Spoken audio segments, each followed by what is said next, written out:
Happy Martin Luther King Jr. Day, everybody.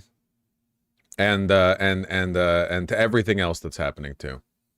I'm celebrating the day during which I'm sure all of you are going to beg me for a mote of comfort in a very annoying fashion by dressing like Mr. Rogers. Also, it's the most conservative outfit I could think of, which is fitting for the, you know, for the historical moment. This is the only way you're going to make it through the next administration, you know?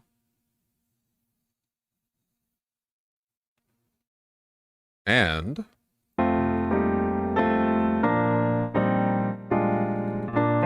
copyright, copyright.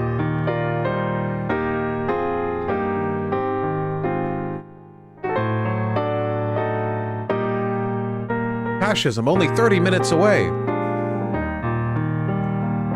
Obama.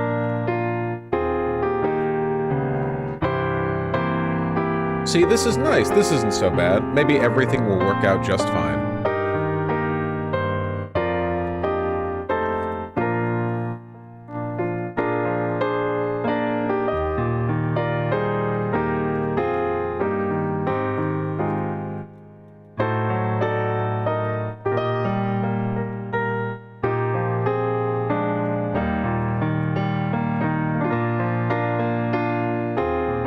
The U.S. has existed as a democracy since the 2nd of October, 1776, and ends today as democracy. Okay, let's not get crazy. Okay, all right, fucking,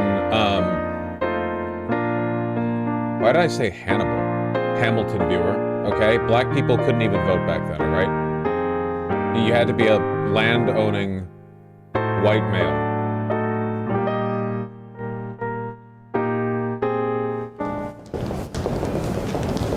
Terrible suit. Marine drip always looks good. Cool hat. Very evil hat. Weird audio cuts. Don't know why that's happening.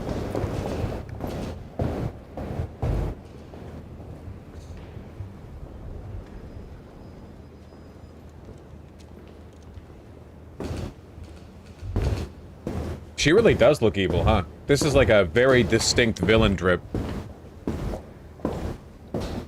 Oh, that was great.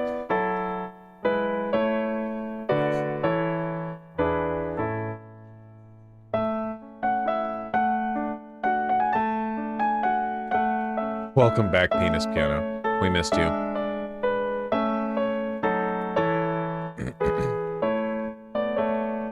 Was that supposed to be Melania? What do you mean, supposed to be? Are we conspiracy posting this early? I've seen a bunch of people conspiracy posting about them holding this inside. It's just cold outside. Like, the inauguration was going to be attended by hundreds of thousands of people, most of which were from Florida. They just didn't want to have everyone getting frostbite out there in, like, 9-degree weather.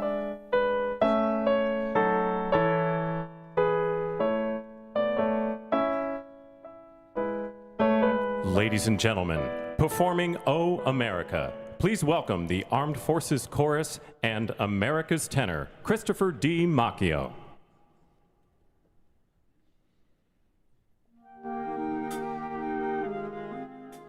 Terrible fit. Shouldn't wear a white dress shirt with a suit without a tie. Oh, never mind. Sorry, it's a tuxedo shirt.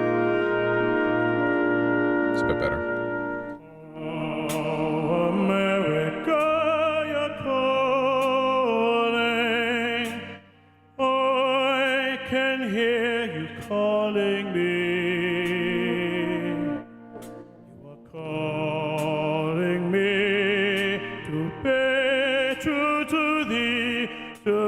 It's opera singing. What are you talking about? I will be. Oh, America, no weeping. Yeah, he's eating right now. He's leaving no crumbs. Anyone else not fuck with this kind of music at all? Lol. Sorry, we can't all vibe exclusively to fucking house music, anime OSTs, and Nightcore remixes, okay? Learn to appreciate some goddamn art, you piece of shit. If you have a problem with listening to operatic singing, there's something wrong with you. It's literally, like, designed to be keynote to your ears.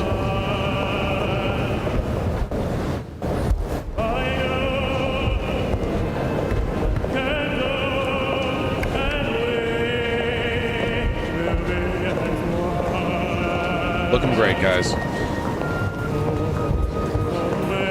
Feel like this is loud as shit? Okay.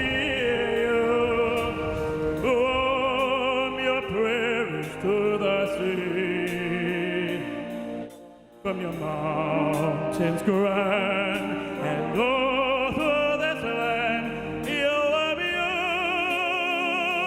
beautiful to me. Oh, America, you're calling. Our greasy boy. Joe Biden has legal immunity for 26 more minutes. Yeah, he could do anything he wants in that room for 26 minutes. But I don't know if he knows where he is.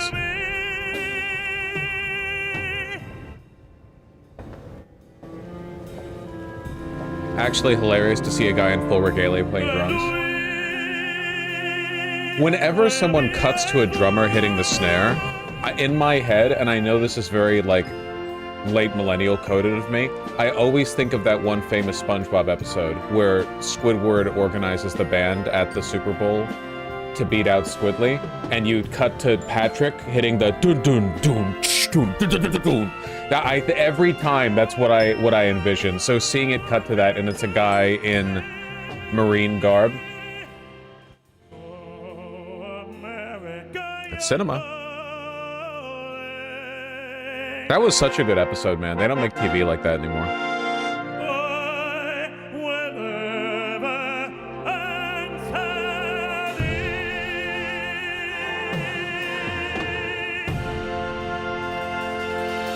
How do they get the transparent flag in there like that all of a sudden?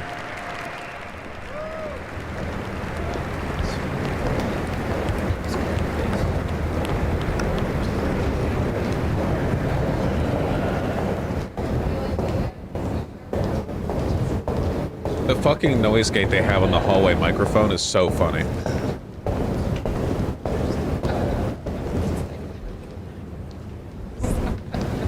What do you think the odds are that one of the Honorable guardsmen Jackie passes Barber, out? the Clerk of the House of Representatives, the Honorable Kevin F. McCumber, Mr. John Bessler, Mrs. Kelly Johnson, The stream is behind Mrs. ABC. Iris Weintraub It's C-SPAN. Schumer, and Mrs. Jennifer Scalise. Do you want to switch to a different channel?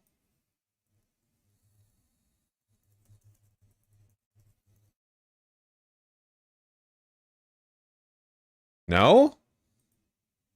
You're not just gonna bitch the whole time? Wait, this sounds so much better.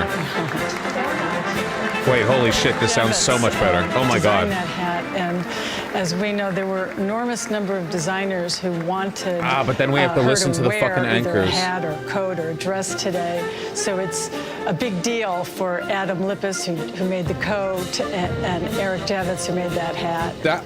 That hat is still crazy. This looks like. It looks like a funeral hat. It looks like an anime villain Standing hat. next to her son, Barron, who now attends NYU. Instrumental in his father's campaign. Collar Many cap. say he would like a larger political role. Not entirely sure if Mom wants that to happen. But she did say, I raised Barron to be his own man. Melania always Ladies looks and gentlemen, great. She's always been a escorting the fashionista. President of the United States and the Vice President of the United States, ranking member of the Joint Congressional Committee on Inaugural Ceremonies, the Honorable Deb Fischer, House Democratic Leader, the Honorable Hakeem Jeffries, and Senate Majority Secretary, the Honorable Robert Duncan.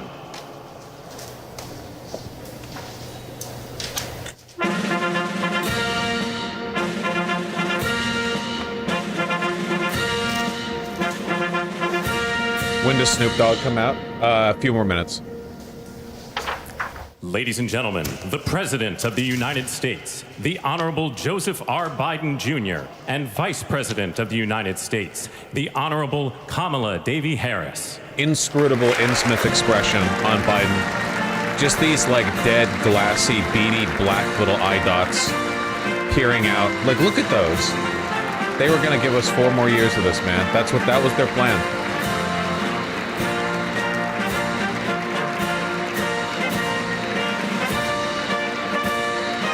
Oh my God, the dress sneakers. Did you see that? That was Jeffries, right? Standing there? I don't know why he insists on doing that. What are those? You get that reference? Did you get that?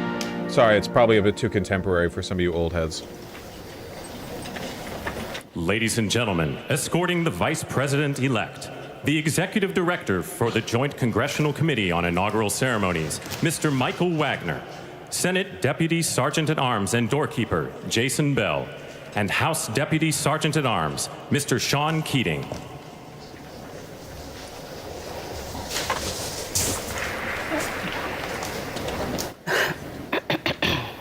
Hello?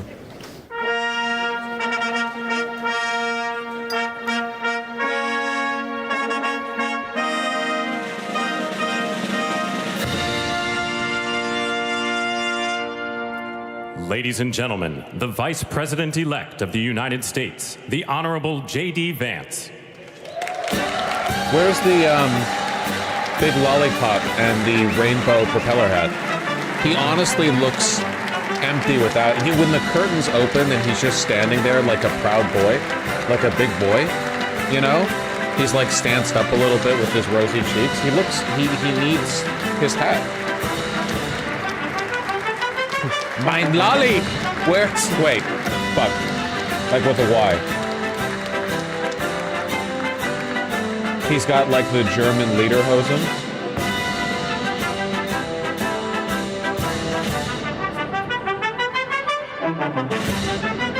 I mean, for him, it's probably both, I guess. We can't say that. Comedy is gonna be illegal in like 20 minutes. He looks like John Wayne Gacy. He literally looks exactly like John Wayne Gacy. It's fucked up how much he looks like John Wayne Gacy.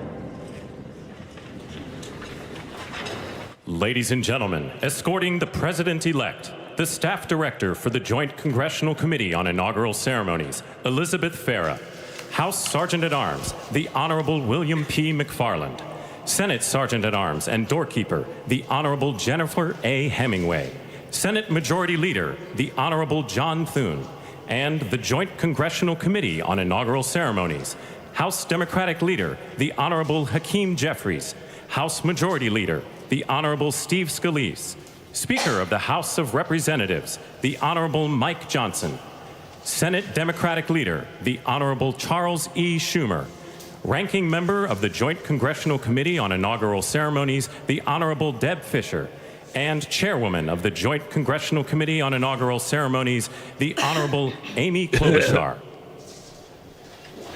Oh my God, look at Zuckerberg back there.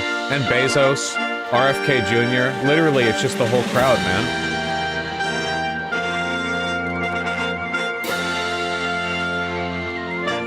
All the concentrated evil in the world. Russia coded? It really is, yeah.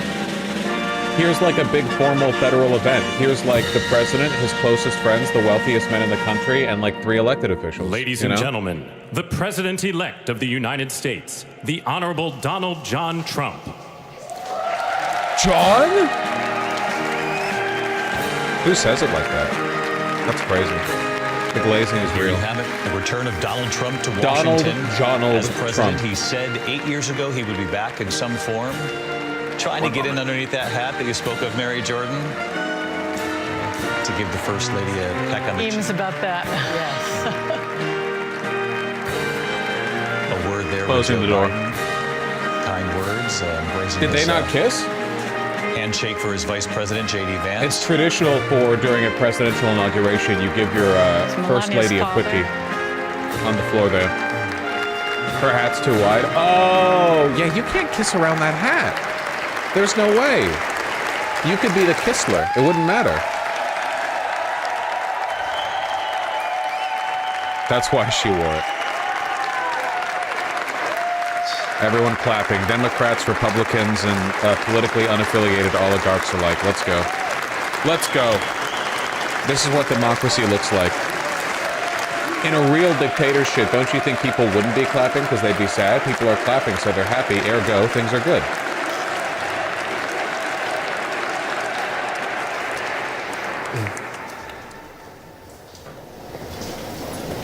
Ladies and gentlemen, please be Inscrutable seated. face. He's like, yippee! I did it twice! Woo! We have said all along the way, an historic comeback. Unlike anything we've seen in modern times, a political comeback of this nature. The American people witnessed the assassination attempts, what we saw play out in Butler, I didn't Pennsylvania. see it happen. And we saw a former president who campaigned on the promise that he would do something about the economic pressures being felt by American families, rising prices, and something about Please welcome the immigration at chairwoman the of the southern Joint border. Congressional Committee on Inaugural Ceremonies, the Honorable Amy Klobuchar. And now we will hear from Senator Klobuchar herself. I don't want to. You know Maybe who she'll give isn't us a here? window to the Bolsonaro, because they motorcade took his to ride fucking with Joe Biden. passport Good away. morning, everyone. Welcome to the 60th presidential inauguration. Today, President-elect Trump and Vice President-elect Vance will take their oaths of office. And she's we will nervous. witness the peaceful transfer You can of hear her power teeth clenching. at the heart of our democracy. I swear I just saw Millet. Millet's almost certainly here. For the past year, I've chaired the inaugural ceremony committee, which includes the leadership of Congress from both parties. We thank the committee and Capitol staff and law enforcement who worked so hard over the last year, and especially the last 3 days. Is Vivek? You've done a No, he's in beautiful a hole. job, and you have shown grace under pressure. They put him in a locked room with one of those, like, Indian elephant statues. Our That they theme got this off year is Alibaba? our enduring democracy. The presence of so many presidents and vice presidents here today is truly a testament to that endurance. We welcome President Biden and Dr. Biden. We welcome Vice President Harris know and she's a Doug doctor? Emhoff, President Obama, President Clinton and Secretary Clinton, President Bush and Laura Bush, Vice President Pence, Vice President Quayle and Marilyn Quayle. The justices of the United States Supreme Court are with us, all 9 of them, I counted, and of course, the Trump and Vance families. Is it wrong that I find Klobuchar This kind of ceremony endearing? marks She really what is, if will you listen soon to her. be 250 years of our democracy. It is the moment when leaders, elevated by the will She's of the hot? people, I didn't say that. promise to be I didn't faithful say to that. our You said that. Constitution, to cherish and defend it. Did you It mean is the AliExpress? moment Yeah, probably, when I they don't know. become, as we all should be, the guardians of our country. Through war and peace, through adversity and prosperity, we hold this inauguration every 4 years. And today it falls on Martin Luther King Day. A further reminder that we must strive to uphold the values enshrined in our Constitution, the freedoms, the liberties, and, as is inscribed on the entrance of the United States Supreme Court, equal justice under law. Why is he going to cry? He's thinking about all the civil rights he's about to revoke. But what makes this moment more than a passing ceremony is all who are watching it across the country, the people of this nation, the ordinary people doing extraordinary things. President Kennedy, who at one point worked as a senator in this building and would often walk through this very rotunda, once said, "In a democracy, every citizen, regardless of interest in politics, holds office. Every one of us is in a position of responsibility." With that responsibility of citizenship comes an obligation not to seek out malice, as President Lincoln once reminded us, Please. but to view others with a generosity of spirit despite our differences. With that responsibility of leadership, I had no idea comes an about the history of the White obligation House. Did you to know they call it stand the our White House ground because when they we painted it must white? and find common ground when we can. With everything swirling around us, the hot mess of division, it is on all of us, to quote an incredible songwriter who just happened to be born in my state, to ensure that our nation's democracy is our shelter from the storm. There's a reason this ceremony takes place at the Capitol. In other countries, it might be in a presidential palace or a Biden just gilded granted executive clemency to his office whole building. family? Here it is Oh my God. traditionally held at the Capitol, the People's House. It is Oh a my fitting God. reminder of His the whole system family. of checks and balances that is the very foundation of our government. 3 equal branches of government. Fantastic. That is how, for nearly couldn't he just do that to 250 the whole years, country and our fix all great crime? American experiment, grounded in the rule of law, has endured. So, as we inaugurate a new president and vice president, let us remember that the power of those in this room comes from the people. The construction workers who build our country, the teachers and healthcare workers who nurture us, the troops defending our freedoms, and yes, the firefighters in Los Angeles putting themselves on the line for us. I thought she was going to... Okay.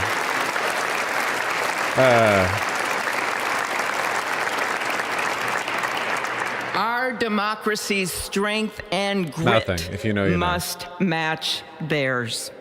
May God bless our nation. Thank you. Why is his mouth open? His mouth was frozen open over there for like 10 seconds.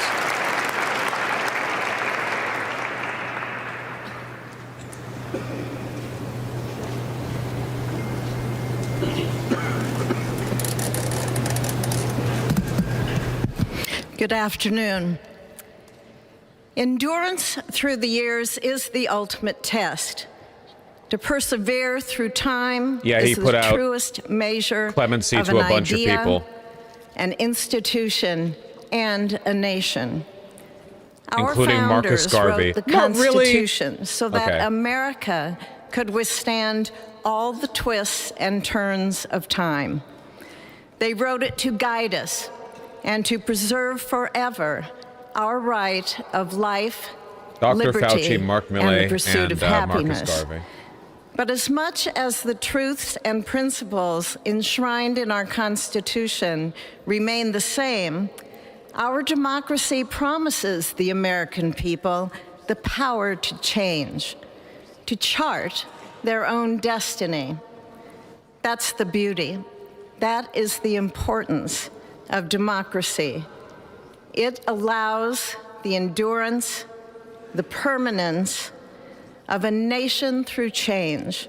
It allows nations like our United States both to avoid the obstacles What do you think of her dress? I don't have and to opinions on women's wear. seize the opportunities God has placed before us, all while staying true to our founding principles. Today is our country's 60th inauguration ceremony. Like all the others before it, it is a celebration of our right to set our uniquely American course. The past several years have been trying at times for many, many Americans, and also for the nations of the free world that we humbly strive to lead. In November, Americans chose again to steer this nation towards greatness, the secure, safe, and prosperous future that our founders envisioned for all of us. And today, we celebrate not only their decision to do so, but also the simple right and wisdom of a free people to make their own choice Joe looks like he's sinking. so that their nation might endure. And now, allow me to welcome Joe Biden's Archbishop face looks Timothy like Dolan the etchings of and agony you would Reverend find in a Franklin clay pot Graham, in who like will an ancient deliver sepulcher our that contains the invocation. soul of the tortured Please victim rise. contained within it, you know? You know what I mean? You know when you find a clay pot and it's been twisted into the face of agony of the person whose remains are kept within it? You know what I'm talking about. Be still and know that I am God, supreme among the nations, Yay. supreme on the earth. Let us pray. Remembering General George Washington on his knees at Valley Forge, recalling Abraham Lincoln at his second inaugural, with malice toward none, with charity for all, with firmness in the right as God gives us to see the right. Remembering General George Patton's instructions to his soldiers as they began the Battle of the Bulge 8 decades ago. Pray. Pray when fighting. Pray alone. Pray with others. Pray by night. Pray by day. Observing the birthday of the Reverend Where's the Martin Imam? Luther King, who warned, Canceled without due to what? God, our efforts turn to ashes. We, blessed citizens of this one nation under God, humbled by our claim that in God we trust, gather indeed this inauguration day to pray for our President Donald J. Trump, his family, his advisors, his cabinet, his aspirations, his vice president, for the Lord's blessings upon Joseph Biden, for our men and women in uniform, for each other whose hopes are stoked this new year, this inauguration day. We cannot err in relying upon that prayer from the Bible, upon which our president will soon place his hand in oath, as we make our own the supplications of King Solomon for wisdom as he began his governance. God of our fathers, in your wisdom you set man to govern your creatures, to govern in holiness and justice, to render justice with integrity. Give our leader wisdom, for he is your servant, aware of his own weakness and brevity of life. No If one follows wisdom this which shit, man. comes No not one from fucking you cares. Be not with him, he shall be held in no esteem. Send wisdom from heavens that she may be with him, that he may know your designs. Please, God, bless America. Please mend her every flaw. You are the God in whom we trust, who lives and reigns forever and ever. Amen.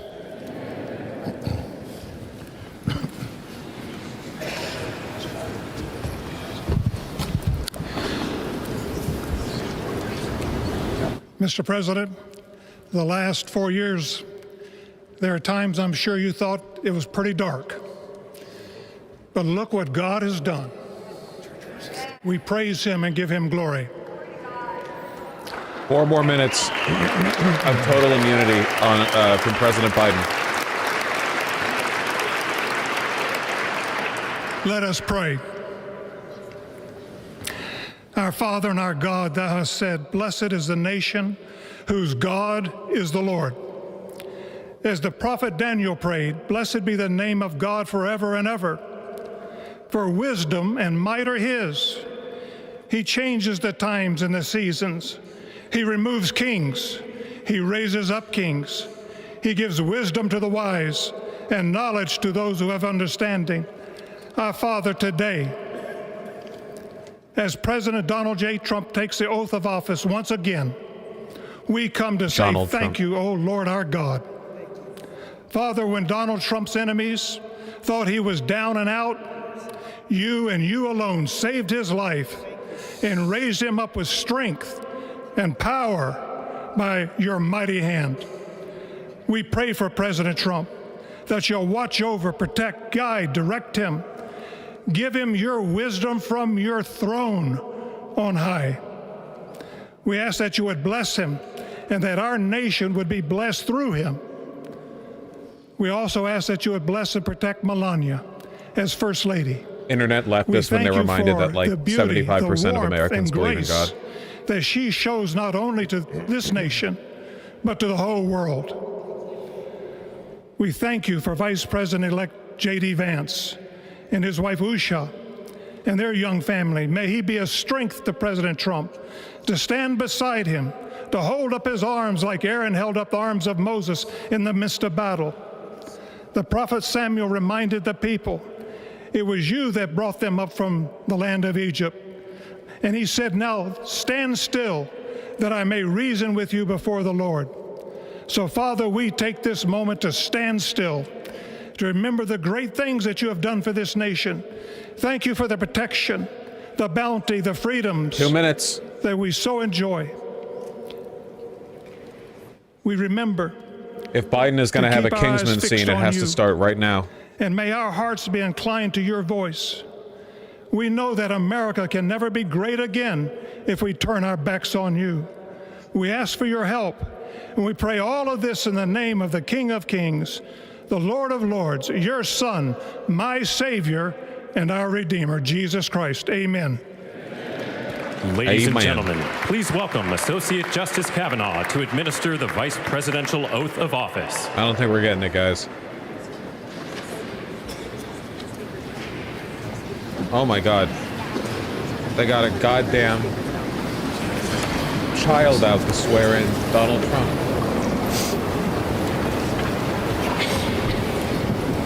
With my least favorite shade of blue for the suit. Aiden Ross viewers. Does Biden give a speech? Fuck no.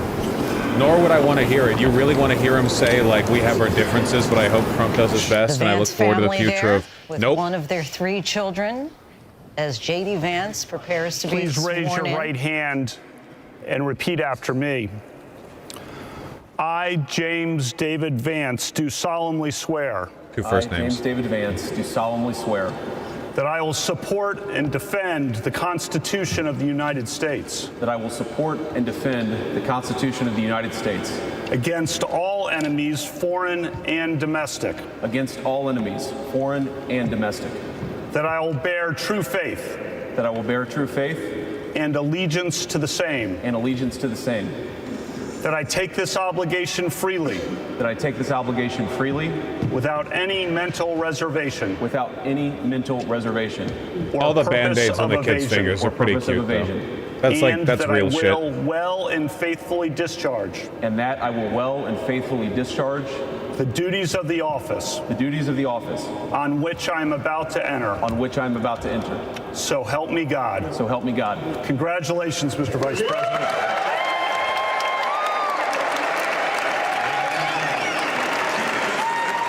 The Vice President, his wife, and his children witnessing his moment of history. Okay, Kamala Harris can no longer do the Kingsman scene. And of course, However, the president, the 47th technically, president, Joe Biden... will be next. A handshake from him right there.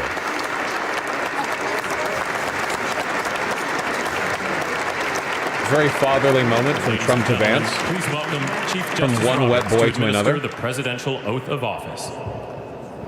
The 5-boom salute. We give this presidential inauguration five booms. You see the 2 Bibles there. Trump's personal Bible was presented to him by his mother, who graduated from Sunday it's school not the at Trump First Bible. That's Presbyterian fucked up. Church in New York back in 1955. The second was used for the inauguration of President Abraham Lincoln. He used that Bible as well 8 years ago. They love the Abraham Lincoln Bible.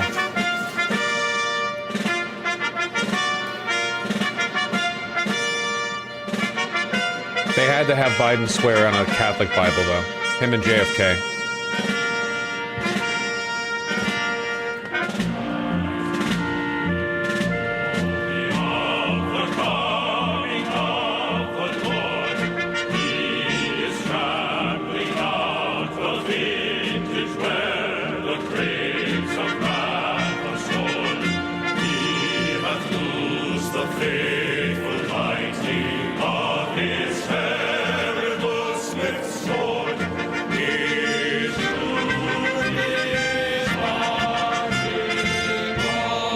Some literal Nazi shit. Me, when I am unfamiliar with any and all formal ceremonies and don't know that it's like this in every government on earth. Dude, I'm sorry. People love it when soldiers in uniform sing. And they play like gay horns. That's like everywhere, man. Every government is Nazi Germany? I guess that's true. That's true.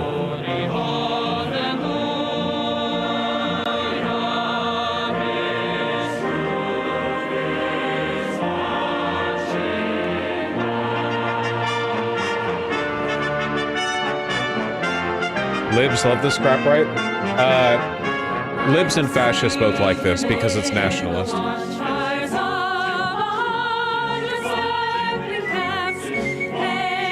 Oh, the gay flute! Ooh, fiddle-dee-dee. Paul Revere. Yankee Doodle.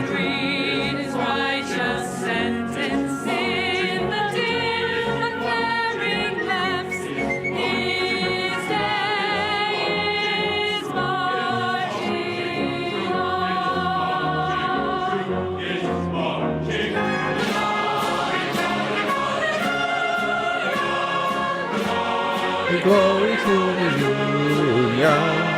Glory, glory to the Union. Why isn't Trump dancing? Why isn't he dancing?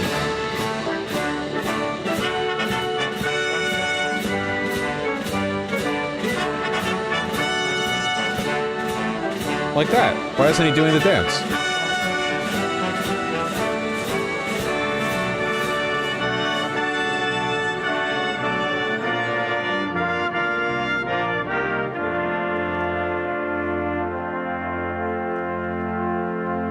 Oh, they done got the White House website Trump ad up.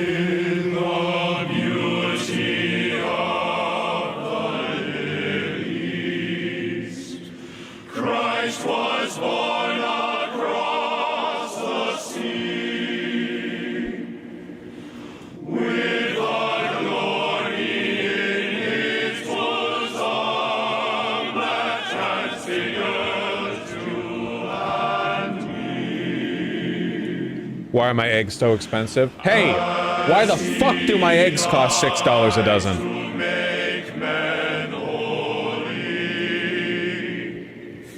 Let us die to make men free while God is marching on. Why is Baron so tall? Emperor genetics. You wouldn't understand, peasant.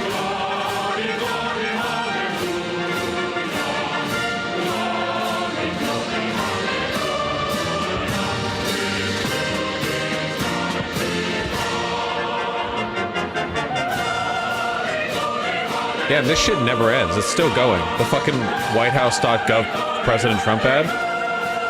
Oh, there we go. Okay.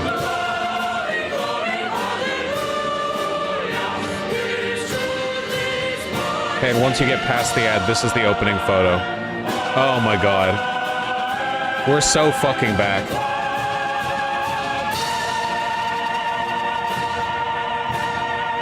We're so fucking back, boys.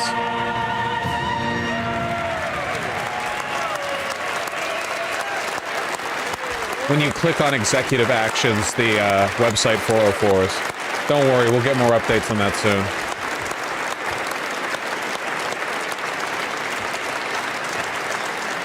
Biden still has the Twitter account. Listen, everyone, this is how Biden can still win. He still holds the POTUS account. They haven't changed the banner image yet.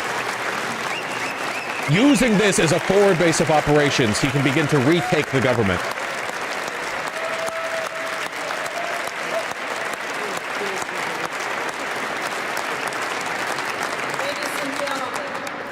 It is my honor and pleasure to introduce to you the 45th and the 47th President of the United States of America, Donald J. Trump.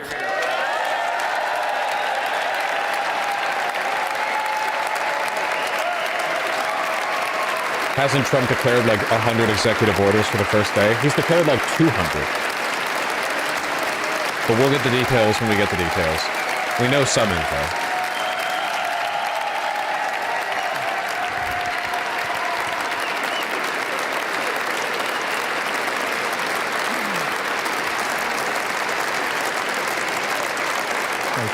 Thank you very much, everybody. Well, thank you very, very much.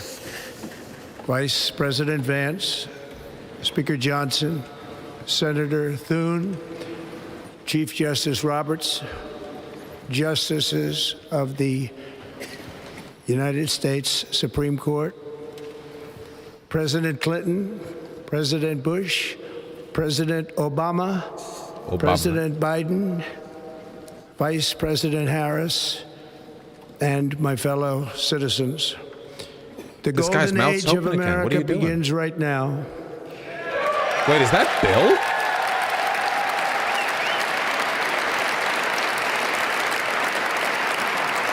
Damn, From I'm this just not day used to seeing him forward, look so our country will old. flourish and be respected again all over the world.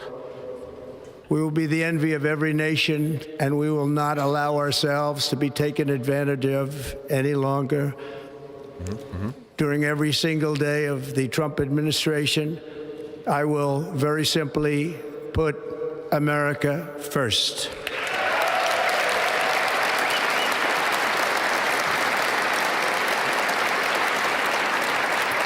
After Our Israel, yeah. sovereignty will be reclaimed. Our safety will be restored. The scales of justice will be rebalanced. The vicious, violent, and unfair weaponization of the Justice Department and our government will end.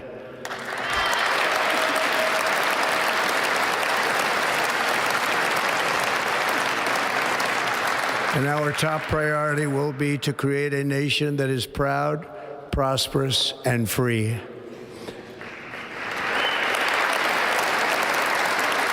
Not that it's important, but America Elon will seems to be soon grinding be Path of greater, Exile and also stronger, present at the inauguration. and far more He's just that exceptional good, okay? than ever before. I return to the presidency confident and optimistic that we are at the start of a thrilling new era of national success. A tide of change is sweeping the country. Sunlight is pouring over the entire world. And America has the chance to seize this opportunity like never before. But first, we must be honest about the challenges we face.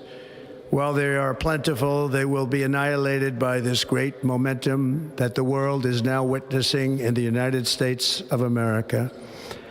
As we gather today, our government confronts a crisis of trust. For many years, a radical and corrupt establishment has extracted power and wealth from our citizens while the pillars of our society lay broken and seemingly in complete disrepair. We now have a government that cannot manage even a simple crisis at home, while at the same time stumbling into a continuing catalog of catastrophic events abroad. It fails to protect our magnificent, law-abiding American citizens, but provides sanctuary and protection for dangerous criminals, many from prisons and mental institutions. I feel like I've heard these bits that have before. illegally entered our country from all over the world. We have a government that has given unlimited funding to the defense of foreign borders, but refuses to defend American borders or, more importantly, its own people. Our country can no longer deliver basic services in times of emergency, as recently shown by the wonderful people of North Carolina, been treated so badly.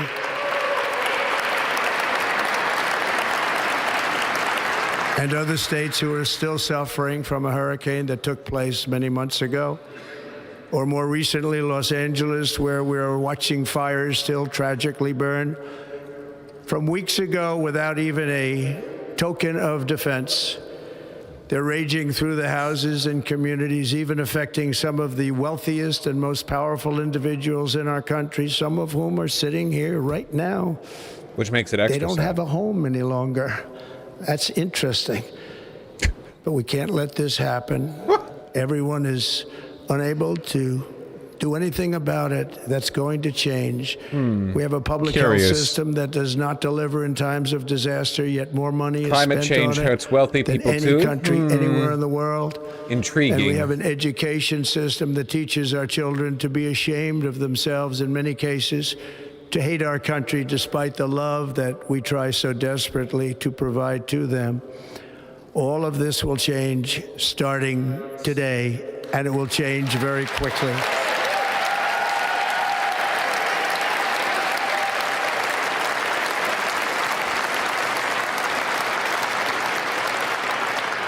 My recent election is a mandate to completely and totally reverse a horrible betrayal and all of these many betrayals that have taken place, and to give the people back their faith, their wealth, their democracy, and indeed their freedom. From this moment on, America's decline is over. Are you guys excited? An end to American decline. It's finally here. Our liberties and our nation's glorious destiny will no longer be denied, and we will immediately restore the integrity, competency, and loyalty of America's government.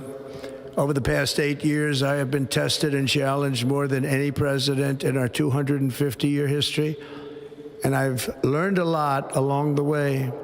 The journey to reclaim our republic has not been an easy one, that I can tell you.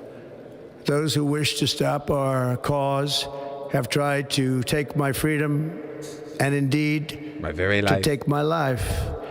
Just a few months ago in a beautiful Pennsylvania field, an assassin's bullet ripped through my ear. I don't know. But I haven't felt heard about then this. and believe even more so now that my life was saved for a reason. I was saved by God to make America great again. I feel like I would have heard about this. I don't know.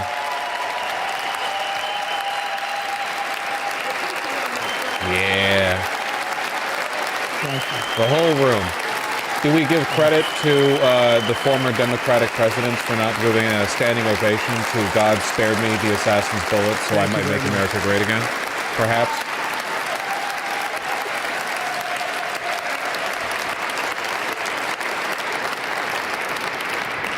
That is why each That's what day resistance under looks like, our folks. administration of American patriots, we will be working to meet every crisis with dignity and power and strength.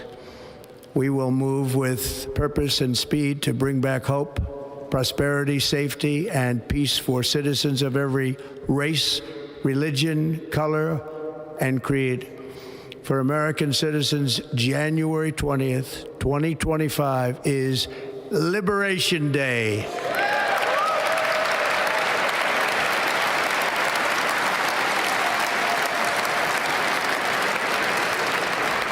It is my hope that our recent presidential election will be remembered as the greatest and most consequential election in the history of our country. As our victory showed, the entire nation is rapidly unifying behind our agenda with dramatic increases in support from virtually every element of our society, young and old, men and women, African Americans, Hispanic Americans, Asian Americans, urban, suburban, rural, and very importantly, we had a powerful win in all 7 swing states, and the popular vote, we won by millions of people. To the Black and Hispanic communities, I want to thank you for the tremendous outpouring of love and trust that you have shown me with your vote. We set records, and I will not forget it. I've heard your voices in the campaign, and I look forward to working with you in the years to come. Today is Martin Luther King Day, and his honor, this will be a great honor, but in his honor, we will strive together to make his dream a reality. We will make his dream come true. I also have a dream for the persecution of the Department of Justice to end. Yeah, everyone's standing for that one. They're like, fuck yeah, dude. I love liberal fascism. I love, like, for the glory and blood of this nation, we must National exterminate is now returning to the America, Untermenschen and confidence and in the name of pride is MLK soaring Jr. like never before. In everything we do, my administration will be inspired by a strong pursuit of excellence and unrelenting success. We will not forget our country. We will not forget our Constitution, and we will not forget our God. Can't do that.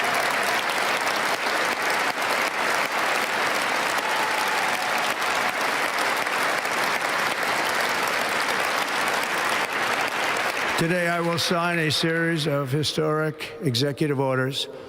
With these actions, we will begin the complete restoration of America and the revolution of common sense. It's all about common sense. First, I will declare a national emergency at our southern border. Permanent state of emergency. It's finally here.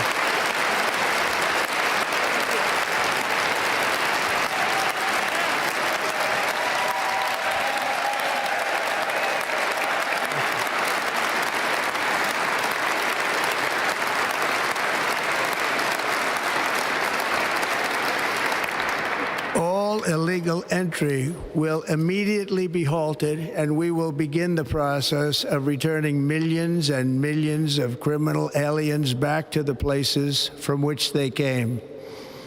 We will reinstate my Remain in Mexico policy.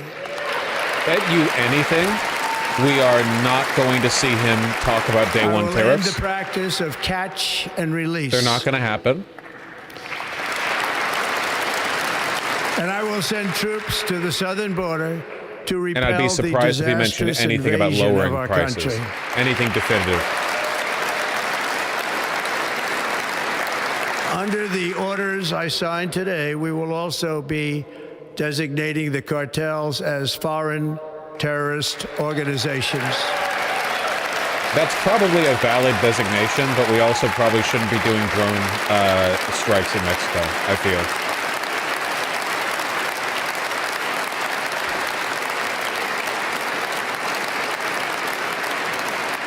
And by invoking the Alien Enemies Act of 1798, I will direct our government to use the full and immense power of federal and state law enforcement to eliminate the presence of all foreign gangs and criminal networks, bringing devastating crime to U.S. soil, including our cities and inner cities.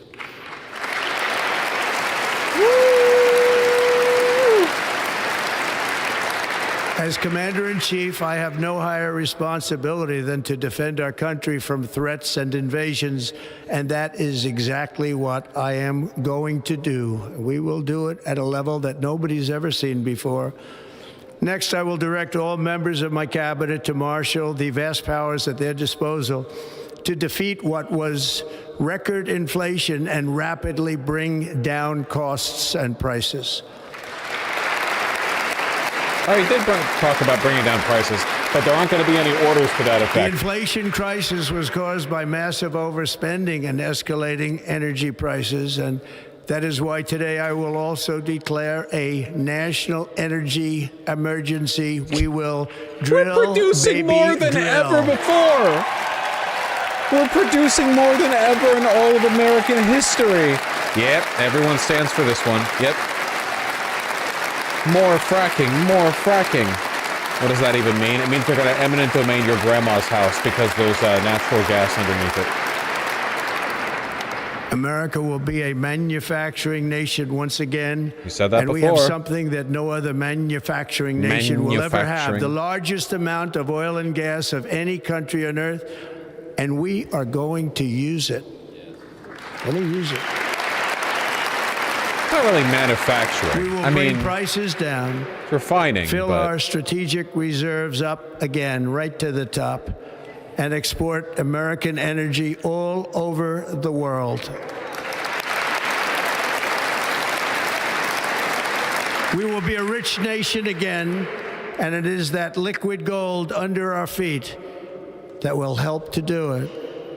With my actions today, we will end the Green New Deal and we will revoke the electric vehicle mandate. It's crazy how the Green New Deal was proposed like 6 years ago and never got passed. American auto workers. The average Republican thinks the Green New Deal is a thing that happened.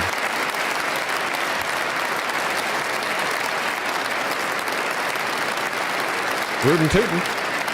In other words, you'll be able to buy the car of your choice. As long as it's a Ford F-150. We will build automobiles in America again at a rate that nobody could have dreamt possible just a few years ago. And thank you to the auto workers of our nation for your inspiring vote of confidence. We did tremendously with their vote. I will immediately begin the overhaul of our trade system to protect American workers and families. Instead of taxing our citizens to enrich other countries, we will tariff and tax foreign countries to enrich our citizens. Do it then. Do it. Do it then. You're not gonna.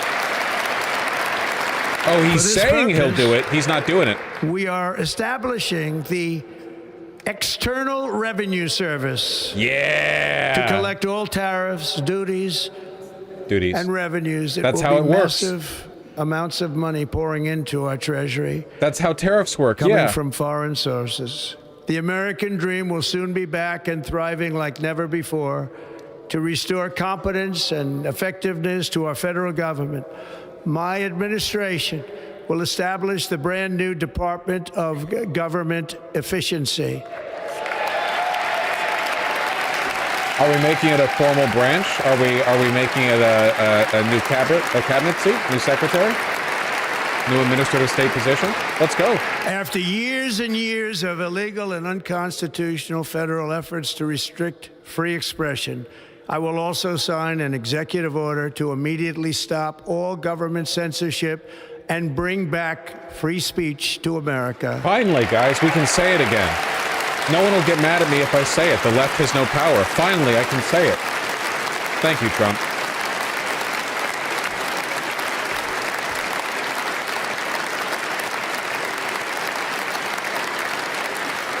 Never again will the immense power of the state be weaponized to persecute political opponents. Oh, I bet. Something I know something about.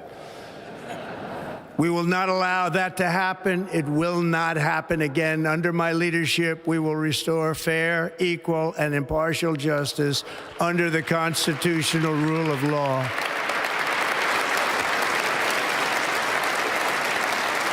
And we are going to bring law and order back to our cities. This week, I will also end the government policy of trying to socially engineer race and gender into every aspect of public and private life. A thing that was real, a thing that was happening. Thank God it's finally over. So that means we get to stop hearing about it, right? A society that is colorblind and merit-based. On MLK Day, racism is finally over. As of today, it will henceforth be the official policy of the United States Donald government Trump says that the there racism are only stops two now. genders, male and female. Yeah, they're going to pass an executive order that's literally like trans people don't exist. The trans people don't exist order. Let's go.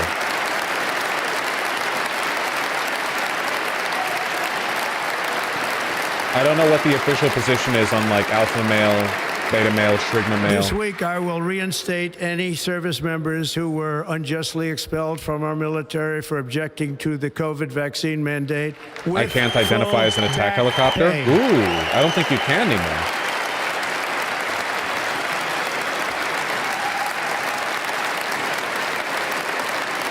Dork. And I will sign an order to stop our warriors from being subjected to radical political theories and social experiments while on duty. It's going to end immediately. No more American exceptionalist indoctrination for our soldiers. Thank God. Our armed forces will Thank be you, President freed to Trump. focus on their sole mission, defeating America's enemies.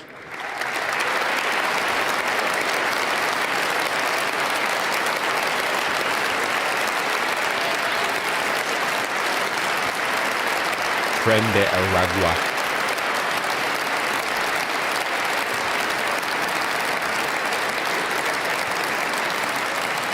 Ooh, they love this one. They love defeating the enemy. Like in 2017, we will again build the strongest military the world has ever seen. We will measure our success not only by the battles we win, but also by the wars that we end, and perhaps most importantly, the wars we never get into.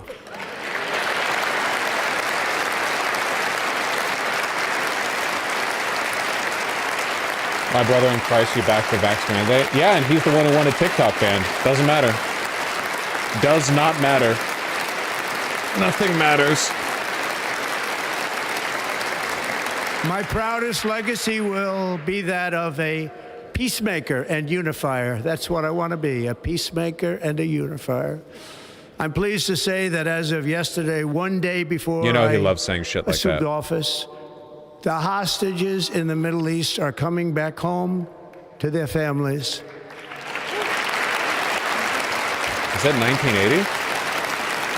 I'm going back, man. I'm reverting. The deep state pulled out the fucking same old trick. They looked for the Manila envelope. Thank you. America will reclaim its rightful place as the greatest, most powerful, most respected nation on earth, inspiring the awe and admiration of the entire world. A short time from now, we are going to be changing the name of the Gulf of Mexico to the Gulf of America, and we will restore the name. Let's go! Of a great president. We're so fucking back, dude. McKinley to Mount McKinley, where it should be and where it belongs. We're so fucking back. That's my president. This is gonna get the egg prices down. President McKinley made our country very rich through tariffs and through talent. He was a natural businessman and gave Teddy Roosevelt the money for many of the great things he did, including the Panama Canal, which has foolishly been given to the country of Panama after the United back States. to all the classics. The United States, I mean, think of this, spent more money than ever spent on a project before and lost 38,000 lives in the building of the Panama They just Canal. let him talk about whatever. They're We like, have been just go over the treated very hits. badly from this foolish gift that should have never been made. He's got to mention And Greenland. Panama's promise to us has been broken. The purpose of our deal and the spirit of our treaty has been totally violated. American ships are being severely overcharged. If I was Panama's and not government, treated I would be fairly digging in like any booby trap way, pits shape, or in form, the and jungle that right now. includes the United States Navy. And above all, I'd be China digging is trenches. operating the Panama Canal, and we didn't give it to China. We gave it to Panama, and we're taking it back. Laying naval mines. All this is made up, by the way. Yeah, obviously, but who cares? Like, it's literally all fake, but who cares? Like, what are you, a nerd? What are you, a loser? Above all, my message to Americans today Trump's is hair that couldn't it is sustain a time low for taper us fade. to once again act with courage, vigor, and the vitality of history's greatest civilization. So as we liberate our nation, we will lead it to new heights of victory and success. We will not be deterred.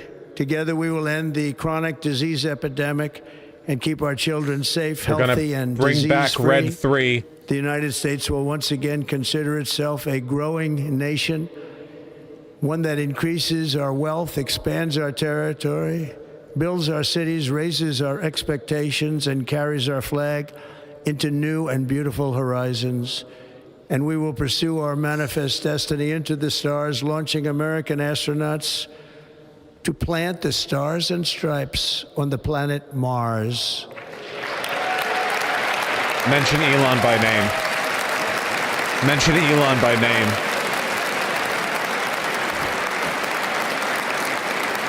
Woo! Did you see it? Woo! He gave us the woo. Do the jump! Do the jump, Elon! Do the jump! Elon! Ambition Do the jump! is the lifeblood of a great nation. And right now, our nation is more ambitious than any other. There's no nation like our nation. Americans are explorers, builders, innovators, entrepreneurs, and pioneers. The spirit of the frontier is written into our hearts. The call of the next great adventure resounds Former Prime Minister of from within Poland is our outside souls. DC's Our Trump rally American trying to convince the National ancestors Guard of who he turned a is by small showing group them his of colonies Wikipedia on the page. edge of a vast continent into a mighty From republic yesterday? of the most extraordinary citizens That on rules. earth. No one comes close. Americans pushed thousands of miles through a rugged land of untamed wilderness. They crossed deserts, scaled mountains, braved untold dangers, won the Wild West, ended slavery, rescued millions from tyranny, lifted billions from poverty, harnessed electricity, split the atom, launched mankind into the heavens, and put the universe of human knowledge into the palm of the human hand. If we work together, there is nothing we cannot do and no dream we cannot achieve. Many people thought it was impossible for me to stage such a historic political comeback. Stage. But as you see today, here I am. The American people have spoken.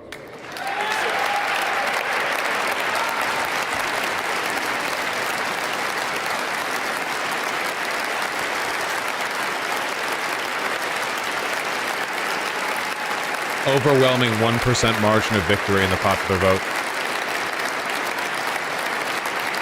I stand before you now as proof that you should never believe that something is impossible to do. In America, the impossible is what we do best.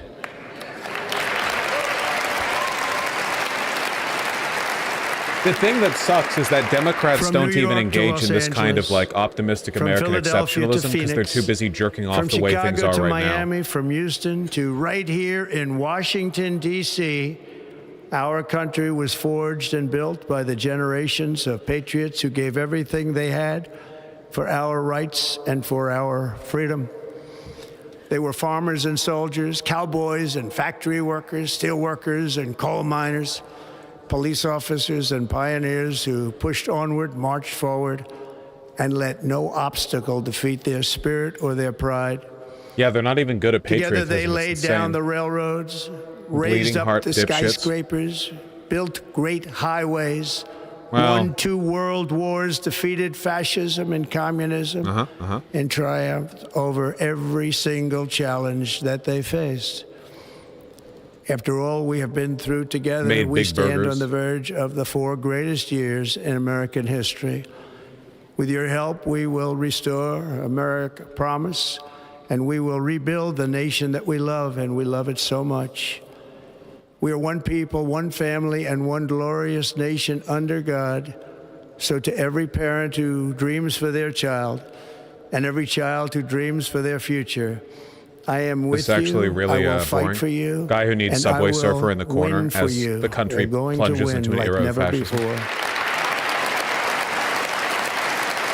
Keeping up with current events is boring. I'm just going to get my news via Subway Surfer, Joe Rogan guest clips, and maybe like, I don't know, Insta highlights. Shut the fuck up. No attention span. Just do what I do and fastidiously file your nails when you're feeling In antsy. recent years, our nation has suffered greatly, but we are going to bring it back and make it great again, greater than ever before. We will be a nation like no other, full of compassion, courage, and exceptionalism. Our power will stop all wars and bring a new spirit of unity to a world that has been angry, violent, and totally unpredictable. America will be respected again and admired again, including by people of religion, faith, and goodwill. We will be prosperous. We will be proud. We will be strong, and we will win like never before. We will not be conquered. We will not be intimidated.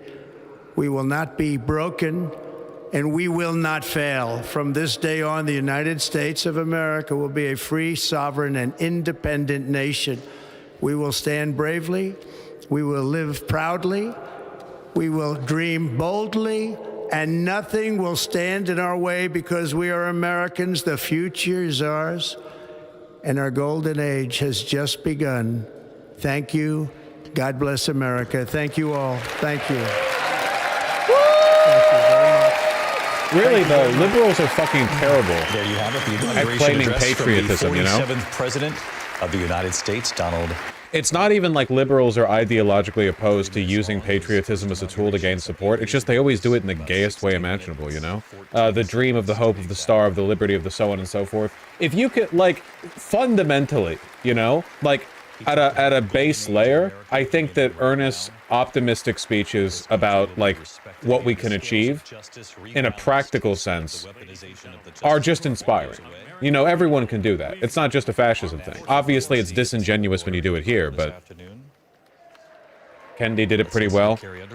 I maintain that ask not what your country can do for you is bullshit. I think you should actually ask what your country can do for you all the time. And when your country asks you to do something for it, you're like, I don't know. Fuck you.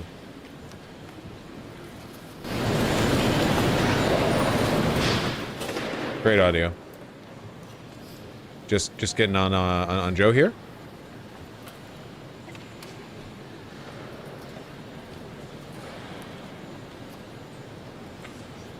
Oh, they're gonna tackle him. It's over. He's not president anymore. He's just a civilian. Huh? Oh.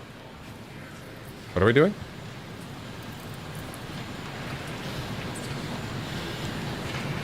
Hello?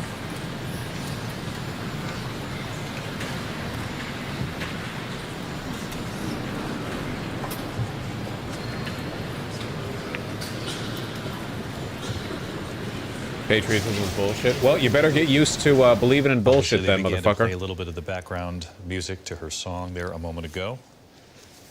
I think they're waiting to. Oh, Carrie fix Underwood. that. That's right. I As haven't Carrie seen her Underwood, face in like, I don't know, a decade. Prepares to perform there in the rotunda.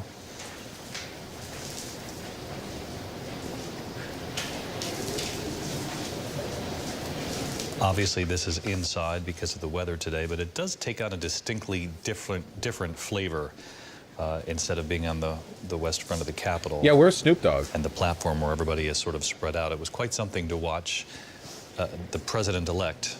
Now the president. It's a shame that the Village people were booked for last night rather than now. You know. President and vice president sitting right there beside him in just about every shot. On all of the major points. See, if they painted it like green, it would be the greenhouse. Do you get it? Oh, beautiful for spacious skies, for amber waves of grain, for purple mountain majesty. That was the Capitol building? I wasn't looking at my main screen.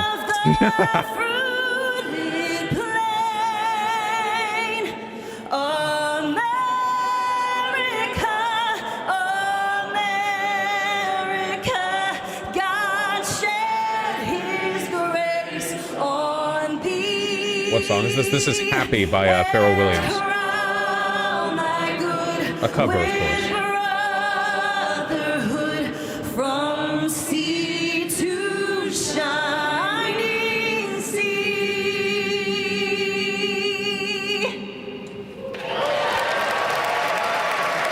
It's pronounced Pharrell. If I ever make a music joke, don't you dare discourage me by telling me I fuck up a part of it, okay? The outgoing Vice President Kamala Harris singing the words along with her, shaking 47th President. Yeah, just Donald let me Trump's try. hands there, and the Vice President, J.D. Vance. I feel like an ESL individual made a joke in English, and you're like, well, actually, you butchered the pronunciation. Ladies Fuck and you. gentlemen, Senator Fisher will now introduce the benediction clergy. I now call on Rabbi Ari Berman, Pastor Lorenzo Sewell, and Reverend Frank Mund to provide prayers of benediction.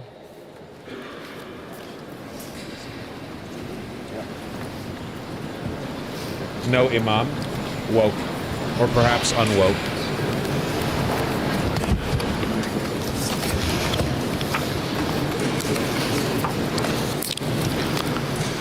Let us pray.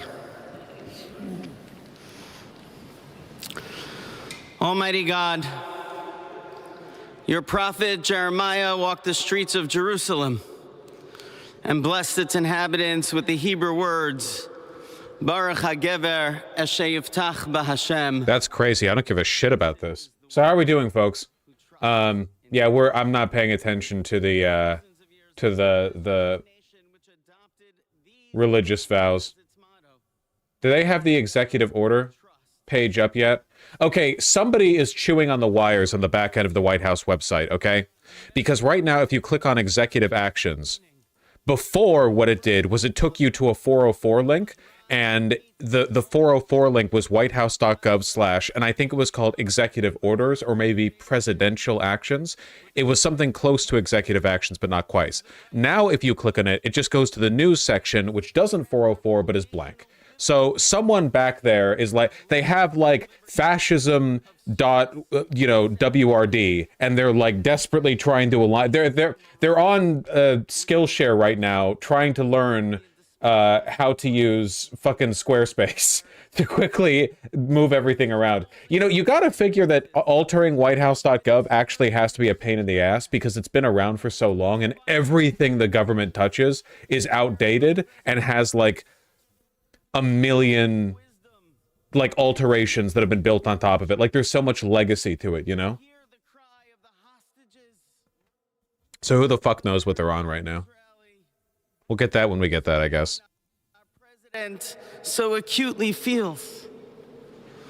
We are so thankful for the 3 young women who yesterday returned home and pray. You'll never catch me thanking a woman. Simp behavior.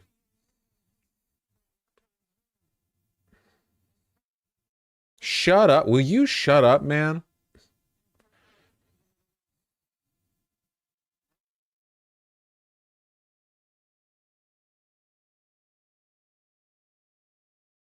Yappa. Why is this a thing anymore? America's like the most religious developed country in the world by a huge margin. You know that, right? Like, if you compare how many people consider belief in God to be like a core component of their identity, like they have a lot of conviction in it. Like, in Europe, the average country is like 26%, and in America, it's like fucking 60% or something. It's crazy how religious Americans are.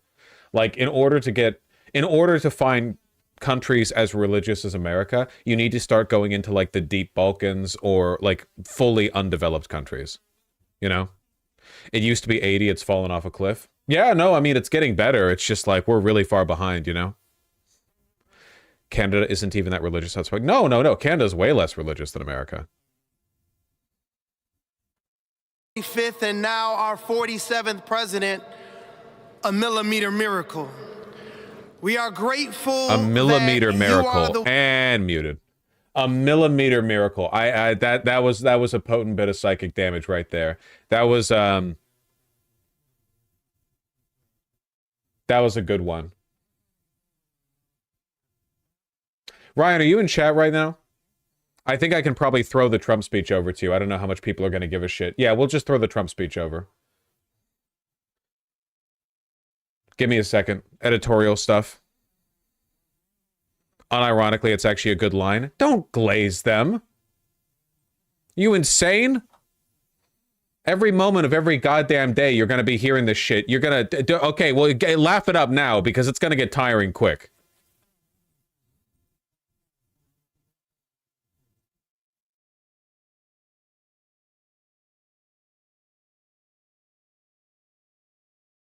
Ryan, you can probably just call... Okay, I threw that. 1 second. Thanks, Tempest. Maybe it's just like...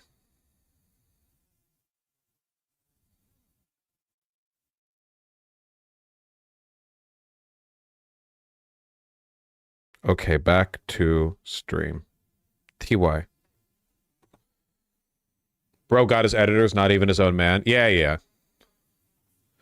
Is what you're wearing Dark Academia? Yetis of Pennsylvania. Fuck you. Did you know Dark Academia isn't actually a real fashion genre? It was made up as a psyop. Dark Academia was like the prototype of quiet luxury in that it's a fake style designed to make young people who will never own their own home think it's okay to spend $800 on an item of clothing that looks the same as a $30 article of clothing. That it's a psyop. Don't fall for it. Yeah, we saw the video too. You're projecting. I haven't seen any video that talks about what I'm referring to right now. Our children, black men and white men, Protestant. Woke. Ah, fuck it, whatever. When Gentile will be able to sing in the meaning of that old Negro real spiritual. Free Whoa. at last. Free at last. Thank you, God Almighty. We are free at last. If you believe where the Spirit of the Lord is, there is liberty. Come on, put your hands together. Can he say that? And give your great God. I don't know. Do you think he's black? I can't see race. I can't tell. Yeah. Brother Trump. You know they say that. They'd be like, my brother Trump? Because they all get along, right? You know, they say that Donald Trump has done more for black Americans than any other president, including Abraham Lincoln.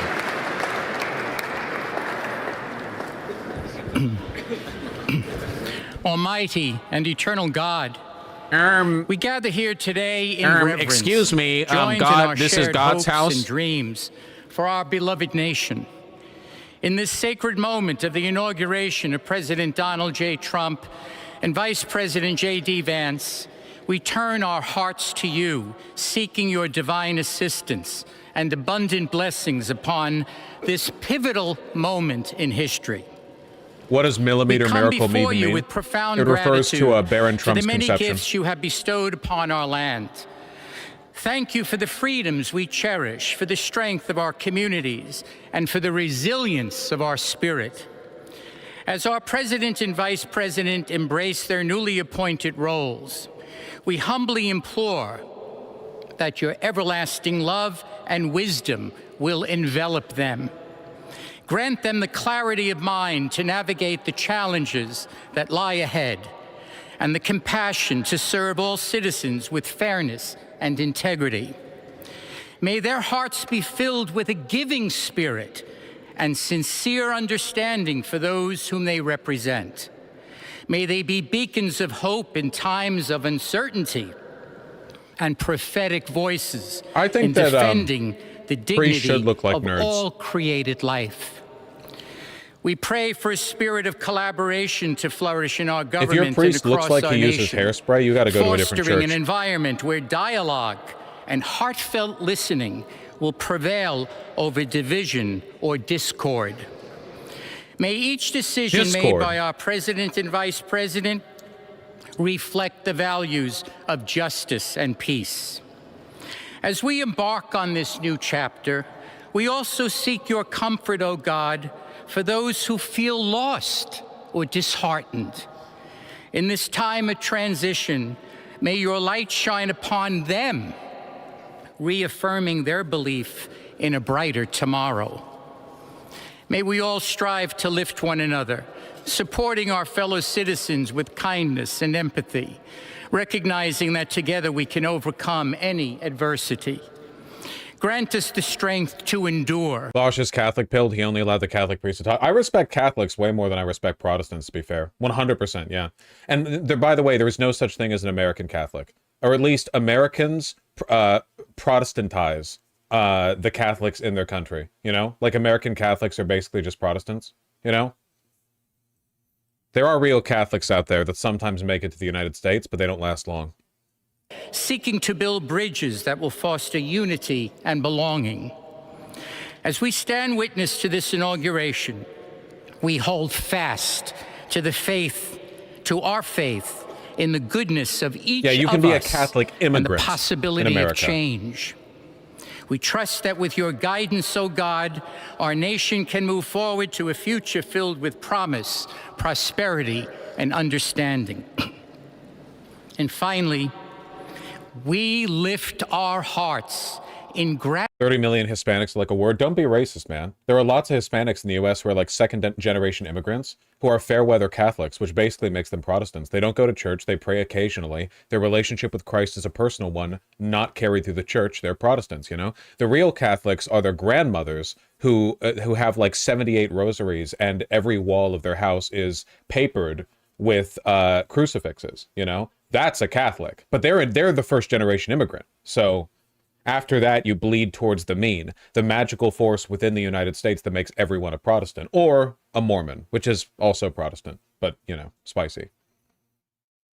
Courage in our convictions and faith in our God, then we will not fail. We stand tall, we stand proud, because we are Americans, and Americans kneel to God and to God alone. Amen. Mormons aren't even Christians. Yes, they are. Ladies I know and it's gentlemen, embarrassing, but please they are. remain standing for our national anthem. We need to make paintings like this.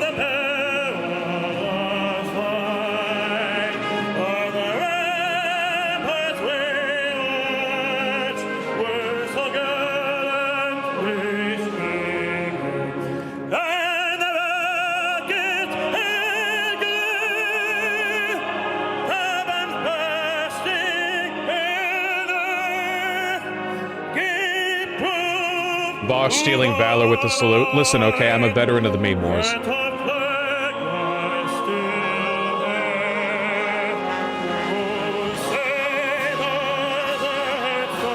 Trump saluting is insanely funny, though. Banger.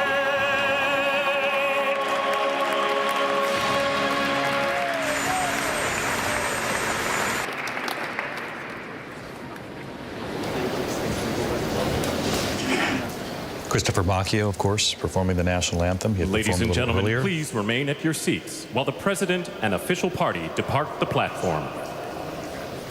Where's Snoop Dogg? Where's Snoop Dogg? This is always an extraordinary... He paid good money to be here.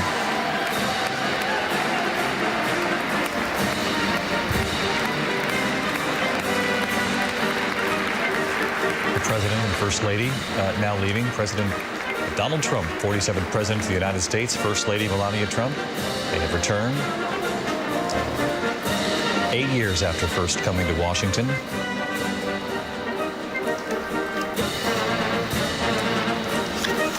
Again, the inaugural address moved indoors, and it created some slightly different dynamics in just about every shot of the president during those key moments, particularly when he was critical of the outgoing administration. The outgoing administration would almost always be in the camera shot in some form or fashion, which made this slightly different from usual. There we see the president and first lady. You know Trump was not happy at having to move indoors. I wonder how hard they had to pressure him.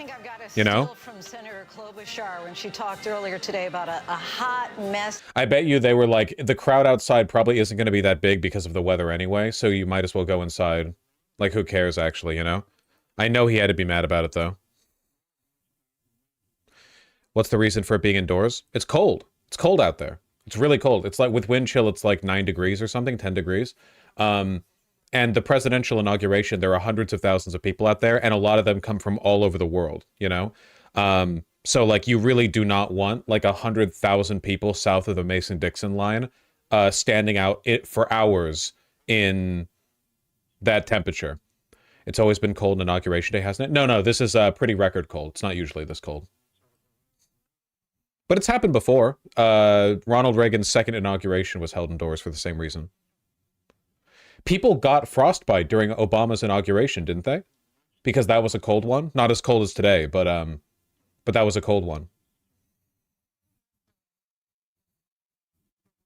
They did? I mean, yeah, again, like, it's not DC locals that are attending. Like, it's literally people who have lived in Florida their whole lives coming up to DC with no coat. Like, for people who live in DC, they're like, yeah, it's cold today. I have mittens and a coat. But if they're traveling up, like, you can't be assured that all the people attending are going to be properly dressed, and you don't want to have the inauguration marred by, like, frostbite or death or whatever in the crowd. Just get a bunch of space heaters. That's true. I suppose that's true. It was 42 degrees on Biden. That's 27 today. And it's windier today, too. And there's snow. By wealth, but Donald Trump did say that we will forge a society that is colorblind and merit-based. I believe him. And that's certainly what, as we were reminded, this is taking place on MLK Day, that he constantly asked for, right? That he wanted to be judged not by the... How would you rate Joe Biden's presidency out of 10? Gotta be, like, one of the worst to ever do it. Literally, the crazy thing is, he only had to change 2 things to go from a terrible president to a genuinely really good one. Tase Merrick Garland until he agreed to do his job, and B, on October 8th, you're like, sorry, Netanyahu, you made your bed. Sorry, you did the apartheid for like 80 years. We're not assisting in this. Like, literally, if those 2 decisions had been made, with, Republicans rising and cheering and applauding Democrats. Oh, and also not run again. Sorry, three things. And not run again. Donald Trump yeah. really ticked through everything that he plans to do. Except and of course, that he's Joe a Biden single is term sitting president. right there in a way that I don't think we've really ever seen, watching with a front row seat as Donald Trump repudiates his administration, blasting his administration as a failure. But more than that, he really repudiated Joe Biden's worldview, his values, promising to unravel much that he has done on diversity, equity, and inclusion, declaring there will only be two genders, male and female.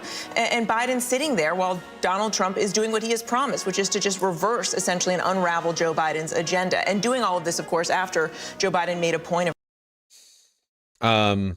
Are the executive actions up yet? I don't think so, but we're going to be streaming pretty much all day, so don't worry, we'll get them as they come. Well, there are a few that we know are going to come out.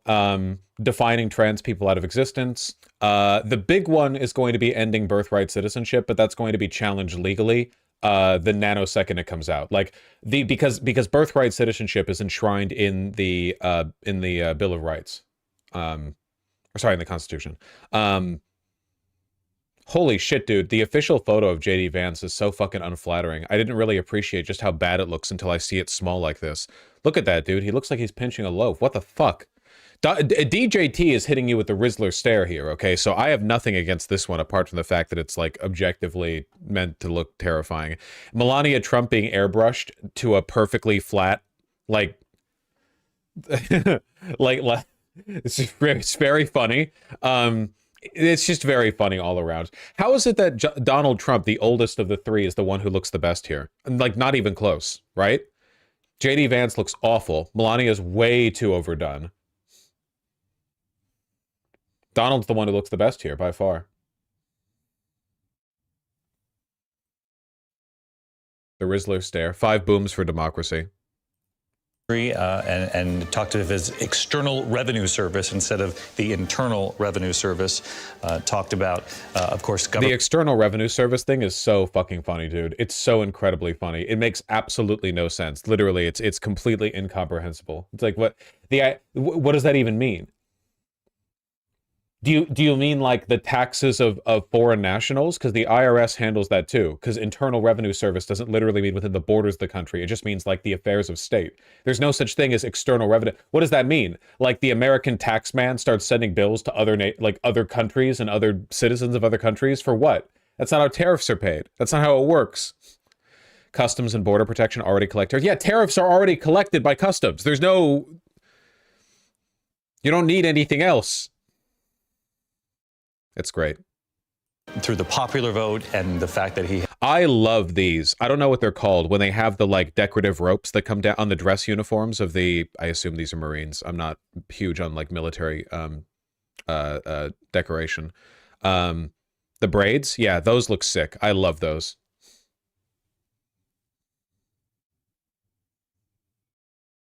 As they leave, Barron, Jared Kushner there shaking hands with the Clintons. Always interesting to see these sort of interpersonal dynamics. We're about to see Joe Biden leave Washington and his political career behind him of many, many decades, only returning to politics after the first Trump administration. I'd like to remind chat that the last president who was stupid enough to have today in such cold weather was William Henry Harrison, who was also the dumbass who died 31 days into his presidency because he refused to wear a jacket on Inauguration Day.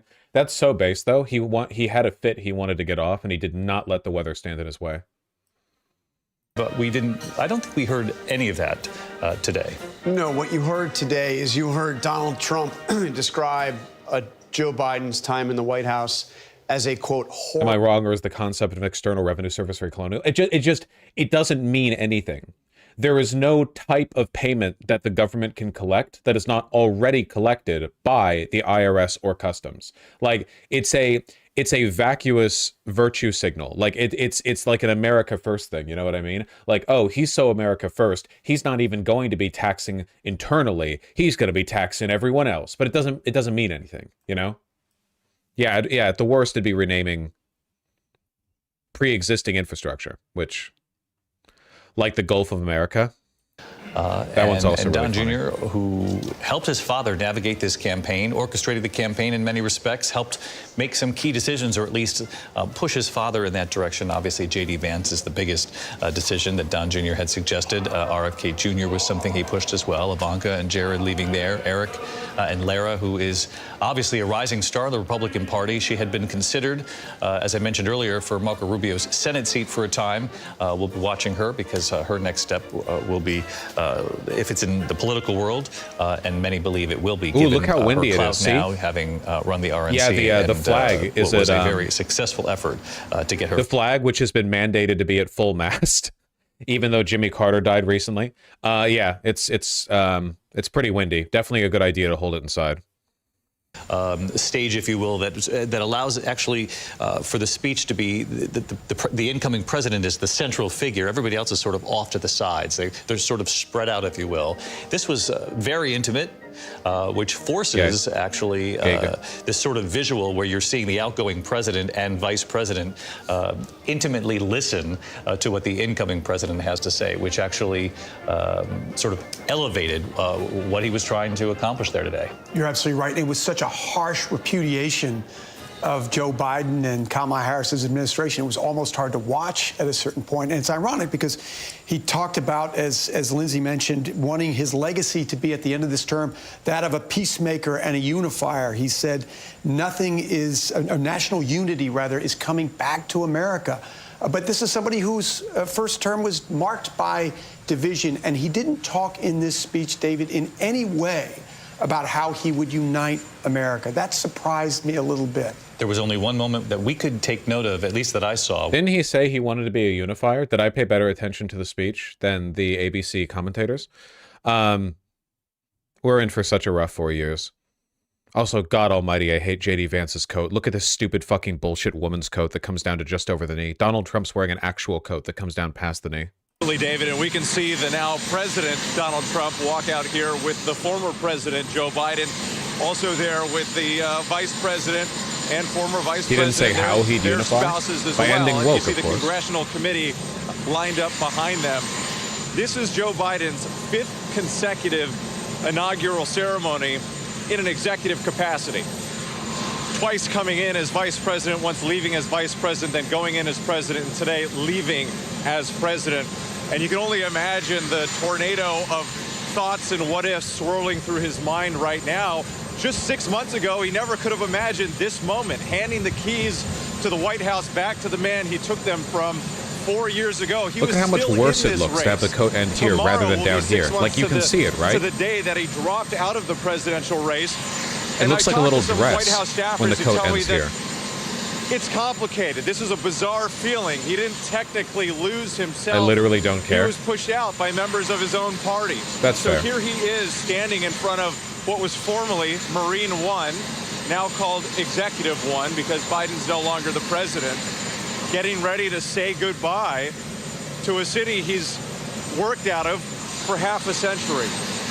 And for Joe Biden, forgive me as I'm just sort of taking in this moment. It is remarkable to see No, all the of longer this. coat But he called is the himself men's a coat, bridge Francis president to a new generation. And now here he is. I don't think he imagined that next president being Donald Trump.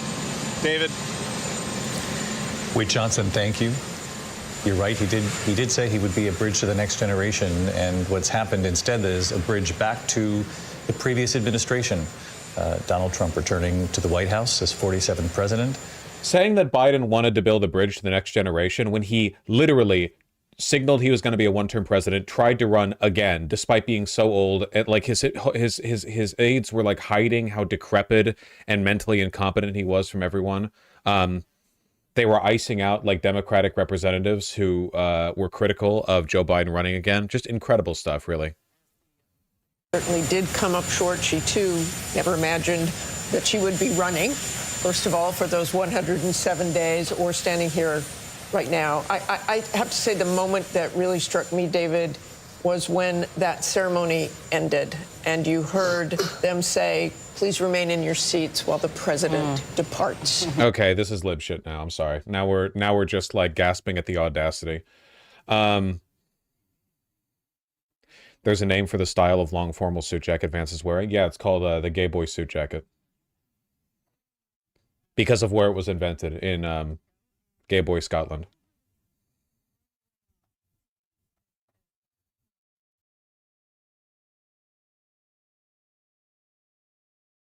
Why is he smiling? He doesn't know where he is, man. Afterwards, when you saw them speak together. And there was an exchange of smiles here a moment ago. And oh, I bet. You have to wonder if there is any ounce of relief for Joe Biden, too, that at least this chapter of being in the middle of it all is over. I was just going to say there's certainly relief that the speech is over. The speech itself. Yeah, I mean to sit there, he did not look like a comfortable time to be sitting there through that speech and the kind of condemnation it was. The first ladies embracing there, and arms around one another. And did you notice that President Trump and Kamala Harris seemed to have quite a few words at the end there? I think that's the biggest exchange of words between the two of them since our debate. Since the debate the day after at the 9/11 memorial down at Ground Zero, he extended his hand to the vice president, and I always thought that was a moment where they acknowledged that they both sort of gave it their all in that debate against each other, an unexpected moment, and a moment where he sort of signaled to her that was something last night. It's something about Donald Trump. He can attack you viciously and then 60 seconds later treat you like you're his best friend in the world. And I'm sensing a little bit of that watching him go out with Joe Biden after giving that speech, and then, hey, we're here together. That's great. Okay, well, you know, puppet shows like this, newscasts like this, performances like this exist largely to give the American public a poor understanding of politics, so they stay on the fucking gerbil wheel for all time, you know? Anything to keep people from forming like a materialist analysis of the situation they're in. So Donald Trump is now headed to the White House, where he will immediately begin putting, ink to executive orders. Any update in those executive orders? Don't worry, you'll see it. You'll see it when it happens.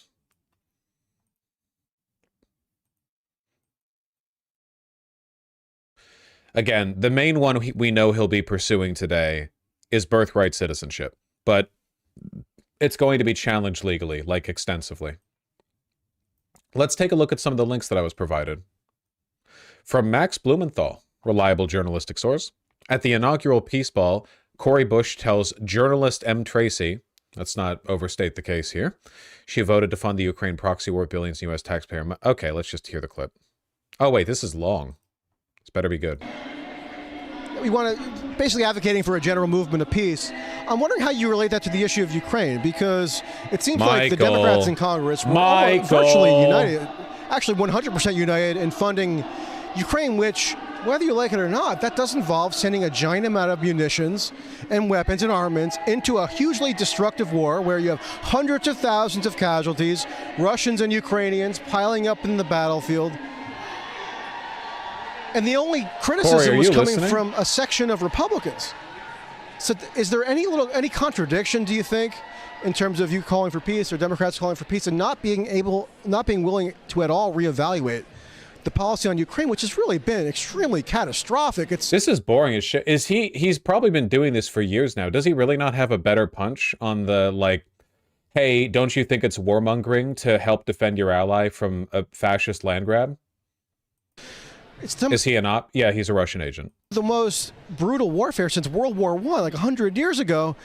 And Democrats, from my perspective, just to be honest with you, have been very missing in action in kind of critically evaluating that policy and just going along with it, whatever the Biden-Harris administration wanted in terms of weapons. Really, what about diplomacy? What about World War II? He forgot about that. Some other option rather than just dumping endless weapons into Ukraine. Is that fair, do you think? I think the other part of that, though, is the threat of U.S. troops by the masses moving to the ground was a very real thing. At least that's how it was presented. It had been presented to us in Congress. And for me... Presented by who? presented by the administration that, you know, that would be a very real thing, you know. So what? Did we want to keep U.S. troops from having to go to Ukraine? You know, so that was the thing that people were weighing. So the White House presented, just to clarify, the Biden White House presented the issue to you as, if you don't supply the weapons that they say are required, that could involve that might mean that U.S. troops would have to go into the combat. If we don't, not saying that if we don't supply the weapons, it was if you all don't support these bills, then that could be the outcome. And so for many, like we would send troops to Ukraine, or we would send troops to NATO countries on the assumption that Russia would continue to march westward. There was never any threat of us sending troops to Ukraine to fight Russia. That was never on the if that was being discussed behind the scenes, and I don't think that it was, that doesn't make any sense. Like, it would make sense you send U.S. troops that you know of. No. Like, they just wouldn't do it. There's literally no reason to do that. She's explaining this so poorly. Is she? I feel like she's just not properly explaining that the if-and scenario here would have been U.S. troops going to allied NATO countries if Article 5 was triggered, or like in anticipation of it being triggered. And I can't speak for everyone, but the question, when I look at my own district, and I think about those who often are the ones who end up with the least amount of help, the least amount of services, often don't have what they need when they return back. I wanted to support my community in that. So that's what that was about, making sure that we weren't sending the black and brown bodies to go and do this bidding, and then using the money and the resources to go. This is like when all you have is a hammer, man. How the fuck do you make the Ukraine war about race relations? Does anyone else think the black and brown bodies term should have stayed in academia, or better yet, should have never been used in academia? I've heard the arguments to justify it. Well, it's an evocative term meant to center the use of the labor of black and brown people. The use of the bodies materializes and physicalizes this. I don't care. Just call them people, man. It's okay. You know, you can just call them people. Go and do that. I can't speak for everyone, but I know that was what some people were thinking. And so I can't speak for everyone. I didn't have those conversations, but that was just a very real thing. So I want to clarify one thing on that. Sorry, I forgot to put my microphone in my face. It's okay, Michael. We know you're doing your best. Your thinking at the time, you know, when these appropriations bills came forward in terms of arms for Ukraine, was that by approving arms for Ukraine, you were lessening the likelihood that, as you put it, black and brown, soldiers or people that had joined the military would end up getting deployed to Ukraine? So that's how the administration framed it. So I assume, through no fault of your own, you're not somebody who spent a whole lot of time probably focused on the issue of Ukraine. Over the course of your career, you have other interests mostly, right? And so they presented it to you. He really has to learn to just ask a question and let the person he's talking to answer. Or your interpretation was that by providing those munitions, you were basically saving, or No. Okay. So No. It wasn't providing munitions. It was supporting these bills to hold off Russia. Supporting these bills. Was there funding for? I'm not trying to be mean. Corey's coming across as kind of stupid here. I feel like she's doing a pretty poor job explaining her position on this. I don't know if it's late. Presumably this is right outside the Trump victory rally, so I don't know if she's on if she's on a bender, or I don't know why she's so flustered. But she is they both suck at talking about the issue. Yeah, I know, but I know Michael Tracy is a retard, and I've called him as such a million times. So now we're being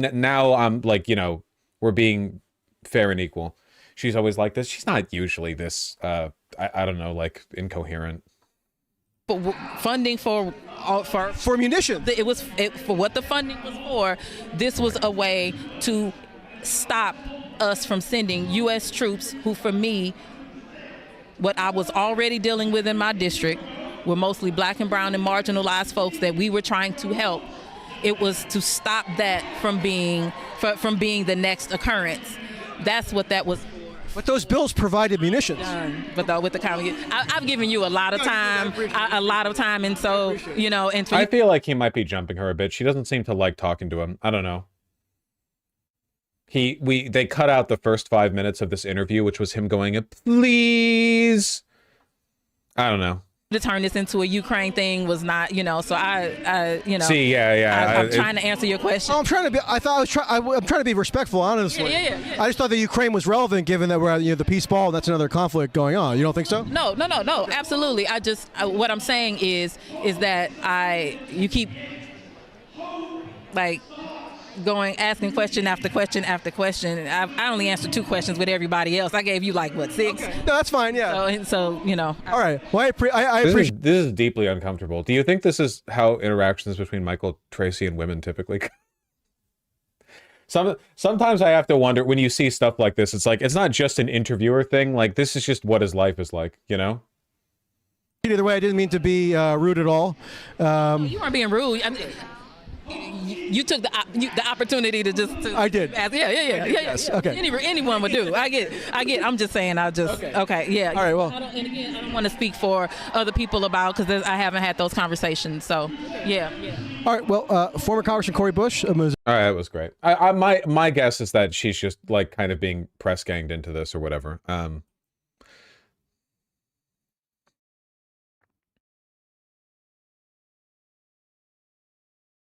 Probably not much else to it. All right, what else do we have in the docket of links that I got before we start waiting for the executive orders to roll out? From West Tennessee. Oh, classic. And we drove How people reacted to Trump's inauguration before being moved indoors due to the cold. 13 hours to be here. We were 6 hours in the trip, and we saw it on his Truth, and and we didn't know really what to do at first. We're like, okay, do we still go? Because we had hotel rooms, and stuff, and then we decided, yes, we're going to go. DC's got a lot of other stuff to offer on top of knowing he's here, and we're here for him, and that's why we're here. I traveled all the way from Kuwait. We drove 8 hours, about 500 miles. Dayton, Ohio, a suburb of Dayton. We're coming from the Bay Area. We traveled from Kansas. Traveled all the way from South Dakota. We're from Manchester, England. We came from Charleston, South Carolina. East Texas. I'm from South Korea. We traveled about 660 miles from Missouri. About 2,000 miles from Seattle. From Florida. We're here from London. I came yesterday to this site and taking pictures, and everybody was excited about putting everything up. And then we got the text, and it was indoor. You got to realize low 20s is t-shirt weather for us. You don't want to mess with autistic people. We're comfortable wearing t-shirts and shorts out even when there's snow on the ground. Yeah, we know.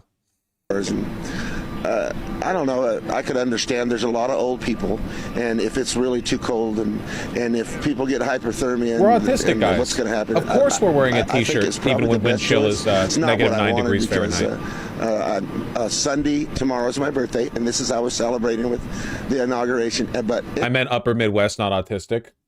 Well, you might have meant it, but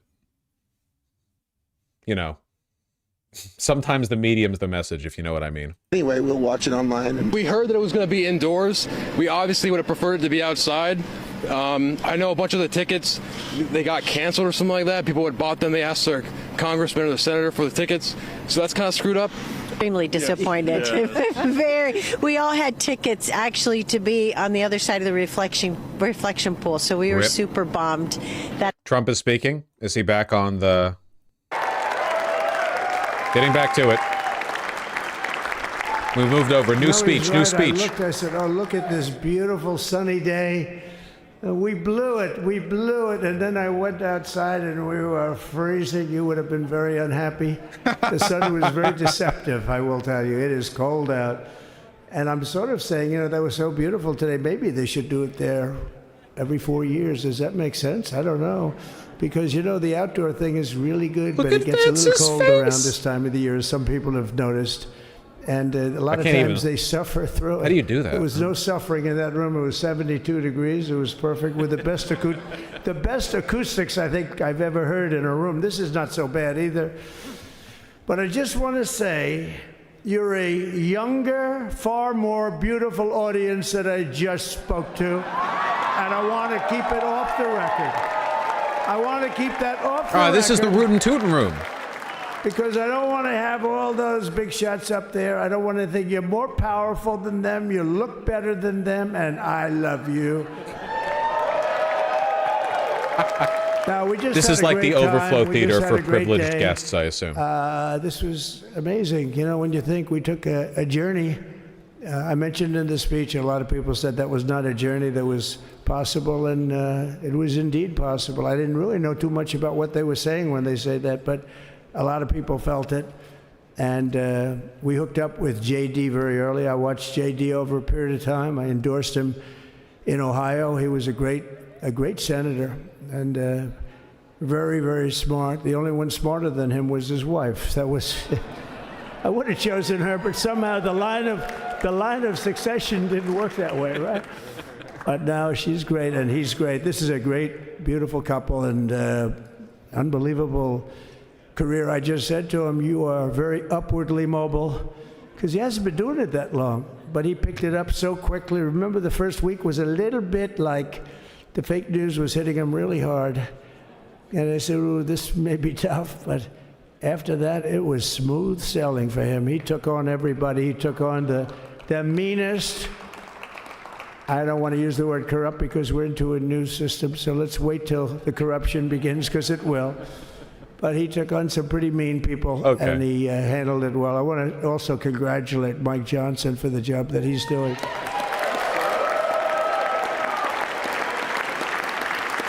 Steve, we gave him a majority of almost nothing, and then I said, to make it tougher on him, let me take 2 or 3 of the people, right?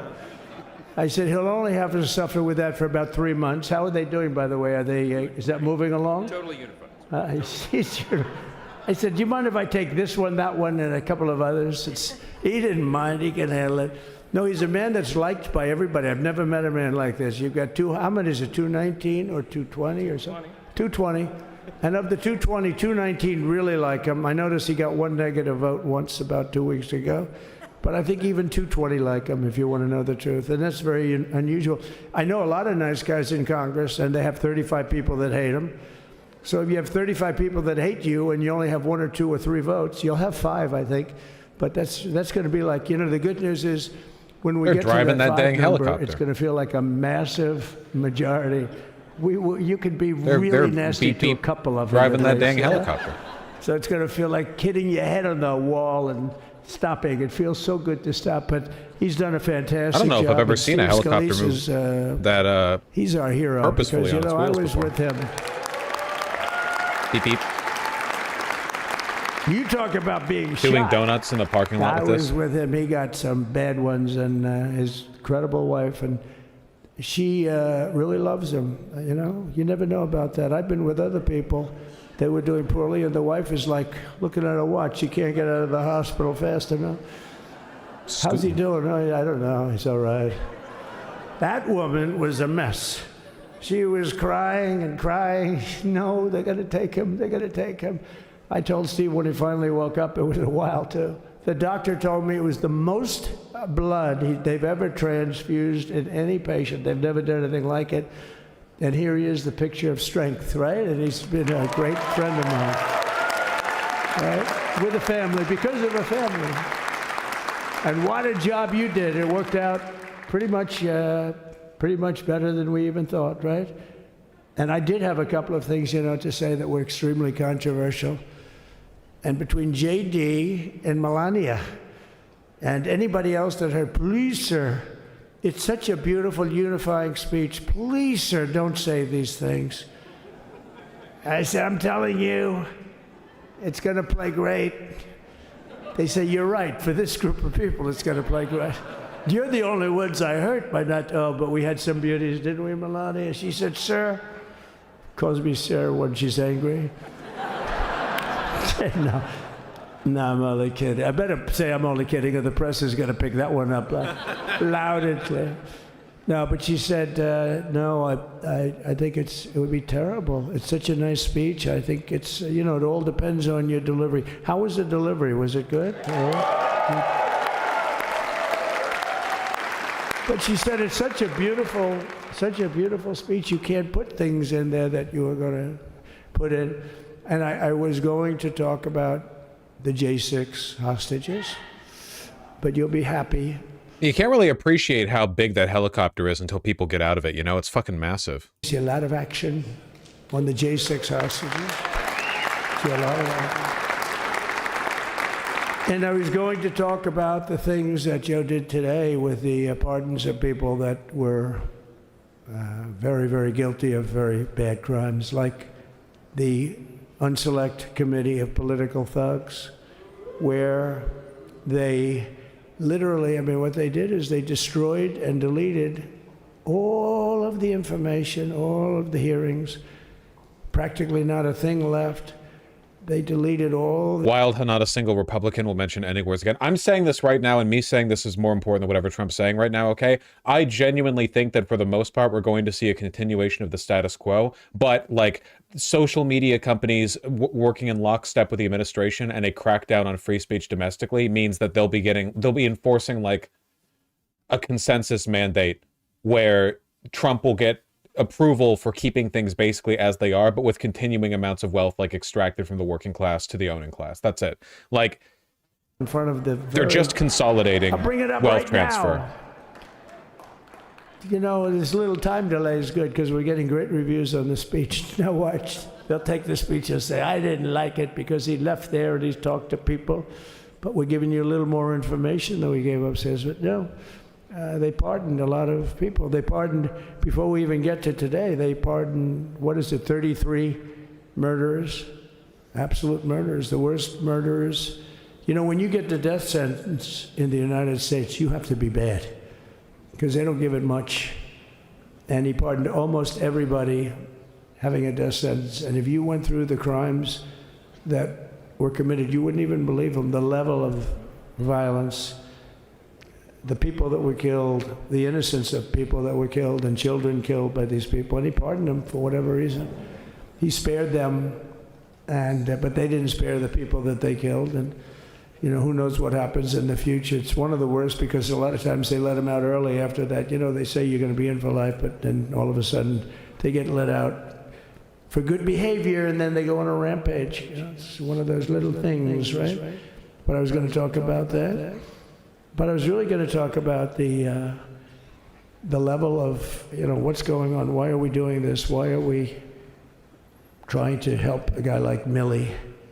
Why are we doing Milley? He was pardoned. What he said, terrible what he said. Why are we helping some of the people? Why are we helping Liz Cheney? I mean, Liz Cheney. Yeah, well, that's a really good question. She's a lunatic and crying Adam Kinzinger. He's a super crying. I never saw the guy not crying. He's always crying. I looked at him. I remember years ago he was actually on my side. And then one day, you know, when you don't want to kill people in wars, they turn against you. Liz Cheney hated the concept of not going to war with everybody. Let's kill everybody. Let's spend a lot of money on military equipment, you know, where her father works, right? And but what she did was incredible. Think of it. They destroyed and deleted all of that information that went on for almost 2 years against Trump. And the reason they did, because it was all boring. I saw some buzz about this on Twitter, so I wanted to check for myself, and it is indeed the case that if you search rigged election on TikTok, it gives you the no results found. This phrase might be associated with terms that violate our terms and condition or something like that. I'm telling you, man, like things are going to get worse for sure, but they're not going to get worse in too dramatic of a way, because the reason all of this is happening is that like the complete. Isn't that a good thing? Wait, what? No, TikTok is working with Trump now. They're all working together. They all have the exact same goal. Oh yeah, free speech. Yeah, I wouldn't hang your hat on that too much. It doesn't for everyone. Yeah, it's blocked here in America, then apparently, throw my arms not in other around countries. A guy with a neck about this big. Even though there are bars, you know, there are bars, you can't really do that anyway. So I wanted to talk about that. But all of that stuff got deleted. And the reason it got deleted is they were all caught in lies. You know, Secret Service testified, and they said it didn't happen. Actually, the two guys were very embarrassed. They're suffering because their friends are saying, did Trump really do that to you? But they gained a whole new respect for me. But it was just make-believe stuff, and there were a lot of make-believe stories made up. Did you see Trump admit the election was rigged this time? He didn't really do that. He just slurs his words together as he enters the weave. That's the people like, you can't. He thanked Elon for Pennsylvania because Elon was doing on the ground campaigning work in Pennsylvania for like months and paying out a ton of money. Like that's already public info. It's not really a conspiracy thing. So it was a dementia slip. It wasn't even a dementia slip. He just he was clearly talking about they rigged in 2020, but now we're back, you know? You need, but you needed 400 or 500. If 4 or 5, you 10,000, that would be more than the number of people there by lot. But we offered her 10,000. Think of it, 10,000 soldiers. In other words, J6 wouldn't be J6. There would have been no J6. But she rebuffed them. She didn't like it. No, she didn't like it. Maybe she wanted that to happen. But she's guilty as hell. And now we would have to go through the process because they destroyed all evidence. They deleted everything. There's virtually nothing left. The other fake story and so many other fake stories. And many people came out on our side, and those people now would got to find them. There's nothing left. So that's a criminal offense. If that were a civil case, it would be a criminal offense. He's been president for 5 minutes, and he's already explaining how all of his political opponents have committed crimes and should be punished for it. Literally, this is the first thing he's doing. A unifying speech. And then when they said we have a group of people that are serious Trump fans, I said, this is the time to tell those stories.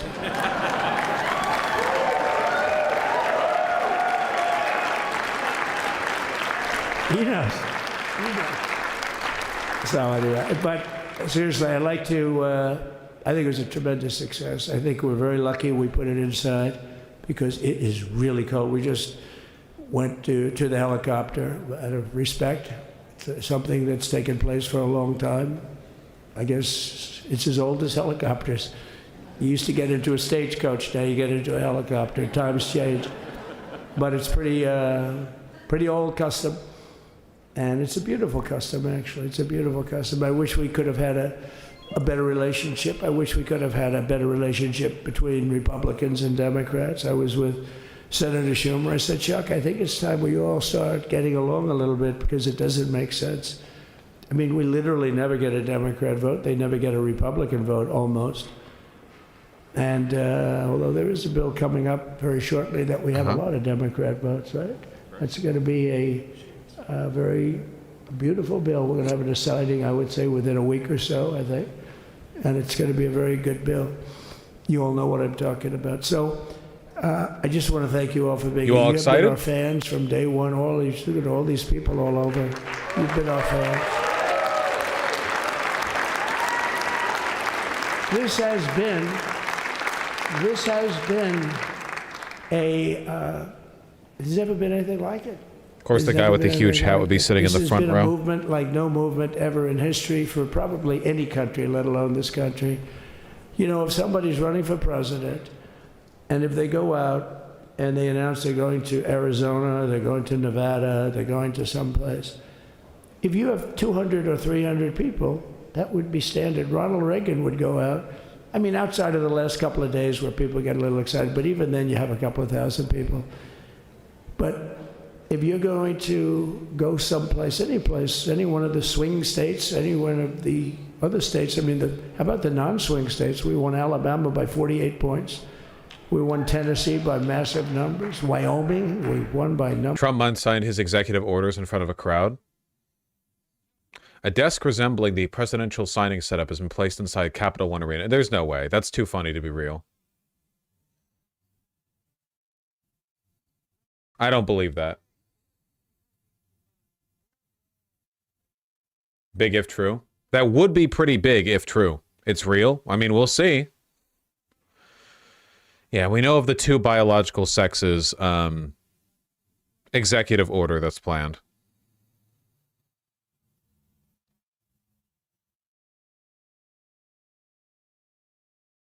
A lot of this is going to be a virtue signal. A lot of this isn't even going to meaningfully affect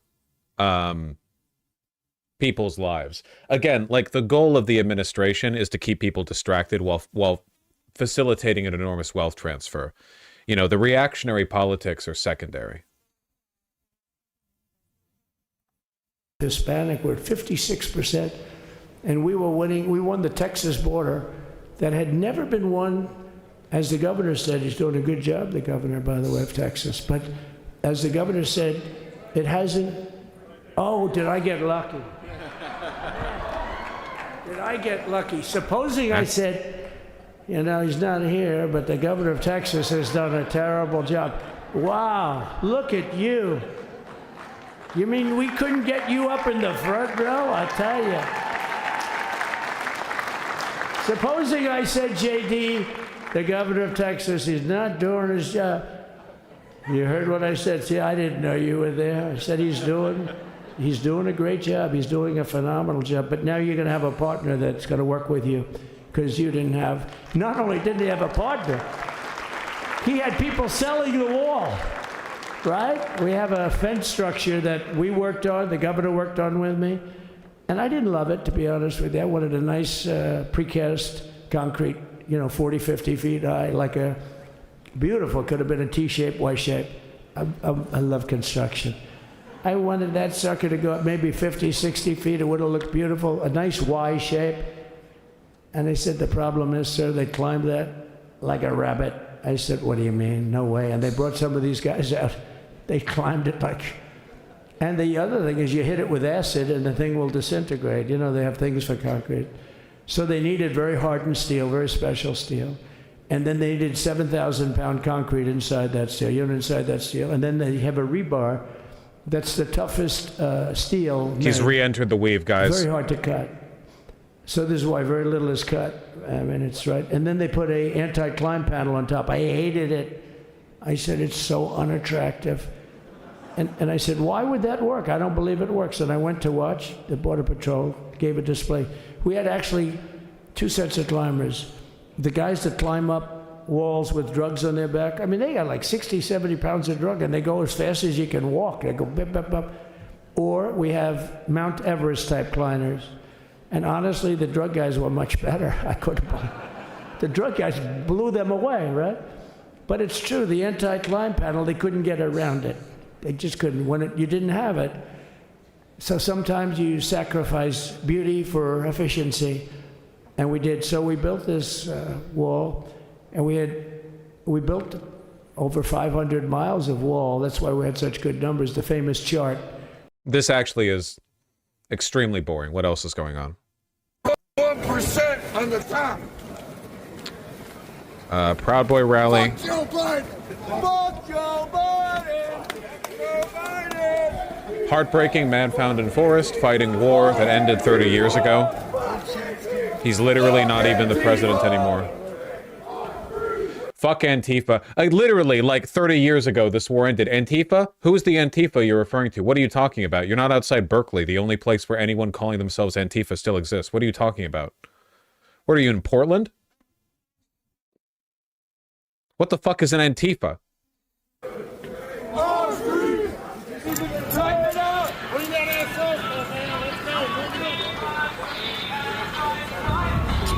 And literally every single one of them is like a fat, balding, middle-aged white guy. Incredible.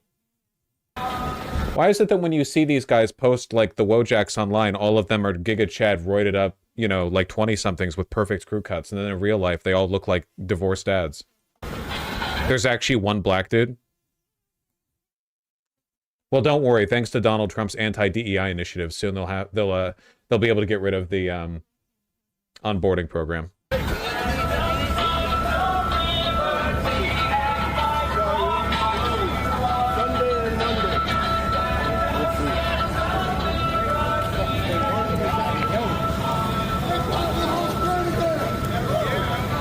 That's great.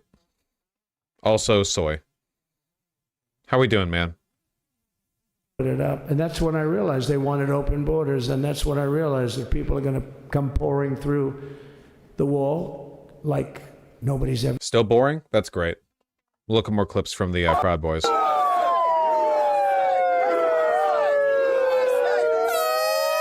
Fwang. Fwang.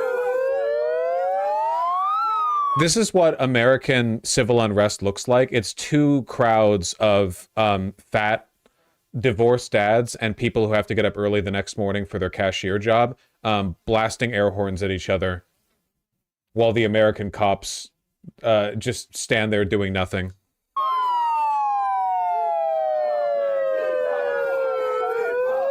Divorced dads have too much free time. Maybe they'd have a little bit less free time if they actually, like, got the kids more than every other Sunday. This is great, man.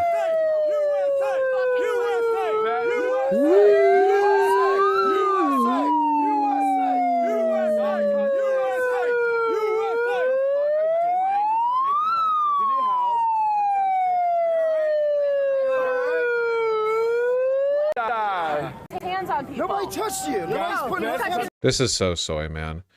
Who even fucking cares?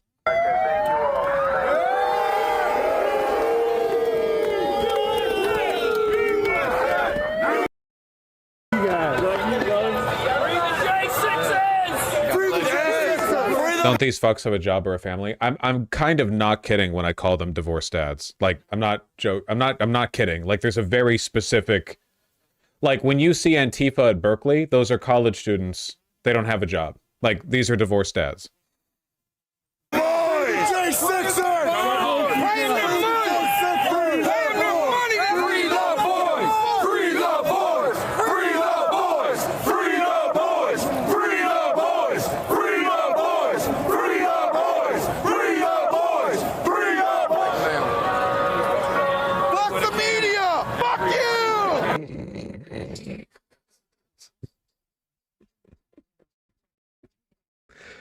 They're so fucking dumb, man. Explain that to a judge? I mean, how corrupt is that? Oh my god. Bro literally has one talking point. Jesus fucking Christ.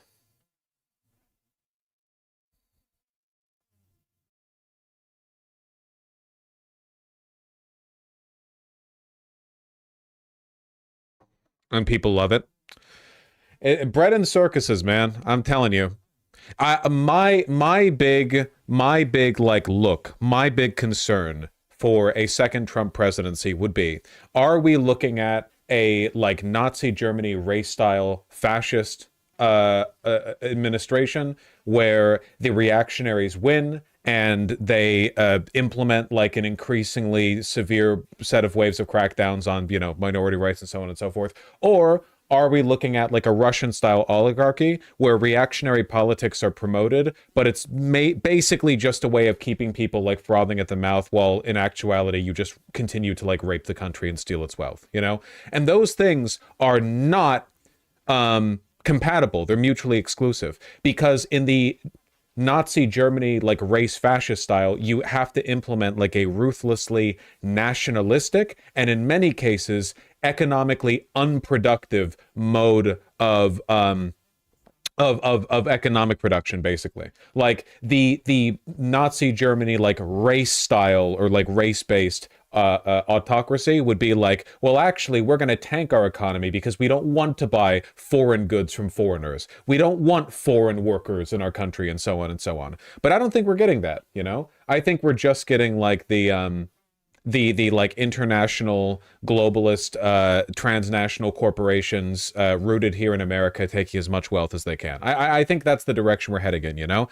They'll deport some illegals, but not most of them. Most of them are needed to work the fields, you know? They'll be racist, but not so racist that it keeps black people, Asian people, whatever, from getting up and going to work in the morning, you know? They'll be anti-trans, but not so anti-trans that, you know, it turns into like, you don't want to martyr them to the extent that it starts to get in the way of things. You want to keep everything at a slow simmer. You see this in Russia. Russia is really reactionary, but they don't go anywhere near as far as they could when it comes to the crackdowns on their minority groups. You ever pay attention to that? Like, if you look at the law of Russia, legally, They have so much leeway to cracking down on queer people in their country. And they do to an extent, but for the most part, they just kind of slow roll it because it's meant as a distraction to facilitate the wealth transfer, you know?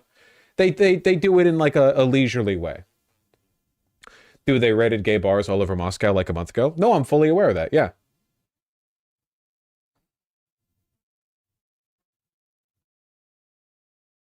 Now I talked about the border, but this border is much worse. We fixed the border. It was totally fixed. There was nothing to talk about. 2020, by the way, that election was totally rigged. So liberal fascism? That's okay. I would say more like... It was a rigged election. Capitalist fascism? No, oligarchical fascism? Fascist oligarchy? It showed how bad they are, showed how incompetent, and frankly, historically, this is a much... Mutually exclusive. Haven't you called Russia fascist many times? Yes. You misheard me. Russia is fascist. I'm distinguishing between like oligarchical wealth extraction fascism and like pure ideological reactionary race-based fascism. And we're leaning more towards the oligarchy here. Yeah, the kleptocratic regime. Corporate fascism. Yeah. And then we took on Hillary. She didn't look too happy today. We took on Hillary. A very nice person, but we took on Hillary and we defeated Hillary, and then we did much better the second time in 2020. You know, we got millions more votes. We got that's good because it means no camps. Like well, that's the hope. Million more votes than we did. I can't see the future. I'm just taking shots. I'm just making estimations. I got like 9 million more than anybody else had ever gotten. It's my guess. And they said we lost, and because of that, I said to Melania, "What do you think?" And she said, "You want to do this again?" And had we lost, and had I thought we lost, I wouldn't do it again. I believe she said that. That's like the ultimate poll, right? But I knew how well we did, and this time we made it too big to rig. It was so big. They tried like hell in the butt. Will this be canned at the end of the year? Yeah, probably. They tried to do it, and around 9:02 they gave up. Last time they did bad things, but this time they just said, yes. You know, I don't know if you saw, Mr. Speaker, in Washington, they had placards. They were all set to march. They thought it'd be closer. A gentleman asked me, a very respected gentleman asked me yesterday, how come the polls were so wrong? They showed you winning, but not in a landslide. I said, because people that are true Trumpers wasn't a landslide. Are so angry at the whole polling 1%, system man. And at the writers. It was a 1% victory margin in the popular vote, so when you or like call 1.5%. Trump, who are you voting for? They say one of the closest elections in American history. I'm not telling you. And that was probably 40% of the people they called. So they would discard that one, and they didn't show that. And then when the election happened, you know, the vote came, and it was much different, much higher than we're going to win, but they really thought, they couldn't believe the one man said, I mean, it was so much higher. We won all 7 swing states. We won the popular vote by millions of votes, which is hard for a Republican. I'll tell you who came through. The unions came through. The auto workers were great. The Teamsters were great. The firemen were great. I think almost every union was great. The only one that weren't great, although Sean was great, and the Teamsters, Sean O'Brien, the head of the Teamsters, was fantastic. But generally speaking, the head of the union was against Trump, but the union would be with us for like 85%. Look what we did with the auto workers in Michigan. Look what we did with the Teamsters. The Teamsters were unbelievable. They were a solid Democrat vote, and they voted for Trump. So we had a great experience. Now we have to go to work and get it done, because we have to do something that's going to be great. We're going to turn our country. Why is Biden Air Force One? He lives like an hour's drive from the White House, doesn't he? I mean, he lived in the White House up until 2 hours ago. Yeah, you think he's going home? They're sending him to a farm upstate. Think it'll be the difference between Italian fascism and early 30s Nazism? Yeah, it seems like it. At the end of the day, doing like Nazi shit is just really bad for the economy. It just is, you know? And the people who run this administration, people like Bezos, Musk, what have you, want to make money. Musk and Bezos don't, like, first principle care about racial hierarchy. That's a second principle thing. Their first, like, principal interest is they want to be the biggest, sweatiest, wealthiest boys ever. And all the other stuff kind of comes second of that. They'll say or do anything to advance those positions. Musk and Bezos pretended, and Zuckerberg pretended to be progressive when it suited them. They now pretend to be reactionary. And don't get me wrong, I think they have a default inclination to reactionary politics. But in truth, it's always just a second-order principle. The real position is just being really wealthy. Are executive orders out yet? The executive orders cannot be legally passed until Trump signs them. The documents are pre-written. He just has to sign them. There will be a ceremony for it. You'll see it. But right now, Trump's over there in the Capitol building, so he can't sign it. Well, Russian kleptocracy is also fascist and reactionary. Vosh is wrong on this one. Please listen to my words before criticizing them. I said Russia's fascist. Do you watch my videos? I call Russia fascist all the time. And reactionary. But there's a difference between a reactionary fascist kleptocracy and one that goes to the lengths that like Nazi Germany did, which was based not so much on kleptocracy, but rather on like racial hierarchy as a first principle. What matters, what comes first is what matters most, right? It's kind of tautological, I suppose, but... She was being elevated off the ground. She almost blew away. No, so we all appreciate it because she's been a great first lady. A beautiful and a great first lady. And they love our first. Can you do a kickflip? Yes, but I'm not showing JD, you. Whenever I make a speech, I see hundreds of times, we love our first lady. We love, and they do, and they should. She's great. So I just want to thank you very much. I just want to thank everybody. And I felt that, I said to JD, should we give him the A treatment, the B treatment, the C, the D, or the F? You know what the F is? You should give him the D. Hello, everybody. Thank you for being here. Bye-bye. I gave you the A+ treatment. Thank you. Thank you all. Thank you, Governor. Thank you all very much. Appreciate it. He's still got it.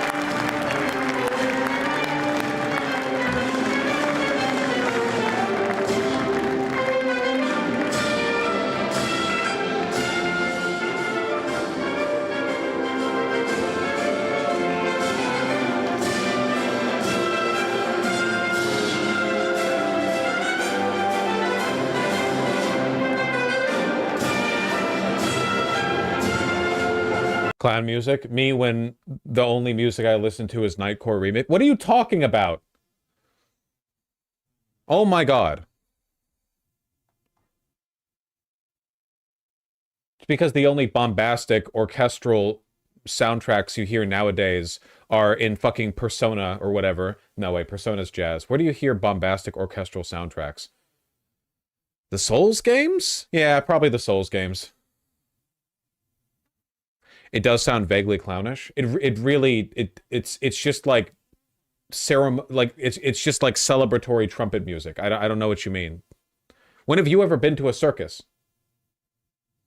That's right, motherfucker. I bet you never have.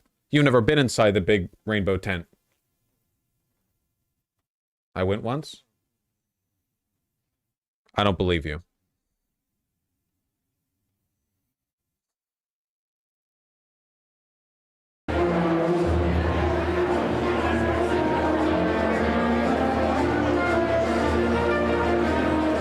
It's because there's that one march that everyone associates with clown music. You mean like when the one song plays and everyone's like Freddie Fazbear song, but the song is like 200 years old or something?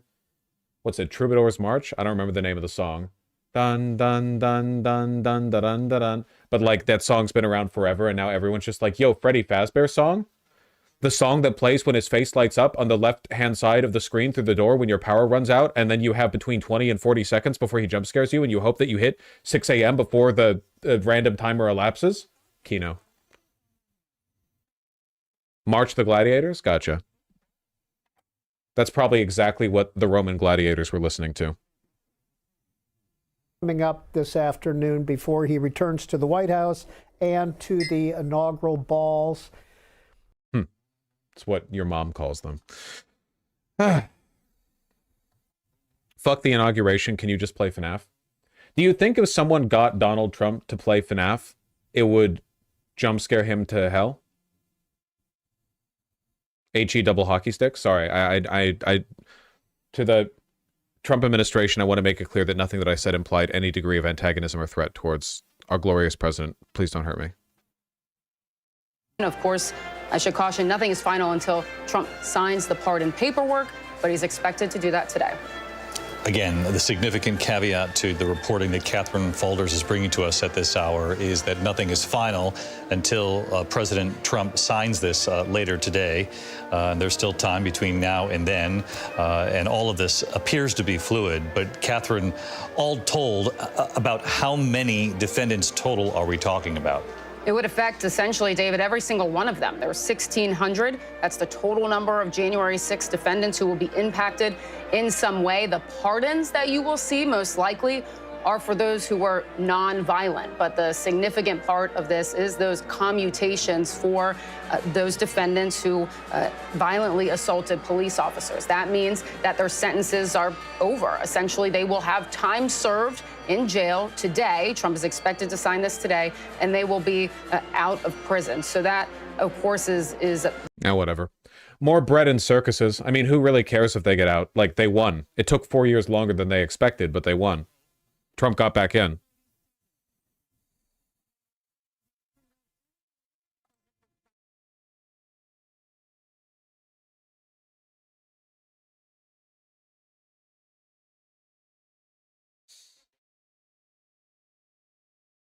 Do you think judges will start rejecting asylum claims outright, or will they need to replace them first? It's going to be a little more...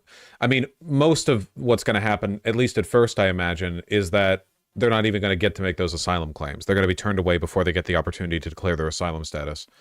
Or those claims aren't going to be respected. That's probably going to be the way things play out. Are you excited now? Yeah. We're entering a new age of unity. They're going to name it the Gulf of America. I'm excited.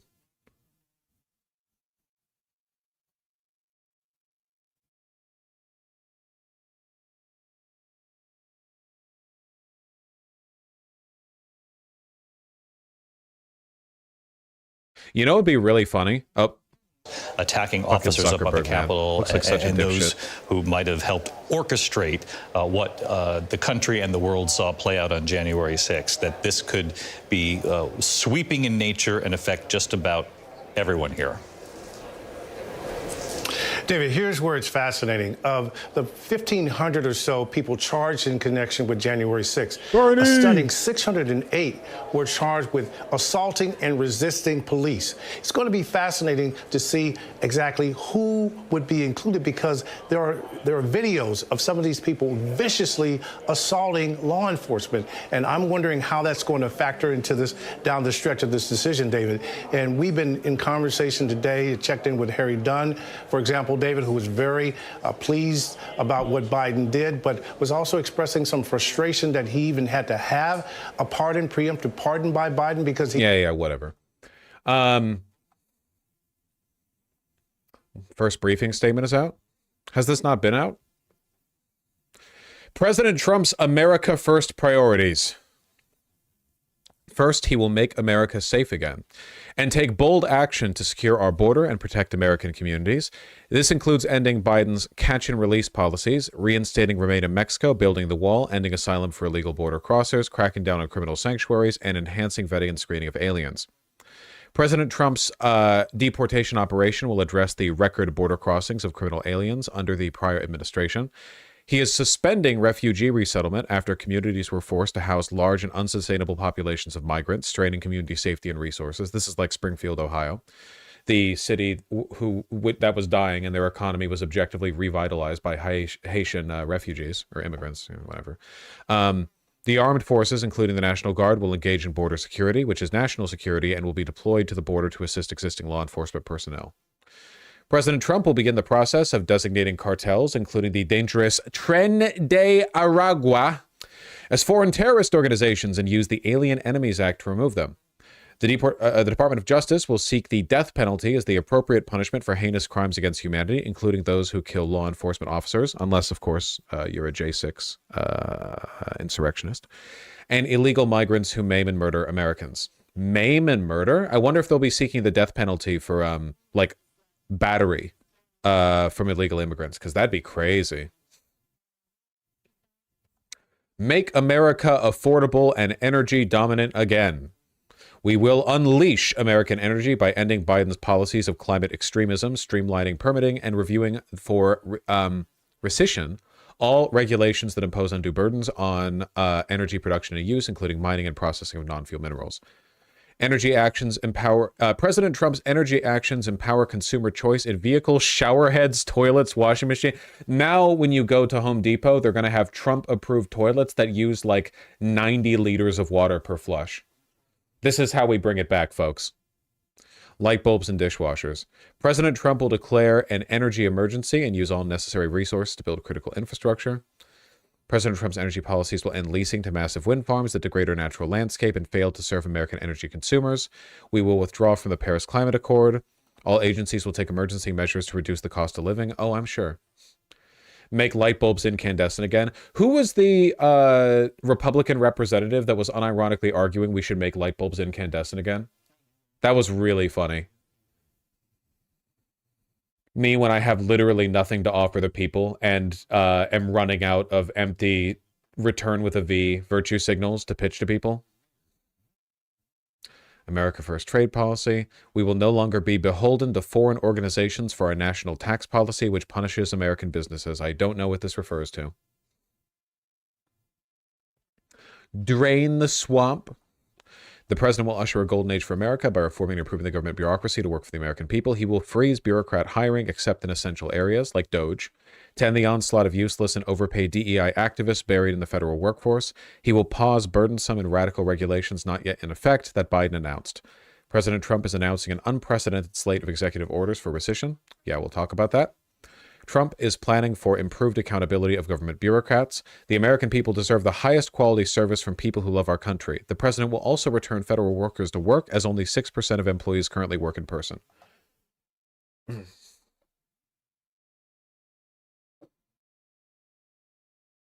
That's cool. President Trump is taking swift action to end the weaponization of government against political rivals and ordering all document retention as required by law. Trump is also ending the unconstitutional censorship by the federal government. No longer will government employees pick and require the erasure of entirely true speech. On the president's discretion, the State Department will have an America First foreign policy. Bring back American values. The president will establish male and female as biological reality and protect women from radical gender ideology. Great, great. American landmarks will be named to appropriately honor our nation's history. So this probably means like naming stuff after Confederate generals, Gulf of America, that kind of stuff. I like how anemic this is. It's the whitehouse.gov page for America's first priorities under the Trump administration. And then under Bring Back American Values, it's trans people don't exist, comma, Gulf of America. Like, that's great, man.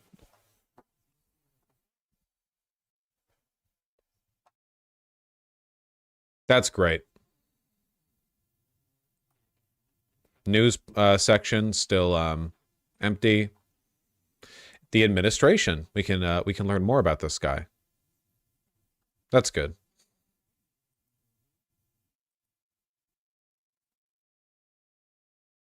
Yeah, that's the issues page. News. Yeah, it's that's it.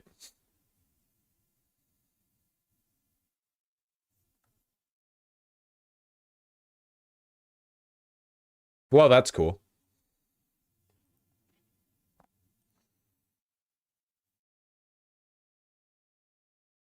We're so back, dude. We're so fucking back.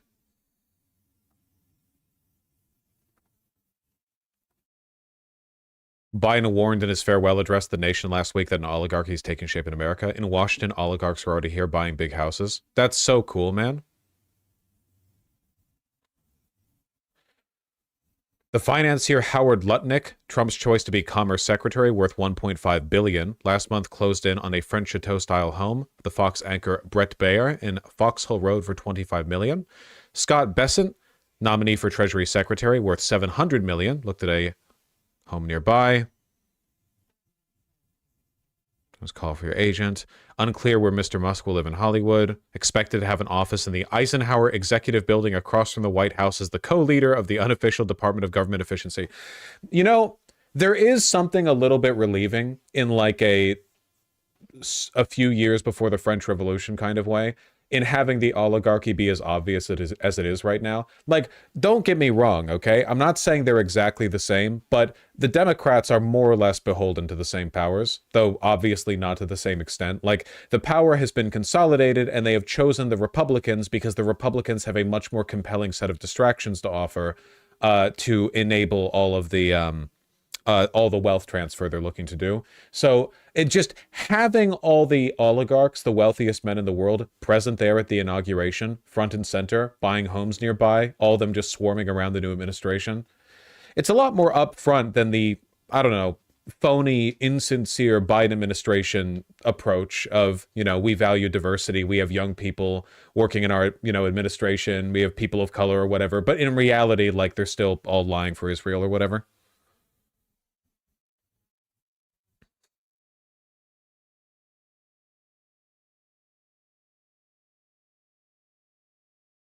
Are you indicating that a socialist revolution is close in the US? No. Also, the French Revolution wasn't socialist.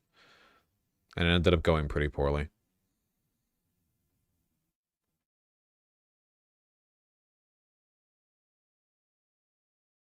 One day.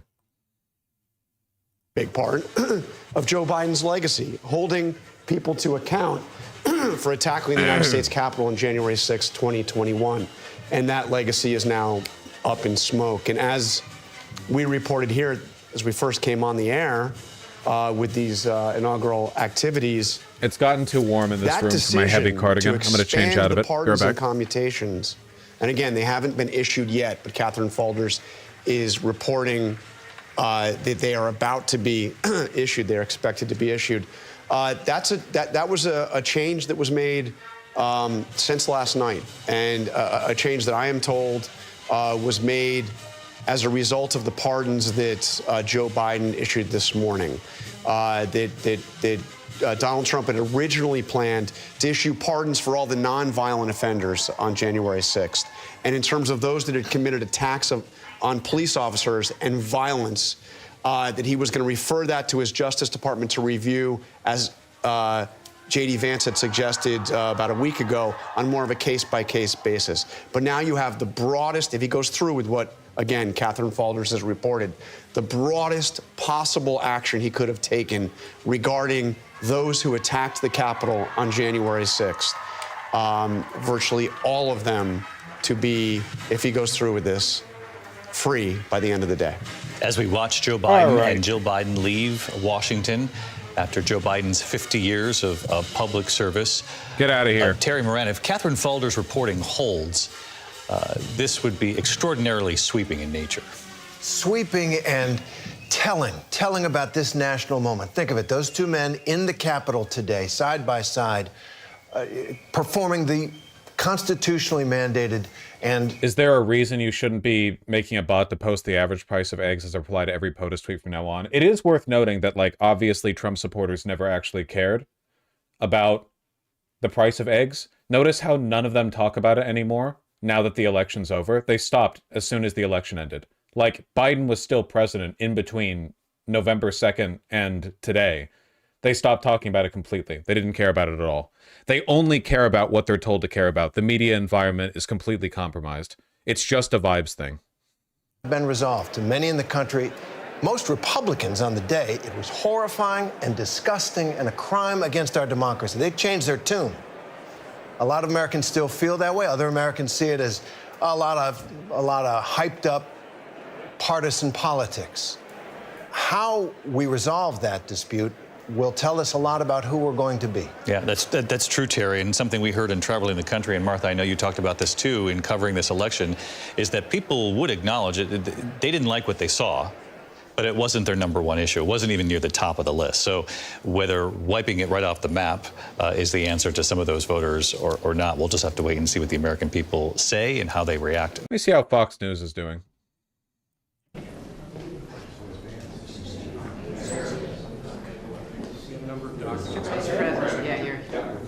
Here we go. It was a great event. We went to the helicopter. It was freezing. The sun is a little deceptive. Yes, it is. So what would you like us to do? Man, he was really fooled by that sun, huh? Official documents. Okay, I assume they're going to be happy with these documents? Yeah, they're we might not be here. It's the next step. It's a tradition. Why is Melania still wearing that hat? Because it looks sick. Cabinet and cabinet level appointments for your signature. Okay. Cabinet appointments.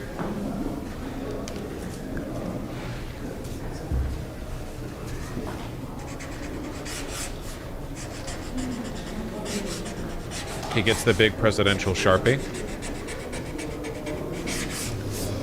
Okay. The next one will be, excuse me. Next one will be 47 sub-cabinet level appointments, sir. But you don't have to sign 47 times.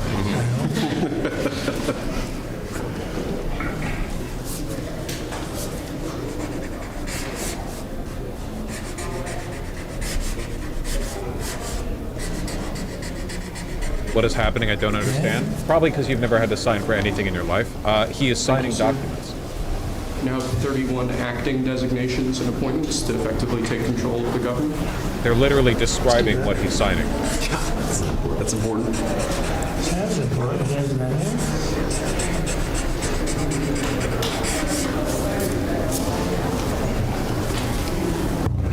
And we have 15 commission chairman and acting chairman appointments. Send here. Commission chairman and acting chairman.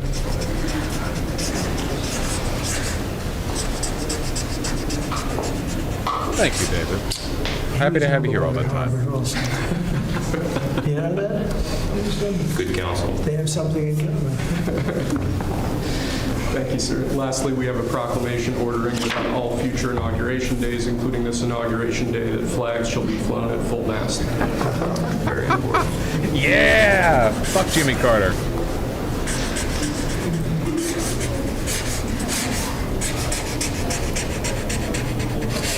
We are so back. To have an inauguration tonight. The sound was so good. The temperature was 72 degrees, but the sound was so good. So maybe something to think about. Thank you. Okay. Good acoustics. Yes. All right.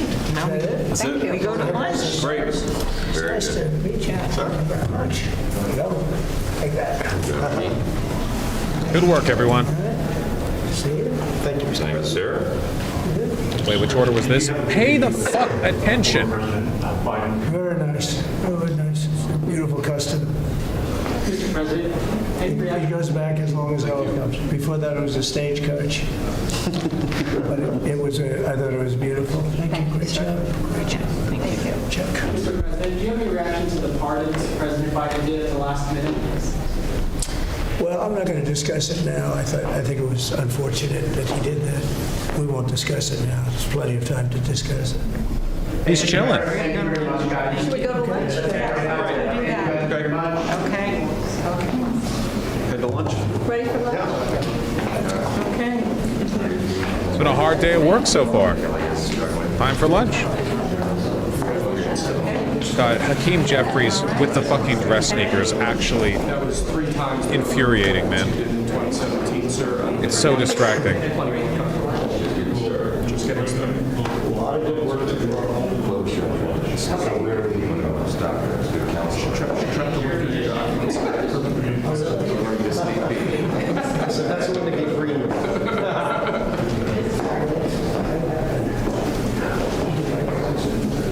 Thank you. That was great. That was great. That was great. Standing ovation. I liked it.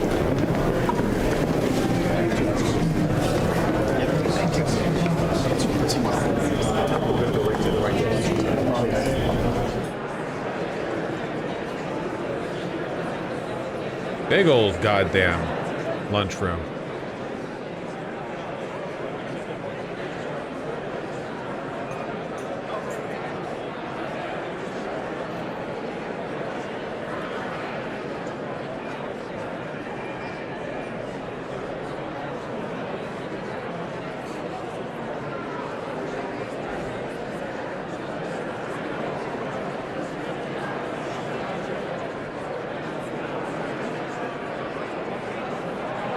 Wish I could eat there. Yeah, but imagine how bad the conversation would be.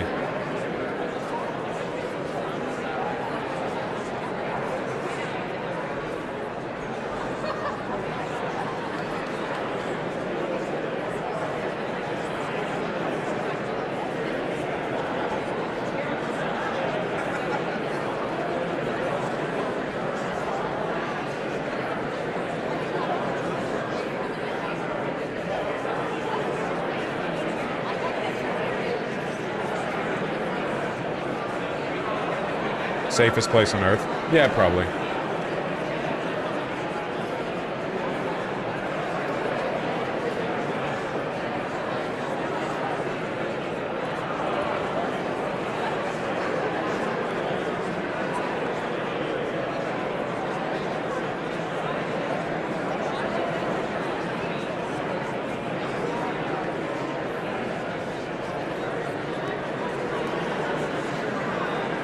Bernie!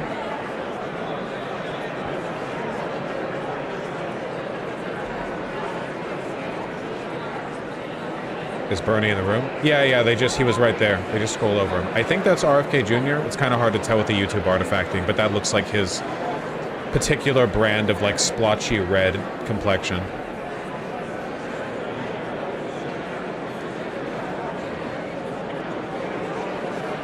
His redness? Yeah, it's all the red 3 that he eats.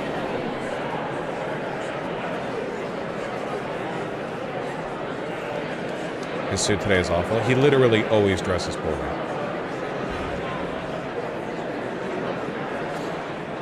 Bernie!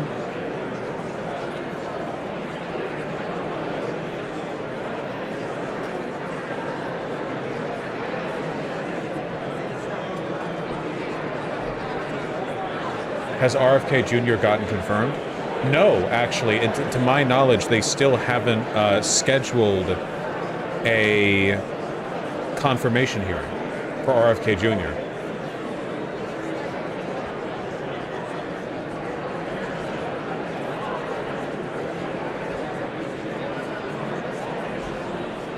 I don't think he's getting a position. Well, there's a reason they wanted a recess appointment for him. He'll be tough to get through. Same with Tulsi Gabbard. Isn't this the day they have a designated survivor and stuff? They do every time there's a big government function like this.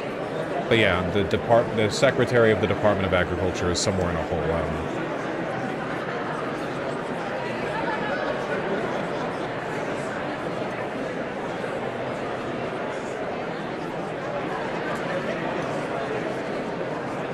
Do you think they're trying to run out the clock for RFK? I, honest to God, just think they've been busy.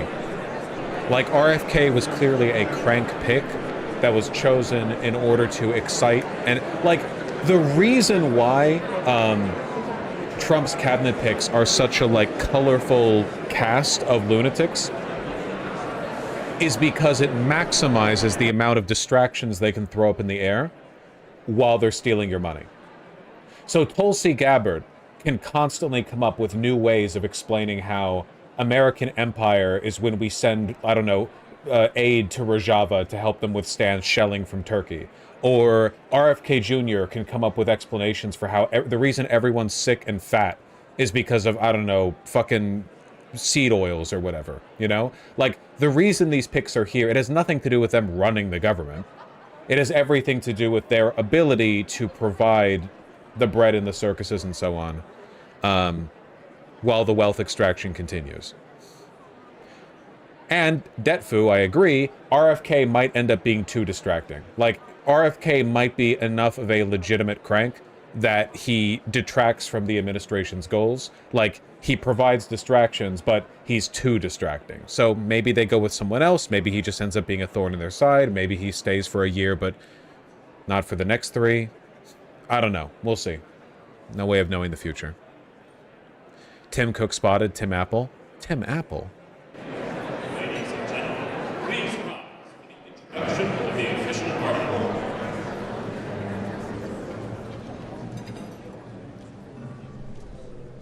Ladies and gentlemen, please be seated. Get trolled, Barron. You know how many calories it takes to get Barron to stand up and then sit down? Fucking Jeff Bezos.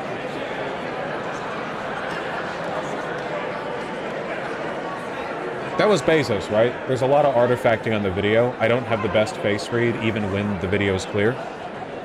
Yes? Okay, just making sure. None of you accuse me of being anti-white when I fuck up the faces of white people.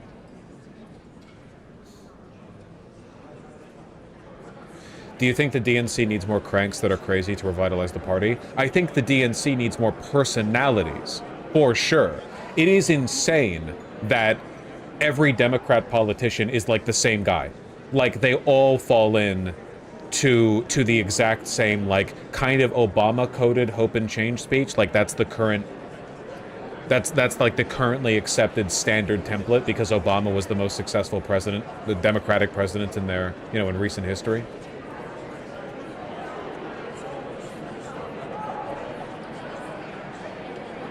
You're pretending to mess up their faces, you knew that was Bezos? I was like 90% sure, but that's still 10%, you know, wrong, possibly.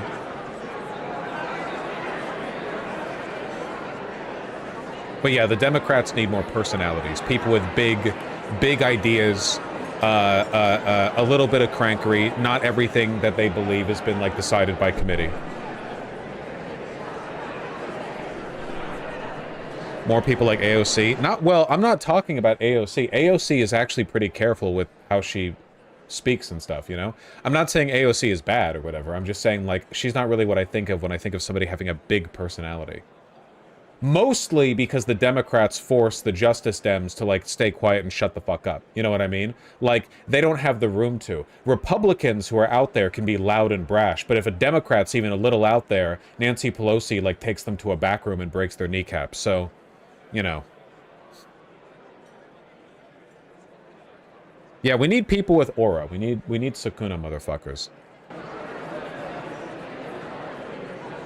Keep the drink away from him. Oh my god, all these glasses are for him. It's over.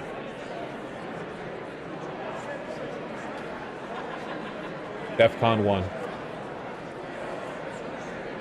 I think that was water. That was actually Everclear. It looked like water because it was clear, but hence the name. At this time, please rise for the introduction of the official party.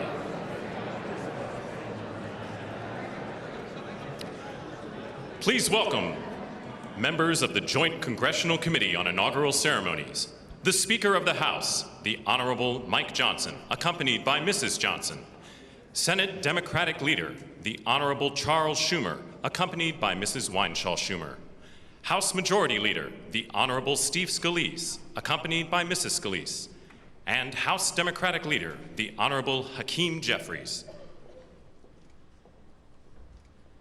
I don't find him very honorable. Those dress sneakers actually piss me the fuck off, way more than an ill-fitting suit. You do know that properly fitted dress shoes are comfortable, more comfortable than sneakers. Leather molds to your foot over time, and these people have the money to get the best shoes in the world. Please remain standing for the honors and the invocation.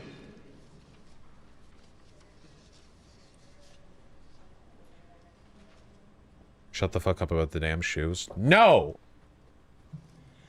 Ladies and gentlemen, escorting the Vice President of the United States, ranking member of the Joint Congressional Committee on Inaugural Ceremonies, the Honorable Deb Fischer and Mr. Fischer.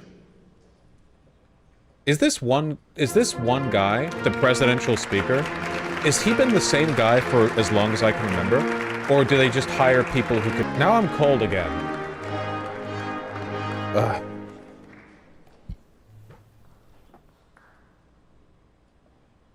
Inaugural Ceremonies, the Honorable Amy Klobuchar and Mr. Bessler.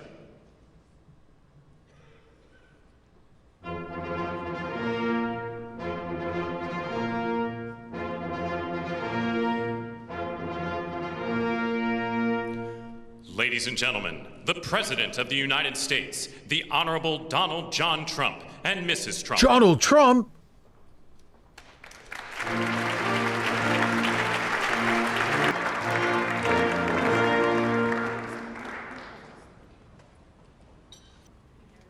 You know?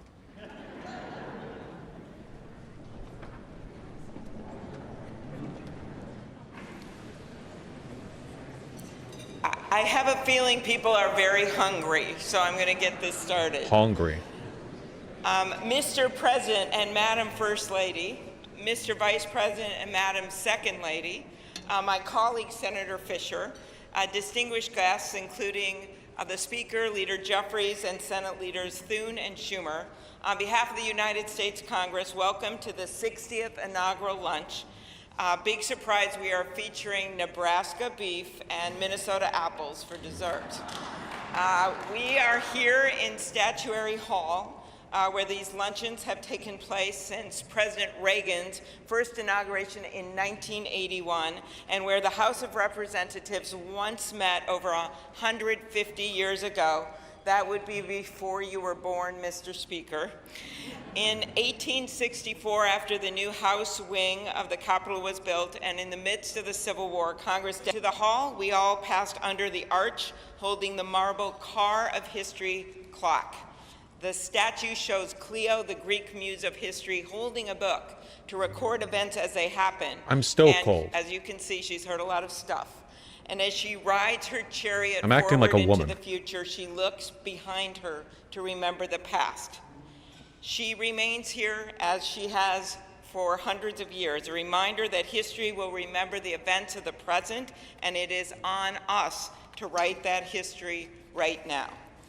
Speaking of art, I'd now like to ask U.S. Senate Chaplain Dr. Barry Black, and we thank God he is back with us and in good health, to deliver the invocation, after which lunch. Why does he will be look so served. sullen? Because he thought it was going to be a warm day, because the sun was out, but it was cold, actually. King of kings and Lord of lords, whose kingdom is above all earthly kingdoms, and who judges all lesser sovereignties, look with favor upon President Donald John Trump and Vice President James David Vance. Empower them with the wisdom and courage needed for our times. Protect them from the vicissitudes and challenges that obstruct the making of a world of justice, peace, and righteousness. Lord, give them a determination. Are you supposed to be wearing your hat during prayer? If it's like a sick hat, yeah, I think so. pleasing to you. Preserve their families in health and strength by your grace and power. Bless now this luncheon as each of us finds your grace sufficient for every need.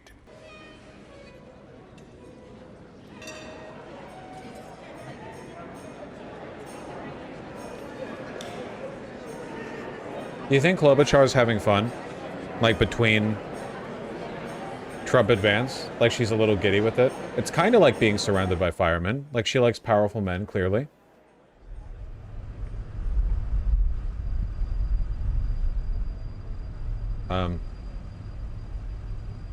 I'm sorry, was the lunch a private affair?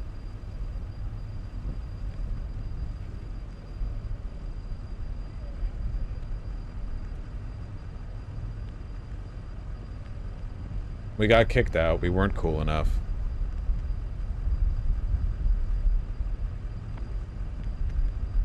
Trump is a nervous eater, so we can't film him. Can you imagine how much it must suck to be the president and to, like, need to fart? What do you do?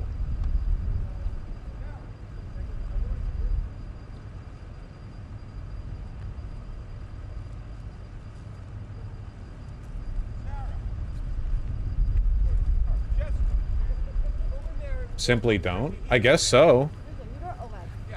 Did you miss his epic Diet Coke? I mean, whatever. I don't give a shit. We're in that lunch hour now. The CEO of TikTok was next to Tulsi Gabbard at the inauguration. Fuck, that's so fucking funny. Oh my god. Thank you, dear leader Trump, for personally saving TikTok from being banned.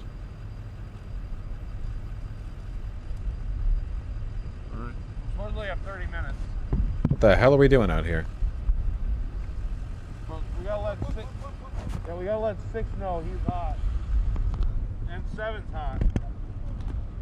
You use Epic Games? I got the Tomb Raider remastered trilogy on Epic Games.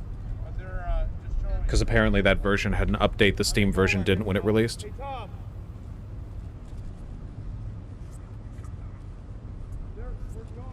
CEO of TikTok sitting next to Tulsi lol. Oh, thanks, Vi. I didn't know that. Well. Yeah, they're pulling off some red wedding shit in there. You know? They just don't want us to see. Oof. Migrants in Ciudad Juarez who are waiting for their 1 p.m. CBP-1 parole appointments learned 20 minutes ago the app is shut down and those appointments are no longer valid. Yeah.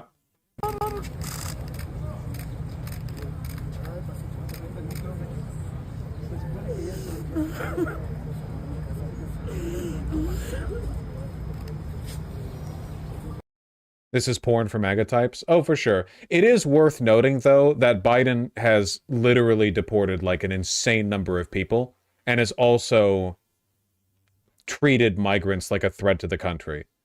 You know, like, things are going to get worse, but this has been, like, a multilateral decision.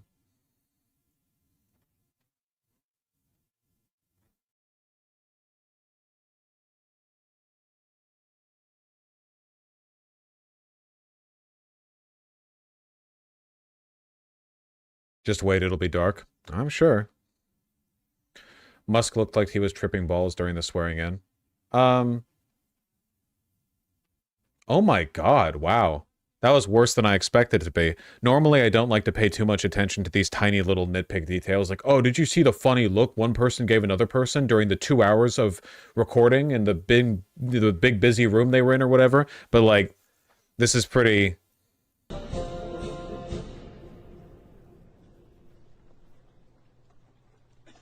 What are you doing, man?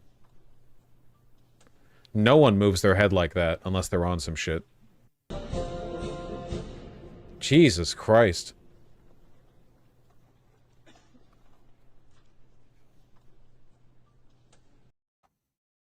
Took one too many.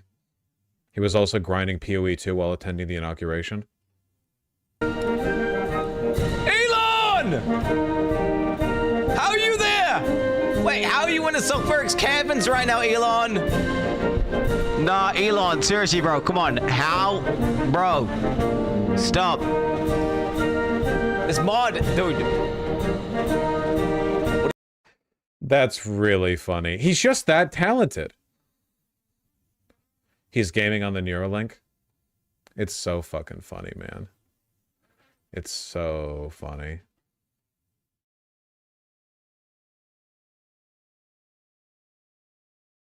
I don't, do you think, like, was it like a devilish bargain where McGregor traded his ability to wear suits that fit him properly for the ability to fight good and sexually assault people?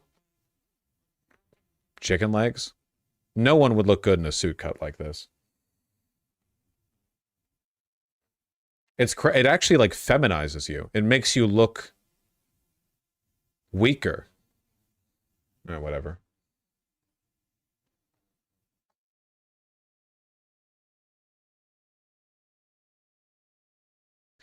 Now that they're not in charge anymore, do you think Dems will go back to being pro-immigration like they did back in Trump's first term? Honestly, probably not. I don't think the Democrats, at least federally, I don't think the Democrats are going to provide, like, much resistance at all. I think they're mostly going to provide resistance in the, like, sense of, like, Donald Trump was rude when he said X or Y, but yeah, no, I don't think so. You might see it more on a state level. But federally, eh.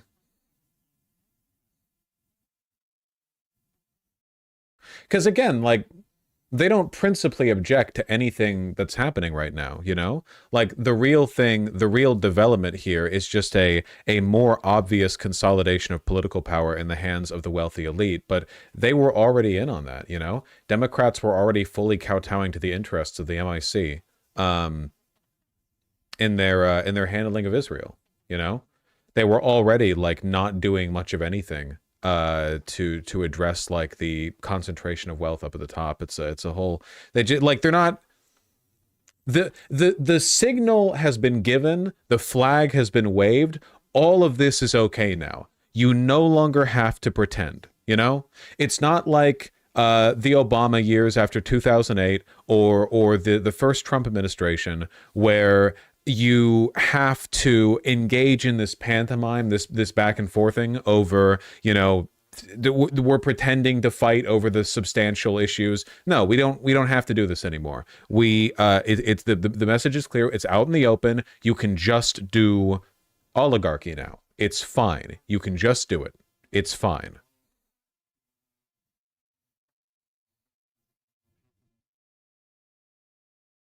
Seattle's Big Money Central. Of course it is. I live there. Make sure to like and subscribe, hit the bell, and donate if you like the content. Thank you.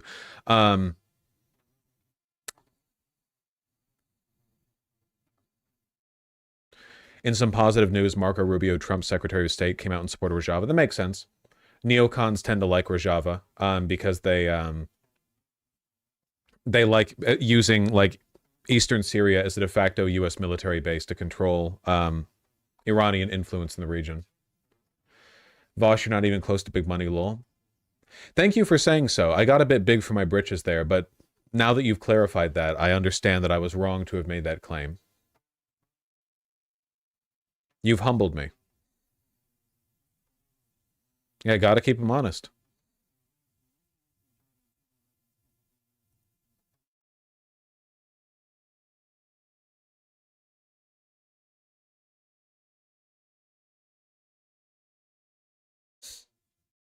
Are the people still having lunch privately? Lunch probably will continue for an hour. I mean, that makes sense to me, at least. Sorry. ABC News is just covering... Oh, God. ABC News is covering The Bachelor. Yeah, it looks like they actually did take cameras out of the room. No press for the lunch, you know? So all the wealthy people can clink glasses together without public scrutiny. What's Fox News covering? They're just staring at the building. Okay. No Bachelor runs here? Yeah, they don't want you to see the child sacrifices to Moloch.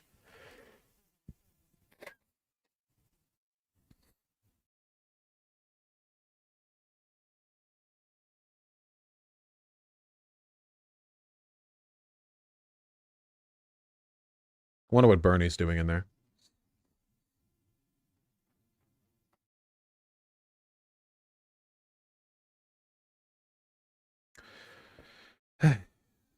Trump is eating 50 Big Macs.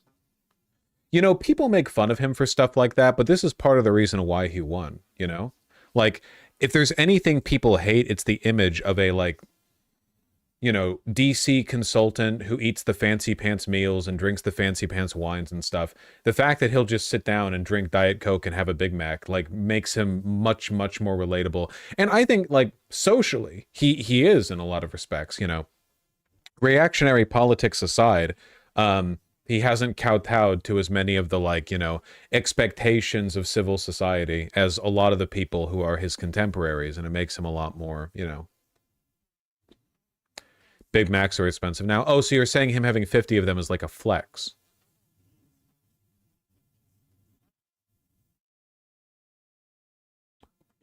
Where are all the protests? They do not allow protests at the foot of the Capitol building. They tried that before, and it didn't go out very well.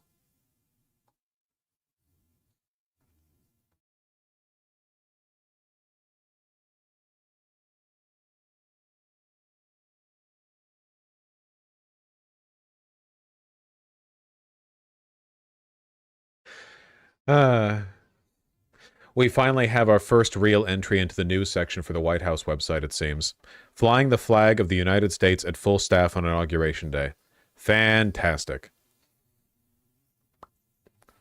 We got to stop making jokes about Trump. We got to make him irrelevant. He is the president of the United States of America. I really don't think his relevancy is going to come down to whether or not you want to make jokes about him. This is like, if you ignore it, it'll go away, but you're referring to like a hurricane. Stop platforming Trump. You're giving him a platform. Yeah.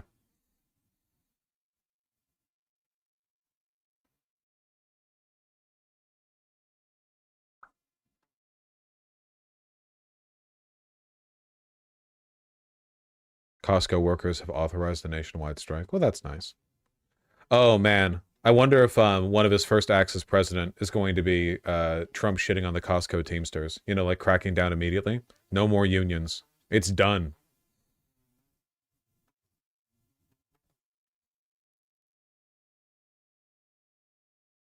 We're Costco guys. Of course we're the vanguard of the revolution. 5 big booms for collective organizing. Boom.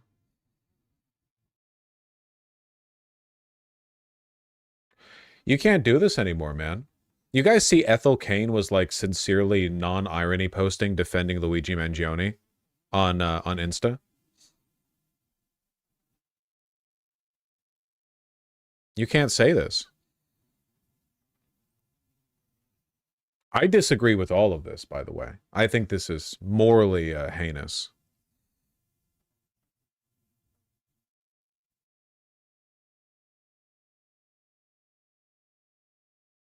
Me too. Good.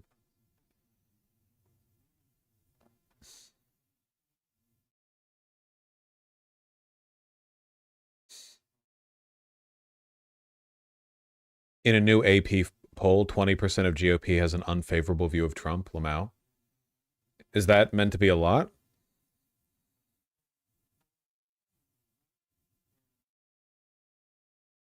Most Republicans have a favorable opinion of Trump and Vance. Really?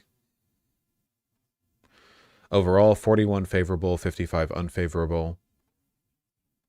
Democrats, 85 unfavorable. Independents, Republicans, 19 unfavorable. I mean, clearly it didn't matter enough for the, for the election to go differently.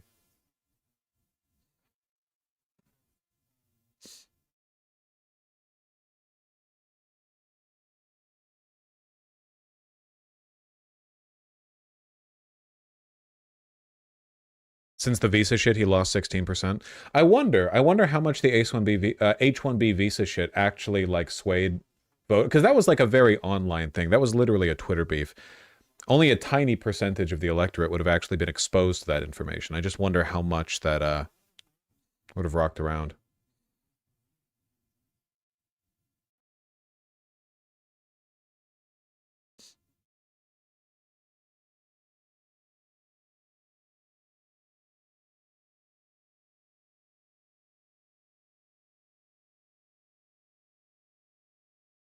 Have some graphs, one of which say that the youth like Trump. I don't think we should be hinging, like we shouldn't be looking at these polls too much, okay? We have seen many times before how unreliable the methodologies of these polls are. They are so, like they literally will give the questions to a polling agency and the polling agency will just run out and get it done in like, 2 days here. There are so many ways these polls can be biased. Oftentimes you can't even know how biased they are because you're not fully familiar with the methodology. One thing we can say for sure is that like far more people like Trump than ought to. We can go with that.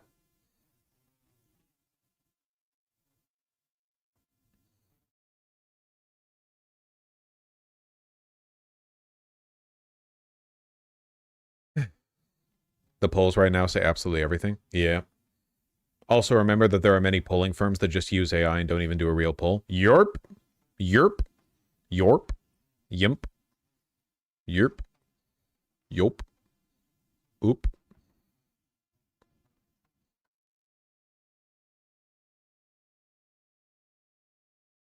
Yeep.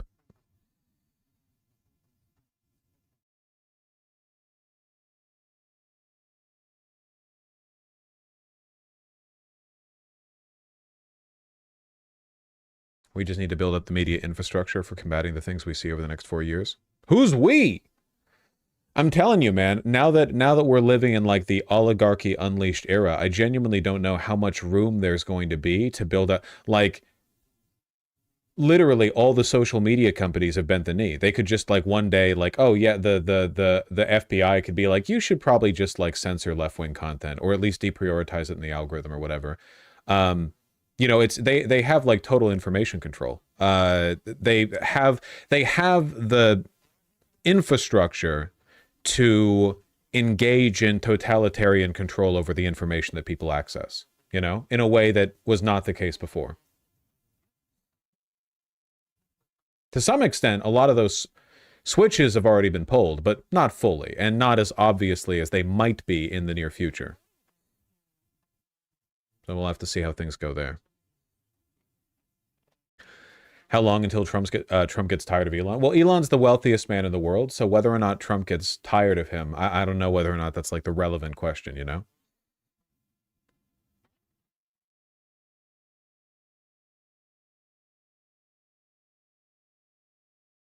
Is it time to return to pamphleteering? Nobody reads pamphlets. No human alive reads pamphlets. Whenever you go to like a student event or whatever, in college, or you know, you go downtown, someone's handing out pamphlets, you see like a Trotskyist or whatever, no one reads those. Literally nobody reads those. 0 people read those.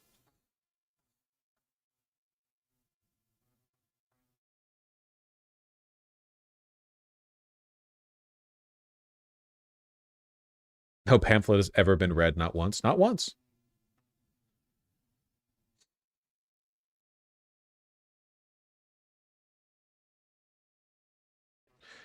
So what do you think we should be doing over the next 4 years? I don't know, straight up chilling. It's not a great time for organizing. I mean, organized labor is always like a potential venue, but we'll have to see how effective it actually is. Yeah, blame them for everything, you know, for absolutely everything. Which is valid. Attribute basically nothing to Donald Trump directly and everything to the oligarchs who control him. I mean, there's only so much you can really do. That's not just me trying to be grumpy and pessimistic. It's just like realistically, you know, we're kind of like up against the fence with options.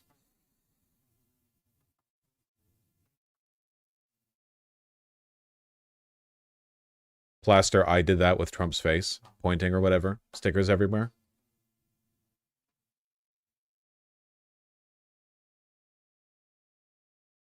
What's going to happen to Ukraine? I'm a live streamer, not a divination wizard. I can't really say.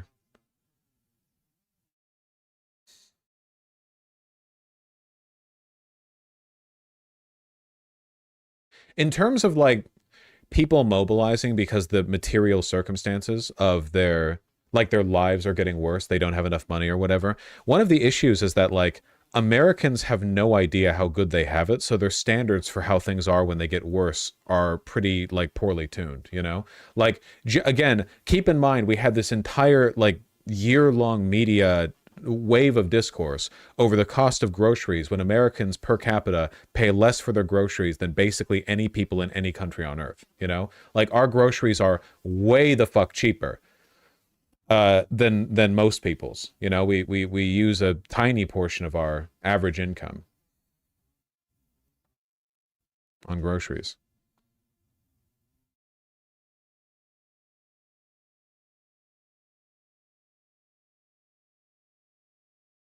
It's genuinely insane that Americans ever complain about petrol prices. Yeah, we have like the cheapest gas in the world. It's crazy. The real cost is housing? Yes, because you can only subsidize that so much, or at least we haven't to a large extent. Holy shit, he's going off, lol. What is Elon talking about? I don't see him on the news channels that are covering the inauguration.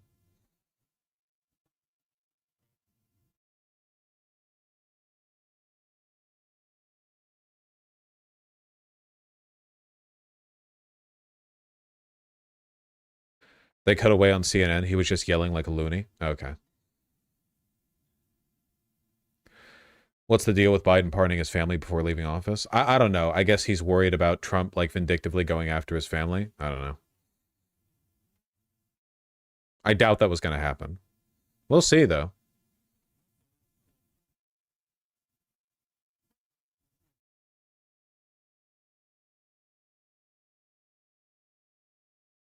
It's about 158 per liter for petrol here. It's about 158 per liter. It's Queen's litre for petrol. We pay about 1 shilling 58 pence for a Queen's litre of whale oil.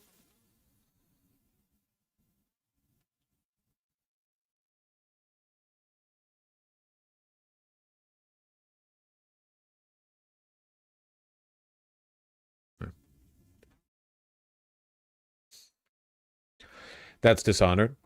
Yeah, I thought that was a sick part of Dishonored setting, even though I don't like Dishonored that much.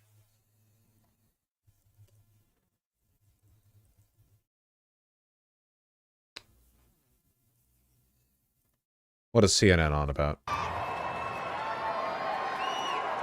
He might actually be... How do you follow Elon Musk when he tells you you're going to take you to Mars? Okay, CNN is covering the Capital One I'll tell you how. amphitheater. He and I share something deeply. We love. So what do we need to do to win the midterms? I don't fucking know. Also, who's we? I'm not a Democrat. Also, who cares if the Democrats win the midterms, man? The way it looks, like all the Democrats can do is give us like a warm smile and an ass shake as they paper over the same damn processes that the Republicans are engaging in. That our dream can be the dream for our children and the dream for our world. You missed Elon's speech? And we are at a Well, you should have crossroads told me here that the in America. CNN feed was covering this, But our because Fox and future is ABC bright weren't. Because you had the courage to stand for your convictions. So I'm humbled here to talk to you about why I love the American dream. My story's pretty simple. It's unique, and some of you share in it. My parents were born and raised in East Africa. My father in the 1970s fled a genocidal dictatorship in Uganda, where he saw 300,000 of his countrymen murdered, where he saw what lawlessness would do if it was allowed to break through the system of constitutional justice. He fled, like so many others. He married my mother. They moved here. They waited in line. They stood in line because the American dream was worth standing in line for.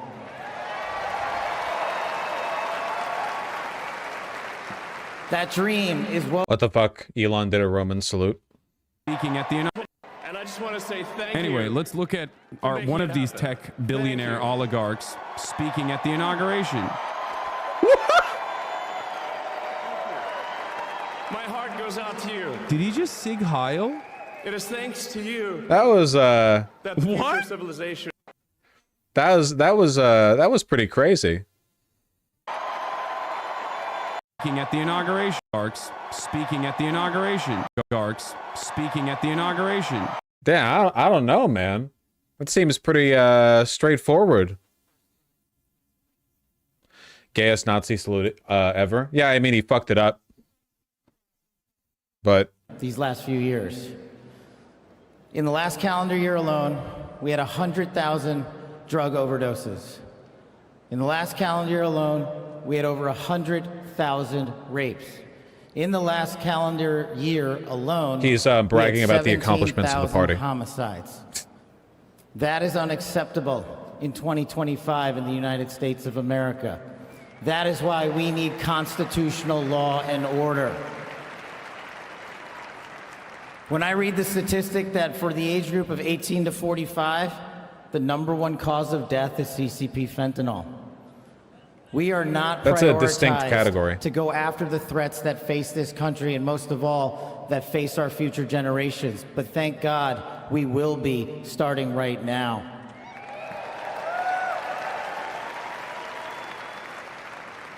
President Trump and J.D. Vance's So I guess we leadership really and are going to get him administration signing will all these usher in executive orders the priorities that I cherished during my 16 to years in a government gigantic service, fucking that we will always, amphitheater. always honor the men and women who wear the cloth of our nation and stand on that wall and tell you nothing's getting by them tonight.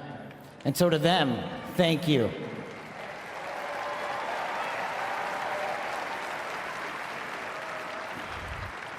To our teachers and our frontline workers and our first responders, y'all choose to show up every single day for our children, for our communities, and we will now show up for you. I gotta piss. Thank you for keeping us safe.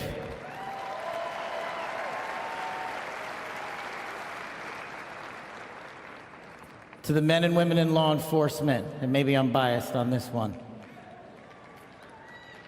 Our police officers, our sheriffs, our federal agents are some of the greatest warriors that God has ever created. And we will put them first because they have our backs, and now we will have your backs.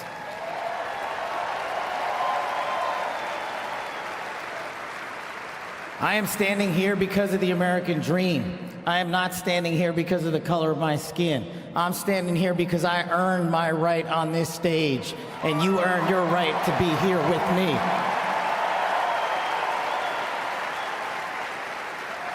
And I promise you this, with every fiber of my being, that our law enforcement, that our teachers, that our first responders, that our veterans, that our men and women in uniform who dare to serve this country and put themselves below the rest of our needs will be reprioritized to the top of the heap because they are standing on that wall, and we will not let that light go dark on them.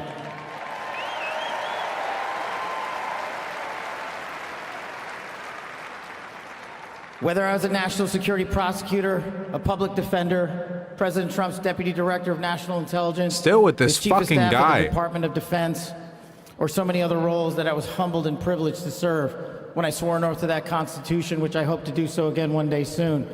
You have my word that you have ushered in a dynasty of change. You have ushered in a dynasty that will allow our children to live this American dream. My American dream. I am living the world's American dream. I am the son of lawful immigrants. We worked our tails off just like you all do, and I'm gonna make you a deal. I promise you I will never quit on your children. I will never quit on their children, because this American dream does not belong to me. It does not belong to them. This American dream belongs to the world.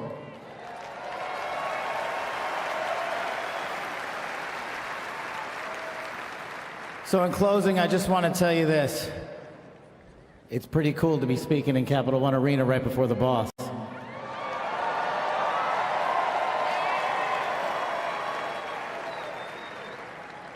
You've inspired me beyond words.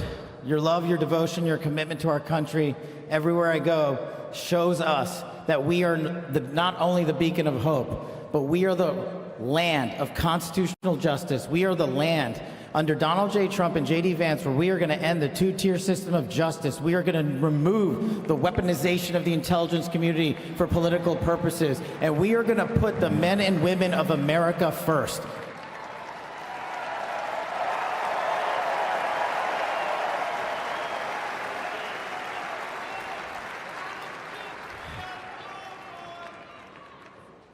So listen, there's just one thing left to do. We all got work to do. We've got the greatest president and the greatest vice president in the history of the world. And so I just need you all to do a little bit more. Every time you see a law enforcement officer, every time you see a veteran, every time you see a teacher, shake their hand. Give them a little bit of your time, because they're giving us all of our time. And don't forget to enjoy the ride, ladies and gentlemen. God bless America. God bless these United States of America. God bless every one of you. I'm living the American dream. My name is Kash Patel, and I ain't going anywhere. Let's go to work. Totally sauceless.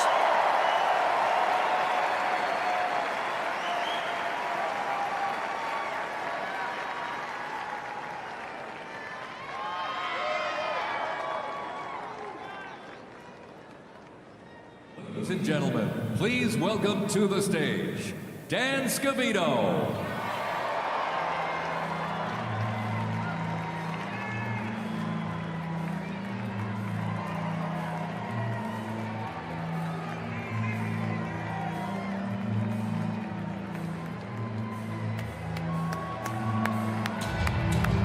Let's go!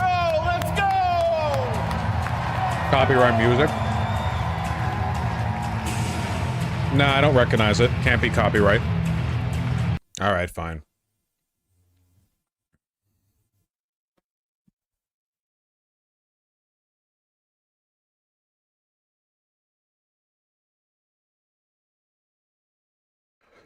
Metallica's left-leaning. I hope they go after them for that. You know that they steal music literally all the time. Like, they've done it thousands of times. There's been no consequence. There never will be. Great time to come in. USA! USA! How do you fuck up the USA chant? USA! USA! The 45th and the 47th President of the United States of America will be here shortly. He's down at the Capitol. He'll be in a little while. He'll be here. They asked me to come out and say a few words and say hello to you great American patriots that came from all over the country. Thank you for being here today.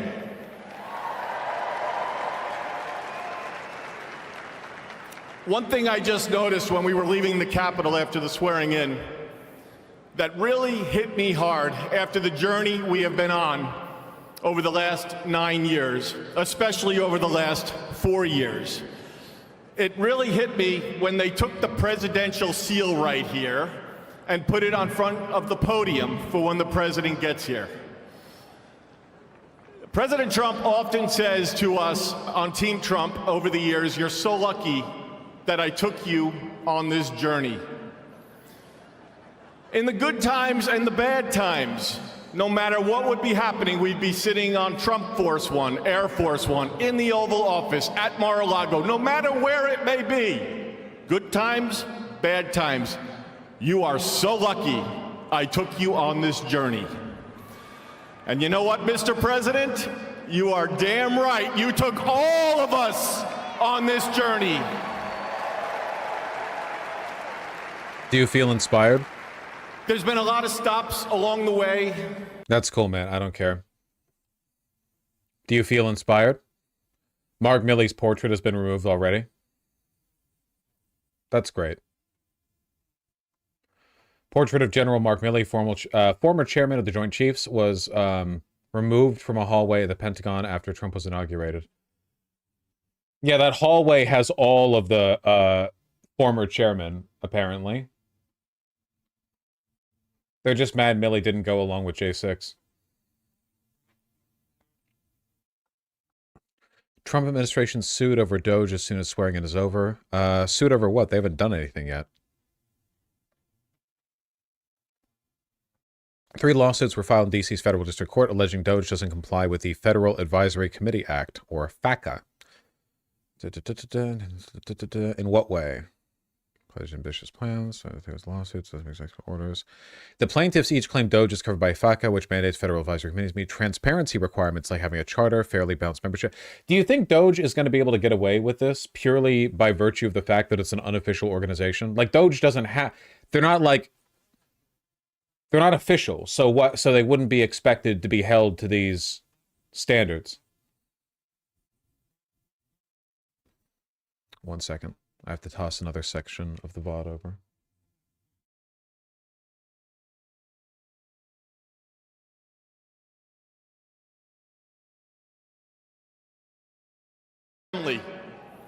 Showed him a picture, the iconic photo of his fist raised in the air. Told him it was from Doug Mills from the New York Times, a great photographer. He looked at the picture, he's staring at the picture, one of the most historical photos of all time. There'll never be anything like it. He said, call Doug and see if he's doing okay. That's the attitude he had in that hospital.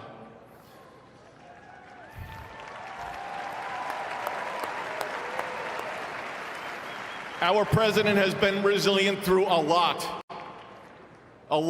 And I don't need to get into all of it because you're all familiar with it, and I'm convinced much of it that went on over the last 4 years is why he... CNN rewriting history. From Jake Tapper.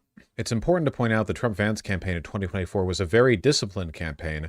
It was within the realm of normalcy. That's great, man. Thank you, Jake Tapper. I'm bringing Daniel Dale to do some fact-checking on some of the things he said that were not true about January 6, 2021. I think it's important to point out that the Trump-Vance campaign in 2024 was a very disciplined campaign. Yeah, from Tapper too, you know. I guess what I wonder is how overt is the pressure, you know? Like, is it the boardroom coming down and saying, yeah, listen, you have to say this? Is it like an incentive? I mean, like, what? I just want to know how like direct it is, because there is pressure, you know? And did a decent job of depicting President Trump as somebody who obviously had strong feelings on the border, somebody who had strong feelings on inflation, and a disruptor. That's how I would describe Donald Trump, as a guy with strong feelings. You know? That probably does enough. America great again. God bless everybody here. We love you. Thank you.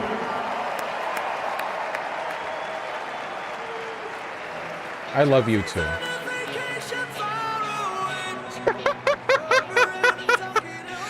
Fuck you.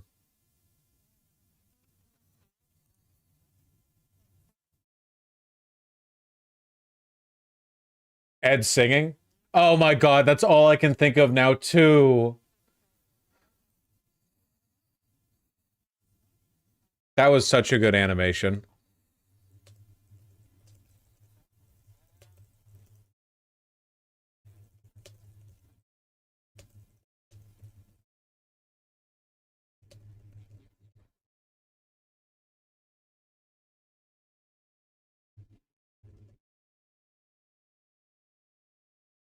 Right outside Capital One Arena. This is where Donald Trump is going to come for his indoor parade that they had to rearrange to put inside when everything got moved inside. The indoor parade is going to be there at Capital One Arena behind me, just about a block down the road. And I talked to Matt Hill on Facebook, Voice of Ed. He knows the animation exists. He loves it. It's so fucking good.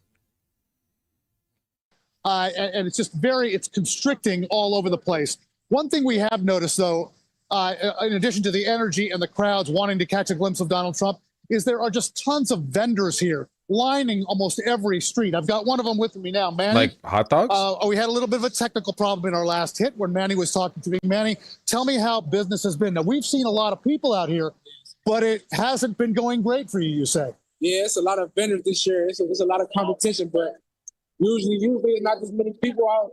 Usually we can make a sale like every 2 to 3 minutes. But this year, with all the vendors, the competition, and not as much Trump support going around, the sales have slowed up to probably 3 times as much. Probably every 15, 20 minutes I get a sale or something. So you say you've gone around the country selling merchandise at Trump events and other things. And did you expect this to be better than it was? Way better, money-wise. I expected too many people, though, all the traffic, but I expected... I didn't realize from the angle of the video that I initially saw in this, but he's actually doing the Nazi salute in both directions, which is crazy.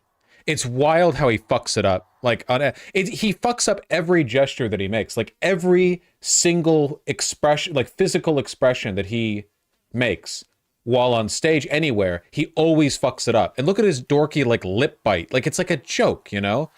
The way he throws himself into it. Ugh. And then he does it behind him too. See? But like less energetic, you know? Ketamine's one hell of a drug. Yep.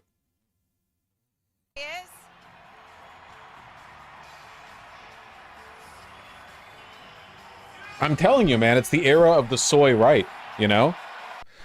The most insane thing is that this is fully a Nazi salute, but I guarantee you he's not even thinking of like, I don't know, the legacy of the Third Reich as he does this. He's thinking of like that one time he made his profile picture Kekius Maximus, the AI meme frog.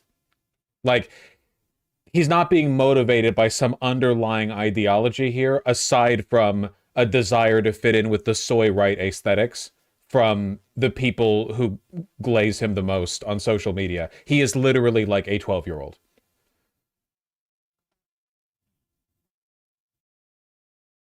It's insane how soy he is. The soy loot is so good. That is pretty good. It is.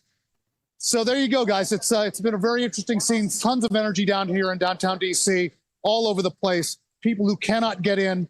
Again, I said it before. People are disappointed that they can't get into these events, but they're not embittered. A lot of people are still pretty happy just to be down here. You're watching on CNN Digital.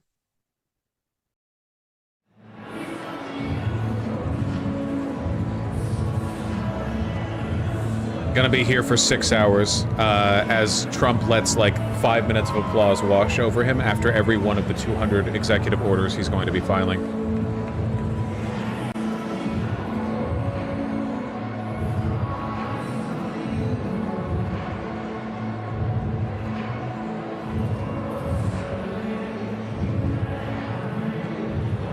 Is it fair to say his first principle might actually be his incel politics, not money? Nope. Because if that was the case, he wouldn't have defended H-1B visas. It would have been so easy for Elon to be like, yeah, we're not going to use H-1B visas because we only want real Americans. No. When the moment it became about labor exploitation, the Kekius Maximus epic white civilization riding out into the night bullshit all fell apart, and it was just about making the money. Money is priority number one.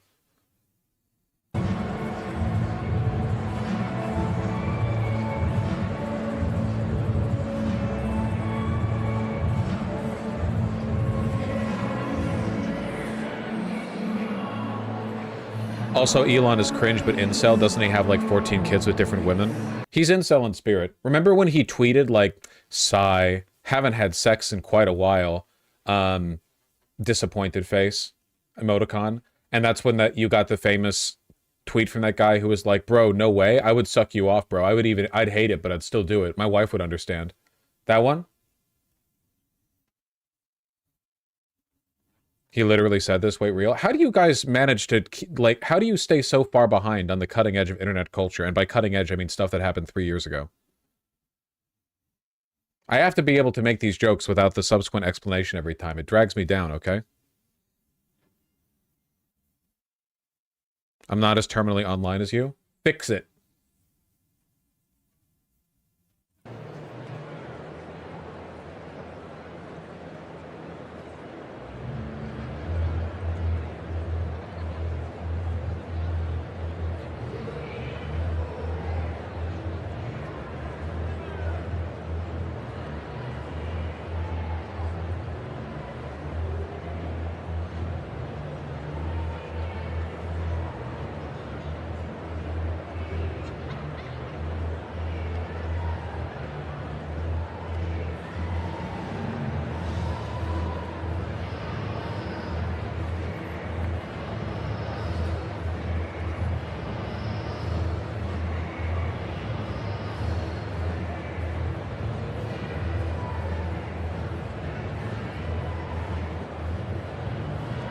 Did I really miss Elon doing the Hitler salute? We're calling it the soy loot. Thank you. The Roman soy loot.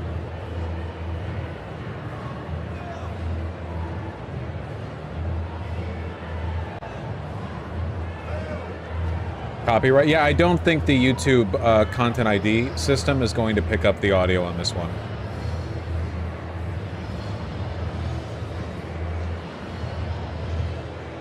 Why is it dead silent?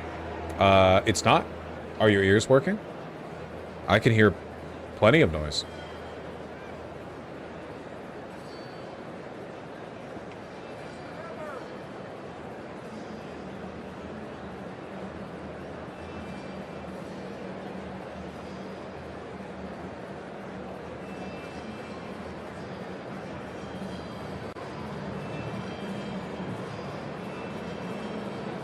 I wonder if Fox News has gone over to covering this now. Hey, it's Jeff Zeleny at Capital One Arena in downtown Washington, where a Nope. crowd is eagerly anticipating and awaiting President Trump and JD Vance to make their way here from Capitol Hill. Of course, President Trump has already started some official acts. He's been talking about the executive orders. He's expected to sign many of those executive orders right here in front of this crowd. So you can imagine the response that will get. This is a campaign rally in every respect. This is the one place where average supporters who are not big donors can come and see their beloved Donald Trump. That is exactly why thousands of people have done that. The arena holds about 20,000, and certainly there were more people who could not get in. But on the way over here, President Trump has already started doing some of his official acts. And one thing, he has already named an acting attorney general, we've just learned. James McHenry, who was in the first Trump administration, heading the nation's immigration court system, is going to be the acting attorney general until Pam Bondi, the former Florida attorney general, can be confirmed as attorney general. But here at the Capital One Arena, there's no question. If you kind of like look around me, I'll pivot here a little bit. People have been waiting here for hours and hours and hours. It's good because it's warm inside here. It's not cold like it is outside. There were thousands of supporters lining Pennsylvania Avenue for the parade. That parade route did not happen because of the cold temperatures. So we will be done in this arena. So effectively, President Trump and his team are turning the weather into what could have been a liability into a bit of an asset, trying to sign those executive orders in front of a live crowd. We've already heard Okay. Sorry. I guess it's my naivete where I watch stuff like this and, you know, sometimes I hope against all hope that they'll be even a little bit interesting. I should go to bed. It was nice catching a stream again after so long, Nightwash. This was nice? You're having fun? I was watching ABC. Someone on the panel tried to ask a really good question about how much it would cost to have a mass deportation, and they went to commercial. I think estimates are in the ballpark of like 50 to 60 billion. I don't actually think any estimate of how much a mass deportation like that would cost would be accurate, because there's basically no, like, there's nothing to compare it to. There's nothing comparable in this government, in our history that would allow us to like draw a decent understanding of how much it would cost. It's totally unprecedented. A lot of money, certainly. Like, nice hearing your voice at least, haha. Okay, well, you know, I'll take what I can.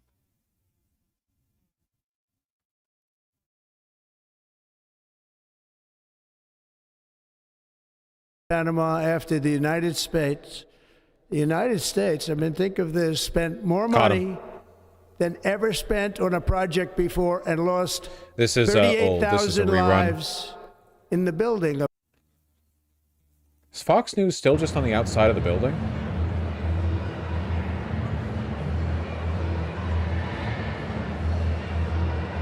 Okay, Fox News has now switched to focusing on the podium down there. Which I suppose looks a little bit better than just, like, staring at the crowd from a distance. Maybe? Oh, yeah.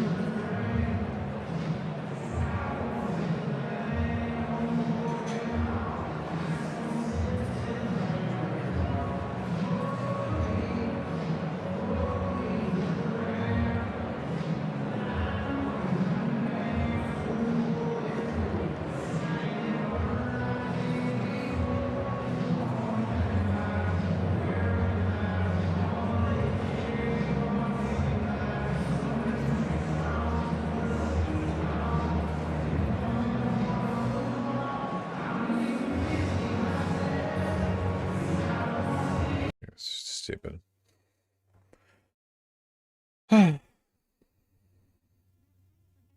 What do you think will happen to MAGA when Trump dies? I'm less concerned about Trump himself than I am what can be done about the consolidation of the oligarchy and their control of social media. You know, I'm more concerned about like the effect, like what's going to break on that line of things eventually.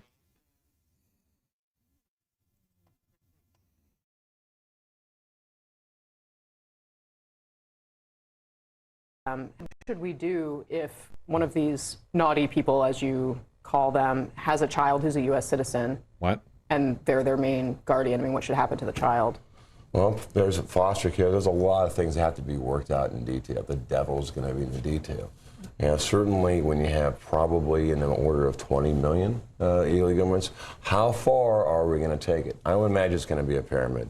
We'll go after the criminals, the hardened drug dealers, et cetera, first, and then see where we are. But again, it's going to take funding up front, and I think he probably has a few months before the people go, you know what, we elected you to do this. Why isn't it getting done? That's great, man.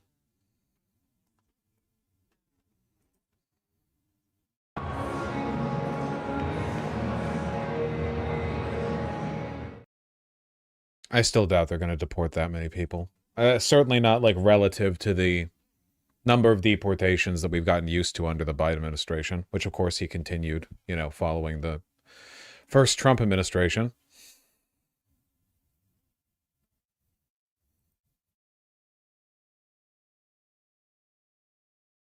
Incompetence could save the day. I just don't think they want to disrupt the agricultural sector that much.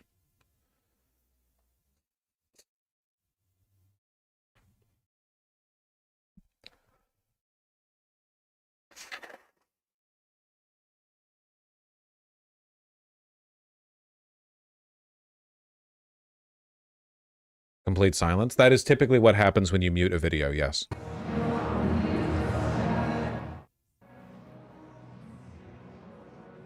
I really feel like that level of thinking is beyond them. You shouldn't underestimate them, man. They kind of control the world.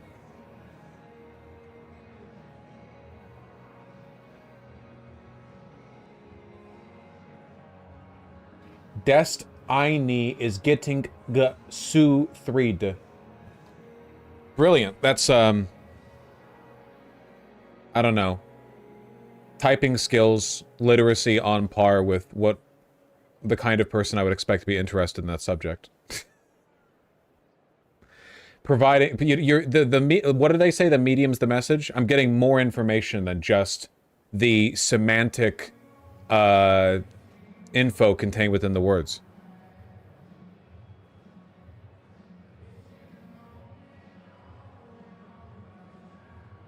Bro's got a typing quirk. Do people still do those? I remember back when Homestuck first came out, they were more common. A what? Typing quirks. Like when a person will type like a 3 instead of an E, or they'll sign off every message with a something something. I never saw it that much.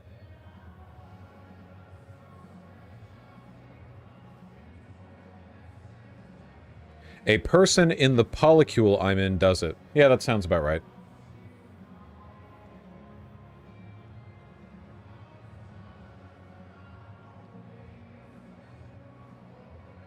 Good for them. Good for them.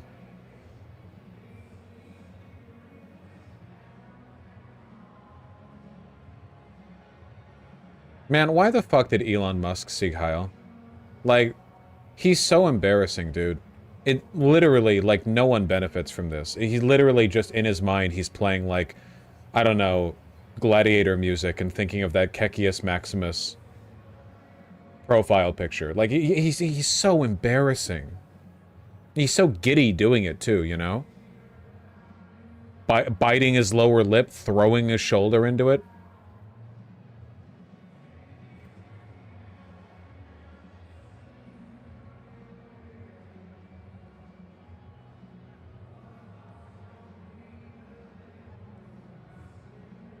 It's honestly, like, satisfying.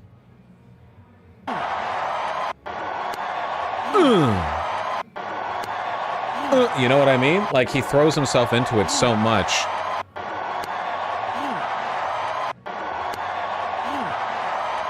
He was swatting a fly. He was swatting a fly and trying to get the body of the fly off his hand, okay? People are wildly misconstruing the meaning behind this gesture.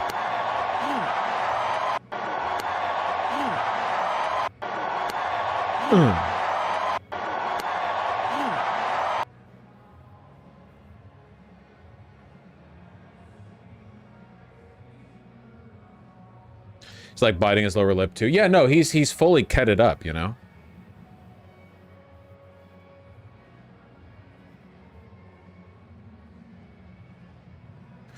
The next 4 years is going to be cringe. I'm telling you, man, this is the era of the soy right, okay?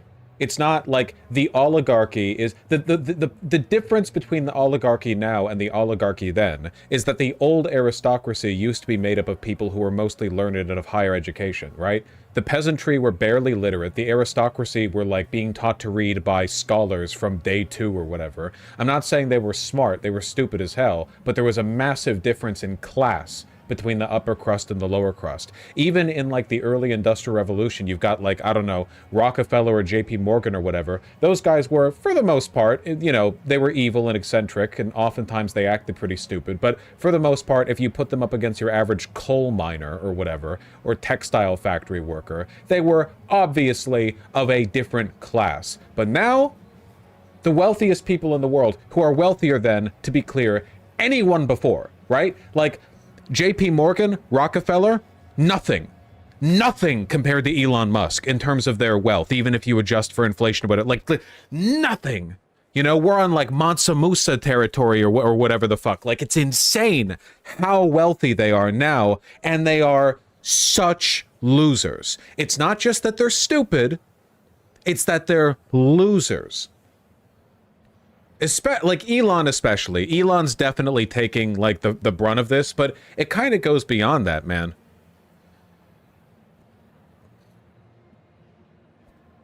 The era of the soy right.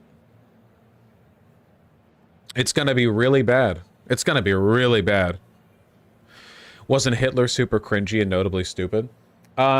I think that a lot of the cringy stuff we know about Hitler came from like behind the scenes reporting that have only been made public following the fall of the Third Reich. Like, you had a lot of testimonials after the fact, or you had reporting from within being like, yeah, Hitler and Goebbels were actually fucking idiots. Like, they would demand insane, stupid shit. They were belligerent. They were emotionally intemperate. They acted like children. They were insecure. But you heard about all of that after the fact, because of course, if you were a journalist in like 1939 and you reported on any of this, they would literally just shoot you. But nowadays, we just see it out proudly, out in the open. Just,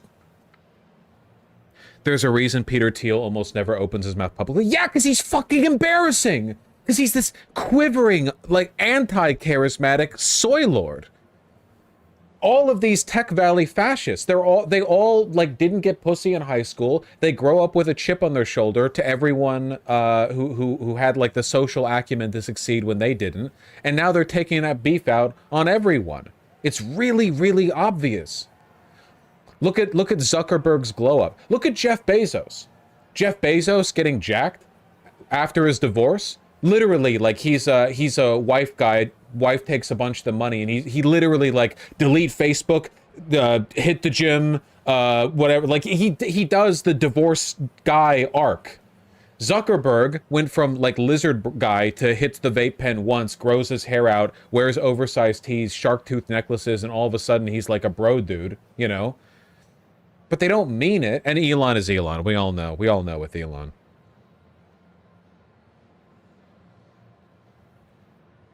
I'm telling you, man, the era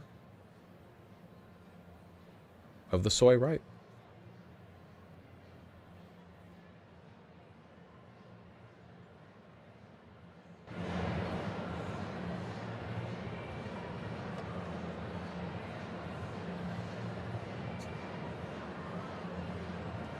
Shark tooth necklaces slap and you know you love it. I don't wear V-neck tees, I don't surf, and I don't have a tan, so no, I don't like shark tooth necklaces.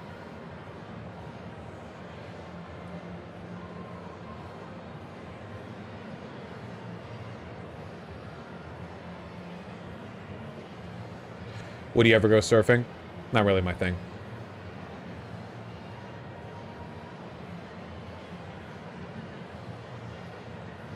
Oh, but V-shaped t-shirts are good with suits. Was that a statement that you designed to trigger me? Because I'm stronger than you think I am.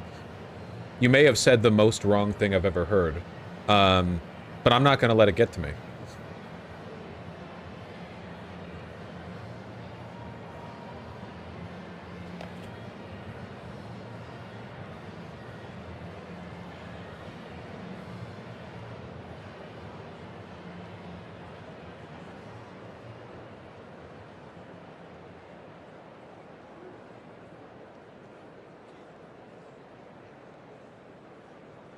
Stay moisturized.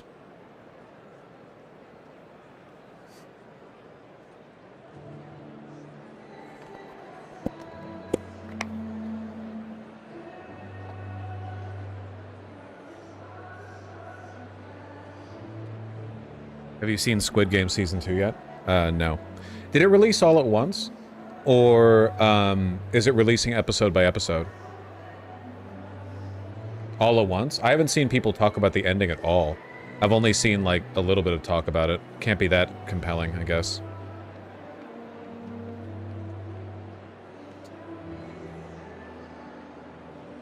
There's 7 episodes? Remember when TV was like, hey, every year a season of this show will come out and there will be between 12 and 24 episodes? And now it's like, if you want your next 6-episode season, be sure to continue to be subscribed to Zubu. It's on Zubu and Gleebort. You can get it on Fleeploop with a subscription pass.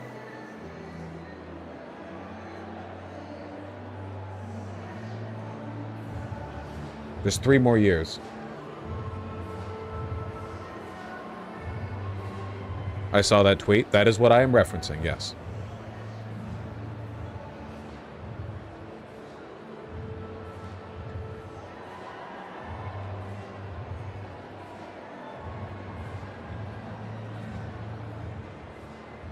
Shows are dying without the fluff episodes. That is unironically so true. It's not even a matter of fluff. It's a matter of, like, you need to not have an episodic budget that makes it impossible to have a chill episode. Whatever happened to the, like, the Room episodes, you know? What are they called? The cage what's the term for it? Where you have an episode where to save money, you have everything shot on, like, one location? Bottle episode, that's it, yeah. That produced The Fly and Breaking Bad, one of the best episodes of the series. But there are lots of examples of that. It's good. There's something happening.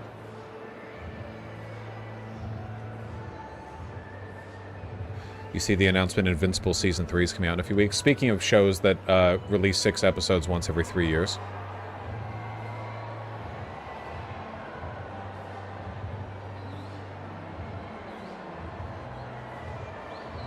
Also, it looks like shit. With how much time it takes to make Invincible, why does it look that bad? It legitimately has worse animation than, like... I remember sometimes the fucking DC Animated Universe CW cartoons from my childhood looking better consistently, and that shit released, like, often. I think it's stylized. I'm talking about the animation, not the art style. It's the aesthetic? No, I'm talking about the animation quality, not the art style. They rushed the animators in the 2nd season. Yeah, rushed what? You had years. Whatever.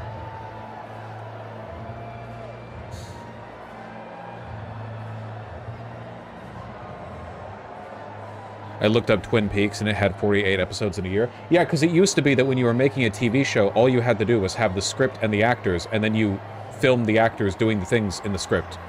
Nowadays, people only watch TV if TV is like a movie. So now you have to have, like, fucking all of the production value that you would normally throw into a movie, or at least some of it.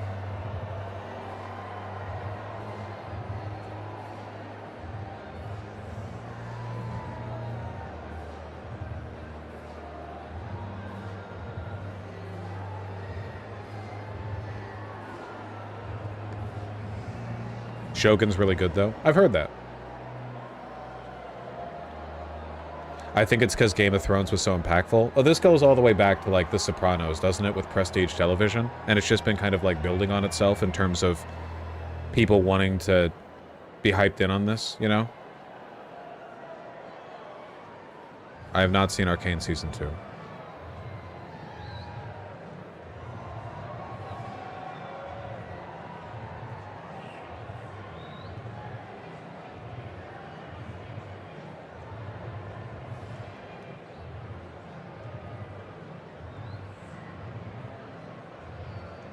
Didn't it all start with a writer's strike? No.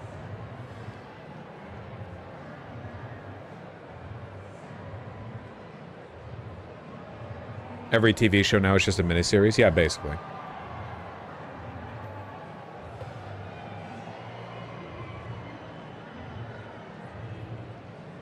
What's that one tweet? Back in the 90s, if you had a TV show called Surf Dracula, he'd be out there ripping waves every episode of the season. Nowadays, he would, like, you'd go through a whole season of the backstory and he'd pick up a board for the first time at the finale of season 1.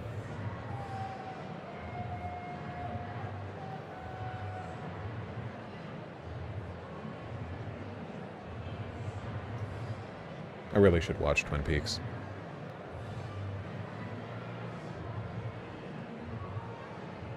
And then the 2nd season would never come out, exactly. Yeah.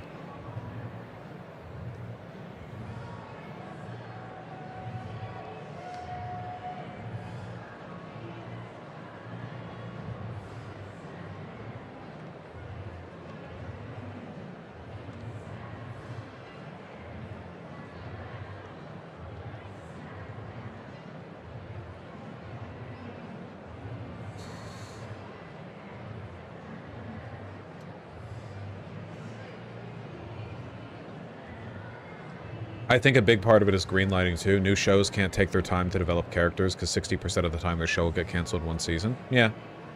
Yeah, that's definitely a big part of it. I remember somebody saying Star Trek would have been canceled after season 1 because of bad reviews. Yeah, nothing ever takes time to cook anymore. Because everything is such a high budget too that it's like you need an immediate return on your investment.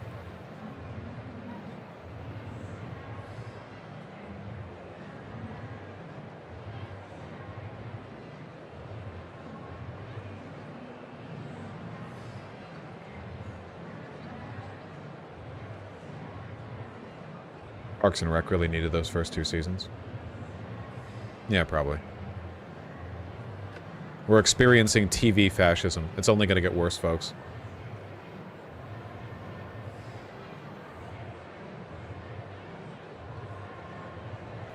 Gotta watch Severance, it's so good. Yeah, I keep hearing that.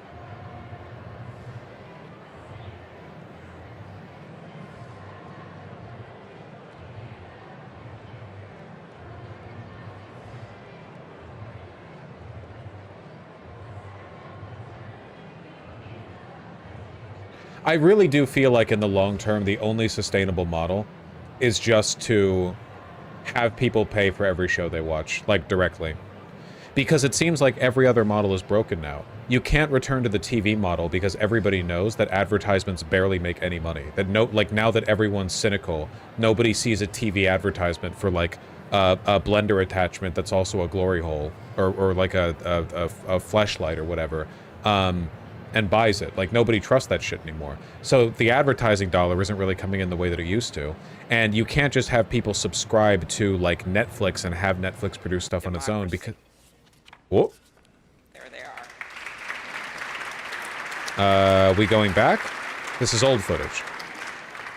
I will now invite Speaker of the House, Mike Johnson of Louisiana. Is it not? To give the toast to the Vice President. No, okay. Are we doing this and then Trump makes his way down to the theater? Thank you so much. It is my great honor to offer a toast to our new Vice President, Mr. J.D. Vance. J.D., you wrote something very poignant in your memoir. Actually, many things very poignant, but let me quote you here. What separates the successful from the unsuccessful are the expectations they had for their own lives. That's really meaningful. That expectation is a powerful thing. We remember the people in our lives who provided that to us. We all need that. Everybody needs hope and encouragement. They need a greater expectation. We need people in our lives who will make us look farther and reach higher. JD's written a lot about the people in his life that have done that. He's written about, we know the great story of your grandparents and what they did in your life. He's written about his professors and mentors that he met in law school. He speaks a lot about his gracious, beautiful wife, our new second lady, Usha. Is a great inspiration as well. And JD, you yourself have been inspiring people. Your story really has. It's one of the reasons that I believe God has raised your platform as he has, because you've been so faithful to tell that story and to inspire so many others. And so our hope and our prayer is, as you continue to do this, that as you go to help us execute on the America First agenda, that you also do what you've been doing so well all along, and that is providing a model for what is possible in America. What a great story. What an inspiring story you've had, and it's just getting started. I pray specifically that you inspire a lot of the young men in America. Some of them feel hopeless and stagnant sometimes, and you're a great example to all of them and to all of us. That if you work hard and you play by the rules and you do the right thing, you can make a better life. You're now the Vice President of the United States, my friend. So everyone, will you please join me in raising a glass to our own mentors, the people who inspired all of us, to the possibilities of our own future, to these great new horizons. What a perfect choice this was for the painting, the artwork today. And to the great example of our new Vice President, Mr. J.D. Vance. You're here. Yay. Yippee. Thank you, Speaker Johnson and Vice President Vance. I will now invite my senator next door in the state of South Dakota, Senate Majority Leader John Thune, to give the toast for the president.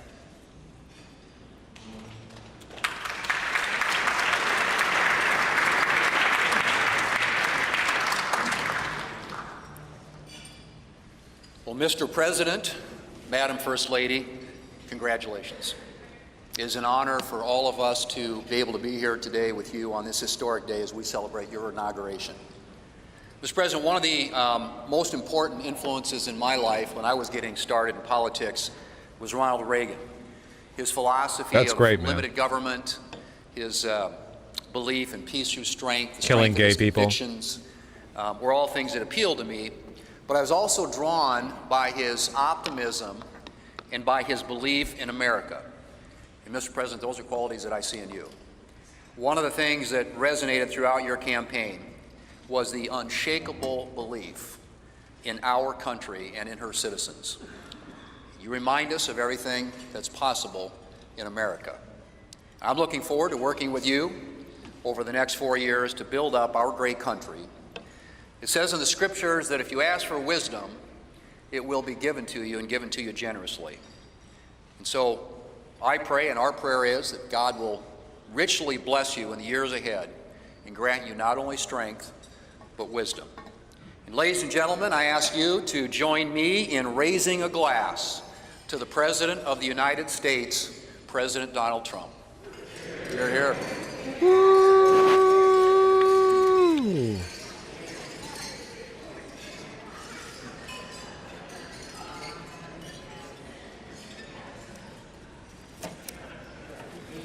Why is Klobuchar emceeing? So, she holds the role for this. I don't remember what the role is called, though. though. With many other things ahead for so many of you. But I want to thank you for attending the 60th inaugural ceremonies. And as we close, we ask that you pick up a gift. All of our guests are going to get a set of commemorative glasses in embossed leather featuring the Great Seal of the United States, which Senator Fisher and I selected together, and maybe Senator McConnell added some bourbon from Kentucky. Just saying. It is now my privilege to conclude Wait, those actually look this sick? luncheon by asking Margaret Kibben, the chaplain for the House of Representatives, to deliver the benediction. Thank you. Okay, I think these aren't the leather bags, the tote bags. Those are just And paper. we know we love this Eagle podium. It's pretty good, Mr. President. Ladies and gentlemen, please rise for the benediction.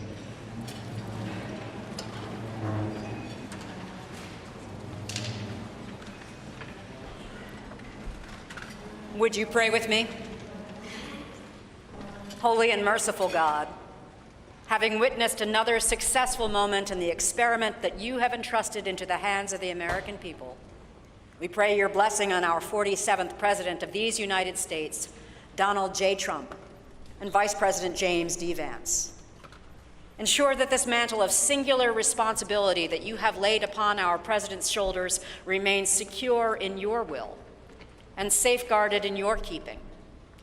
Uphold him as he preserves, protects, and defends the Constitution to the best of his abilities, relying on your divine help. God of power and might, grace and mercy, Why do they keep praying grant over and that over your spirit again? of counsel has access to the President's It's heart, God, bro. to search it, to his mind, You're gonna to deny examine him his it, benediction? to his will to test it, that his faithfulness would bear witness to your truth. Surround him with angels and advisors who will serve as your agents to guide and guard him. Caution and encourage him to remain upright and blameless in your sight. Buckle the belt of truth around his waist. Place the breastplate of righteousness over his heart. Fit his feet with readiness, that your gospel of wisdom and justice will shine forth throughout President Trump's administration. We offer this prayer to the one whose voice we follow, to guide all that we do and all that we hope for. Amen. Amen. Ladies and gentlemen, please be seated. Please remain at your seats as President Trump, Vice President Vance, the Joint Congressional Committee on Inaugural Ceremonies, and the official party depart National Statuary Hall.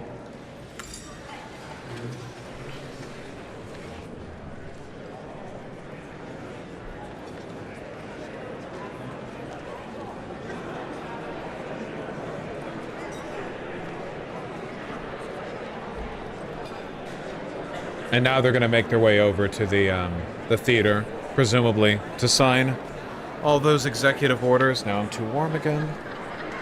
I can never properly control the temperature in the studio.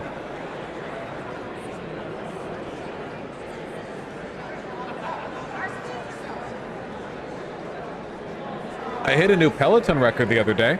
I hit 226 kilojoules in a 30-minute ride. I just did like a regular scenic ride with no expectations. And I kept, I think 135 watts average at the end of it, which I was pretty happy with. I wasn't even like crazy winded too.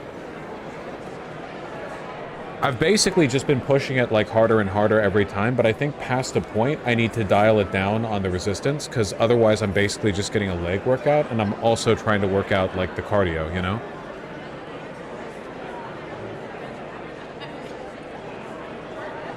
Who's your favorite instructor? Fuck, I'm blanking on her name. She's a pretty lady. I guess they're all pretty.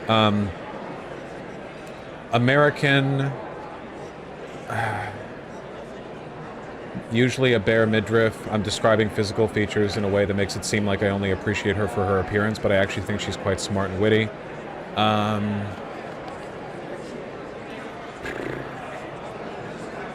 I would recognize her name if I saw it in chat, but I don't know if people are just going to go listing, like, every female Peloton instructor.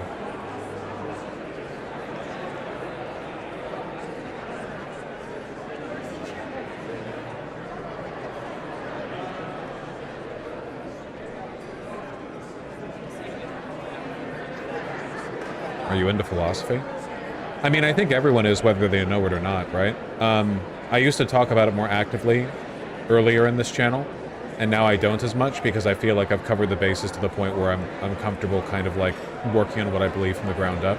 But I still think it's really important. In my like Politics 101 or 102 videos, I'm pretty sure I still talk about the importance of like finding your axioms and rooting your beliefs in like grounding them properly. And I still believe that.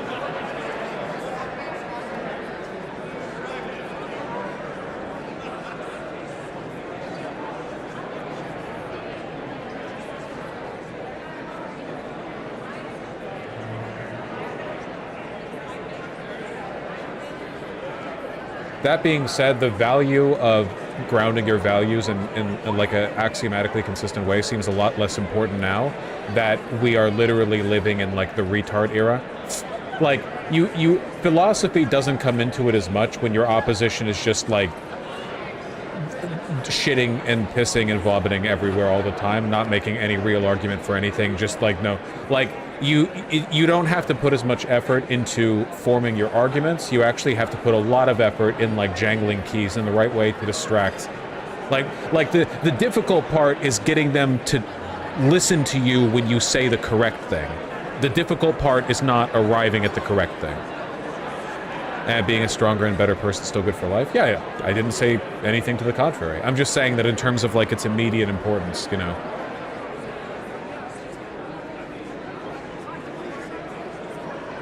Peloton instructors. Let me see if I can find her, because I actually really like her. Wow, there's a lot of them. Hannah Corbin. It's Hannah Corbin. I think she's a great instructor.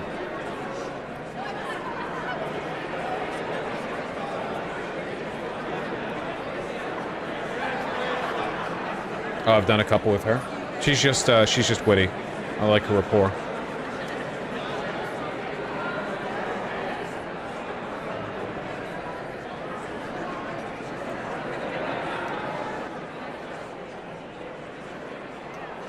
Do you have any comment on the Pixie lawsuit on Destiny? Yeah, people keep telling me about it. I guess my comment is, did you know that there's a presidential inauguration today?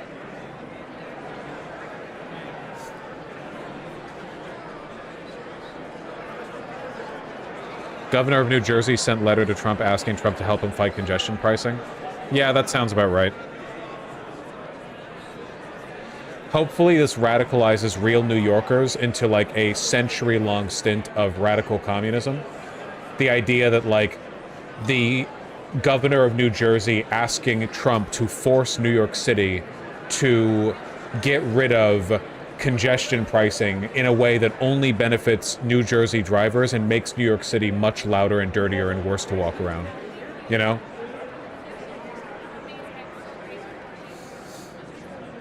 Phil Murphy actually isn't that bad. I consider this to be Hitlerite. New Yorkers don't like congestion pricing either. That is not what I have heard.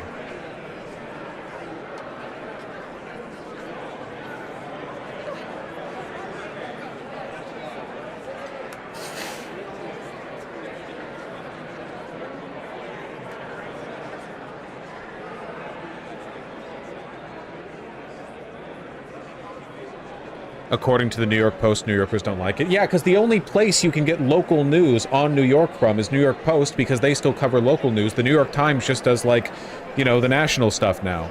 So the New York Post has a disproportionate control over how the information out of New York City gets interpreted.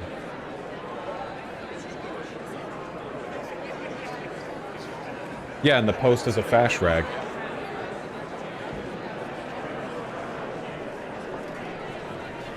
But yeah, I think I'm going to start easing up on the Peloton rides a little bit, because I don't just want to have big legs and ass. I also want to, you know, have a healthy heart and lungs and stuff and lose some weight. I'm going to lose some weight so that I can fit in size 34 trousers, but it's going to be a while before that happens. Going from 36 to 34 is going to take so long. Aren't you 38 now? No, I'm 36.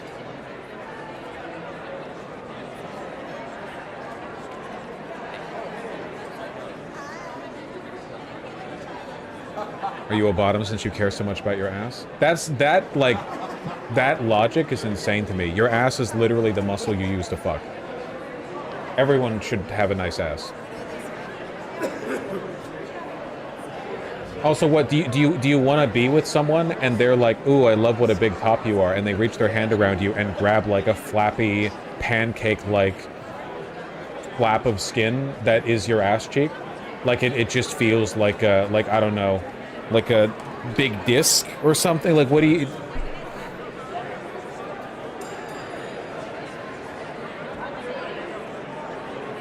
Wouldn't everyone want to have a nice ass? I don't know.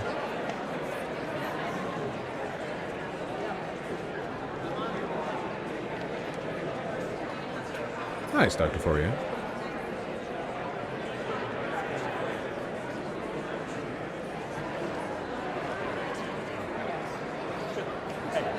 Could be worse than the other way.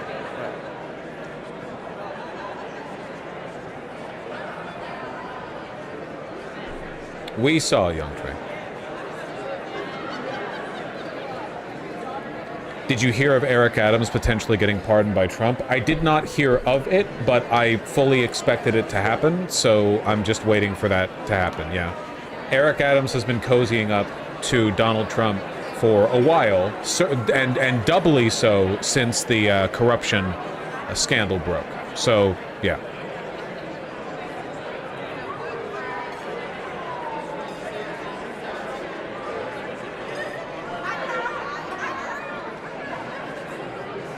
This place seems so overstimulating. That's why Elon Musk left to go do the Nazi salute over at the amphitheater. It was too much here.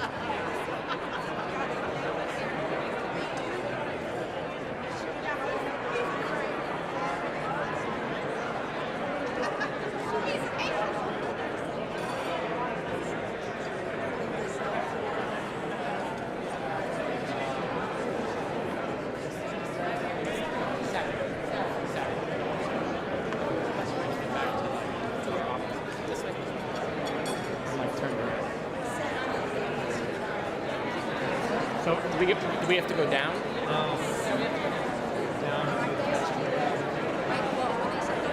You know, I've been in response to the new era, I've been thinking about revamping a lot of stuff for the stream setup. I've kind of had on the back burner for a while, like the alerts icon that pops up the image, having maybe a border around the stream. There's some stuff that I want to test. We can do some like focus group testing. Your guys' information isn't going to be, like, your input won't be too helpful because everyone will just prefer the way things already are. But we can, like, work on it, you know?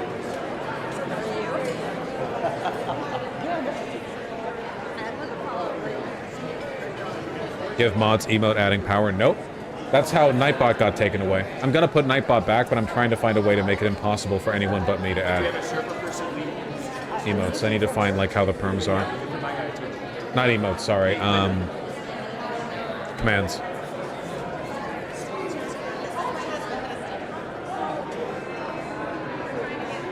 How about only White Nervosa? White Nervosa can already edit the emotes on the site.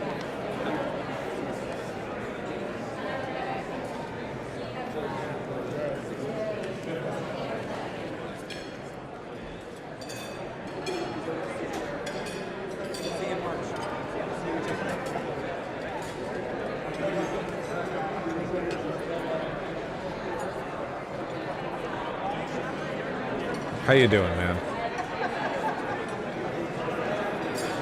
He's thinking, man, fuck.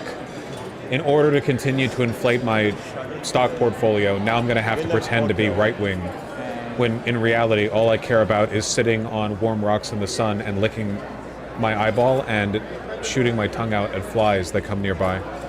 Fuck, god damn it. I was able to keep low for a while.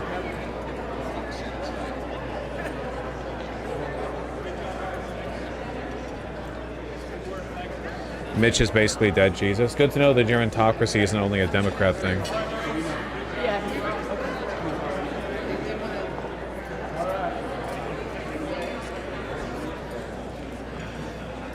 Bad suit, of course, despite being one of the wealthiest people in the world. Obviously.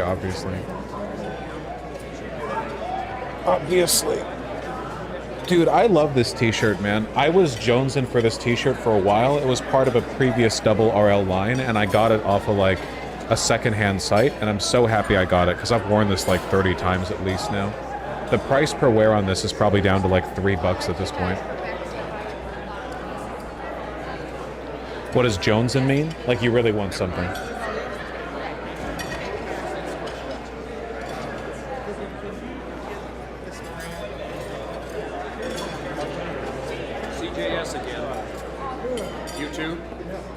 Thank you, Nixable. Hello there. Hello, Cynthia.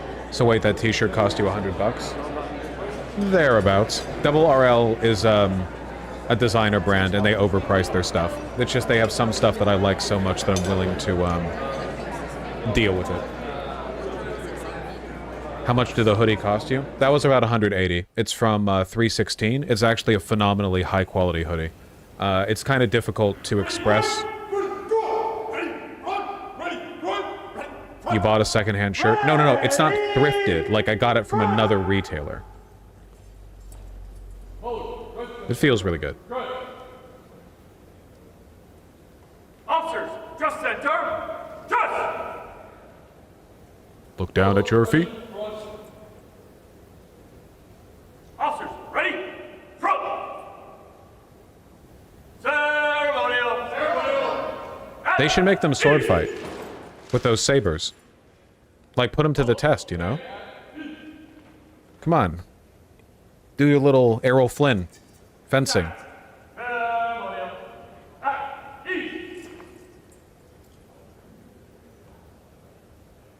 Holy shit, it's so LARPy. It is, military tradition. That's not the same as LARPing. The Navy caps are awful. I don't like the Navy caps, yeah.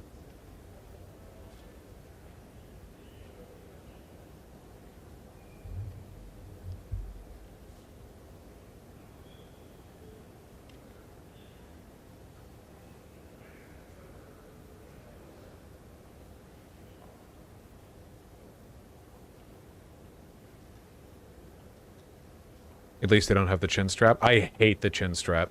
I mean, some of them do, but not here.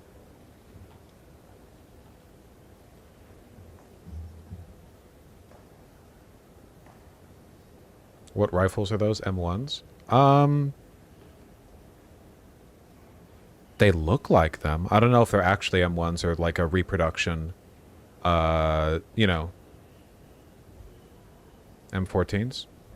M1s for ceremony? Are they original M1s, or have they, like, reproduced them? I don't know. It's a moment of silence. We're mourning our country. Hello, the British. Oh, this is like, it is LARPing. They're gonna do a recreation war. This is the, Revolutionary War. I think we're gonna win, guys. I'm taking a look at the teams. Red and blue team. I feel like we're gonna win. That's very relieving to me. Imagine if the Redcoats won.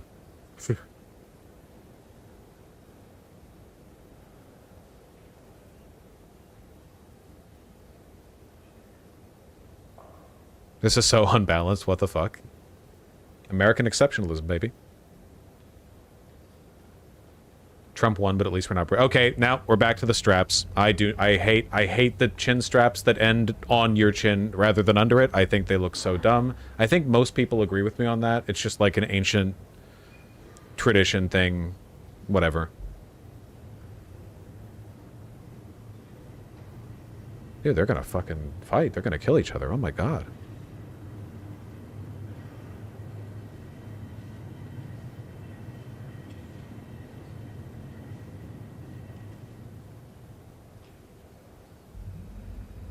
To the Navy caps make them all look like such special little boys.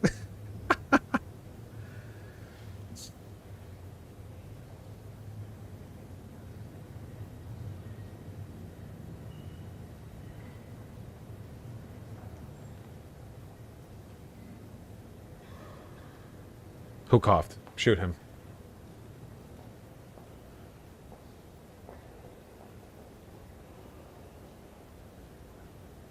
You know what's one of the best scenes in military discipline? The opening of GoldenEye.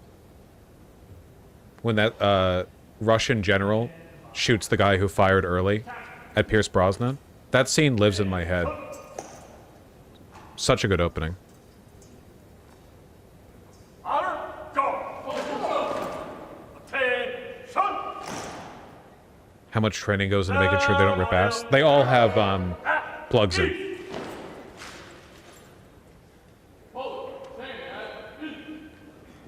Redcoats, the Army Fife and Drum Corps. I'm pretty sure they're the British, actually, but I appreciate the attempt to clarify.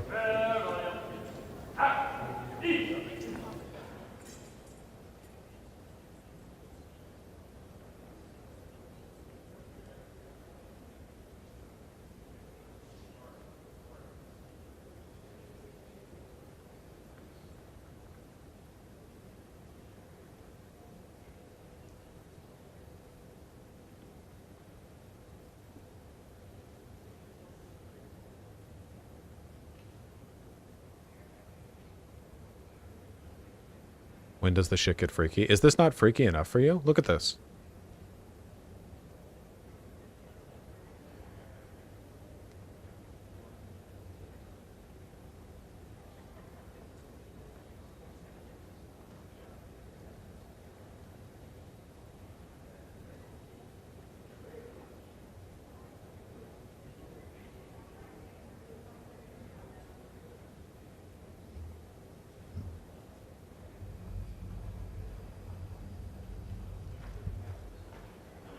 General Zukov, throwing off the coat.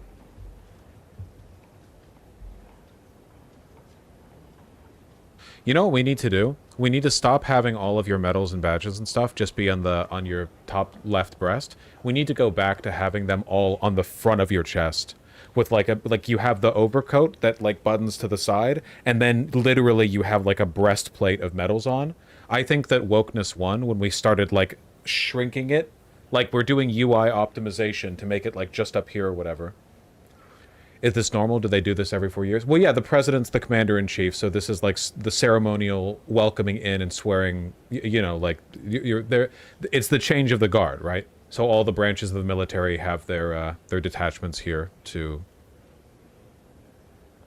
symbolically demonstrate. Yeah, it's normally outside, yeah.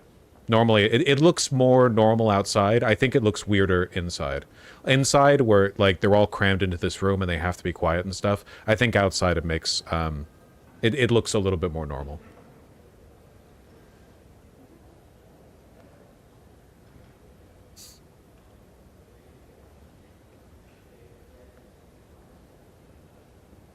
Space swords? Yeah, they should have given this guy a chain sword.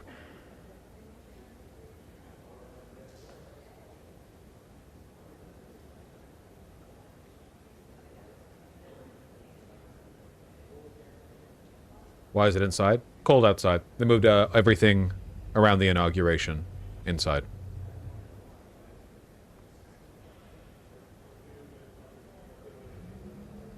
How long does this go for? Until one side wins. Have you seen any of them blink?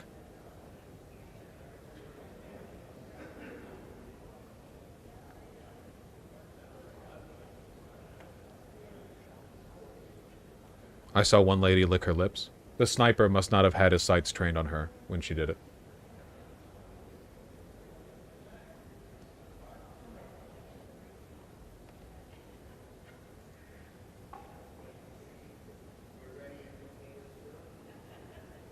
I saw one person lick their eyeball. Zuckerberg was at the dinner, but not here.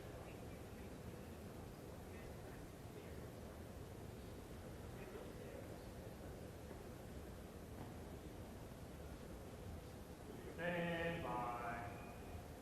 Attack. Attention.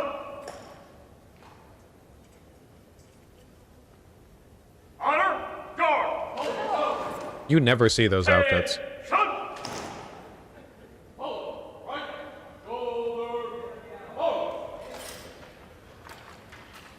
They don't even look American to me. To me, the U.S. Marine ceremonial uniform is like the quintessentially American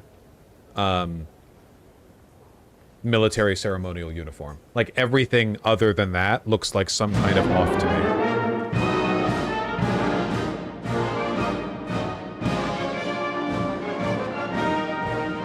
Also, the Marines are in ceremonial dress the most often, right? Like, they're always looking for excuses to bust out the white gloves. They love that shit.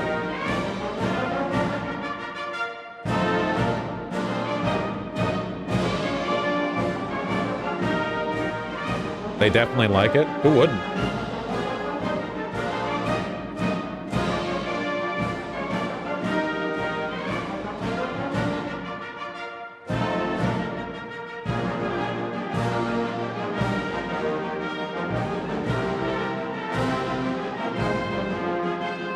That must be loud as fuck. Oh god, it must be deafening in there. The whole orchestra?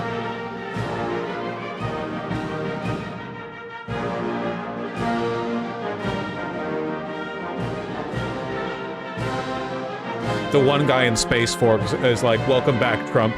Tear rolls down his cheek. "Welcome back."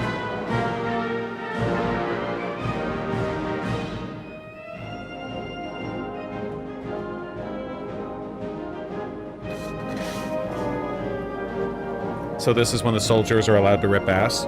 It's gotta be deafening in there, so presumably this is when they do it, right?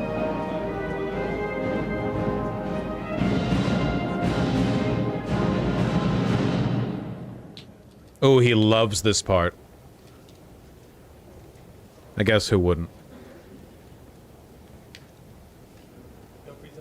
You should really tuck your tie in when it's that far below your belt.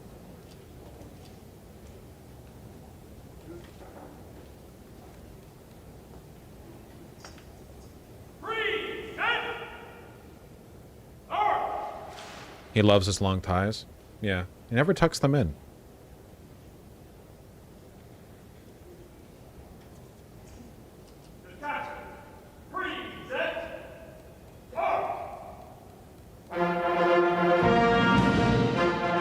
How long should a tie be?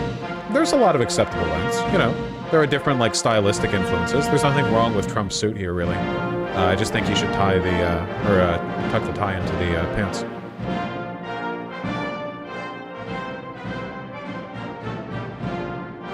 This guy looks evil. Don't know anything about him, just saying he's given kind of an evil look.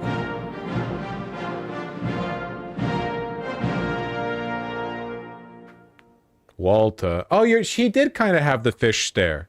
The fish-eyed stare.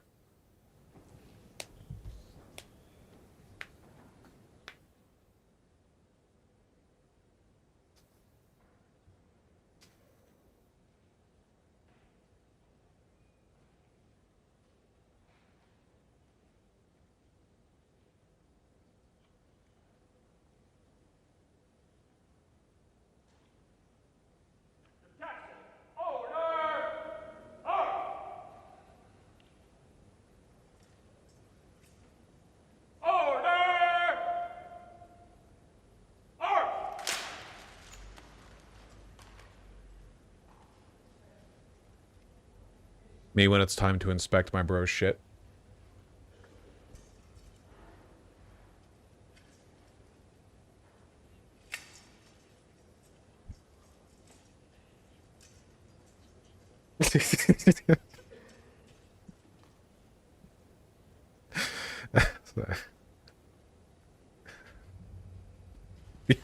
Yeah, looks good.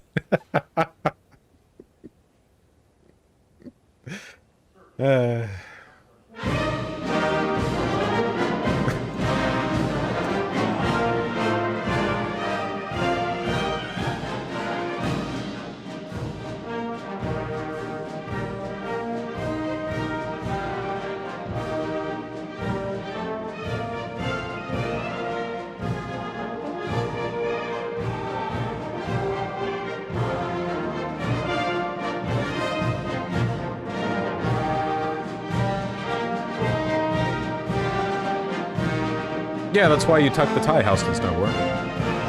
It's pretty normal if you have a long tie and high trousers to tuck the tie. And you pull the tie back out when you unbutton your jacket.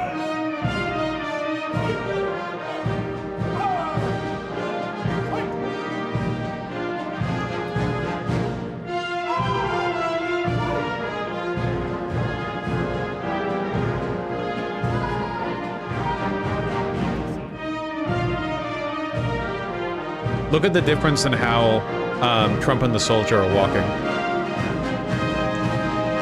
The soldier's walking in time to the music, and Trump's just walking.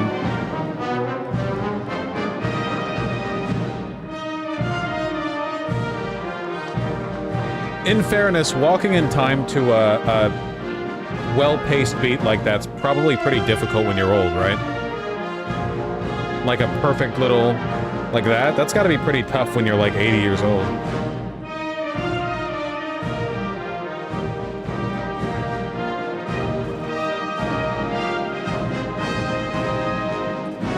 And permanently leaning forward, true.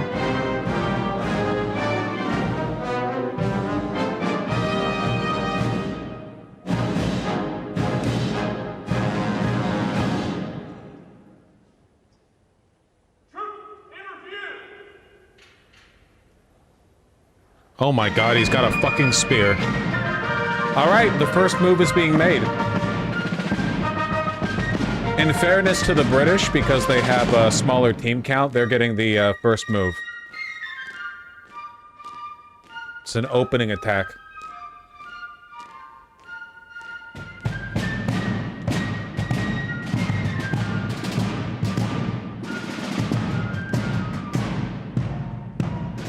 Where are their weapons? They're bard spec'd.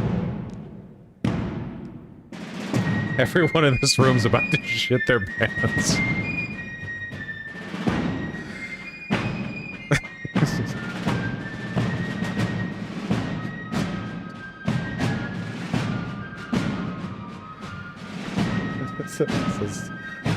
You have to laugh, man.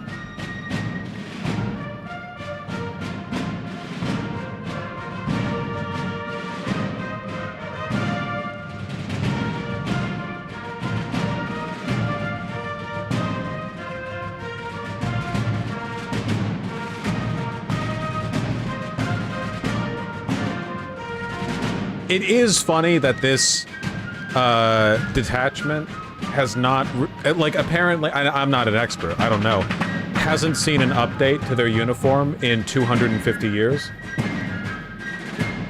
Like, all the other branches of the military have had their updates, and these guys are rocking true heritage menswear. The pikeman at the center is buffed to all hell with all the bard support. Yeah, you have one pikeman, but he's currently rocking like 70 bardic inspirations. Me when I have an M1, and like 100 of my buddies, but the British redcoat charging at me is rolling 1d20 plus 4 plus 20 1d4s on the attack roll. Fuck!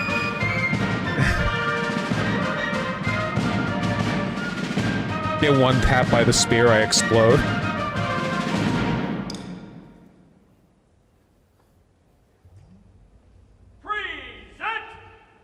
This unit was founded in 1960. That rules. I'm not even fact checking that shit. I don't care.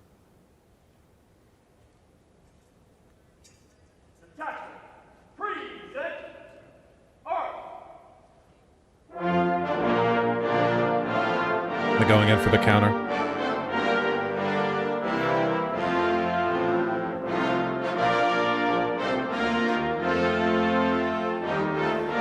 Do you think we could take clips of this and convince Trumpers on social media that Trump has sold out to foreign powers by allowing British soldiers to be present there? You know? Like, do you think you could make something of that? Given the, like, average level of literacy and governmental familiarity of American citizens. Get people, like 60-year-old moms in Ohio posting like, why are the British there with weapons at the presidential inauguration?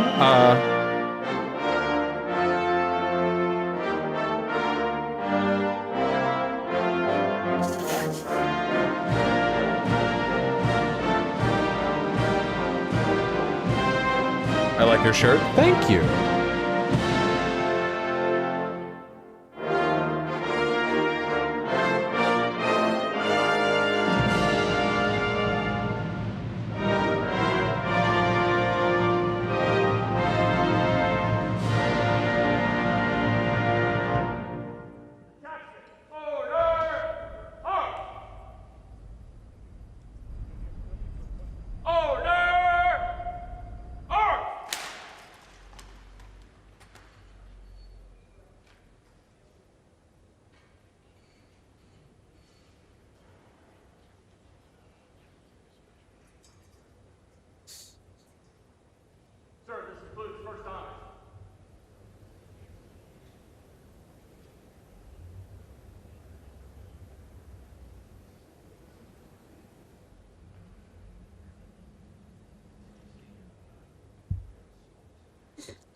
The Millimeter Miracle guy has already launched a crypto token. That rules so hard. Remember this guy from the inauguration? Literally, like, the moment he got back from his performance there.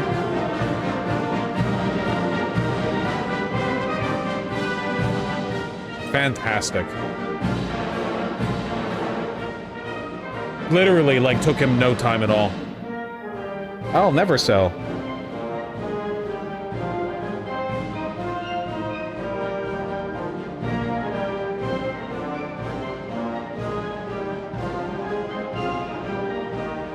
How do you feel? Like I should start my own crypto coin?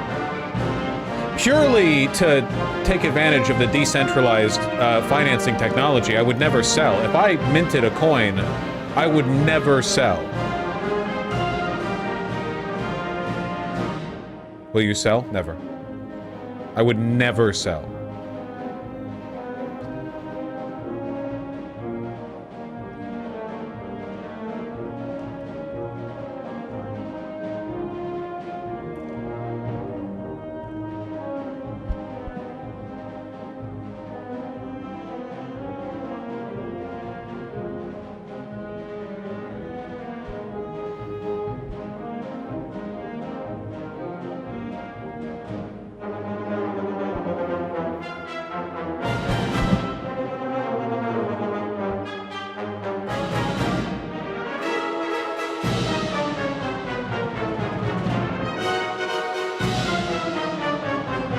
Is this a final attack or are we out of combat? These things take a while to resolve, okay?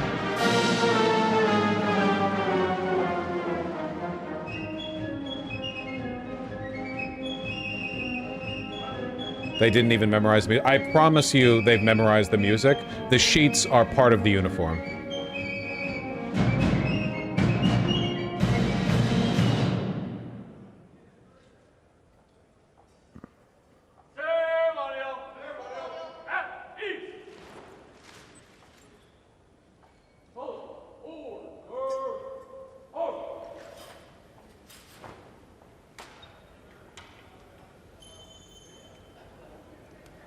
Let me just get dropped. Nah, flip folders and marching band are always frowned upon. Yeah, but this isn't a marching band. This is like the most ceremonial application of the most ceremonial band in the most ceremonial, like it's not a regular marching band.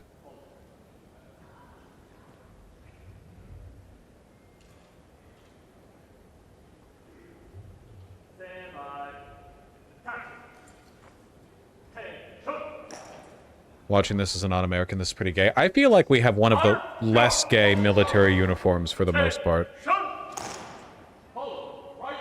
Looks like the Trump administration deleted La Casa Blanca, the Spanish language version of the official White House Twitter account. That's so funny. They're not going to try to consolidate their high levels of Latin support. They're just going to be like, no. Okay. That's cool.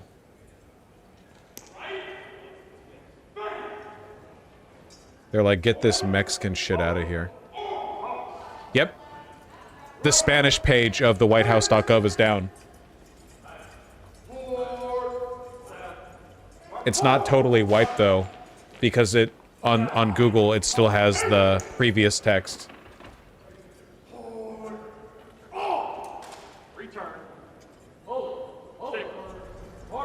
Whitehouse.gov/ES got deported.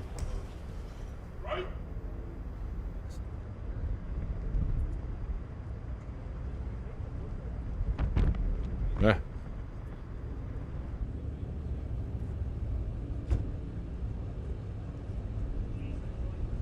Arena executive orders next? Yes. I assume so, yeah.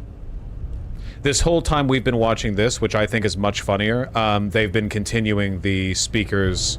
Oh, okay, they're covering this now too. There are cameras covering it over at the arena. They've been doing that as well.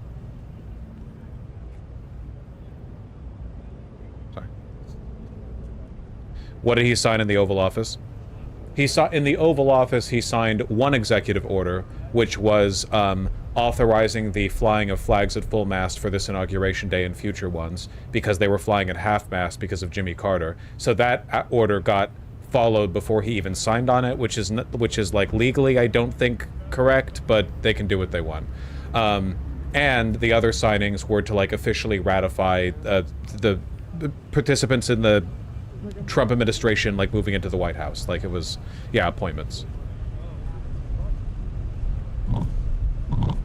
Ah.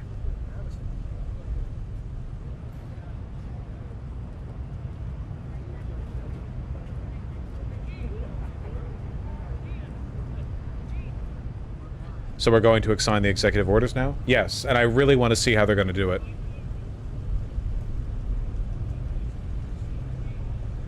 Yes, I saw must do a Nazi salute.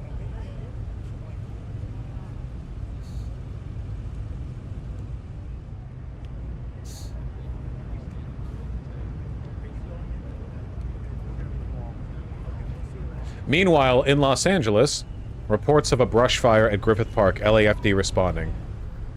They'll put it out.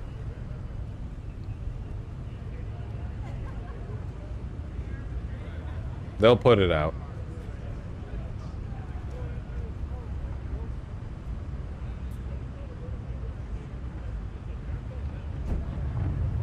Yeah, we'll see if that ever happens, Dave Veno. Of course, I will be responding to all donations that have been made, but we got to get through a lot first.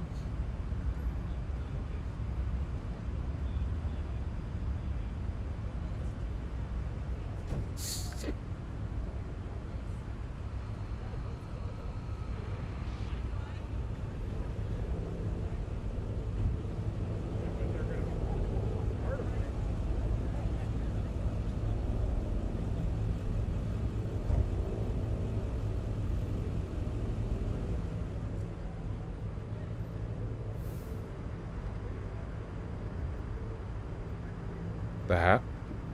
This is not even close to the hat she's wearing. You have no idea what you're talking about. Also, God, what a drip. I love Western wear. Chambray shirt, fur shearling, vest, 2 belts, and a poncho turned up to one shoulder. Deerskin? I think that's deer. I don't think that's deerskin.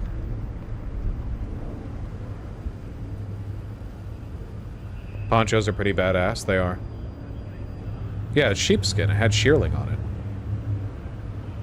Deers have fur, not wool.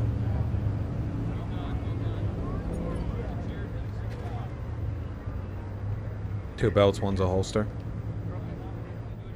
What is a holster but a kind of belt?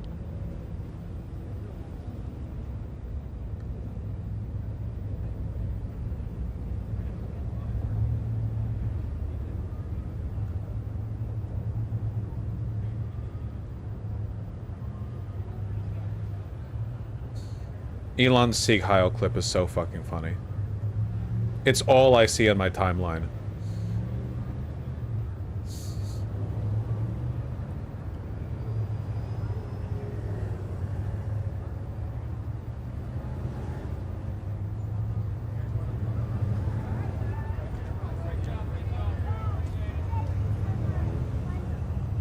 Yeah, the media is melting down over it. I mean, it's just so, like, what do you even say about it, man? It's so overt.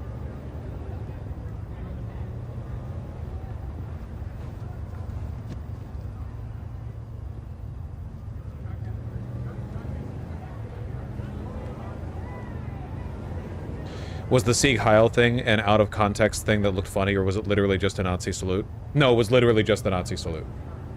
I mean, they call it the Roman salute, even though the Romans didn't do it. But it was like, there was literally no other thing it could be. And he did it twice, in quick succession.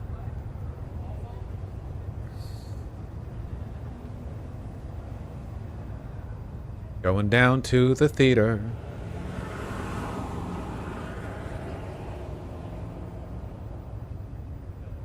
You're wrong? Okay.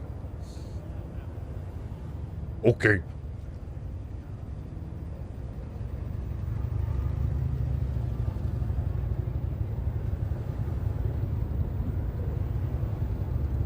Bernie being a stick in the mud, I love him.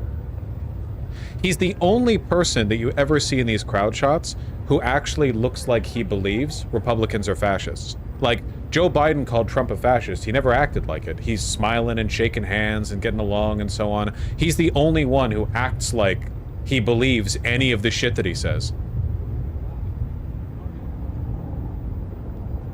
He's the only one that actually gives a fuck? Yeah. No kidding. How come he's never called Trump a fascist? Hasn't he?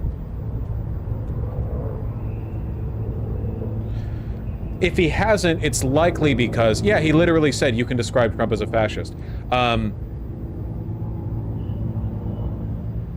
But then there's this other one that says you can describe Trump as fascist. He won't label him a fascist, calls him authoritarian. It doesn't matter. He's consistent in what he says and what he believes. The authenticity comes across.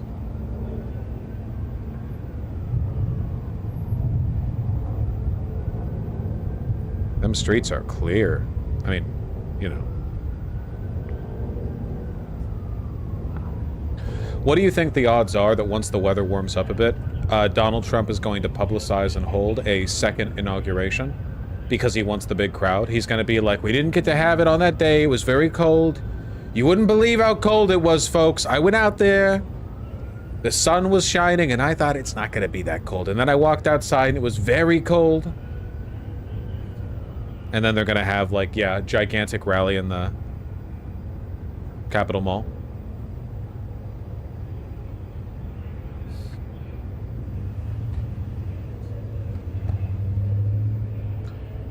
He didn't have his hand on the Bible during his inauguration. That's based, actually.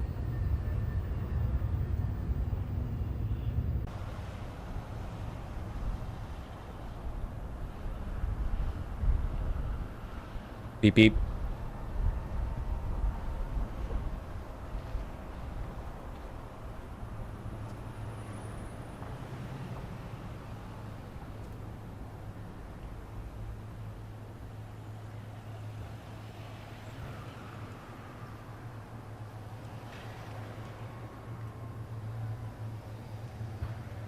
Is that what a car says? Beep, beep. Yeah. Right? I assume. I mean, I assume.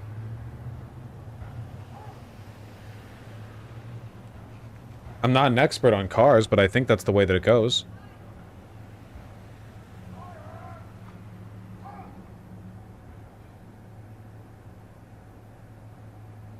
What's the name of the presidential car again? I'm blanking on it. The one that weighs like... The Beast? Yeah, the one that weighs like 50 million pounds. That gets stuck sometimes. The Kennedy Mobile? Well, the one that Kennedy inspired.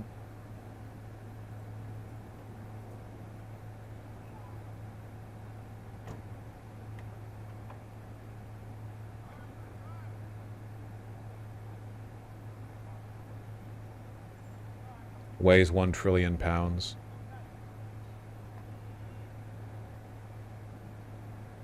Filled with guns, steel plates, Kevlar.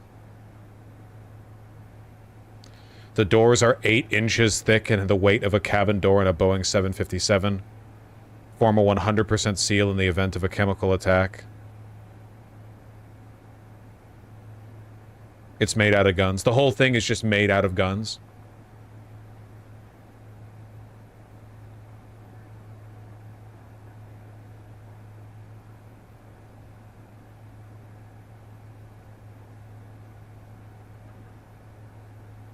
That rules.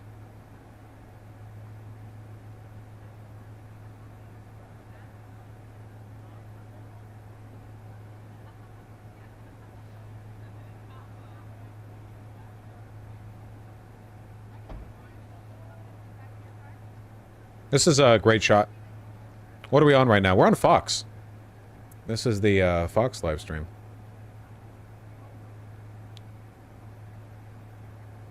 It's probably unarmored on the underside, right? And a mine could take it out. I don't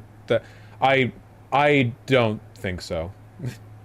I don't. If that thing could be taken out by an IED, I feel like they would have papered over that. You know.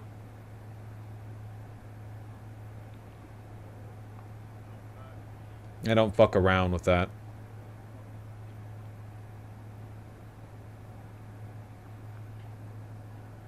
Again, as you can imagine, you have former Secretary of State Hillary Clinton and obviously former President Bill Clinton as well. I've heard of these guys. The crowd here is getting a little more raucous as it's filling out. About 20,000 inside of the Capitol real time, and how sort of MAGA world is watching. Big boos right now, as you can imagine. I don't know if you guys can hear it over my mic, but boy, is that striking. Former President Obama, former President Obama, getting a resounding, as we would say in New York, a Bronx cheer here. I have to wonder if this is setting the tone. But look, these are the loyal supporters. Yeah. I think I'm going to take more psychic damage from listening to liberals than to Republicans in the coming years, because the reason I saw that clip is from this quote tweet: "Booing at an inauguration as if it's a sporting event is very low class, but I expect nothing less from them folk."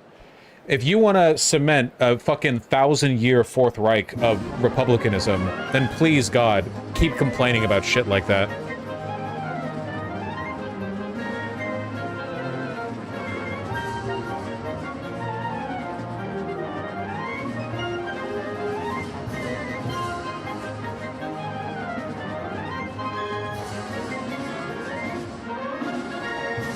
I like those DCPD coats. What style is that? I don't know. I didn't look that closely.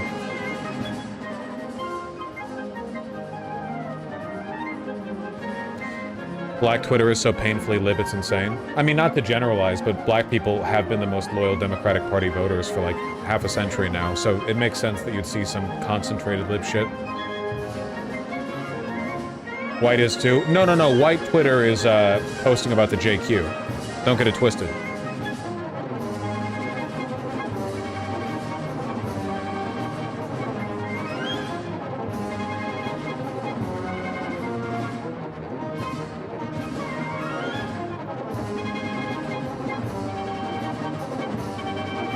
They banging.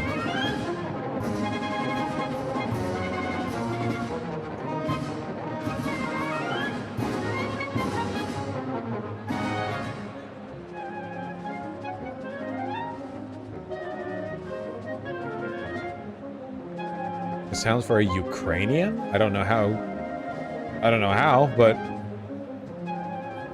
whatever.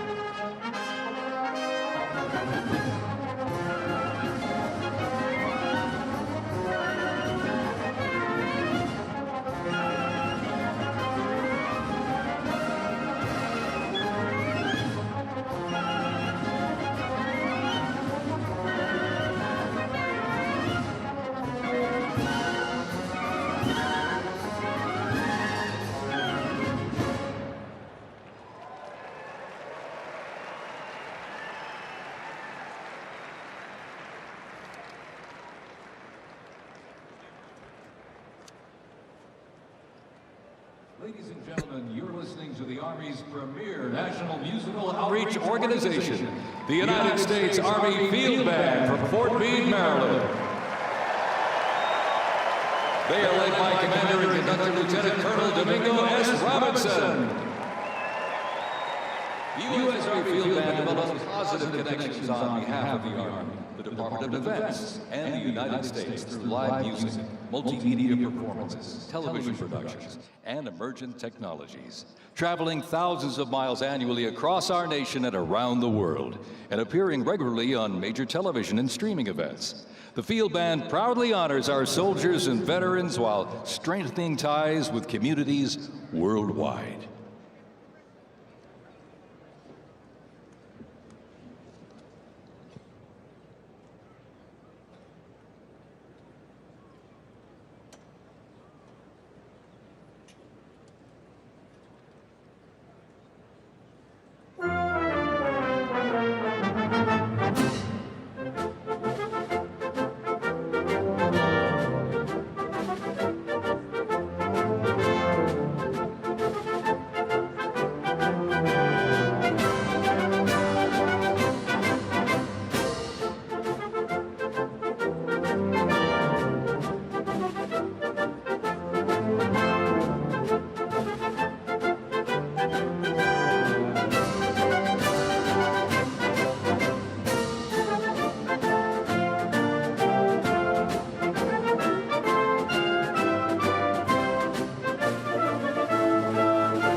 This music sucks. You guys are just haters of fascism.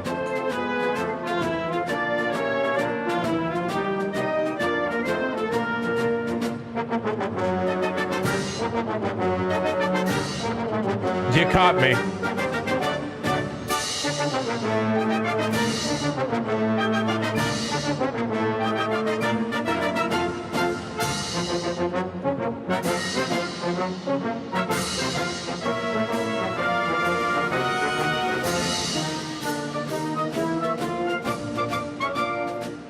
Are you feeling it though? They're not feeling it.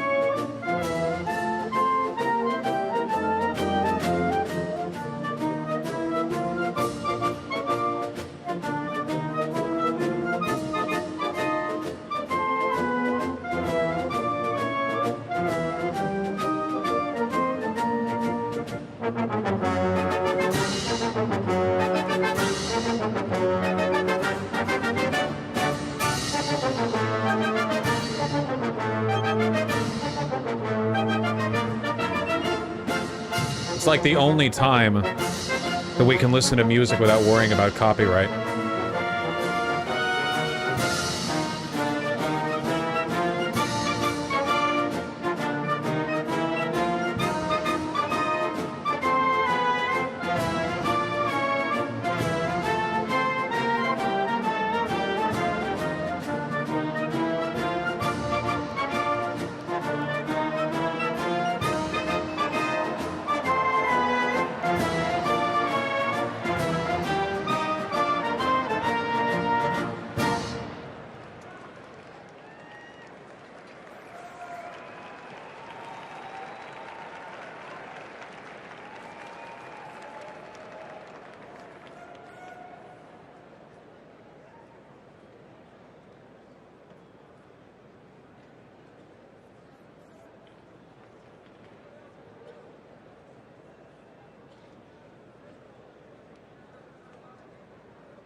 Everyone get ready. And it is so difficult to find a good polo coat.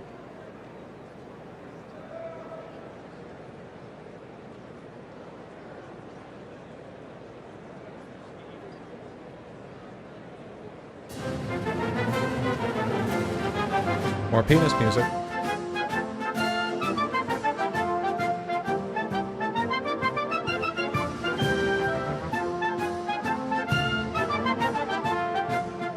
As he's signing executive orders live, it seems like that is in fact what we are getting.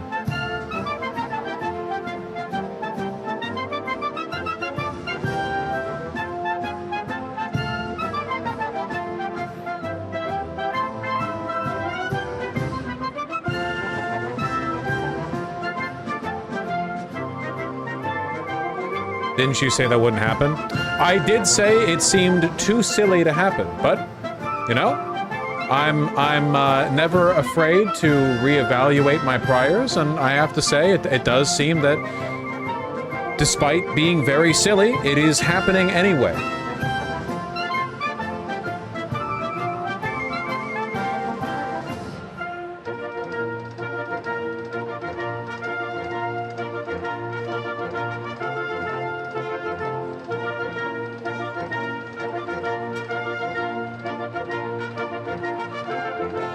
I'm currently looking up who made the coat that Willem van Hoogstraten wore in a particular photo. Camel hair polo coat.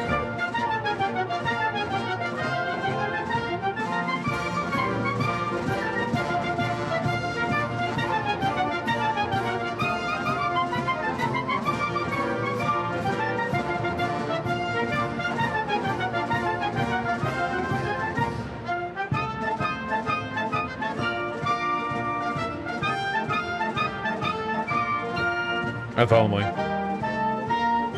This has to be exhausting for all these musicians. They're definitely getting their work in.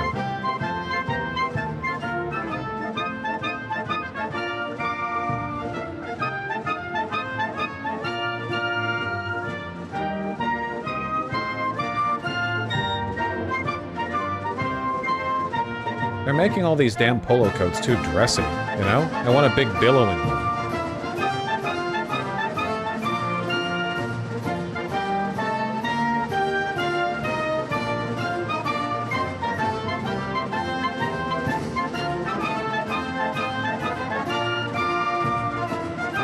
This is exhausting to listen to. I'm having fun.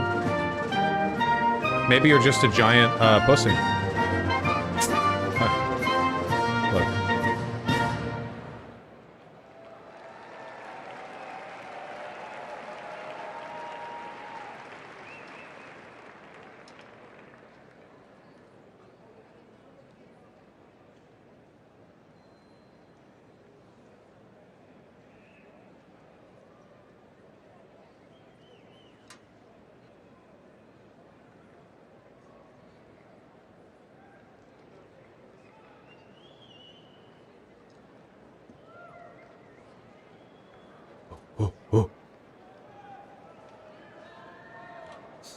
Oh my god.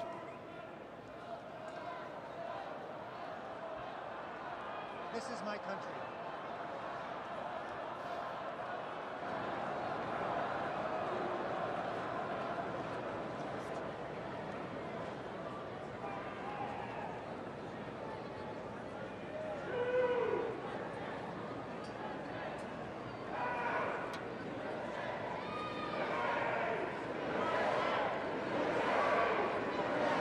Why are there so many fucking competing chants?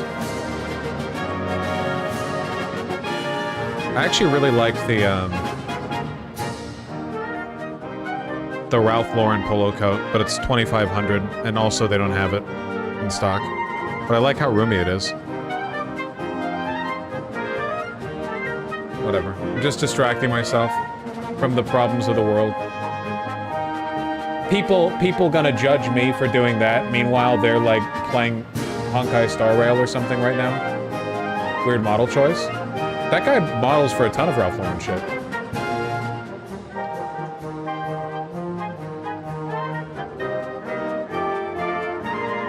Marvel Rivals, actually. Oh.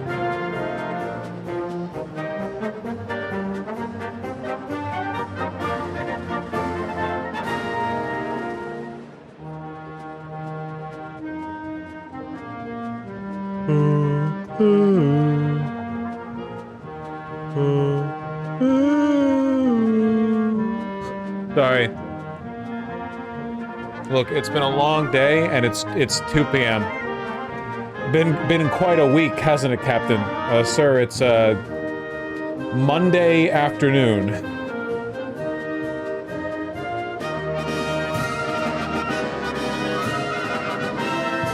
How do you feel about this? I'm not keen on it. It's very slim fit and it's faux shearling, but a real shearling coat's not going to be buyable at anything less than a lot of money.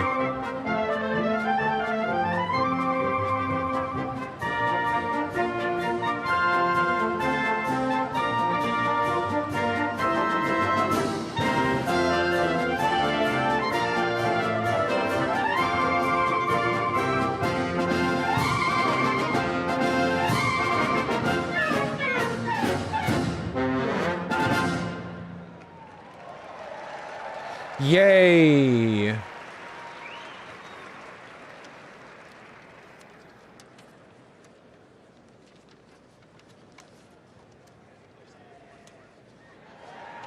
Yeah, I'm not out there for a Ren Fair outfit. At least a lamb didn't have to die for it. I think that generally it's better to go with real leather than plastic shit, as long as you take care of it, you know?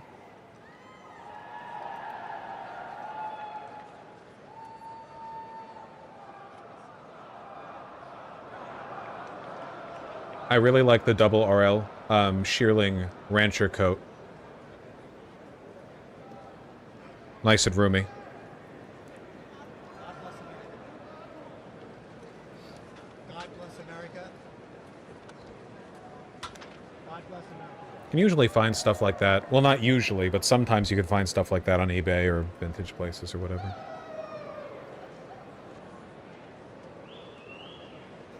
This is probably too short for you. You would be correct. But if you like it, and that's what matters most.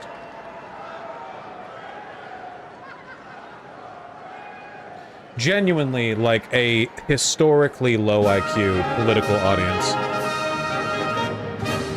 Let's go, Brandon. Donald Trump is the president. Joe Biden will never be the president again. Just like... This is sweet. Yeah, Double RL has done some collaborations with Native American artists and have produced some, like, legendarily beautiful pieces. This coat with, like, Navajo-inspired design, absolutely phenomenal.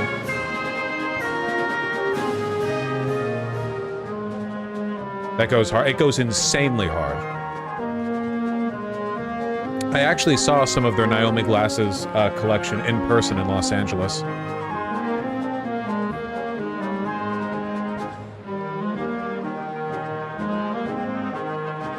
Nobody would know it's Native American. It looks pretty Native American. It looks pretty Native American. They might not be able to identify that it's like Navajo, but, you know. Is Seattle having an earthquake right now? Not one that I feel, but I've been bouncing in my chair.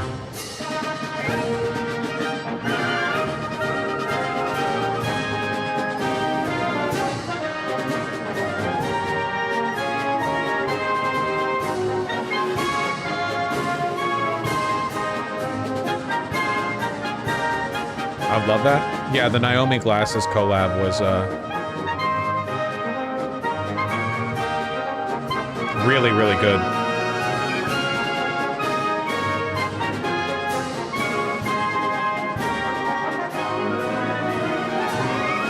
There's Ralph Lauren.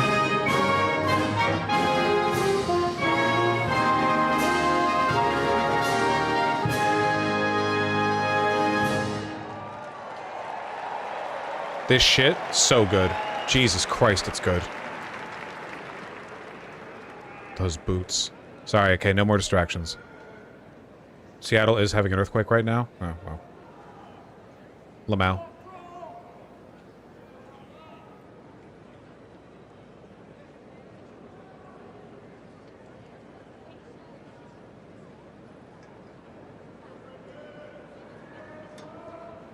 .5 earthquake hit northeast Tacoma. Okay, minor earthquake. Minor earthquake.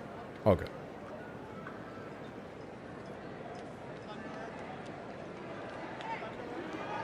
They're so dumb, man. You can genuinely tell just running your eyes over the crowd how low IQ they are. Like, some of these people are in on the game, but a lot of them are just true believers.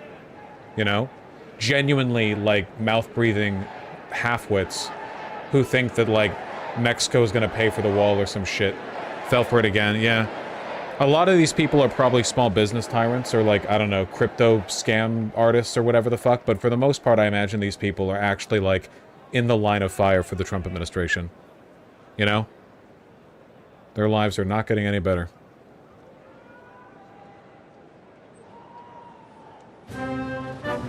Some presidents have more than one inauguration, I eat carrots.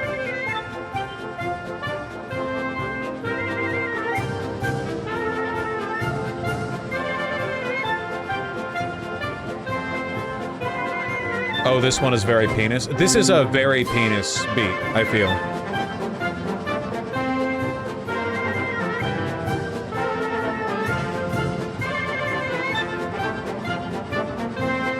Short but drippy. It's okay for this coat to be shorter, in my opinion. This is a duffel coat. The style of coat that this is pulling from is not the same as the kind that people typically wear. It's not an overcoat. So for it to be shorter like this, the reason it's shorter is because this would have been worn while riding horseback. You don't want a long coat while riding horseback.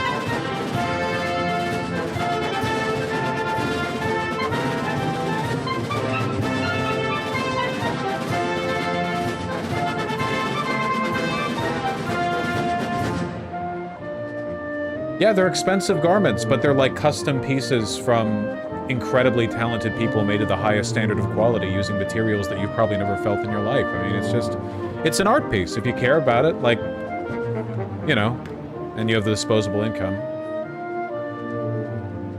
How'd you pull that up so fast? Somebody in chat linked it.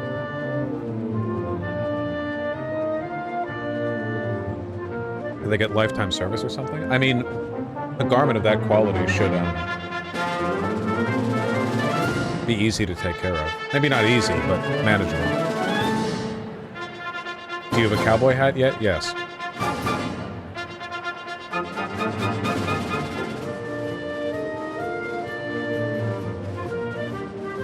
Nice, no wonder. This is our hell. We're never leaving here.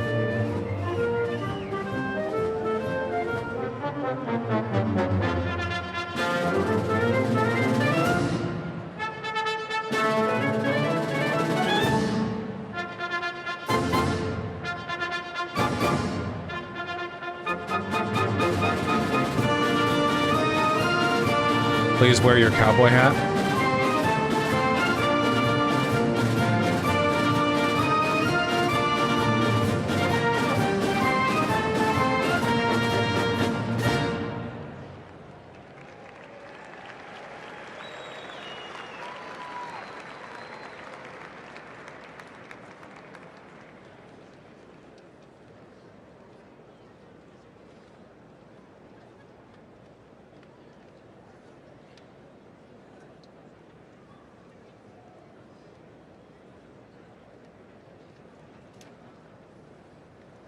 Sorry, my Stetson's more of a Montana cowboy hat than a Texas cowboy hat.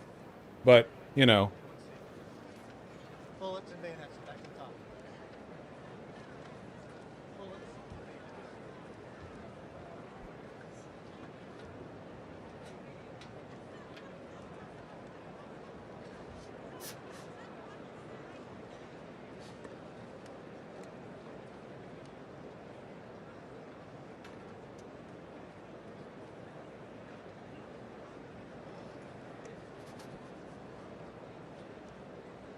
Rootin' tootin'. Where do you wear that? Well, I wore this to a costume party, but it's a real, you know, Stetson felt hat, so it's not plastic.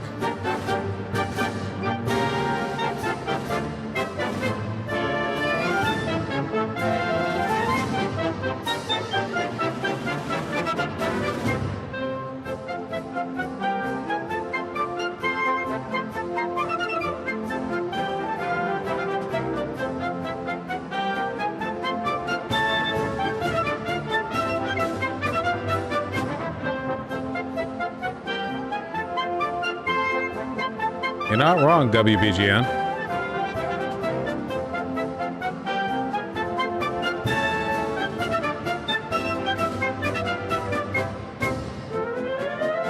Actually, hold on.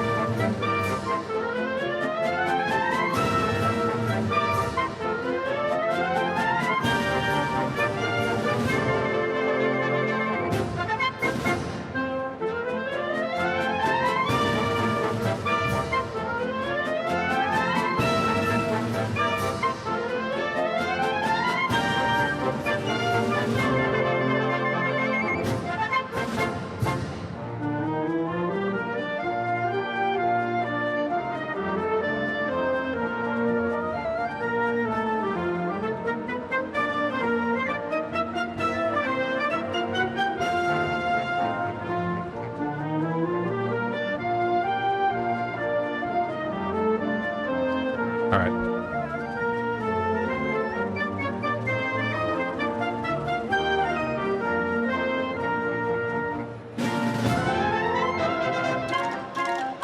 Ooh, getting freaky with it.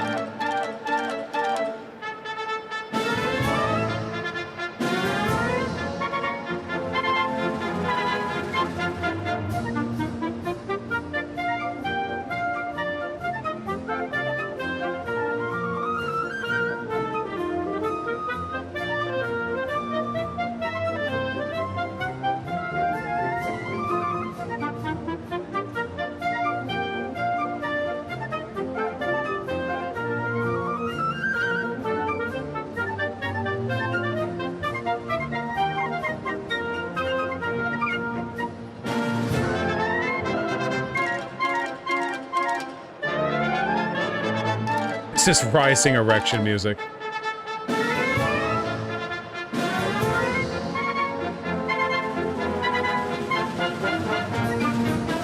Yeah, they're getting into it. Some of them are, at least.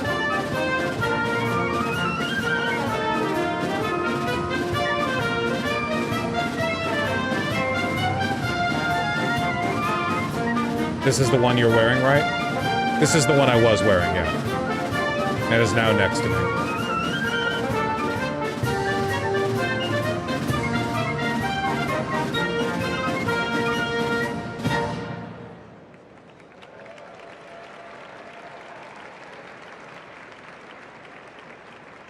Apparently, Elon posted a speech on Twitter and edited out his salute with a crowd shot. Really? He's embarrassed of it? Holy shit. We'll have to cover that later. We're following the live now. We'll go back when we can. Honestly, this is kind of nice. Almost makes me forget. That is the whole point of the flute.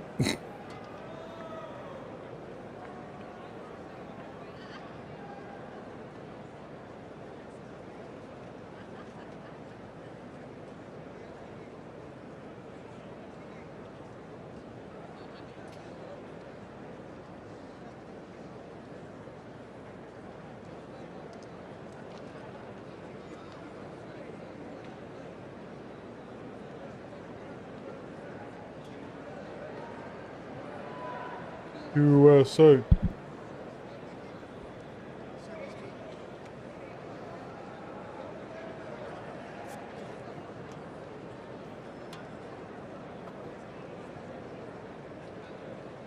Yeah, I want more penis music, man. I don't want this silence bullshit.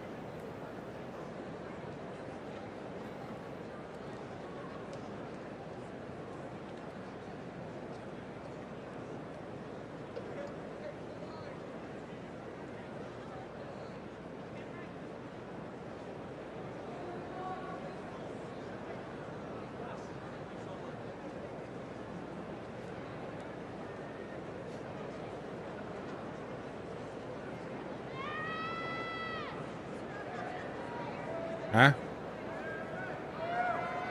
Oh, Baron? Now, this is what I'm talking about.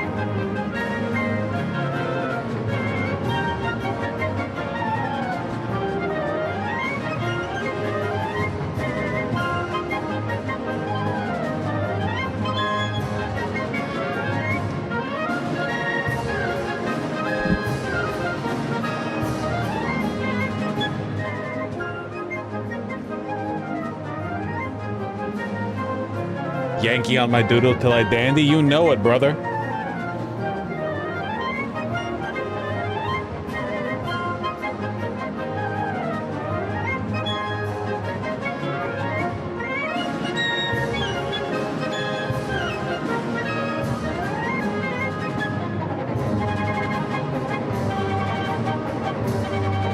Yeah, this is banging, man. Everyone was like, this is lame fucking clown music. This is banging. If you don't vibe with this shit, what's wrong with you? You'll have to get in the bolo tie. I would love to have a good bolo tie. I like Western wear a lot. I like Western wear. I literally just like Americana. I just like Americana. I like American styles.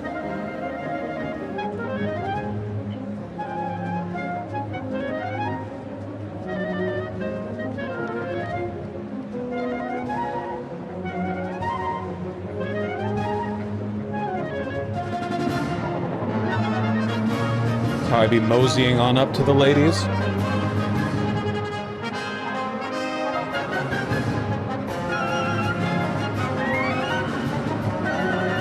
You could benefit from a good ascot that fit. I need a bandana around my neck.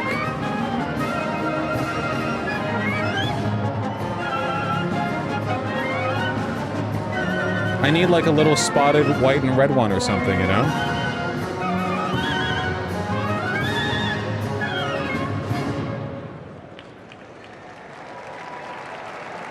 I have a silk scarf, but that's not the same. Ladies and gentlemen, welcome to the 2025 Presidential Inaugural Parade. My name is Dan Taylor, and I'm very honored to be requested by our president to be your parade announcer. And it's great to be here with you. I have to say it is a bit of a different format for a parade, but of course our president wanted to keep us safe, wanted to keep us warm. And I can tell you something, the talent that's going to be coming through these doors into this arena, it is going to get hot in here tonight. So thank you for joining us as we celebrate this historic occasion on behalf of the Trump-Vance Presidential Inaugural Committee. The ceremony's about to begin. We're going to get things underway, so if you're with family and friends, been talking in the halls or whatever, get down to your seats, grab a snack. We're going to get the show on the road.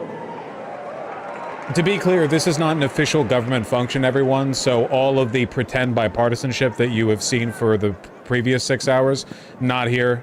We're back to being a Trump rally.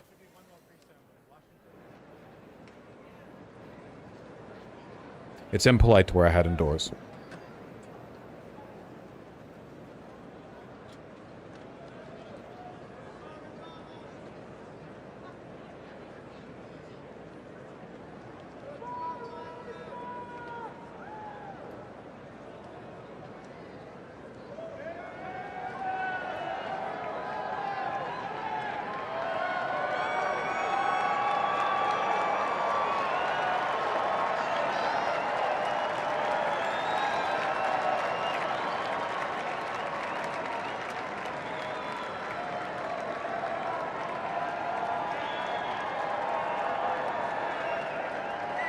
Now you just look like a dude. I'll make it even worse.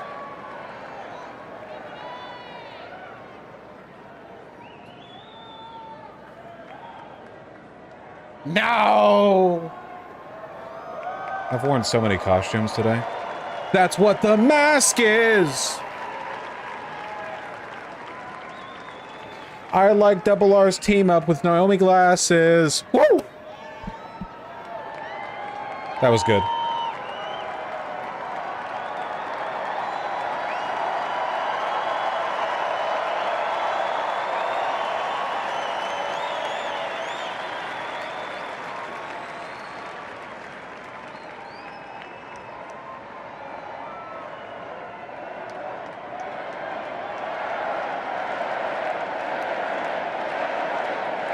You looked better when you had long hair.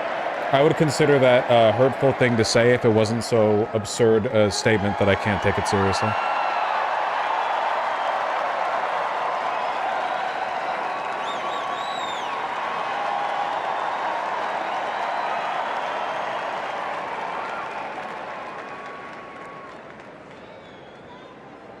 He is very tall. Has Barron ever said a single word out loud? No one knows.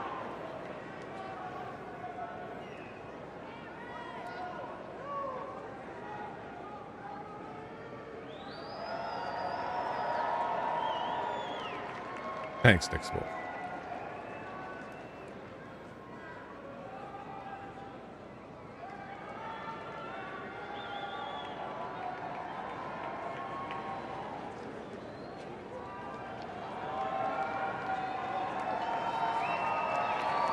I do miss the Hawaiian shirt era. Bro, it's January. The Hawaiian shirts are gonna come back. Just wait for it to be summer. I live in Seattle.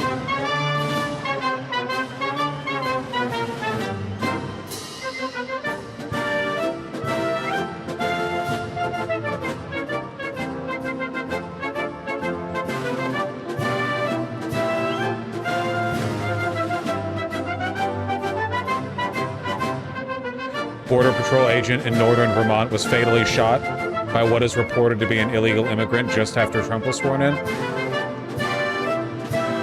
Fake news, Syed.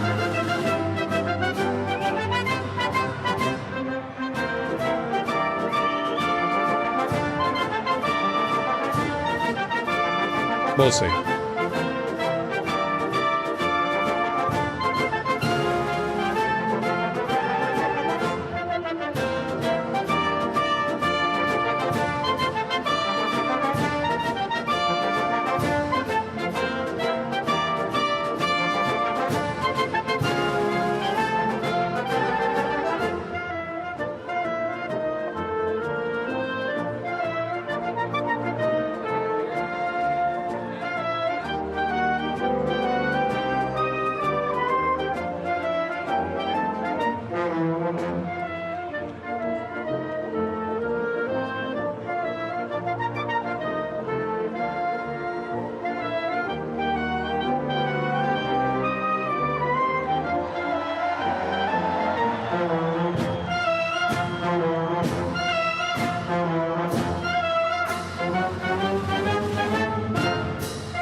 I wonder what the cost of this inauguration is going to end up being.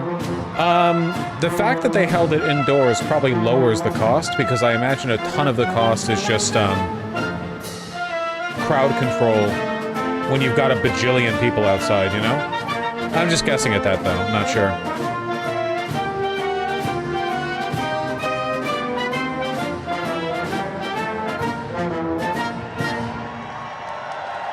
This goes hard, bring back the FDR cloak. Yeah, no one wears cloaks anymore. Tragic.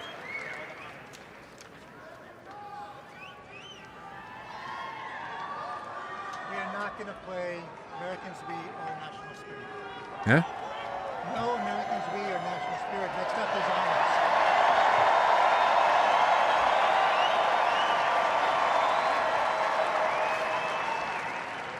Next up, the Herald will play honors.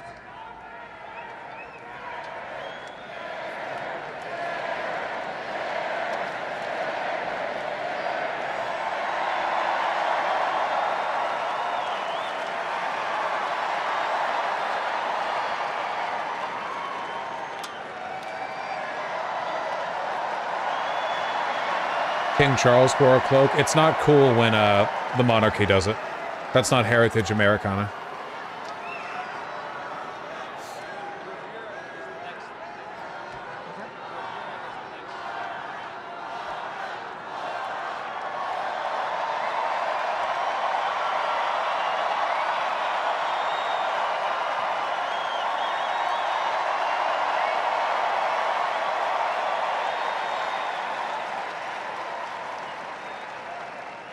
Next thing for us is bravura. Next thing for us is bravura.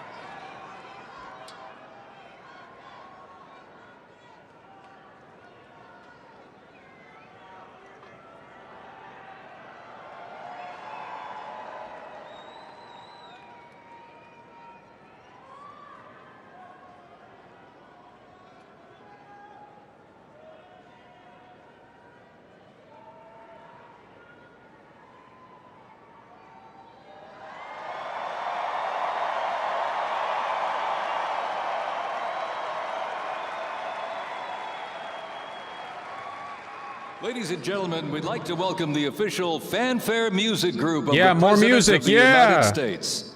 Under the direction of Major Aaron Morris, the U.S. Army Band Herald Trumpets performing their fanfare that's actually written for the 47th President of the United States. Listen to this, it's amazing. This is Brass and Glory.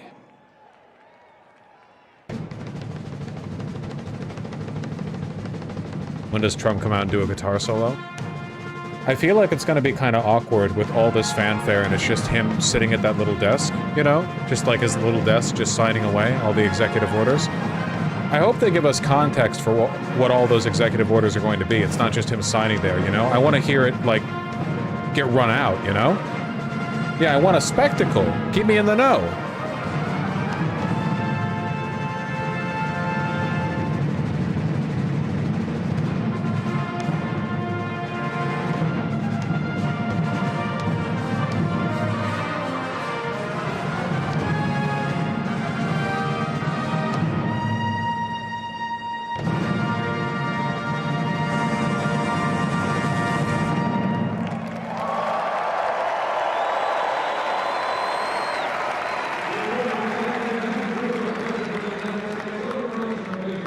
Let's hear it for the folks. Brass and Glory.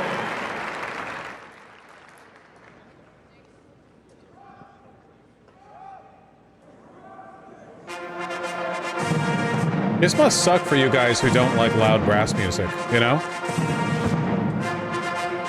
For you pussies who are like, I don't want to hear the 57th brass overture of the day. Ladies and gentlemen, please welcome the 50th Vice President of the United But me. States of America, Vice President J.D. Vance, accompanied by the Second Lady, Mrs. Usha Vance.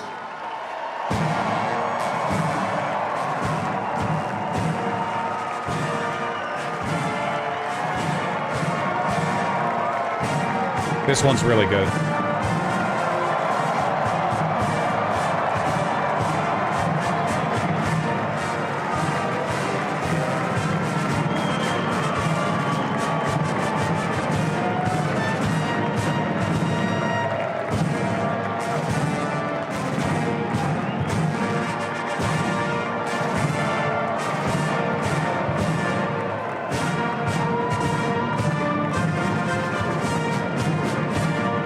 I retweeted it, WBGN.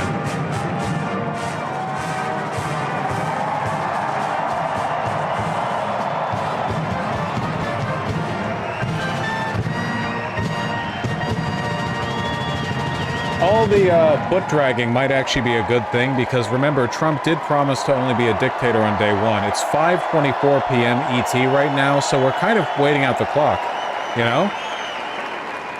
After this, we're in the clear. We just have to make it through the next 6, 7 hours.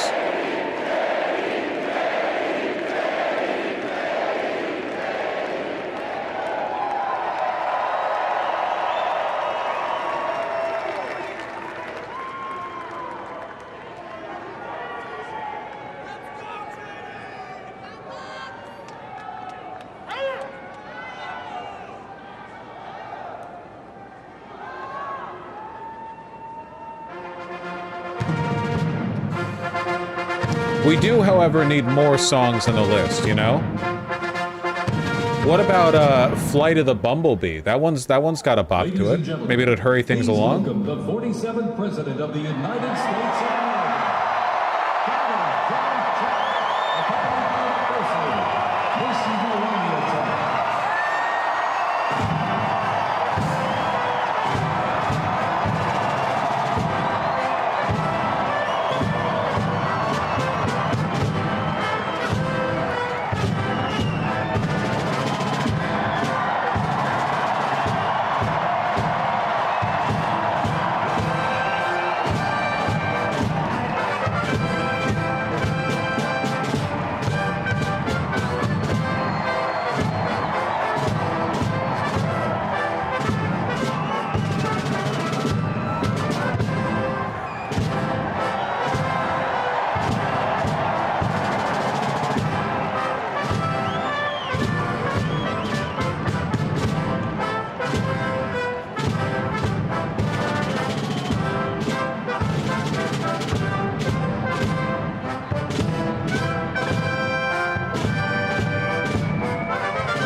Elon do a Nazi salute drive-by in this. I'm really hoping at some point we get a live mic of Trump asking Elon what the fuck he was thinking with that.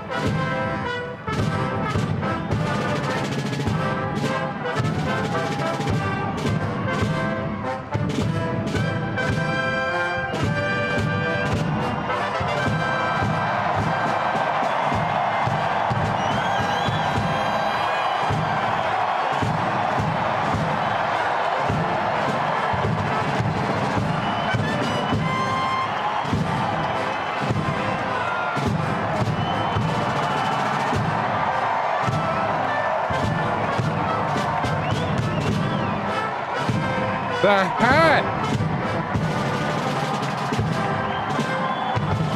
It's just a very scary hat. It's just scary.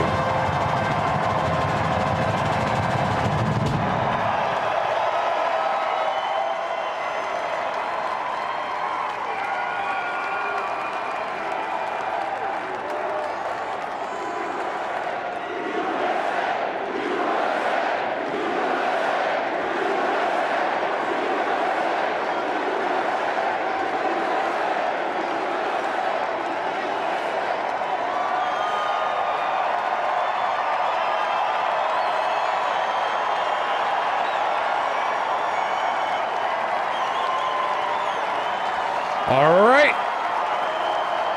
Everyone get ready.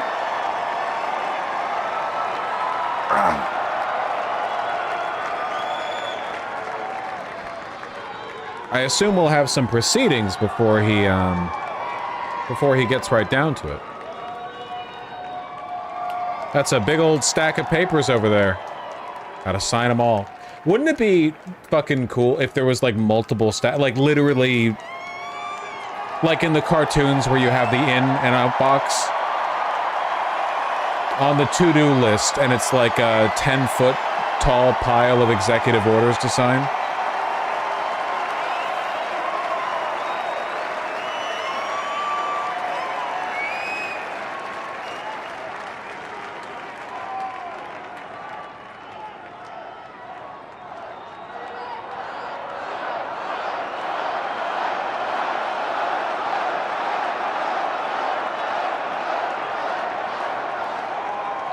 Just like limply, half-heartedly going through all the bits.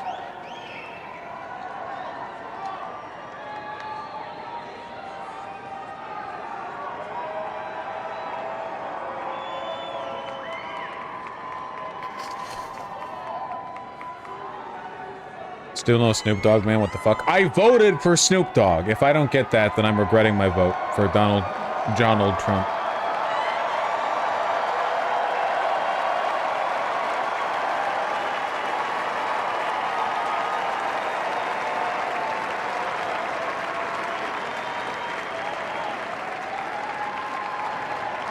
Ladies and gentlemen, we now present a selection of participants for the 2025 Presidential Inaugural Parade. Those kids look bored as hell.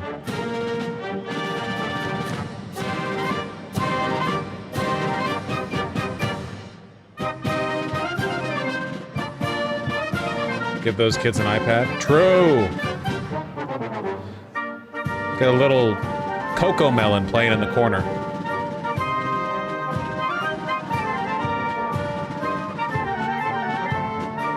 Oh my god, speed this the fuck up. And you guys are really in a hurry to your own demise. You're short, maybe TikTok should be banned. Your short attention spans are not working to your benefit right now. You guys would literally be in line at the camps being like, oh my god, fucking hurry it up. Jesus, like, jeez, God.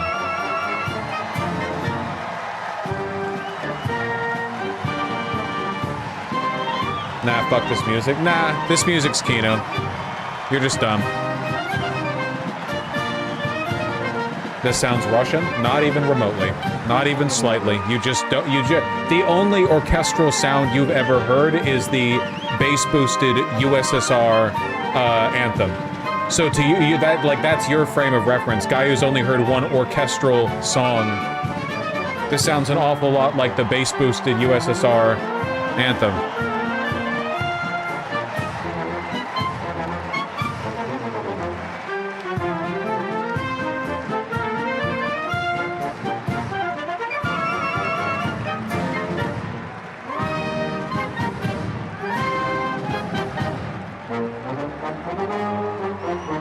That's great. I'm gonna piss real quick while I still have time to. Ladies and gentlemen, the heroes of Butler County are here.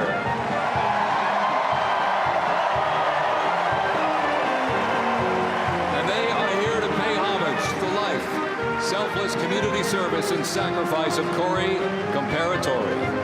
Mr. Comparatori, a 10-year U.S. Army Reserve veteran and past fire chief to the Buffalo Township Volunteer Fire Company, who died during the assassination attempt on the life of President Trump in Butler, Pennsylvania, July 13th, 2024. Their formation consists of Pennsylvania State Police, local police, county sheriffs, emergency services unit, EMS, 911 radio dispatch, and hospital personnel, who all heroically stepped into action during the horrific attack. They are also paying tribute to the courageous service of first responders nationwide.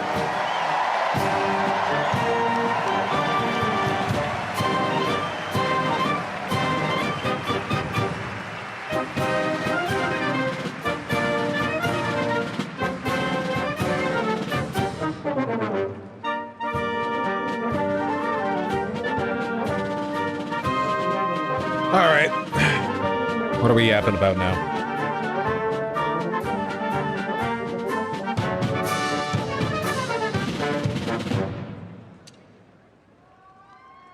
Oh, are they doing a tribute to the guy who got murked in Trump's place? Ladies and gentlemen, at this very special event, let us now take a moment of silence in honor of Corey Comparatori. Wah, wah.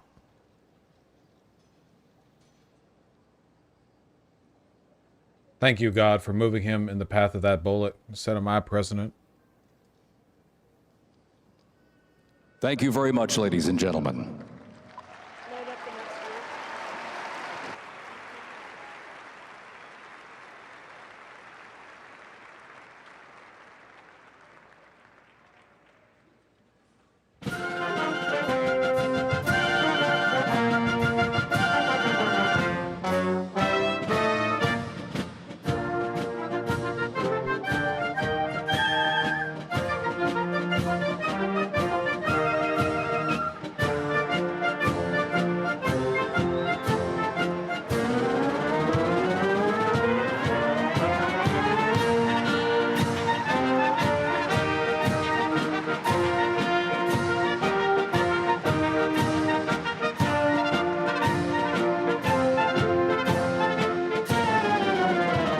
Present to you the New York Military Academy from Cornwall-on-Hudson, New York.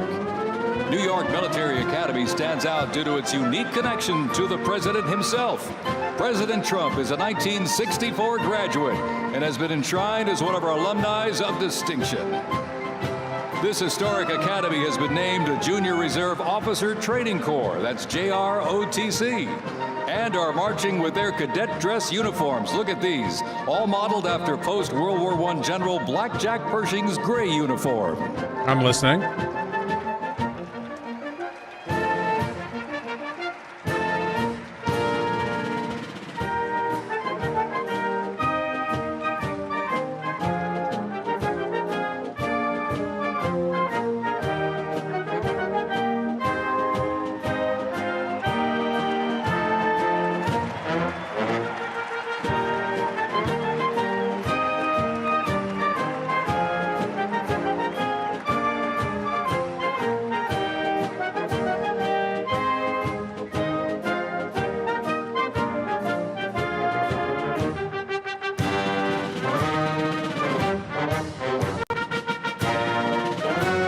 Introducing the Palm Beach Police and Fire What are you Honor most worried Guard about? Unit, representing the town of Palm Beach, Florida. You guys getting taken to the camp so you can't like, subscribe, hit the bell for more notifications, and donate at your leisure anymore. This group consists of Stay police safe out there. officers and firefighters from the town of Palm Beach, home to some of the most prestigious people in the world, including President Donald J. Trump.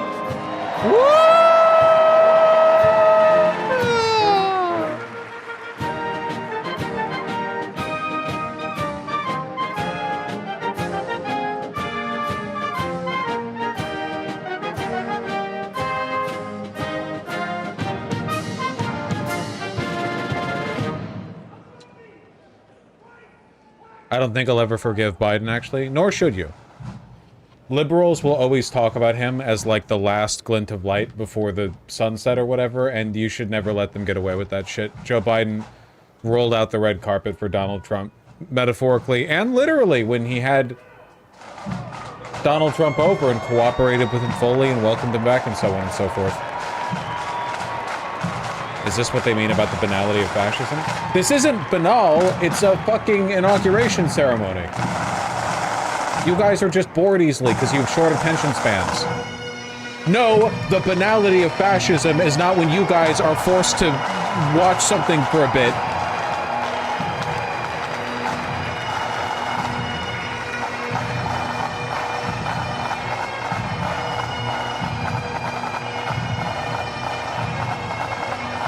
Banality of fascism is when a ceremony is long. PD Emerald Society pipes and drums from New York City.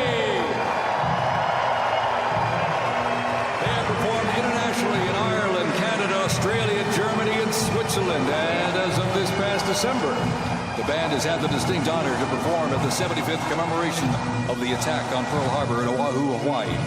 The band has also played for hospitalized children and military veterans, as well as the 1980 and 2005 presidential inaugural parades, and His Holiness Pope John Paul II. The NYPD Emerald Society Pipes and Drums formed way back in 1960. And you know, they are the oldest, largest police pipe band in the United States, comprised of all active and retired police officers of various ranks and assignments. Listen to those bagpipes. Let's hear it for them, folks.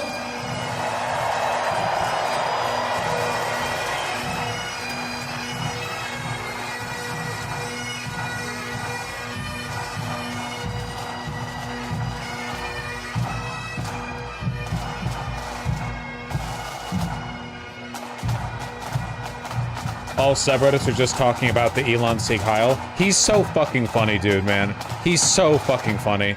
It's genuinely crazy how autistic he is. It's like he can't help himself. This is what I mean about, like, it's not even a matter of him being stupid. Like, he's below... Okay, of all the thousands of awful people who have had positions of prominence in the Republican Party, how many of them have hit the Sieg Heil like he just did? None of them. It's just him. Of all of them, he's the only one this cringe and this stupid. It's incredible.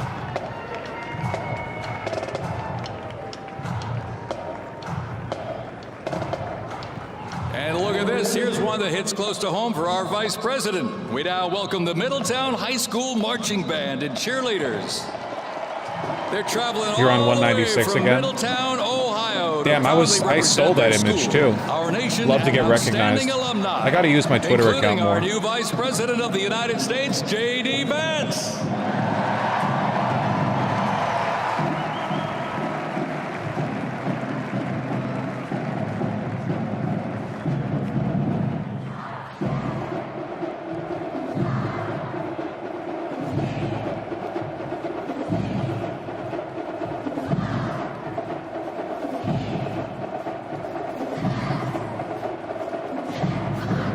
Okay, this is kind of creepy. I've always found cheerleaders, the way they're invoked, I guess, really creepy and pedo-y. I don't think cheerleading as a concept is creepy. Like, you're cheerleading, that's cool. It's just like, what if we had the girls who jump around a bunch wear miniskirts? Okay, yeah, I get it. The high school girls, like, yeah, okay, that's great, thanks. Like, if they just had a uniform and we're doing, like, gymnastics or whatever, okay. But, you know, you get it. State finals for 23 years straight. How about that? No hate to these girls, you know, I'm sure they work And have hard. earned the highest rating in 18 of those appearances. Woo! Woo! And today they performed America's Sweet Land of Liberty.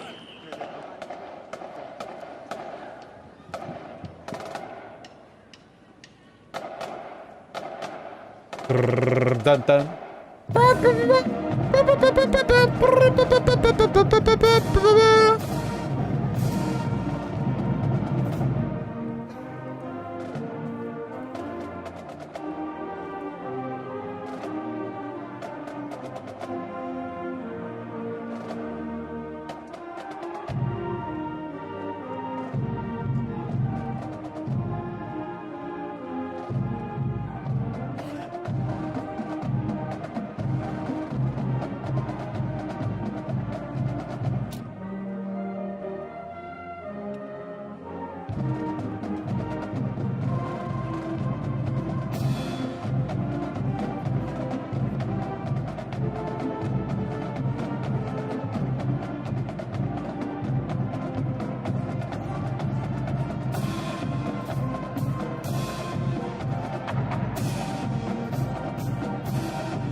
Why is it a school band, not like the military's? Because they're just having a bunch of local groups rep for it. This is, this isn't as much of a formalized ceremonial process as much of the rest of the inauguration, so they're just, you know, hey, want to come out here and do the bit? You know, they're doing the bit. You know, it's just a rally, basically.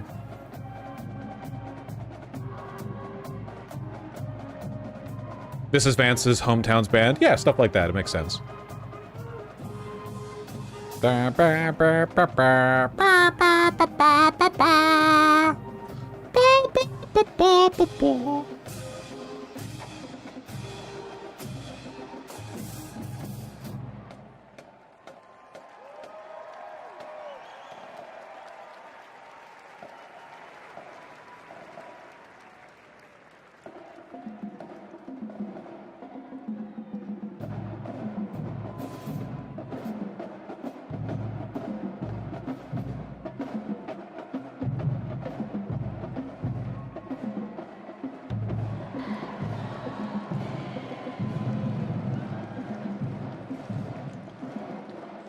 And while they cheer here Matt Gates would have loved this. again, folks, That's from true. our VP hometown, Pee-pee. Middletown High School Marching Band.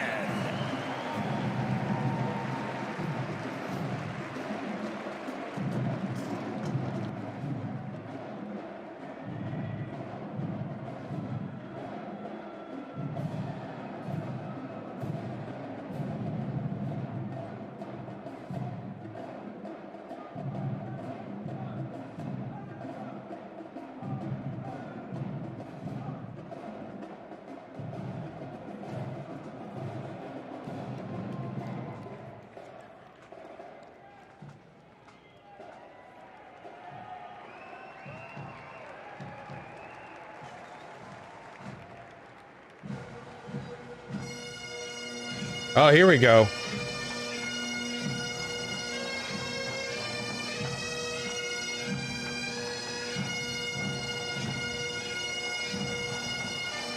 Ladies and gentlemen, entering the arena right Scotland! now. The Florida Fire and drums. And they are well seasoned when it comes to civic events. They've played and participated in parades, memorials, and other ceremonial events across both the United States and Europe. Today, they are wearing their most notable uniforms. What a great photo opportunity. Consisting of the Glengarry headgear and kilts. Please stop with the Anglo culture vibes. Yeah, we're getting rep from like every pasty culture. Wait, isn't Scotland basically just Irish Lightbosh? I'm an American. I don't care what you say, but you should pose that question to Irish and Scottish people, like directly.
We'll cover it later, HD Drown. We gotta get through this, and then we can cover some of the more newsy news stuff.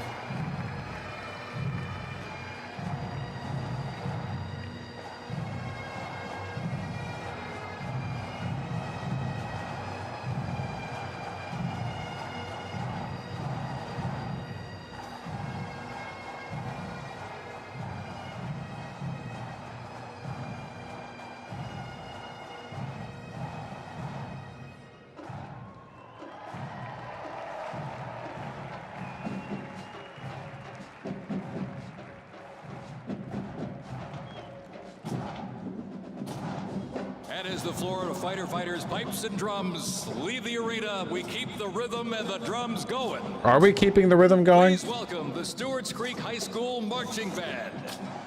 Traveling all the way from Smyrna, Tennessee. I feel like the rhythm is faltering. The volunteer state in the 2025 Presidential Inaugural Parade.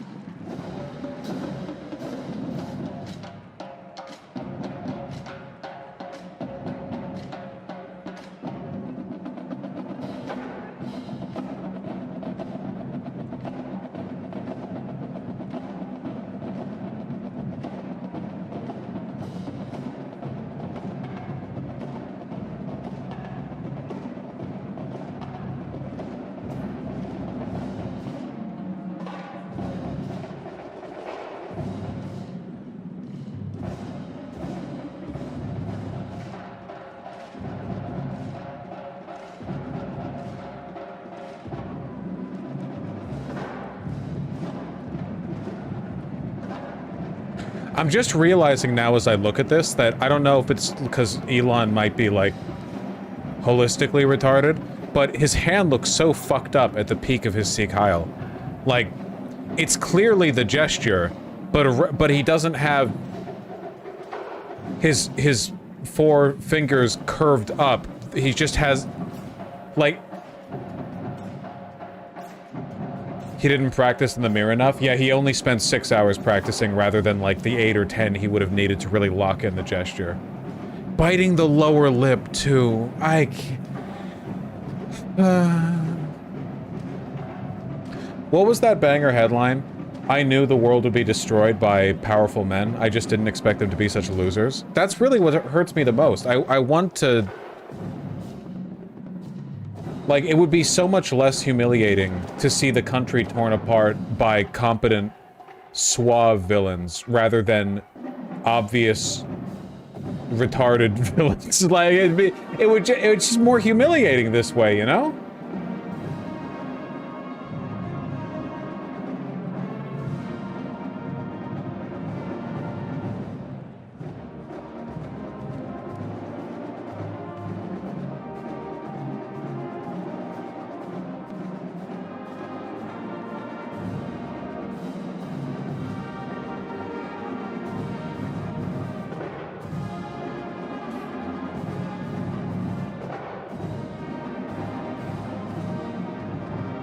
Can we just re-elect FDR? No, probably not. There would be some logistical issues with doing that, I think.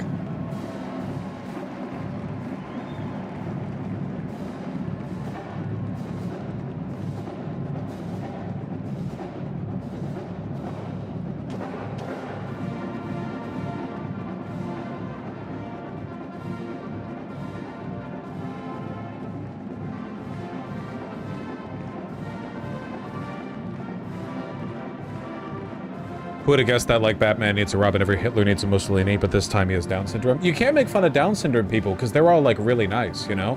What we can do is be way more ableist to autistic people, because it's clear that a lot of them are evil. There are no evil people with Down syndrome, or at least if there are, it's not that many of them. But there are clearly a lot of autistic people who have, like, a massive chip on their shoulder and have been fostering hate for a long time.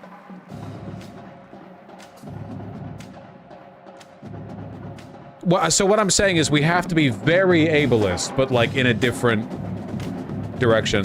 Novosh, he identifies with Asperger's. Isn't Asperger's not real? Or haven't they folded that into the autism spectrum? Is that a separate thing? I thought they call it the same thing now. It's the older term? Okay, yeah. So it's just autism, yeah.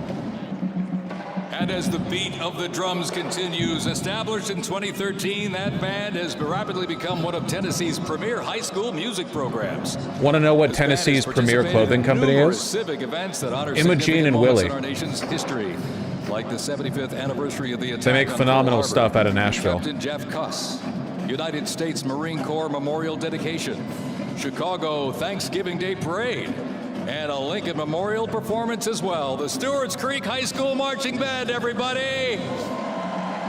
Make them feel welcome here in D.C.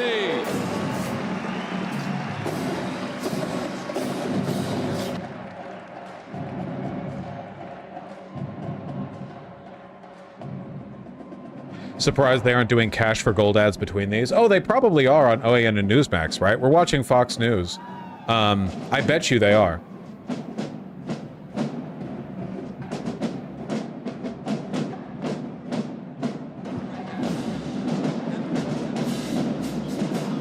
All right, ladies and gentlemen, now welcoming the Mississippi Valley State University Band. They're traveling all the way from Itta, Mississippi. Look at this, gang. This is the Mean Green Marching Machine. That's great, man. See, this shit is weird to me because it just looks like... They are proud to represent historically black colleges and universities Woke at the DEI. 60th presidential inauguration. Because these are high school girls, right? They look like they're dressed up like pinup girls. That's just weird to me, you know?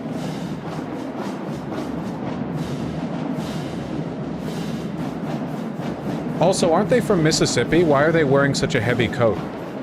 Oh, this is a university? Okay, well, still then to the sexism point, less the pedo point, I guess.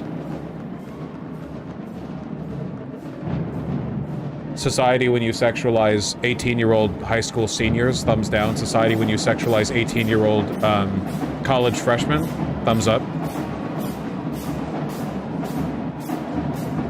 Why would a band from Mississippi have an outfit like this, though? Is it like a Christmas thing? It doesn't get that cold down there.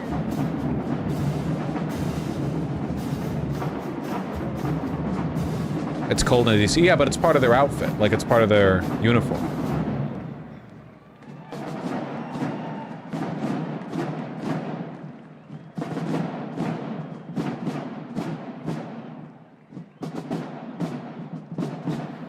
They're a university, they have travel outfits for cold states. I guess that makes sense. I didn't really think about it. Yeah.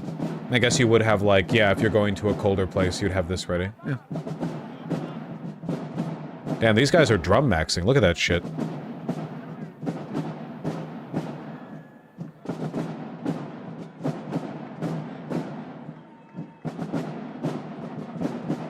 I hate to be the one to tell you this, Minnesota has more lakes than Michigan. Is way farther. Wait, I'm sorry, did they say Minnesota? I'm so stupid. I swear to God I heard Mississippi. I thought they said Mississippi, which is why I was asking about the codes. It is Mississippi! Okay, chat's trying to mislead me. Alright. God testing me with his strongest psyops. Ooh, ooh.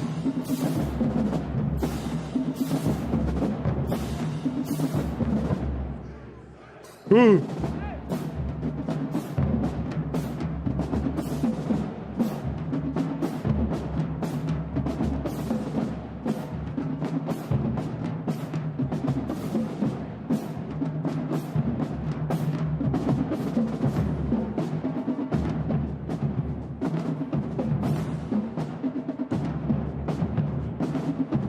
Ooh.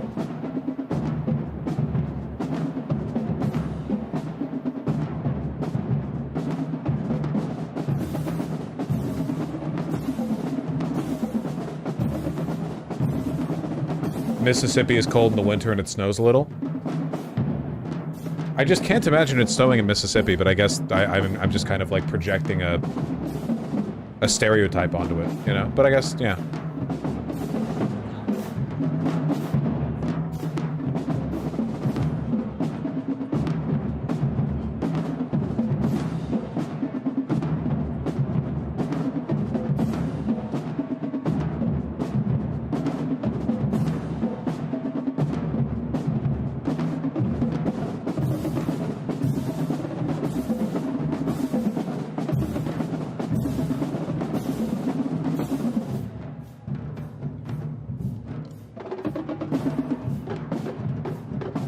They got Glorp? They're Glorp posting?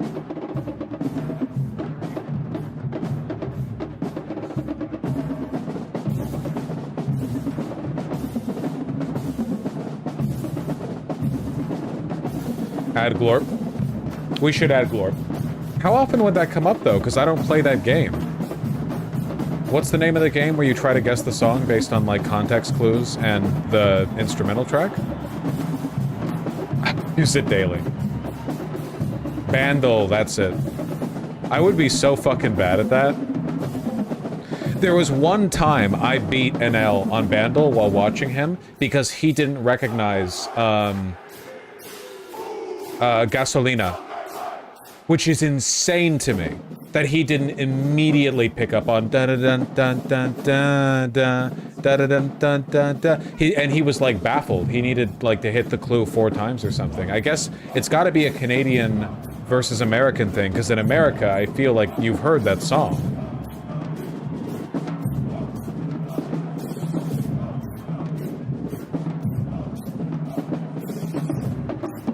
Now we hear it in Canada. Maybe he's just racist against Latin Americans. Or Latin people, I suppose.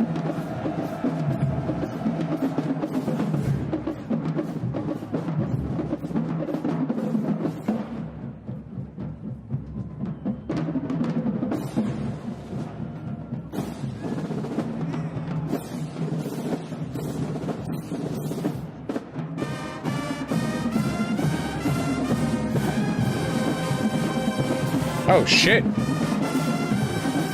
Wait. Am I off beat or are they? Probably me. I'm gonna guess me.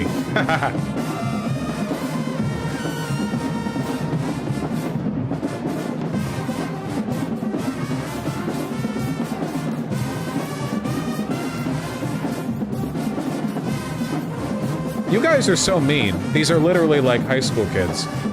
They don't know what's going on. Right now they're just thinking like Boat Night, Roblox. They're college students.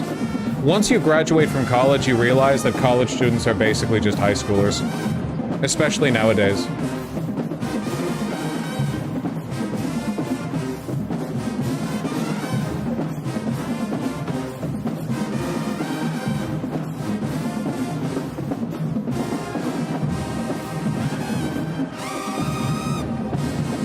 What if you didn't go to college? It's basically just about how much time you spend putting off the inevitable needing to get a job and, like, split an apartment rent with 2 other people.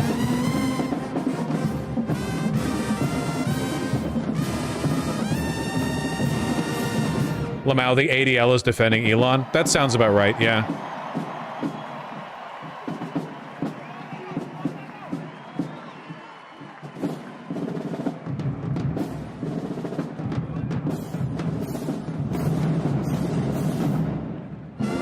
A necromancer could revive Adolf Hitler from the grave, and the ADL would give him a pass if Hitler said his first targets this time around would be Arabs. The ADL would be putting out articles defending him.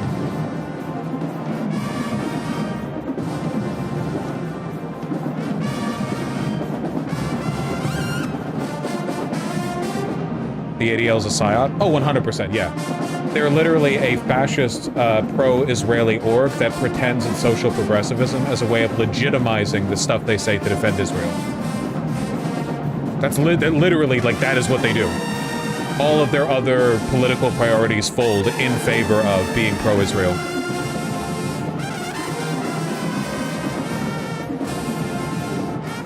Did they fall off, or were they always like that? They were always like that. But it wasn't as, like, politically relevant up until October 7th.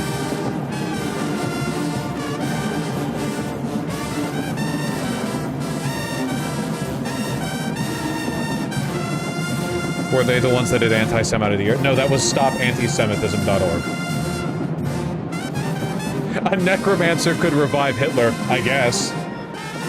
Well, what's been done with Hitler's soul? It's in the hells, I assume, but it can be brought back from there. If it's been put in a phylactery or in a cursed container of some kind, then maybe a necromancer couldn't bring him back. Do you know how difficult it is to not be able to cast True Resurrection on someone in D&D?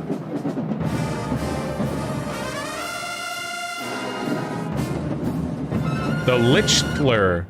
The Lichtler.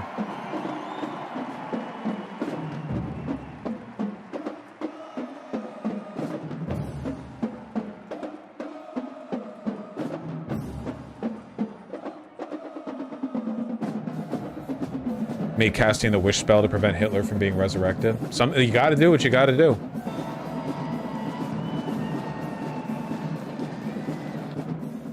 Doesn't even true resurrection have a time limit?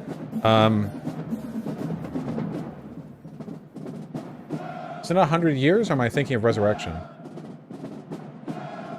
200 years for true resurrection.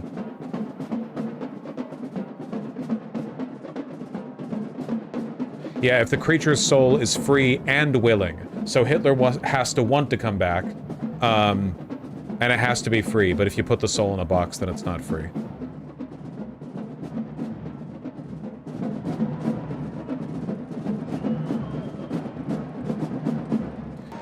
Do you need Hitler's body to resurrect? Not for true resurrection, no.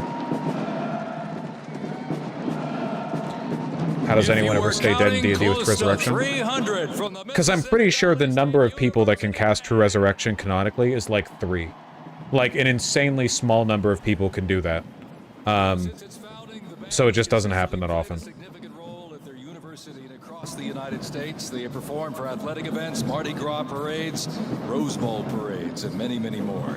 The Mississippi Valley State University Band takes great pride in presenting culturally diverse presentations for students, faculty, and the surrounding Mississippi communities. Take a look at that brass out there. Woo! Me commenting on the buttons of my double RL green marching machine. Canvas ranch jacket.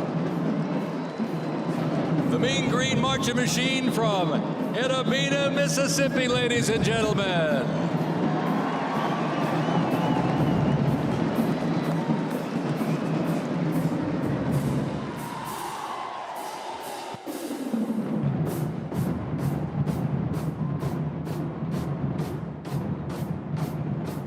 I could easily get it. Neko Mimic. Damn, they're bopping though.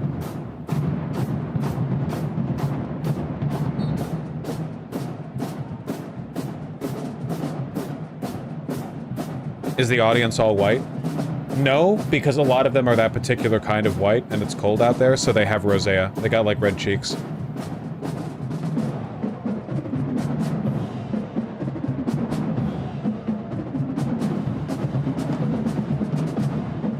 This will go on for a while.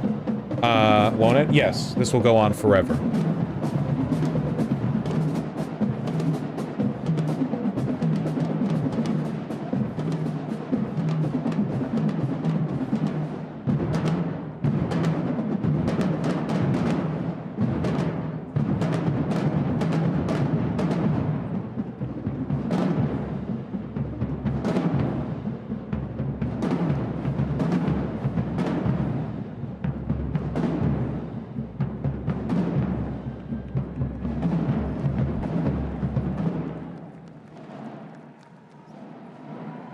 If this parade just goes on for 4 years, Trump can't write any executive orders. That's true. That's a really good point. Maybe we should be more thankful. Apparently one of the secretaries has already been appointed, or they've been confirmed by the Senate. Marco Rubio. Unsurprisingly, Marco Rubio has been confirmed. Marco Rubio was guaranteed to get through because he is the only member of Trump's cabinet that is not completely insane. And boy, have the standards lowered. Whoo, boy, have the standards gone down.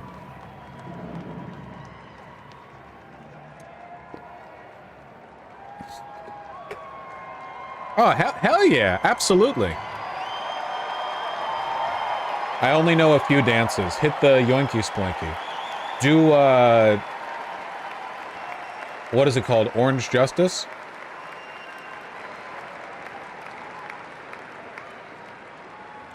I disagree, he's just better putting on a face. No, he's objectively less insane than everyone else there. The rest of the cabinet, we're talking like fanatical Trump sycophants. Ladies and gentlemen, please welcome MAGA our new special isolationist envoy to types. the Middle Rubio's East, just a neocon. Steve Witkoff.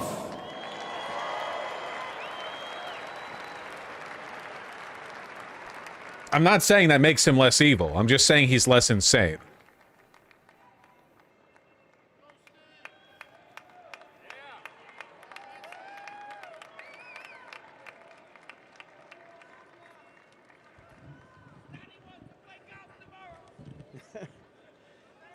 Good evening, everybody. I am, I I was appointed by President Trump to be the special envoy for peace in the Middle East. Where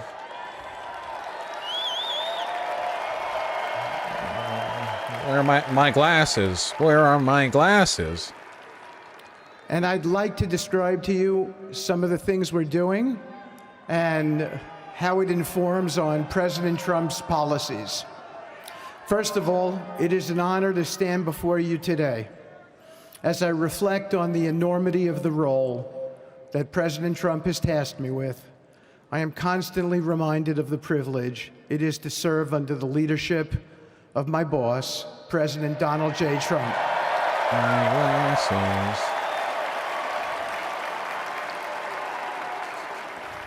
I'm sorry. Okay, Elon, go up there and talk about making the government more efficient. Elon. Oh, Heil Hitler, bitch! So that's... President Trump's leadership. We should be thanking Elon. He's making this all a lot funnier. In the pursuit of progress and stability in the Middle East.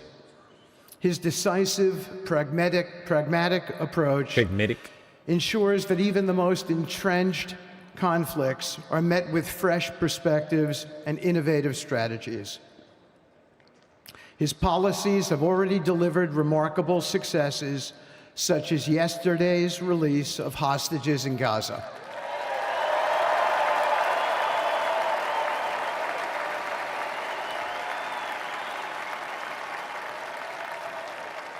Thank you.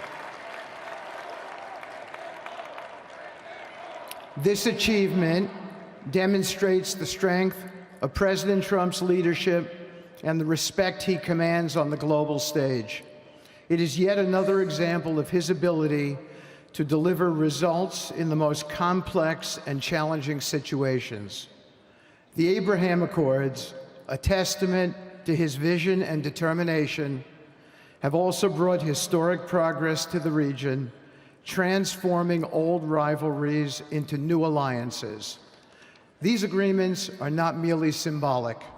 They represent a practical roadmap for peace, economic cooperation, and mutual respect across nations. My role, as President Trump has tasked me, is straightforward yet profoundly challenging: to turn his vision into actionable outcomes.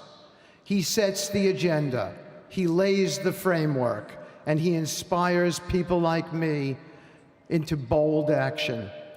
My responsibility is to implement his vision, engaging with leaders across the region to find pathways towards sustainable peace and stability. And let me tell you, having Donald Trump as a boss makes this task not only possible, but far more effective.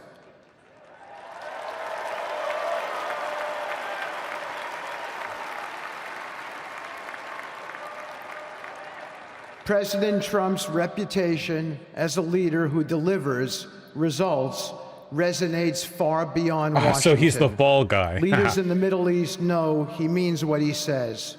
His ability to cut through bureaucratic gridlock and focus on tangible results is the game changer. It allows me to approach delicate negotiations with the confidence that the full weight of the United States is behind me.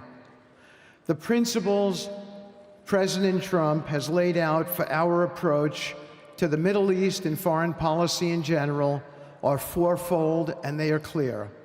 1, respect for sovereignty. Every nation deserves the right to determine its own destiny, free from the interference of external powers. 2, economic prosperity as a bridge to stability. Through economic partnerships and investment, this is so fucking boring. We can build a foundation for cooperation that transcends historical grievances. 3, courageous diplomacy. Real progress requires difficult conversations and bold decisions, and it is through these that trust is built and maintained. And finally, 4, reciprocity and accountability. The United States requires reciprocal actions from our partners. We are done carrying the financial burden for nations that are unwilling.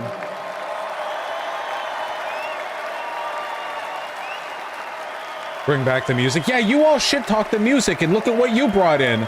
Special envoy for peace in the Middle East. Oh, my glasses. Oh, I dropped my glasses. I can't see what the Israelis are doing in the West Bank. I'm sure it's good. We are done carrying the financial burden for nations that are unwilling to fund their own progress.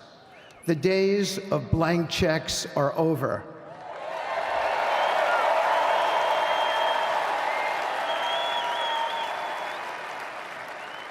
Partnerships under President Trump's leadership must be equitable, and contributions must reflect shared commitments to our goals.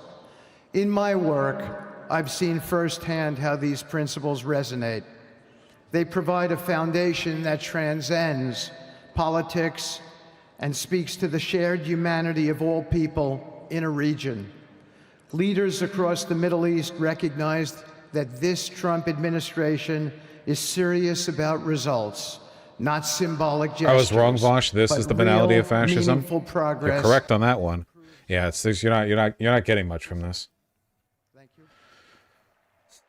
They should get Elon to do the Hitler salute for this guy. He'd love it. We're adding another pose to the repertoire of Elon.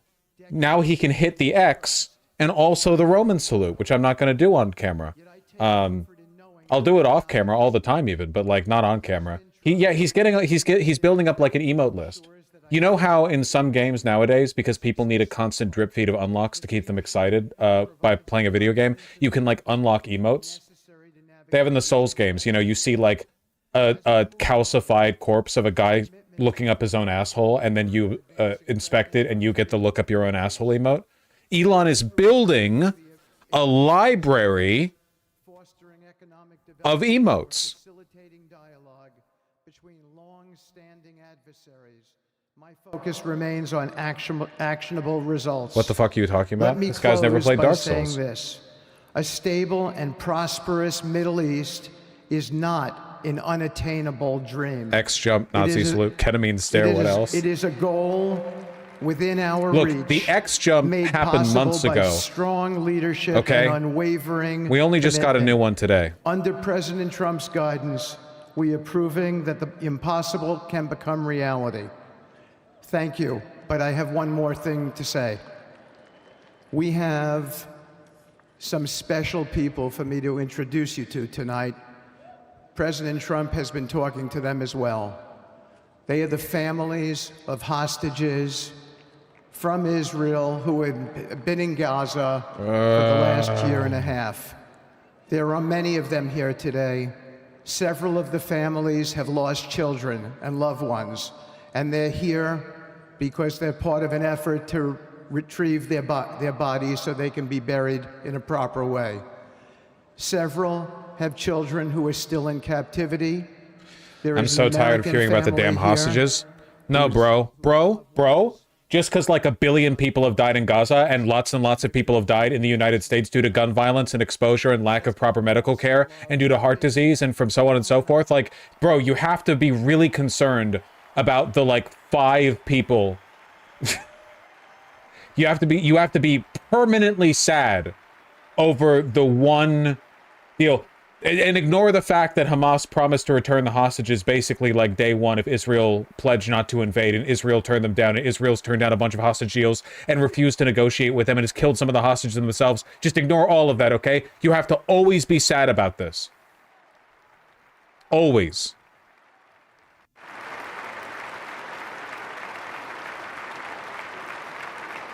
No, don't make me sad.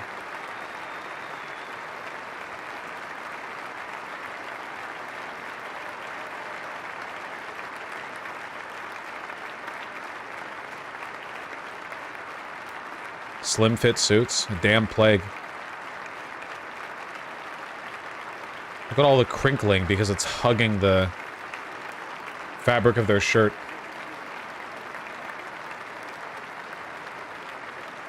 I get you, Mets.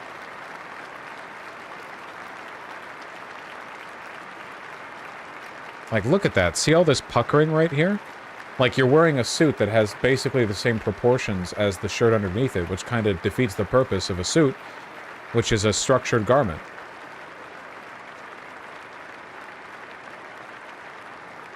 Just thrifted some nice suit jackets for $9 a piece to avoid this. God, I'm jealous. I am a perfect 44 regular on the suit jacket, but I have such a hard time finding suit jackets that are that size and that are built properly.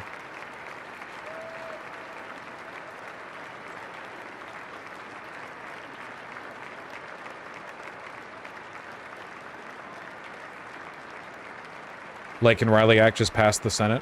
That's great, man.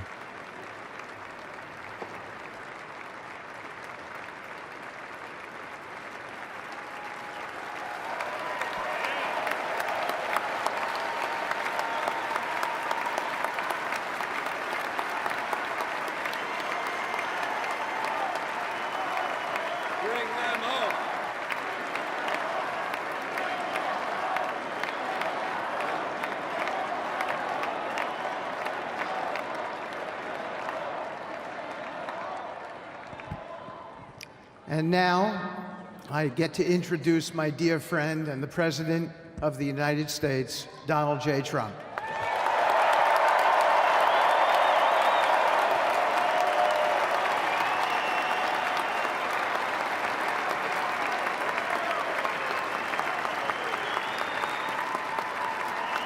I've heard about this guy. I thrifted a gorgeous camel long coat and it's a Bugatti. Are you kidding me? Shut the fuck up. Don't tell me that.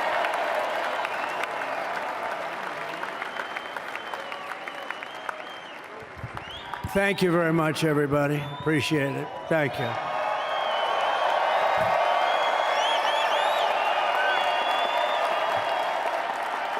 So now the work begins. We won, but now the work begins. We have to bring them home. And, you know, tonight I'm going to be signing on the J6 hostages' pardons to get them out. And as soon as I leave, I'm going to the Oval Office and we'll be signing pardons for a lot of people, a lot of people.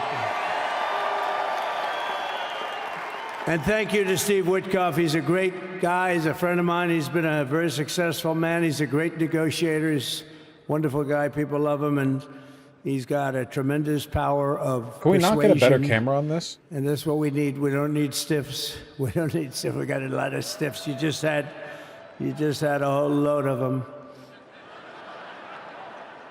And to the former hostages with us today, welcome. And welcome home. Some of the folks are former hostages, not a good situation. The three young ladies that came home yesterday, you saw that. More coming home every day now. They're coming home. But they were hurt. They were hurt. They were hurt. One had her head blown off, fingers on her hand, and her hand indeed was blown off. She was trying to defend herself from a bullet being fired. Do you believe this? A bullet knocked off her hand. I don't know. What are we talking about? What did I miss? Disgrace. We never stopped praying for you, and we're so glad that you're reunited with your friends and families, and God bless you all. And some of them are just saying, no, my son is gone, but please just bring home his body. Right, Steve? Many of you have told me that your son is gone, but bring home his body. It should have never happened. 3 years, it's ridiculous. Should have never happened. Wouldn't have happened. I also want to express my tremendous gratitude to the hundreds of thousands of proud American patriots who came from all across the country to join us in this celebration. It's a celebration of a big win. We need a weave emote. What the fuck would a weave emote even look like? I don't even. Witnessing the dawn of the golden age of America. That's what it's going to be. We're bringing it back. We're going to bring it back fast. We're going to bring it back fast. Let us also thank the incredible service members, National Guardsmen, Police, Secret Service, and law enforcement personnel who are keeping us all safe. even though, and they are great people. New York's finest. I grew up with New York's finest, and we got to give them their authority back. You won't have any crime. There'll be no crime. You give them little authority back. The whole way they run things in this country now, it's disgraceful. But it's going to change rapidly. We're going to make our cities safe again, too. Even though we're indoors, we've had a magnificent inaugural parade. And let's give a big round of applause. They were great. To all of the incredible performers and hardworking men and women who made it possible. Those people, really talented, amazing people. I also want to thank my wonderful family. He was either crashing off Adderall or his especially 20% my Adderall beautiful by wife, mass. Fuck, I wish that was me. Our First Lady, Melania.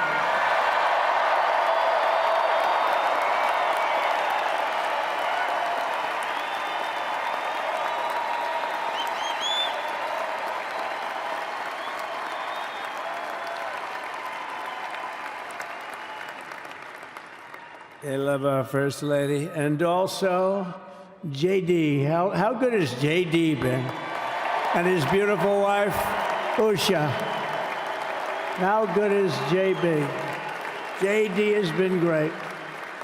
He's another good negotiator, Steve. He's a great negotiator, too. We need negotiators in this country. But so many of the people on the stage behind, not only family members, as an example, Lara Trump, the wife of Eric. She was the head of the Republican Party, along with my friend Michael. Stand up, the two of you. What a job. What a job they did. Yeah, I've heard, Tech Whiz. They worked so hard. They knew there'd be rigging, but they said, we're going to make it too big to rig, and we did. We made it too big to rig. We won every swing state by a lot. We won the popular vote by millions and millions of votes. 1.5%. We won the whole ball of wax.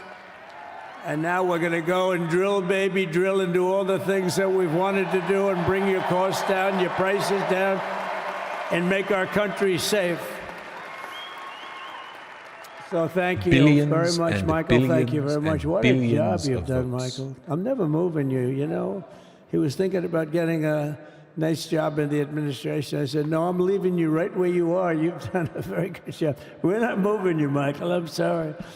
Anyway, thank you very much. Appreciate it. Appreciate it very much. Right here with us also in the arena, I'm about to sign some very important executive orders of our new administration. Yeah! Finally, let's get this shit on the road. Hey, Don, will you stand up, please? Don is another one. How about Don? This guy.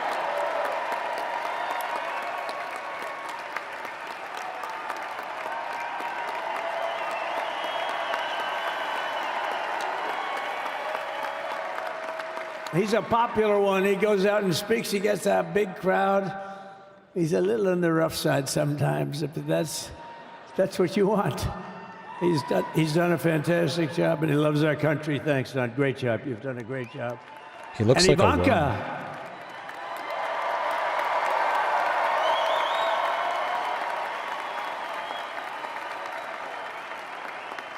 And you know, Jared negotiated the Abraham Accords, which are the biggest, it's the biggest deal made in the Middle East in many, many years, and it's really something. Jared, stand up, Jared. The Abraham Accords.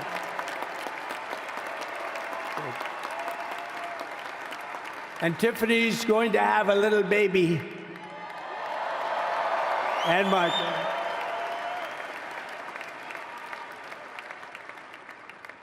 And then I have a very tall son named Barron. Has anyone ever heard of him?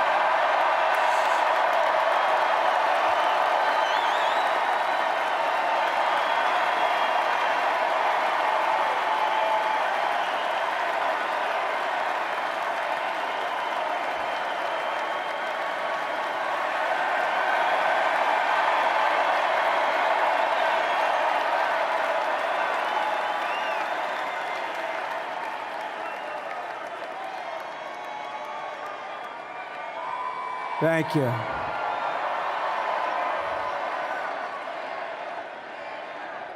He knew the youth vote. You know, we won the youth vote by 36 points. That is And he not was true. saying, I don't "Dad, know where you he's gotta getting go that out and number do from. This one and that one, and we did a lot of them.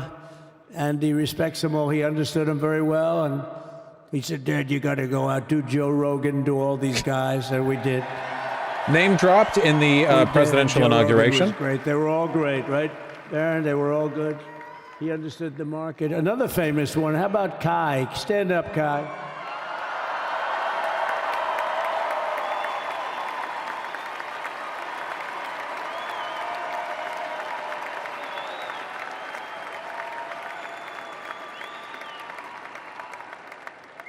Is that Byron Donalds back there? Stand up, Byron. Stand up. What a future this one has. What a future. That's great, Byron. Thank you very much. And how about Lutnick, Secretary of Commerce? who's Ludwig, gonna holy take shit, in we're more getting the money full new media crowd. than any country Where's has ever even XQC? thought about.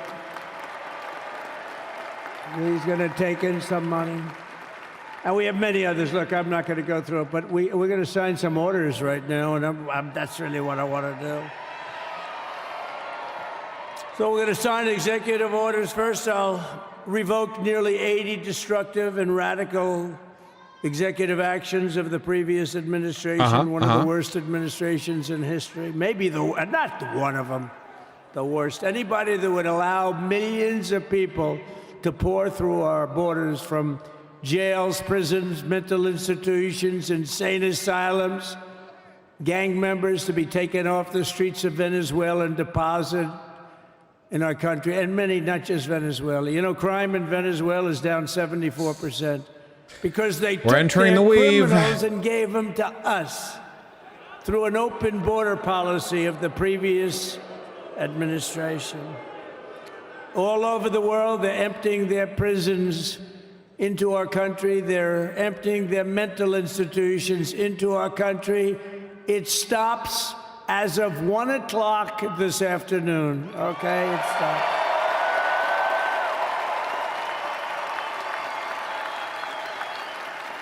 So I'm revoking nearly 80 destructive, radical executive actions of the previous administration. They'll all be null and void within about, what, 5 minutes? Is that them over there? 5 minutes? And next, to gain immediate control of the vast federal, out-of-control bureaucracy, I will implement an immediate regulation freeze, which will stop Biden bureaucrats from continuing to regulate. Most of those bureaucrats are being fired. They're gone.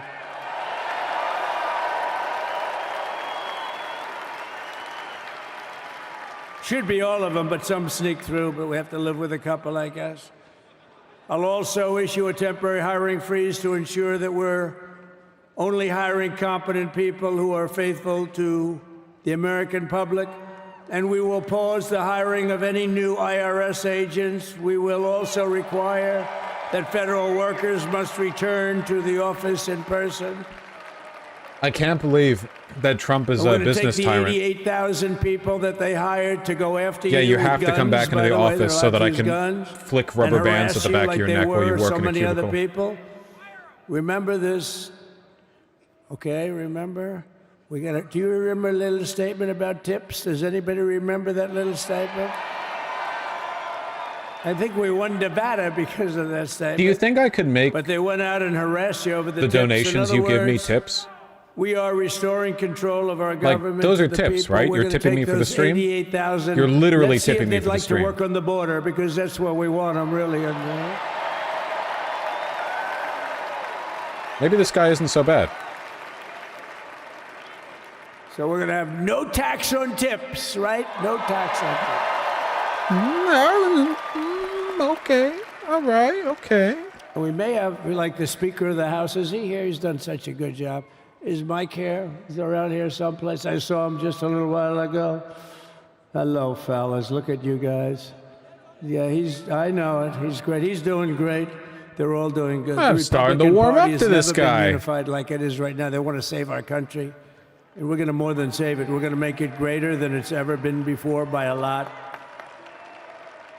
Next, I'm going to sign a presidential memorandum directing every member of my cabinet to marshal every power at their disposal to defeat inflation and rapidly bring down the cost of daily life, because your costs have gone through the roof in the last 4 years. Perhaps you didn't notice. Does anyone notice their costs are like double, triple, quadruple? You can't buy bacon. Always with the Apples bacon. have doubled in price. You want an apple, anybody? Pay twice what you did 2 years ago. We'll put more money in your pocket, and we'll bring back the American dream and to reduce energy costs and liberate our economy. So we have more oil and gas than any country in the world, and we're going to use it. We're not going to do the wind thing. Wind. Low armhole. Big, So ugly real. windmills, they ruin your neighborhood. They ruin you. Look at the writing up If you in the have a shoulder. house that's near a windmill, guess what? Your house is worth less Look at than that. half. Free movement. And did you see up in New England with the whales? You see what's happening? So they had 2 whales killed in about 14 years. Last year and the year before, total, they had. I'm so tired, 28. man. Of bad tailoring? So I if agree. you're into whales, you don't want windmills either. And they're the most expensive form of energy. The windmills that are killing you the can have whales? by Yes. far. And they're all made in China, by the way. Yeah. Practically all of them. And they kill your birds and they ruin your Mm-hmm. beautiful landscapes. But other than that, I think they're quite good, right? Now, remember when we used to joke and kid when we were kidding, but we don't kid anymore? They want to watch the debates on television. They want to watch your favorite president on television. But the wind isn't blowing, so we can't watch television that night, Gladys. Remember? Gladys, I'm sorry, the wind is just not blowing. We're not watching Trump tonight. But I'm immediately withdrawing from the unfair, one-sided Paris Climate Accord ripoff. The United States will not sabotage our own industries while China Industries. pollutes He always does with that. impunity. You know, Industries. China, I mean, look, they use a lot of dirty Hello, energy, okay. but they produce a lot of energy. And when that stuff goes up in the air, you know, it doesn't stay there. It's not like you got a wall. We love walls, don't we? Not like you have a wall around and it doesn't. It floats into the United States of America after 3.5 to 5.5 days. It floats across the oceans and it comes right over your neighborhood and it falls into your neighborhood. So they all say, we have to fight for cleaner air, but the other dirty air is dropping all over us. So what the hell are they talking about? Unless everybody does it, it just doesn't work. You know, we had the cleanest air and the cleanest water that this country's ever had under the Trump administration, and we didn't do anything to stop jobs and stop production, believe me. You're going to see a lot of companies come pouring back because tariffs. I always say tariffs is the most beautiful word to me in the dictionary. Then I was reprimanded by the fake news. They said, what about love, religion, and God? I said, I agree. Let's put God number 1. Let's put religion number 2. Love, I don't know. We got to put that number 3, I guess, right? And then it's tariff. Because tariffs are going to God, make us rich. religion, It's going to love, bring our countries tariffs. We got it. businesses back that left us. And I'll also sign an executive order to immediately end federal government censorship of the American people. In America, we believe in free speech, and we're bringing it back starting today to stop the weaponization. Oh, do I know about that? These creeps. Deranged Jack Smith. You ever hear of him? Deranged. He's a deranged prosecutor. He's sick. They suck him on me. He's now been reduced to getting on an airplane, going back to The Hague or wherever the hell he came from. We got to get rid of that guy. Hey, was he one of the many people that got a pardon today? Did they pardon Jack Smith? You know, did you know that Biden, while I was making my speech, pardoned his whole family? That is true. The brother, the whole deal was pardoned. Can you imagine that? While I was making my speech, Did everybody hear my speech? Did you like my speech?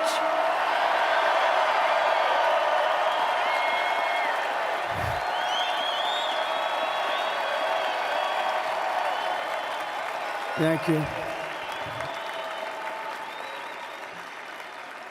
I mean, the only thing wrong with it is I had a lot of tough things to say, and I have some great people that work for me. Sir, this is such a great speech. It's so unifying.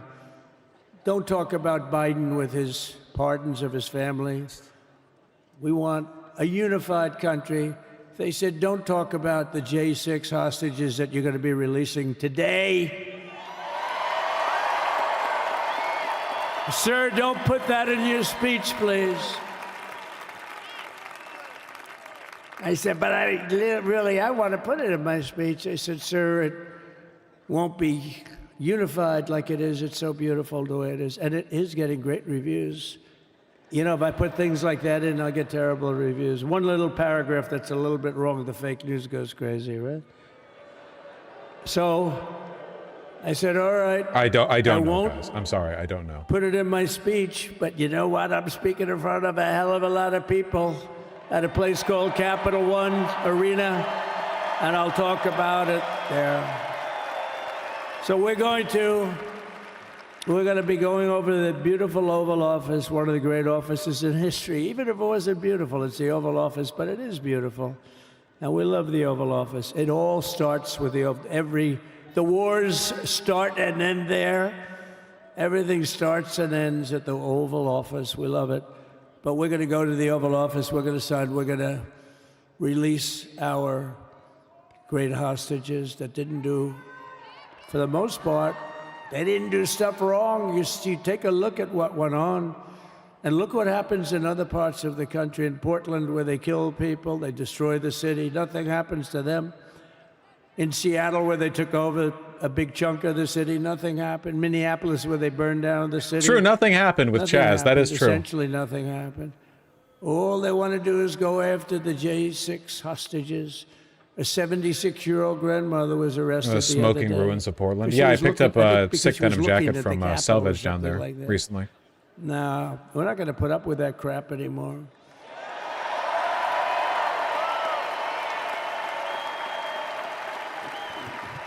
And to stop the weaponization of law enforcement, I've been investigated more than any human being in the world. I believe I have the all-time record. Every day a subpoena. Every single day would get subpoenas. I was more than any person. Alphonse Capone, remember I used to talk about it? Now, Alphonse Capone, Scarface, he was a pretty rough guy. He was investigated about 1/100th what Trump was investigated. My father's looking down at me, my mother, how the hell did this happen? You know what it is? They investigated their political opponent, the opponent of Biden, and then ultimately Kamala. Has anyone ever heard of Kamala?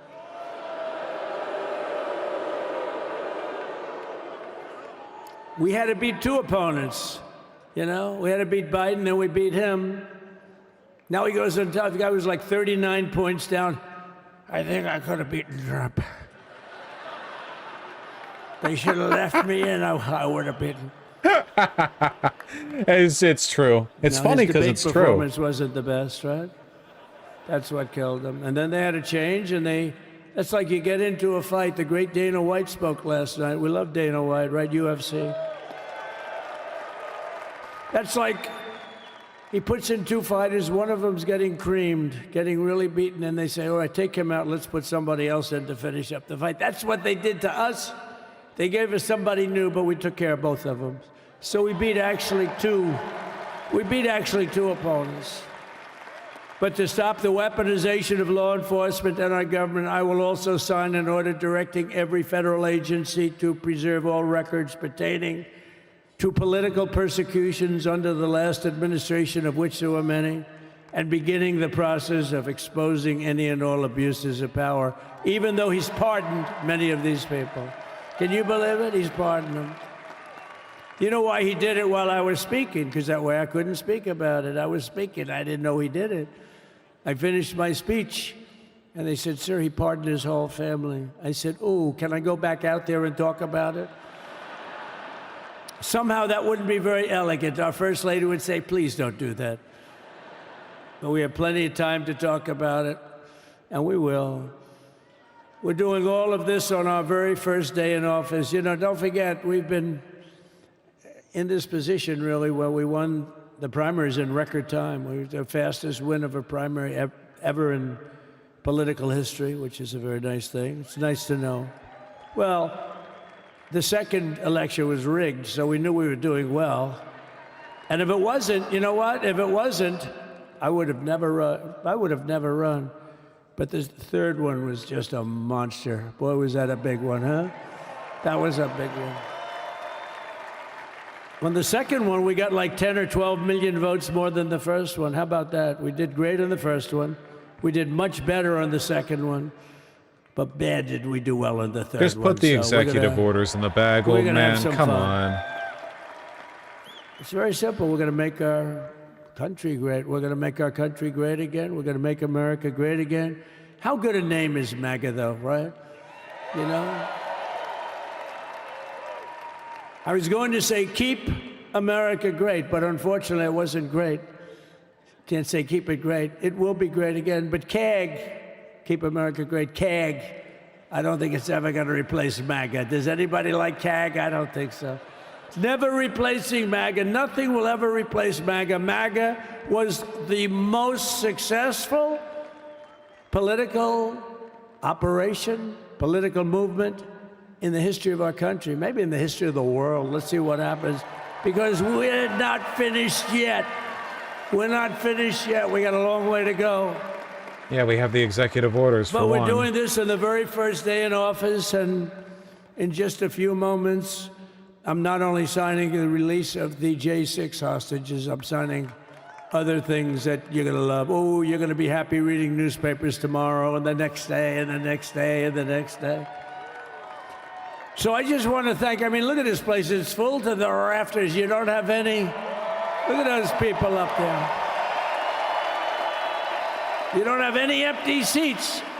And by the way, the Capital One owners, they are so good. We got to root for their teams because they have been so great to MAGA, to us. And I just want to thank Ted and everybody. You guys have been fantastic. And the ice hockey team's doing great. Ovechkin's pretty good, right? They're doing great. So I want to thank them, Capital One arena owners. They have been absolutely fantastic. And thank you once again to everyone. And I can only tell you, you're going to be very happy. You're going to watch a lot of good things happen. We got to stop some wars that are happening and going on. Some stupid things are happening. The war with Ukraine would have never happened, and it has. As you know, Israel would have never been hit on October 7th. As you know, Israel sums up like the past 18 months of Western political discourse. Tragedy that you're going through right now. But Iran was broke.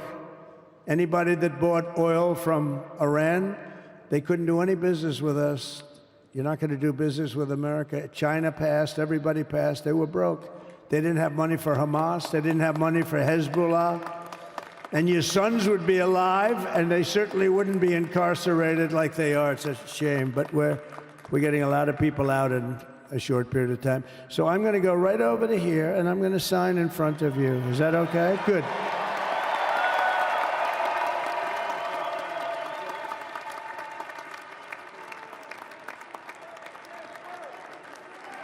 Please, God, get on with it. What's your serious rebuttal to this talking point? To, as you know, Israel? What do you mean? What talking point? It's an incoherent slurry of fascist dogma. What specific? As you know, Israel. My counter argument? Nah, I don't know. I don't know anything about it actually.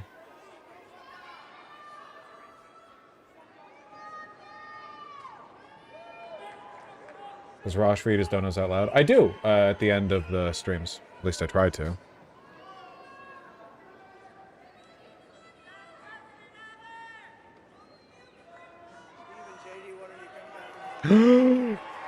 Guys, it's finally time! Do you have that other one to sign? Sorry, what's it? Do you have the other one to sign? We don't have it over here yet, sir. We'll have it for you back at the Fascism in just a minute. Aren't we excited? Biden-era EOs and presidential memoranda. Okay, we're undoing the Biden EOs. Sir, you want to say it? Oh, if you want me to, sir. Why don't you say what I'm signing? Yes. Sure. The Yes. first item that President Trump is signing is the rescission of 78 Biden-era executive actions, executive orders, presidential memoranda, and others. Just all on one signature? Like he doesn't have to do 78 separate ones. He just does one. Well, I don't know what they are then.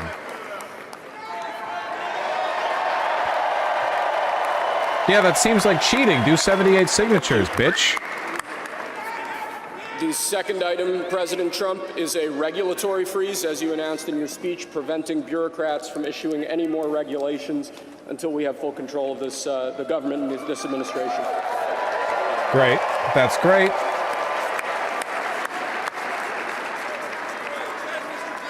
Have to make sure all the Project 2025 loyalists are in there before they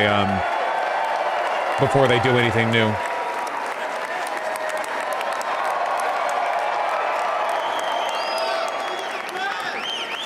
Thank you, sir.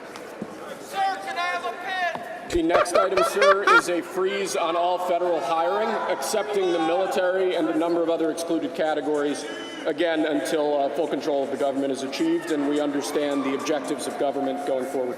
Yeah, this is all Project 2025 stuff. They don't want there to be any risk of the purity of the loyalists in the administration being compromised by hiring or regulatory Could action. you imagine Biden doing this? I don't think so. I don't think so. He does know his political theater. Sir, the next item, as you announced in your speech, is a requirement He's that right. federal workers return to full-time in-person work immediately.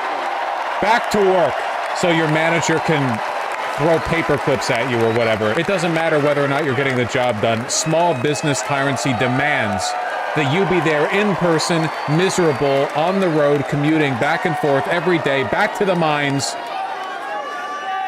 Thank you, sir. Next, we have a directive to every department and agency in the federal government to address the cost of living crisis that has cost Americans so dearly. That sounds very actionable. Wow. An executive order to direct the departments to what? What does that even mean? Virtue signal. Literally, this means nothing. An executive order to tell these departments to look into the, it doesn't mean anything. It's deliberately vague because it doesn't Thank apply. you, sir. The next item here is the withdrawal from the Paris Climate Treaty. Woo! Yeah, they love that. They love drill, baby, drill. They love that. Burn the forest, burn the country. Who cares, man? Put lead back in our gasoline, sir! Sir, will you uncut the gasoline? Sir! We're going to save over $1 trillion by withdrawing from that treaty. How much is climate change estimated to cost the United States again, just out of curiosity?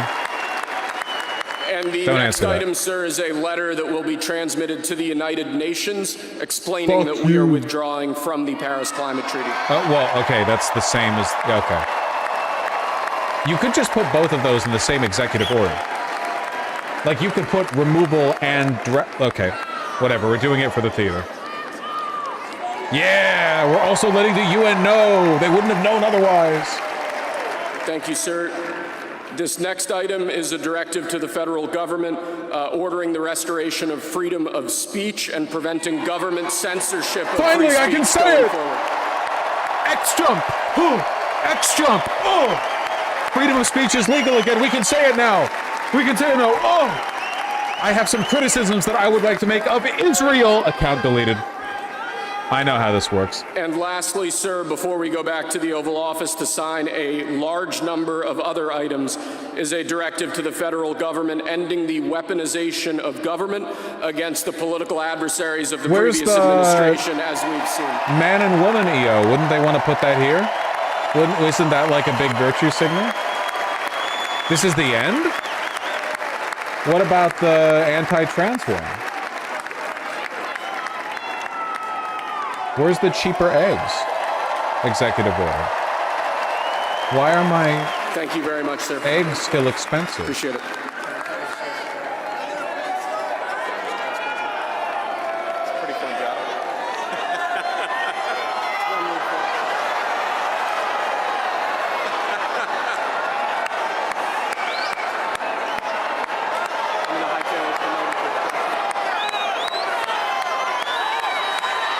This is so stupid. It's good television.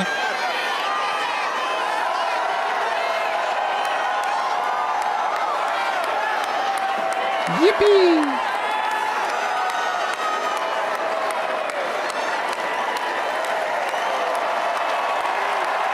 Those are going to be on eBay within the hour.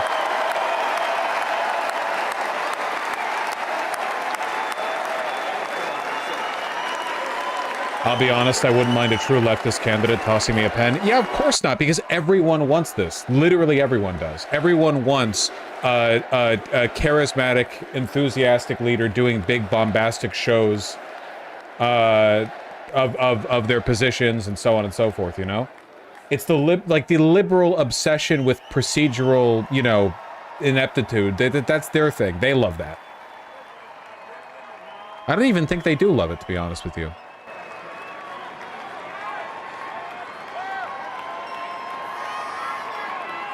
I think they pretend to love it.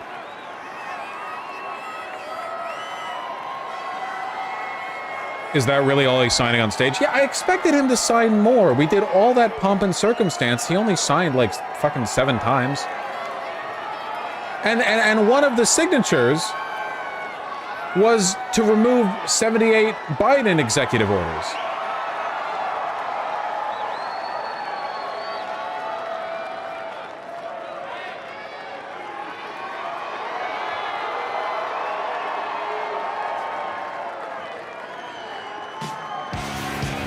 Yeah, copyright.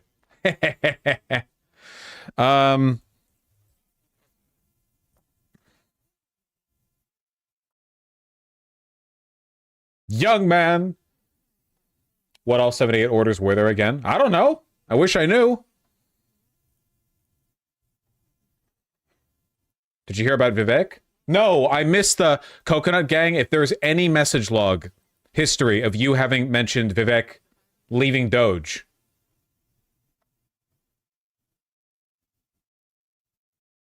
Okay, you only mentioned it once before. Which, still, only a minute in between the two, but still, that's... I'm not going to overstate the case. It could be worse. A slight infraction. I will torsion only one of your testicles. Folks, I think that will end our live coverage of Trump's inauguration. He is going to go back and continue his work in the Oval Office. But there's other stuff we have to do and talk about. I have to read donations. I also need to talk, yes, about Vivek. No, I think I'll talk about that tomorrow. If we're going to make proper segments, we should approach them with an appropriate level of energy. And there's going to be plenty to talk. Hey, guys, we're going to be streaming plenty moving forward. All the Dems in the Senate voted for Rubio Lamau. I'm not going to lie. I think that's fine. Because, like, anyone they chose instead of Rubio would have been worse than Rubio. Like, like, Rubio is the only person who's unambiguously qualified for his job. Of all the cabinet picks.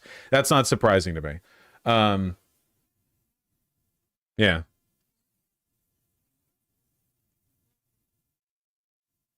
Yeah, we don't want the next pick down the list, you know? Rubio is a hardcore Zionist. So is the current administration. Like, yeah. So are all of them, you know? It's like literally everyone in Washington, except for like 5 people, you know? All right, everyone. If you've enjoyed the stream, and, you know, I know the content of the stream wasn't that enjoyable, but maybe the stream itself was, and you're not subscribed, please consider doing so. I am going to take the time to read all of the donations. I'm going to pee real quick because I've been here for a while. I need to pee. And then I'll go through donos, you know? I will be back here again tomorrow. Sorry, not donos, tips. I'll read out your tip messages soon.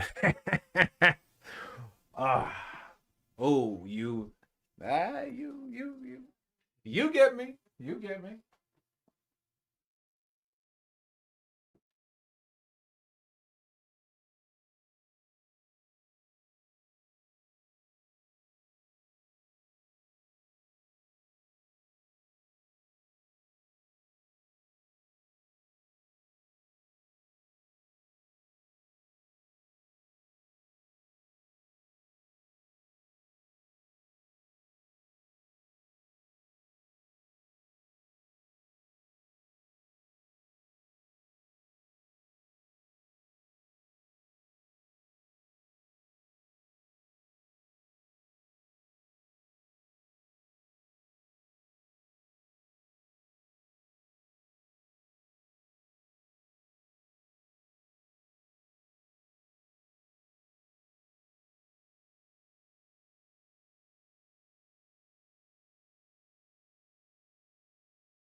My pockets turn inside out on this. All right. Hello, hello, hello. Here are the 78 executive orders that he reversed.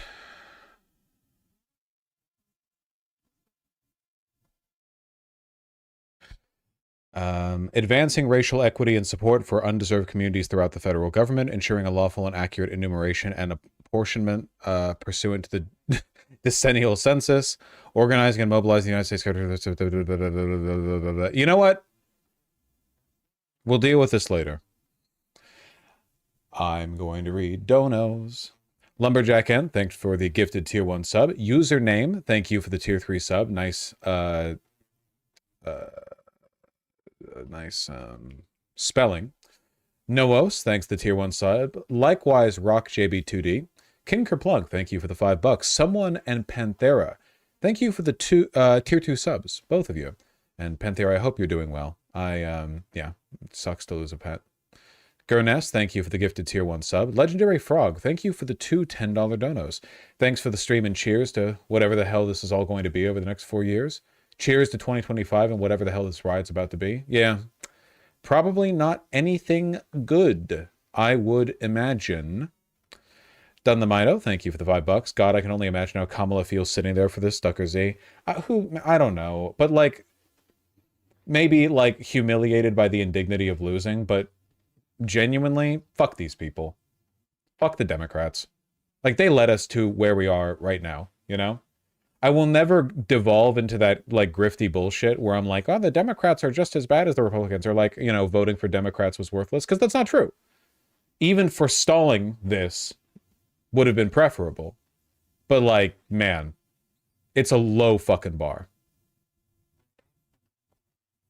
Zizzy Fizz, thank you for the tier 3 sub. Really appreciate that. I just left DC a few hours ago and things are really surreal. I recently got a job promotion, which I'm clinging on to as my household becomes more and more doomer.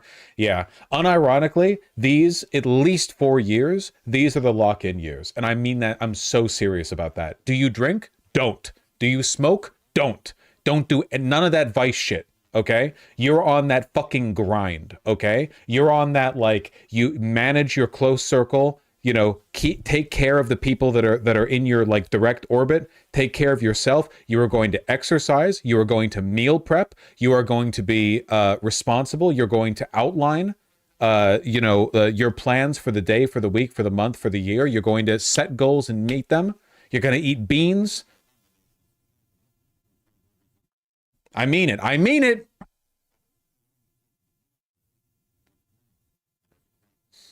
You're going to eat beans. I ate beans yesterday. What if I do all those things but also smoke? I'm not enabling your coping mechanisms. You don't want to smoke. Unless you have cancer or something, I don't know.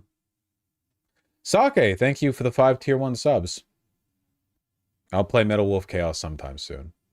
Hopefully. Marfmeth, thanks the tier 1 sub. Gurness, thank you for the gifted tier 1 sub. Really appreciate that. Meowpill, thank you for the $5. Every single one of my classmates in college was talking about Trump unbanning TikTok. Unfortunately, I think a lot of people are falling for it. Yep. The single largest political ad in human history. Remarkable stuff. Oimpians, thank you for the $5. Patriotism is bullshit. Yeah, but if we want to, like, even have the slightest chance of taking this country back, we need to be draped in the flag. And you know what? I'm sincere with that shit. There's a lot of American culture that I'll, like, unironically stand on 2 feet for, you know? You don't need to be nationalist, but if you want to, like, step up there and be like, you know, I believe in the American people's right to live free of the oligarchs stripping them of their such and such. I mean, if you want to commit to that bit, it works. We basically, like, guarantee our own perpetual political irrelevancy by performatively trashing America to Americans whenever we try to make a statement. You know what I mean? Like, I don't get it. Leftists 100 years ago didn't do that. The union leads back in, like, the 1920s were absolutely draping themselves in the flag, and they were getting, like, unironically killed and bombed by cops. You know, when was the last time any of you were bombed by a cop? Probably hasn't happened, unless you were there for the move bombing. You probably weren't.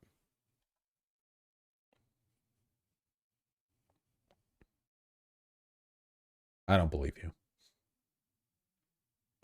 Kowalski from Nebraska, hope you enjoyed your time in Florida. Weather down there is pretty nice, I imagine. Olympians, thank you for the $5. Kane111, thank you for the $5. Yeah, we'll see how those lawsuits develop. Olympians and Jack Paradise, thank you for the $5 both. Really appreciate those. I pronounced that funny because I had to burp. David, thanks the tier 1 sub. I've watched you since the pandemic as a student. You got me through working the front lines and we'll do it again. Finally paying my dues after 5 years. Thank you. Thank you. Thank you very much. I really appreciate that. We'll make it through this. The Zach of all trades, thank you for the $5. Notice how he didn't mention Muslim or Arab Americans after they all simp for him? They did not all simp for him. Let's not engage in hasty and reckless, overgeneralizations. But yeah, this is not going to be a very pro-Muslim presidency, I have to say. To nobody's surprise, except for like 5 Muslims in Dearborn, Michigan. I don't fucking know. Kakao Wen, thank you for the 1775. Oh man, this is an interesting beginning to the end of democracy. I found my Diablo 1 CD from 1998 and I'm giving it a playthrough. What a great game it is. Yeah, they don't make games like that anymore. They don't make like nice, slow-paced, relatively, action RPGs anymore. You know what I mean? Like nowadays, if you're playing some shit like Path of Exile or Diablo 2, 3, 4, it's like, 50 people dead, 100 people dead or whatever. But in Diablo 1, you're going like one skeleton at a time. You know what I mean? You're like, if I walk around this corner and then walk into the, and then walk into this little like alcove, I can hit one skeleton at a time. I've been playing Legends of Grimrock and I've been enjoying it because it's kind of nice to scale things back a little bit. PoE 2 early game, I think, tried to be like that. It just gets too crazy. Yeah, and I don't like games that don't have an ending, I really want games to go back to having endings. Everything's a fucking live service game now.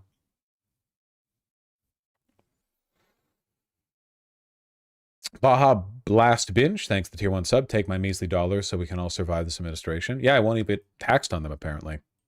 Ringek, thanks the tier 1 sub. The Lost TV Remote, thank you for the tier 1 sub. Thank you. I thank you for that following the birthday sub. Stay hopeful, trans people. That's the hope.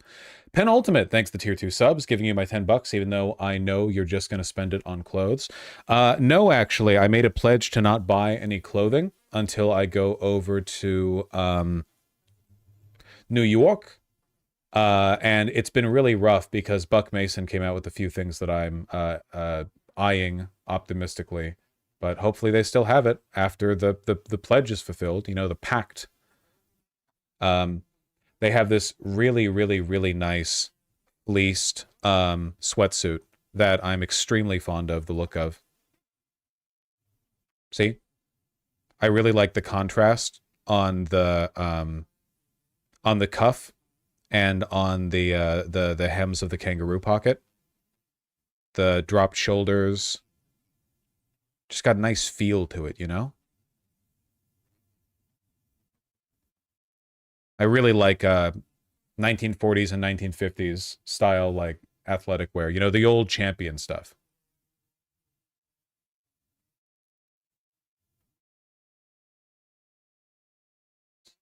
York, New York. Yeah, I'm holding off for now. B Summers, thanks to tier 1 sub. I'm not a good person to ask for pistol recommendations. When I did buy guns, it was basically from me just like, which one's the prettiest? Davina, thank you for the $5. Do you think one problem for conservatives will be when a bunch of their base realizes that all of them have been the victim of crypto schemes from the party? It hasn't changed them yet. Being like grifted off over and over and over and over again hasn't seemed to change them yet, so... I mean, they'll work hard to keep that from happening. Kayla Mal, thank you for the $20. Put a whoopee cushion on his seat, lol. If only. Earthboy, thanks the $5. ESL moment is a trench coat, but actually, yeah, here's my Bugatti. Looks good.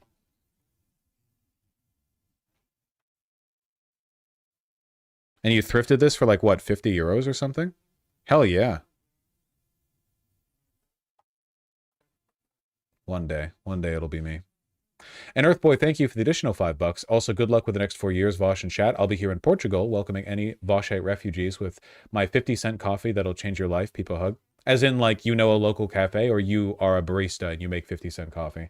Man, shit's so expensive here in America. You can't get a good coffee anymore for less than, like, after the tip, like $7. Cataclysm, happy to hear your surgery went well. Happy to distract you as best as I can. Goodness, thanks for the gift to tier 1 sub. German Simon Man, thank you for the tier 2 sub. Hey Vosh, thanks to the streams. They help keep me motivated while campaigning here in Eastern Germany for the SPD against the fascists. Things suck here. They suck over here too, buddy. So, you know, at least they suck for us both. At least we're both in it together. You know? Small comfort, I know. Let me read the super chats. Watching from Canada and getting ready for our turn. Yorp.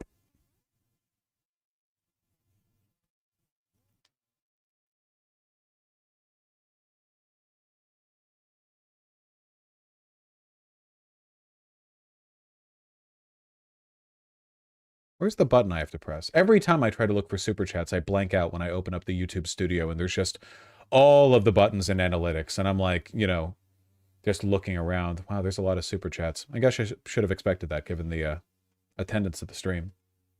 Can you really not bookmark it? I really should. I think that like every time, and then I just don't do it. I'm going to try to do a lot of admin work today. There's a lot of behind the scenes cleanup stuff that I want to do with regards to like having buttons down here, not buttons, but like link to socials, you know, like on the screen, and having the Nightbot stuff cleaned up. And like, there's a lot of stuff that I want to do. Some of it I want to do while on stream so I can get a little bit of feedback from you guys while I do it. Like Azan. Well, it's just generally a good thing to cross promote. Yeah, in the overlay. Yeah, it's just a good thing to cross promote, that sort of thing, you know. Polito94, thank you for the very kind $10. Happy MLK Day, by the way. Yeah, it just feels a bit overshadowed right now, but yeah. Victorious Gardenosaurus and Hana, thank you for the $5 both. Thank you very, very much. American and China here. The ceremony reminds me of the weekly ceremonies in China where they praise Mao and Xi. Y'all in the US stay strong. Okay. Inauguration ceremonies are always like that. Usually they're just outside. There's a lot of ceremony there, but yeah. But yes, it is going to be more over the top this time for sure. And yeah, all music was once new. That's true. Lee, thanks the $10. Are you excited for the new season of the United Corporations of America? How many are we up on the worm posting? You know, America's blank corporations in a trench coat. Not even a country. I haven't seen her post in a bit. Has she been taking a Twitter break? Have I just not seen her? How am I blanking on her name? Who? The purple worm lady. Juniper. Thank you. Beer person, yes. Yeah, it's been a while since I've seen a tweet from hers. She's posting on Blue Sky. Happens to the best of us, I suppose. Just too many damn Nazis on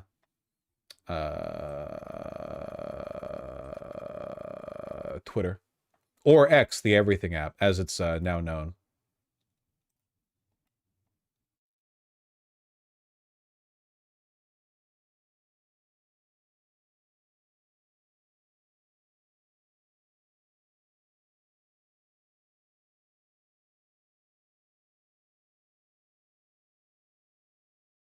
Sorry, I got distracted. It's a good time to be distracted. Voltaic Visions, thank you for the $2. Far Squire Zero, thank you for the two $10 donos. The virtue signaling cannot freshen up the air in that dank-ass room. Uniquely American sounds like the best or worst sort of coffee flavor.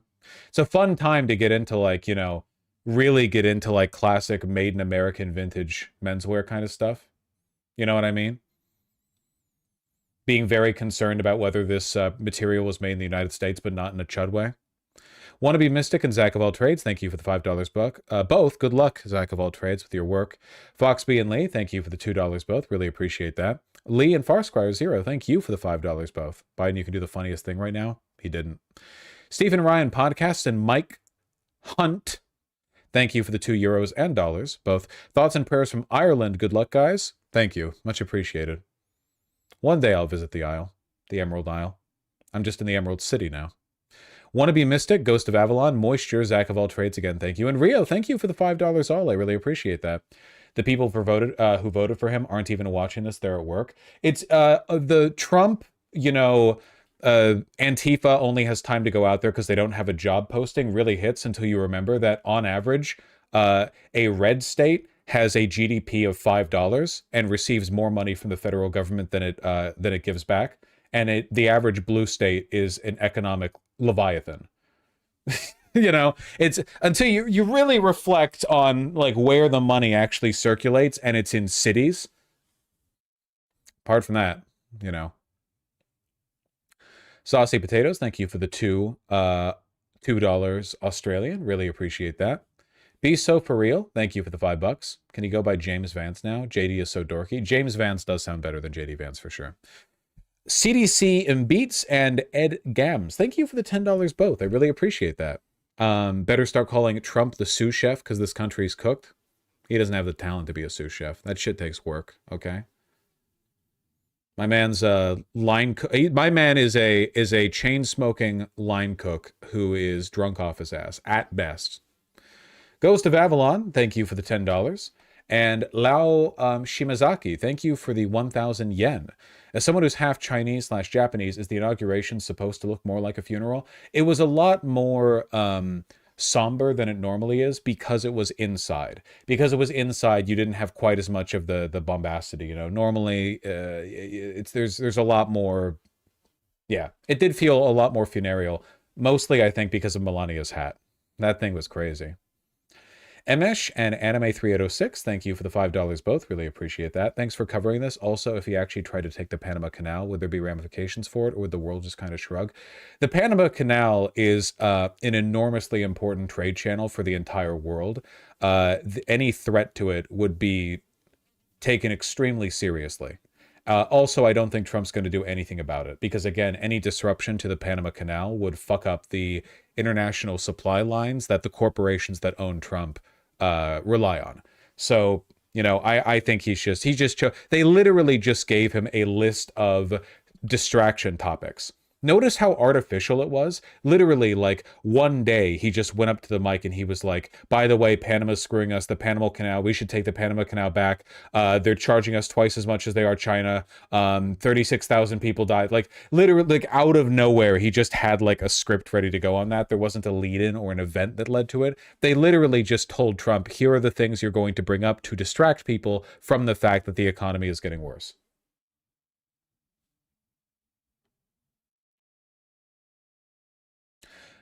Lee, Saucy Potatoes, Mixed Greens, Robbie Sals, thank you for the $2 all. I really appreciate that. And Julie, thank you for the 20 Norwegian kroner. Mark Lester and the Reaping Gecko, thank you for the 5 US and 7 Canadian respectfully. Hey Vosh, good luck to you folks down there.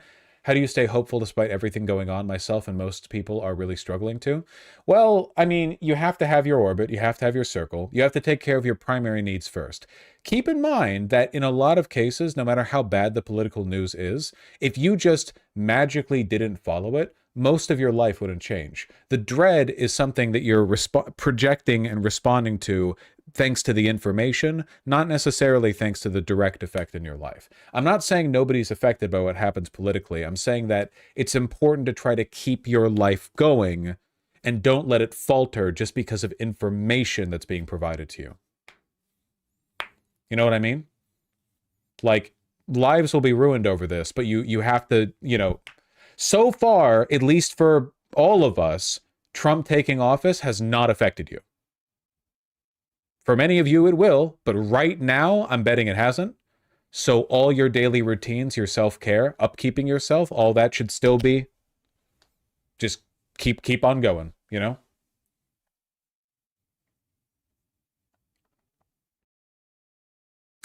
Linkle Productions, Ed Gams, and that freaking Rican, thank you for the $2 all. Really appreciate that. FNAF would give him a heart attack? Yeah, probably.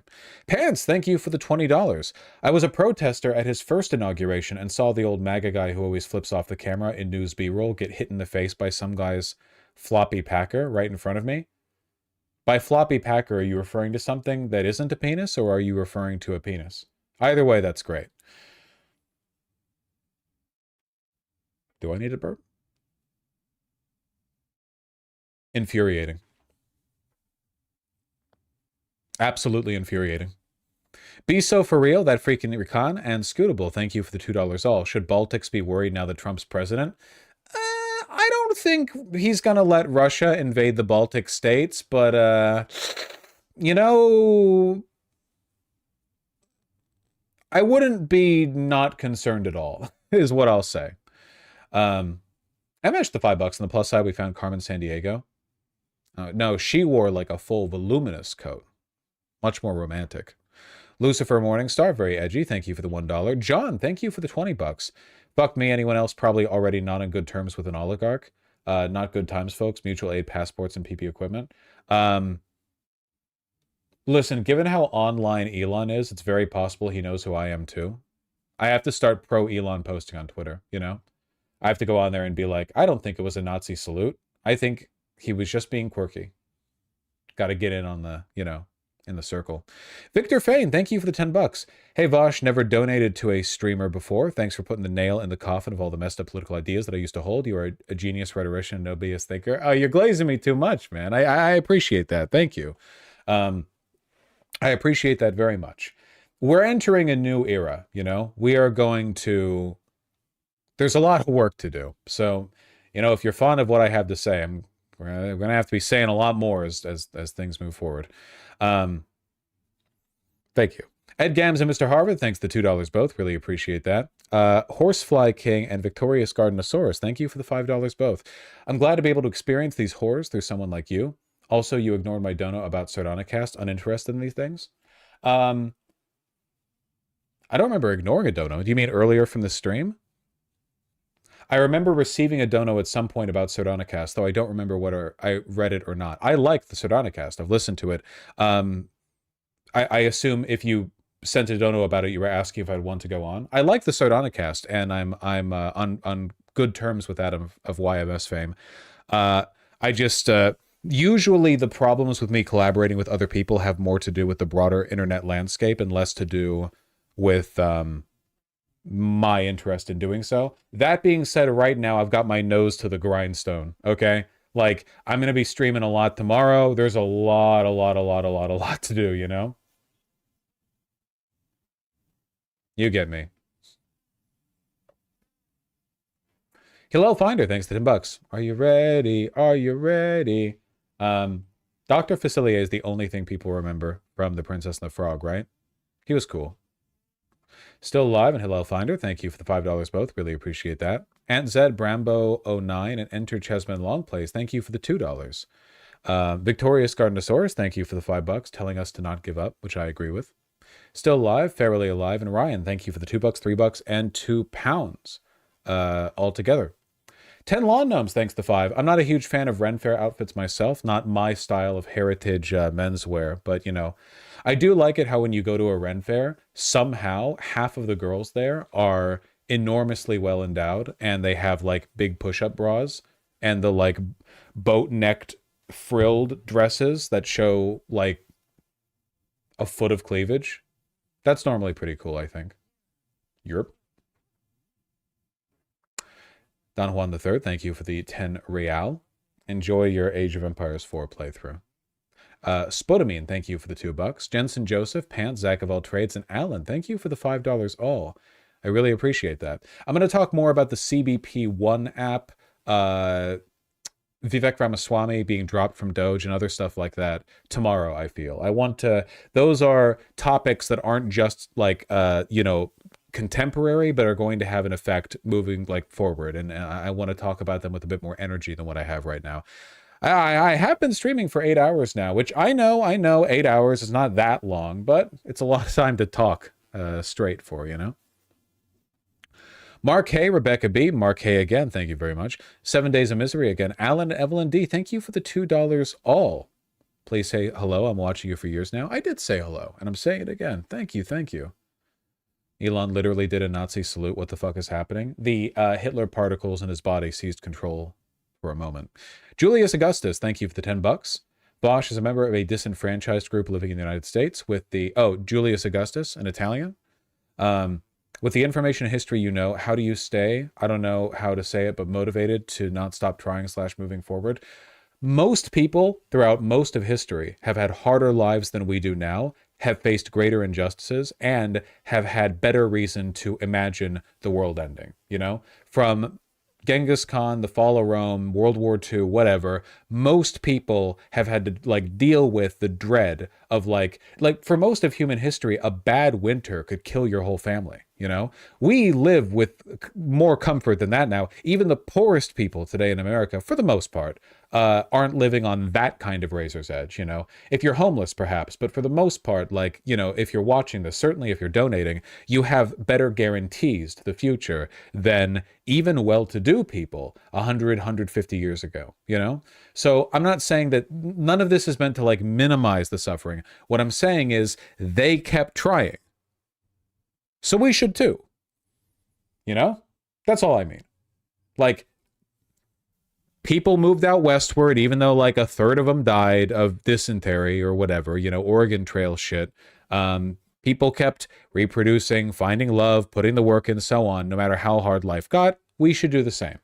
I think it's just a little bit more difficult to think of things in that terms because we have a more scaled out perspective than we ever have before. Like, if you were a feudal peasant, your life was your farm.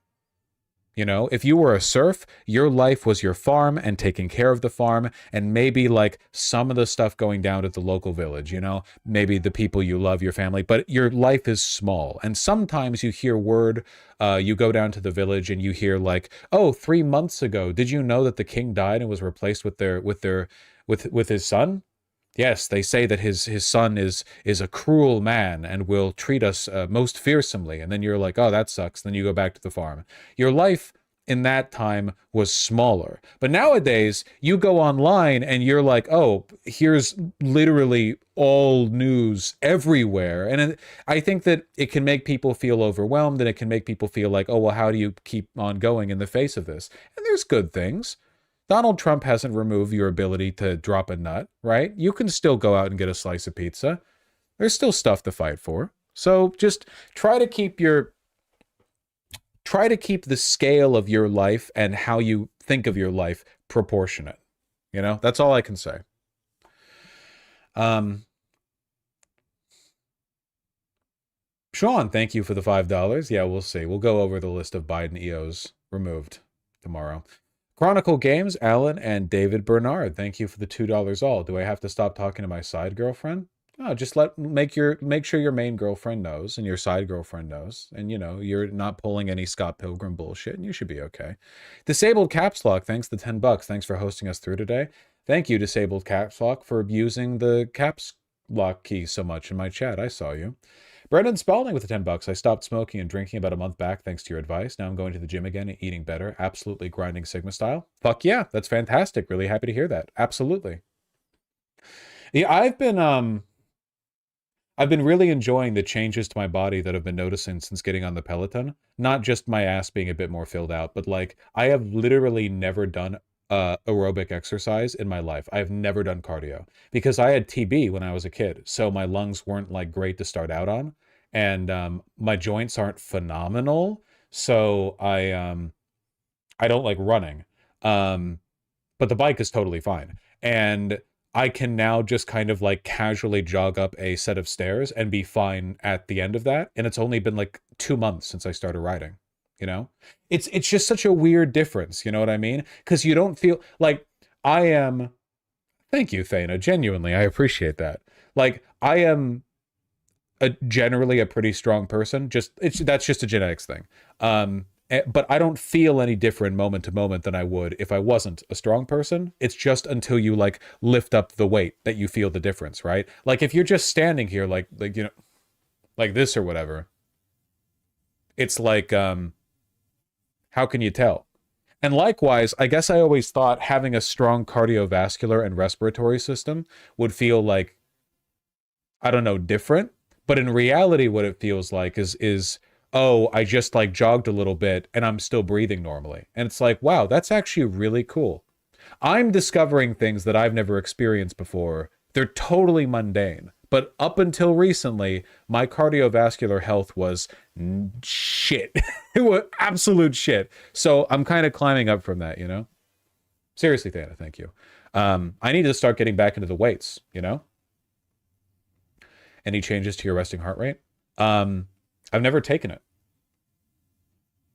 Isn't it, what's the formula?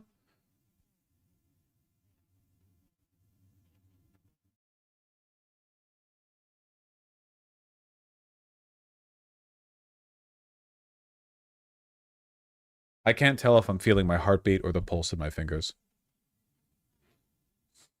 So do about 10 seconds times 6. So it's like...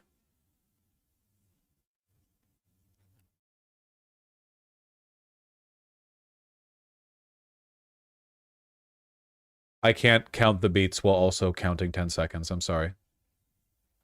It's like dun dun dun dun dun dun dun dun dun dun dun dun. That feels like normal. That feels like a normal heart rate to me. I don't know what I don't know what normal would feel like. I know that like really, really, really fit people have a resting heart rate that's like 70 BPM or something. 70 or 60 or something like that. It can get lower. 40 to 60? That's crazy, man.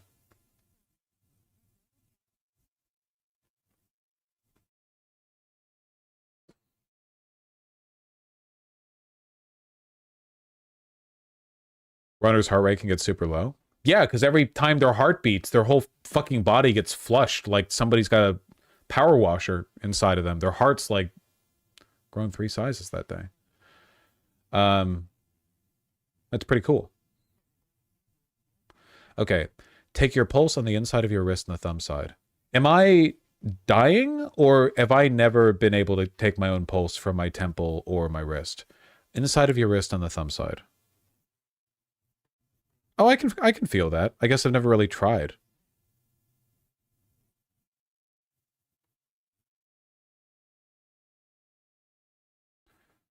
Okay, I'll try. Okay, hold on 1 second. Timer. Okay, I'm gonna hold on. Okay, are we ready? We're gonna time through it. I've got the stopwatch up here from Google, okay?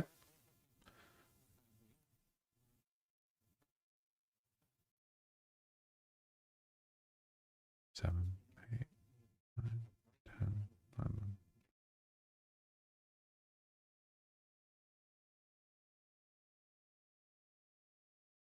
Am I supposed to hold my breath?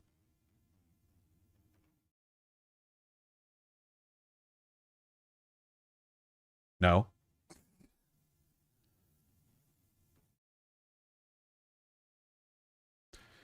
Not that great, guys. Sorry. I think 82. I'm like dead, basically.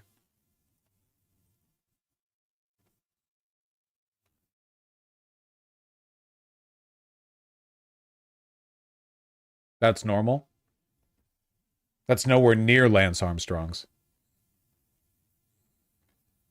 82 is pretty good for a Trump inauguration. You think, could we bring those back? We need to bring back the streamer heart rate monitor, and we need to bring back the eye scanner where you can see my eyes go to the clothing of the people that I'm like. You can just see me looking at the hemline of the coats or whatever. Or to like pretty girls cleavage. It's been a while since we've had any like awooga shit on stream though, I feel.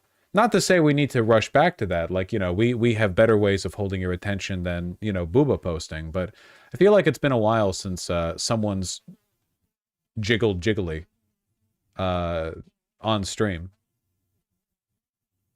I guess there are like naked girls on my desktop wallpaper technically.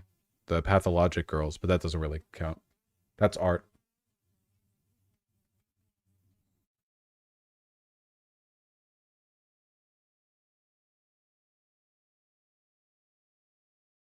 Bring back Merrick. Merrick does breast boobily. That is true.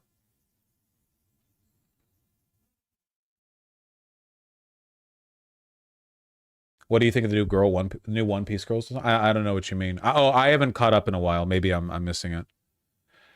You mean in the manga or like the anime? I guess they're basically caught up at this point.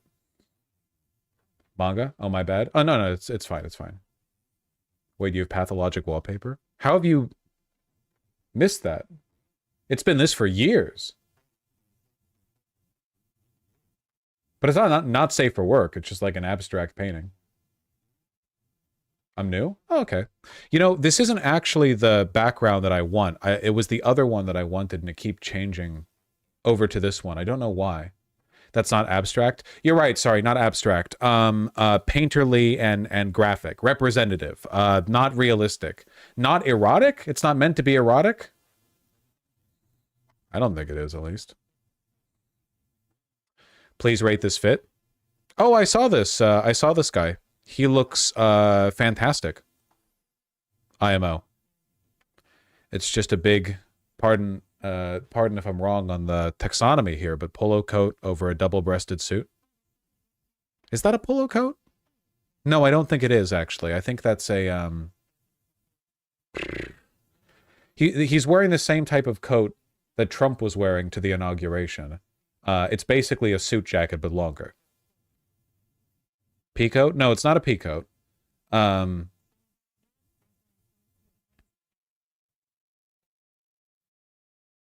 Double-breasted overcoat?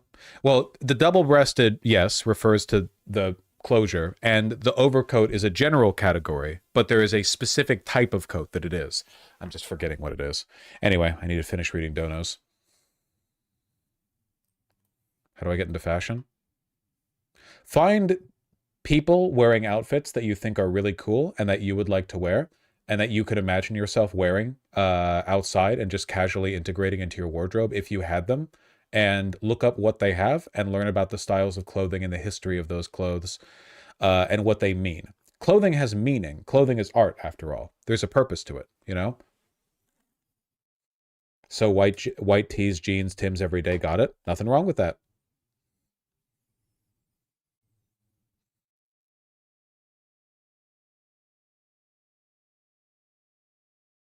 Nothing wrong with that at all. One of the biggest divides that I have noticed in terms of whether or not people derive their styles from more like heritage or contemporary sources, and you've probably noticed this, or maybe you haven't, a lot of people who wear who dress up nowadays wear t-shirts that have long sleeves that are very roomy, big oversized t-shirts, you know? Like Uniqlo. Uniqlo's Airism U t-shirt, which is very popular, has a big boxy oversized fit, big roomy sleeves, whereas the shirts that I wear tend to be more close cropped and tend to have shorter sleeves that come closer to wrapping around the arm entirely, like so. And that's because the kinds of shirt that I wear are modeled more after how shirts were made originally when they were undershirts, worn underneath, you know, a buttoned up shirt in the military. I just want to be comfy, on God. Well, thankfully, most clothes these days are comfy, right? It's pretty easy to just find a fleeced pair of sweatpants or whatever. Anyway, Mr. Mob, thank you for the very kind tier 3 sub. I really appreciate that. I appreciate your candor in these times. I've been watching for a while, so this is overdue. Yeah, get your overdue tax. Yeah. Thank you. I really appreciate that. I try my best. Need to see Vosh's footwear collection and judge. It's not that much in terms of the shoes that I wear. I have a black and a white pair of deck shoes. I have some Reebok sneakers, some ones that are meant to look vintage but aren't. They're like a current line. And I have 2 boots that I wear very frequently. My Alden's indie boots, and the boots I wear most frequently are... why am I blanking on their name? They're a pair of Chelsea boots. I've worn them in. They look quite nice. They've broken in for very well. I gave them recently a conditioning.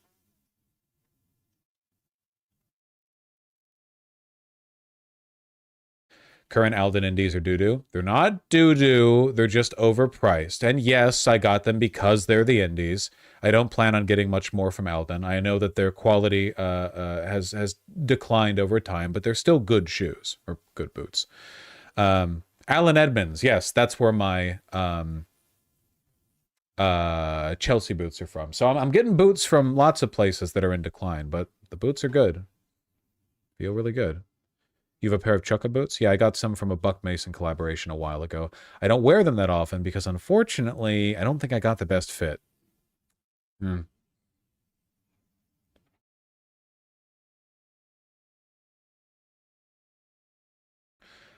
Andy's Mints 94, thanks the $5. How do I dress as a male for a job interview if I am trans mask and have large breasts? Every single button-down shirt looks shit on me. Please help. Well, you'll want to put a binder on for sure. On the underlayer. Well, it depends. If you want to dress formally, you would look to find the proper cut of a shirt. As in, you don't want slim fit shirts. You would want ones that have a boxy cut, because that would allow you to better hide the shape of your breasts. If you don't have to dress formally, though, there are lots of types of masculine clothing that basically completely obscure your body underneath, you know? Like a big, roomy work shirt, for example, with a jacket over it. It depends on the work that you're doing.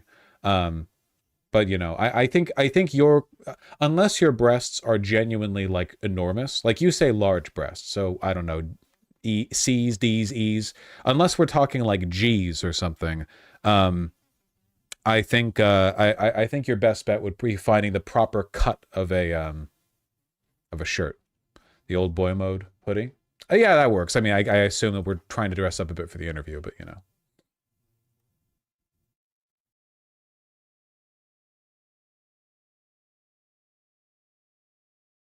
Yeah, I might get a different jacket too. Oh yeah, I mean, there are many jackets that just like completely obscure your body, you know?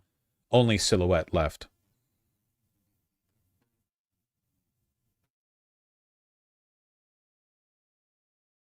Gotcha, Andes. Pancake 13, thank you for the $10. $10. We all just got to pull through together. I'll do my best as well. If not for myself, then at least for him. Aw. Baby. What a smooth coat. What a shiny cat. Hello. Doesn't even know what fascism is. What are your thoughts on John Lofgren boots? I mean, I've never worn them myself, but I've heard lots and lots of good things. Very expensive.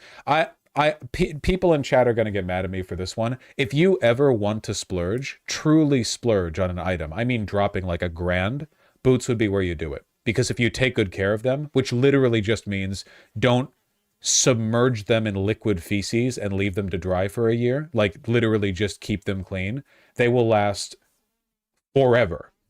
And if they ever truly break, you can resole them. And resoling is not that expensive, certainly much cheaper than getting a new pair of boots. There are lots of great American boot companies. America's like a haven for boot production, in my opinion.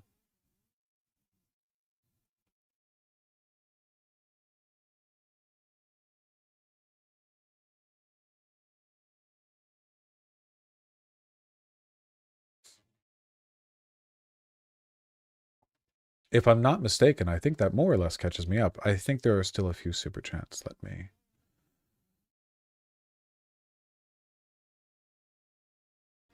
Still live, thanks to $5. Where are you on whether Trump will do the tariffs or not? I think he won't. Or at the very least, he won't do anything significant. Gary Scotty Ozzy, thank you for the $10. Hey Vosh, have you seen Harlan County, USA? It's one of the greatest pro-workers union documentaries I've ever seen. Reflects the best of the South and the impact of general strikes. I have not, no. I don't catch up on documentaries very often. I probably should do more on that. Riley Bow, thanks the $10. Just wanted to say thank you. Thank you back. Much appreciated. Metaletti, thank you for the $20. Sorry if you've already addressed this, but what do you think will happen to Ukraine aid now? Honest to God, no idea. It seems likely to me that it gets cut or removed entirely, but I genuinely don't know. It seems like that might be up in the air for now. Also, shout out to GoldenEye64. Absolutely. It's Kino. Maybelline, thank you for the very kind $20. My parents are undocumented. It's easy for me to spiral. Thanks for keeping me strong. I do hope, I don't know, of course, but I hope that Trump's administration will engage in some very loud deportations to open with, the obvious ones, and coast off of that. But that they aren't actually willing to spend the money and the political capital necessary to truly deport 11 million people, or even close to it. That's my hope. So stay safe and be careful. Snorcore, thank you for the very kind $20. I will say my mentality as of now is simply having popcorn in hand and laughing. Also hoping that my mom is unaffected, as well she lives near Houston. Still not in Houston, so she might skirt ice. Anyway, enjoy the snow. Yeah, I hope that she makes it out of this okay. I hope you enjoy the snow. I just heard a sad meow. One moment.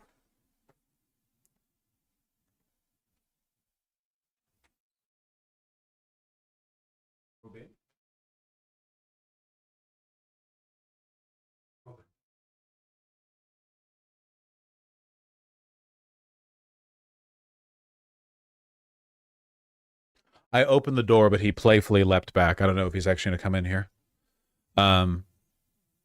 06060, thank you for the $10. Thanks so much for your thoughtful and chill streams. Thank you. I try to keep them thoughtful and chill. They're often not. Ooh. Ooh, little man. Ooh, little man. Your face is so poopy. Poopy face disease. We got some new medication that we're going to try on him soon to deal with his poopy face. Are you being mischievous?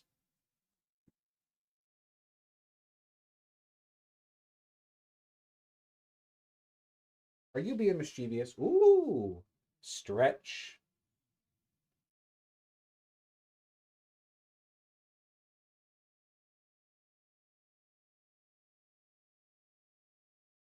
Ooh.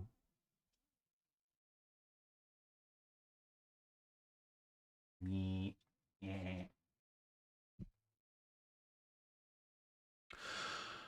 Clive Rosfield, thank you for the $5.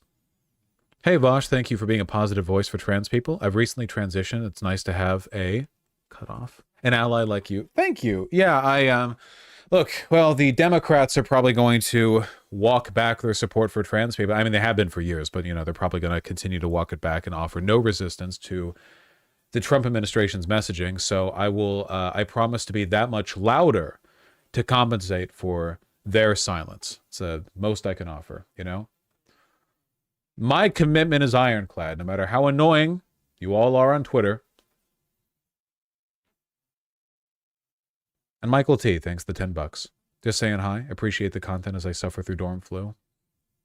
Take care of yourself, okay? And make sure the disease doesn't spread, Got enough of that pandemic stuff in the past and the future.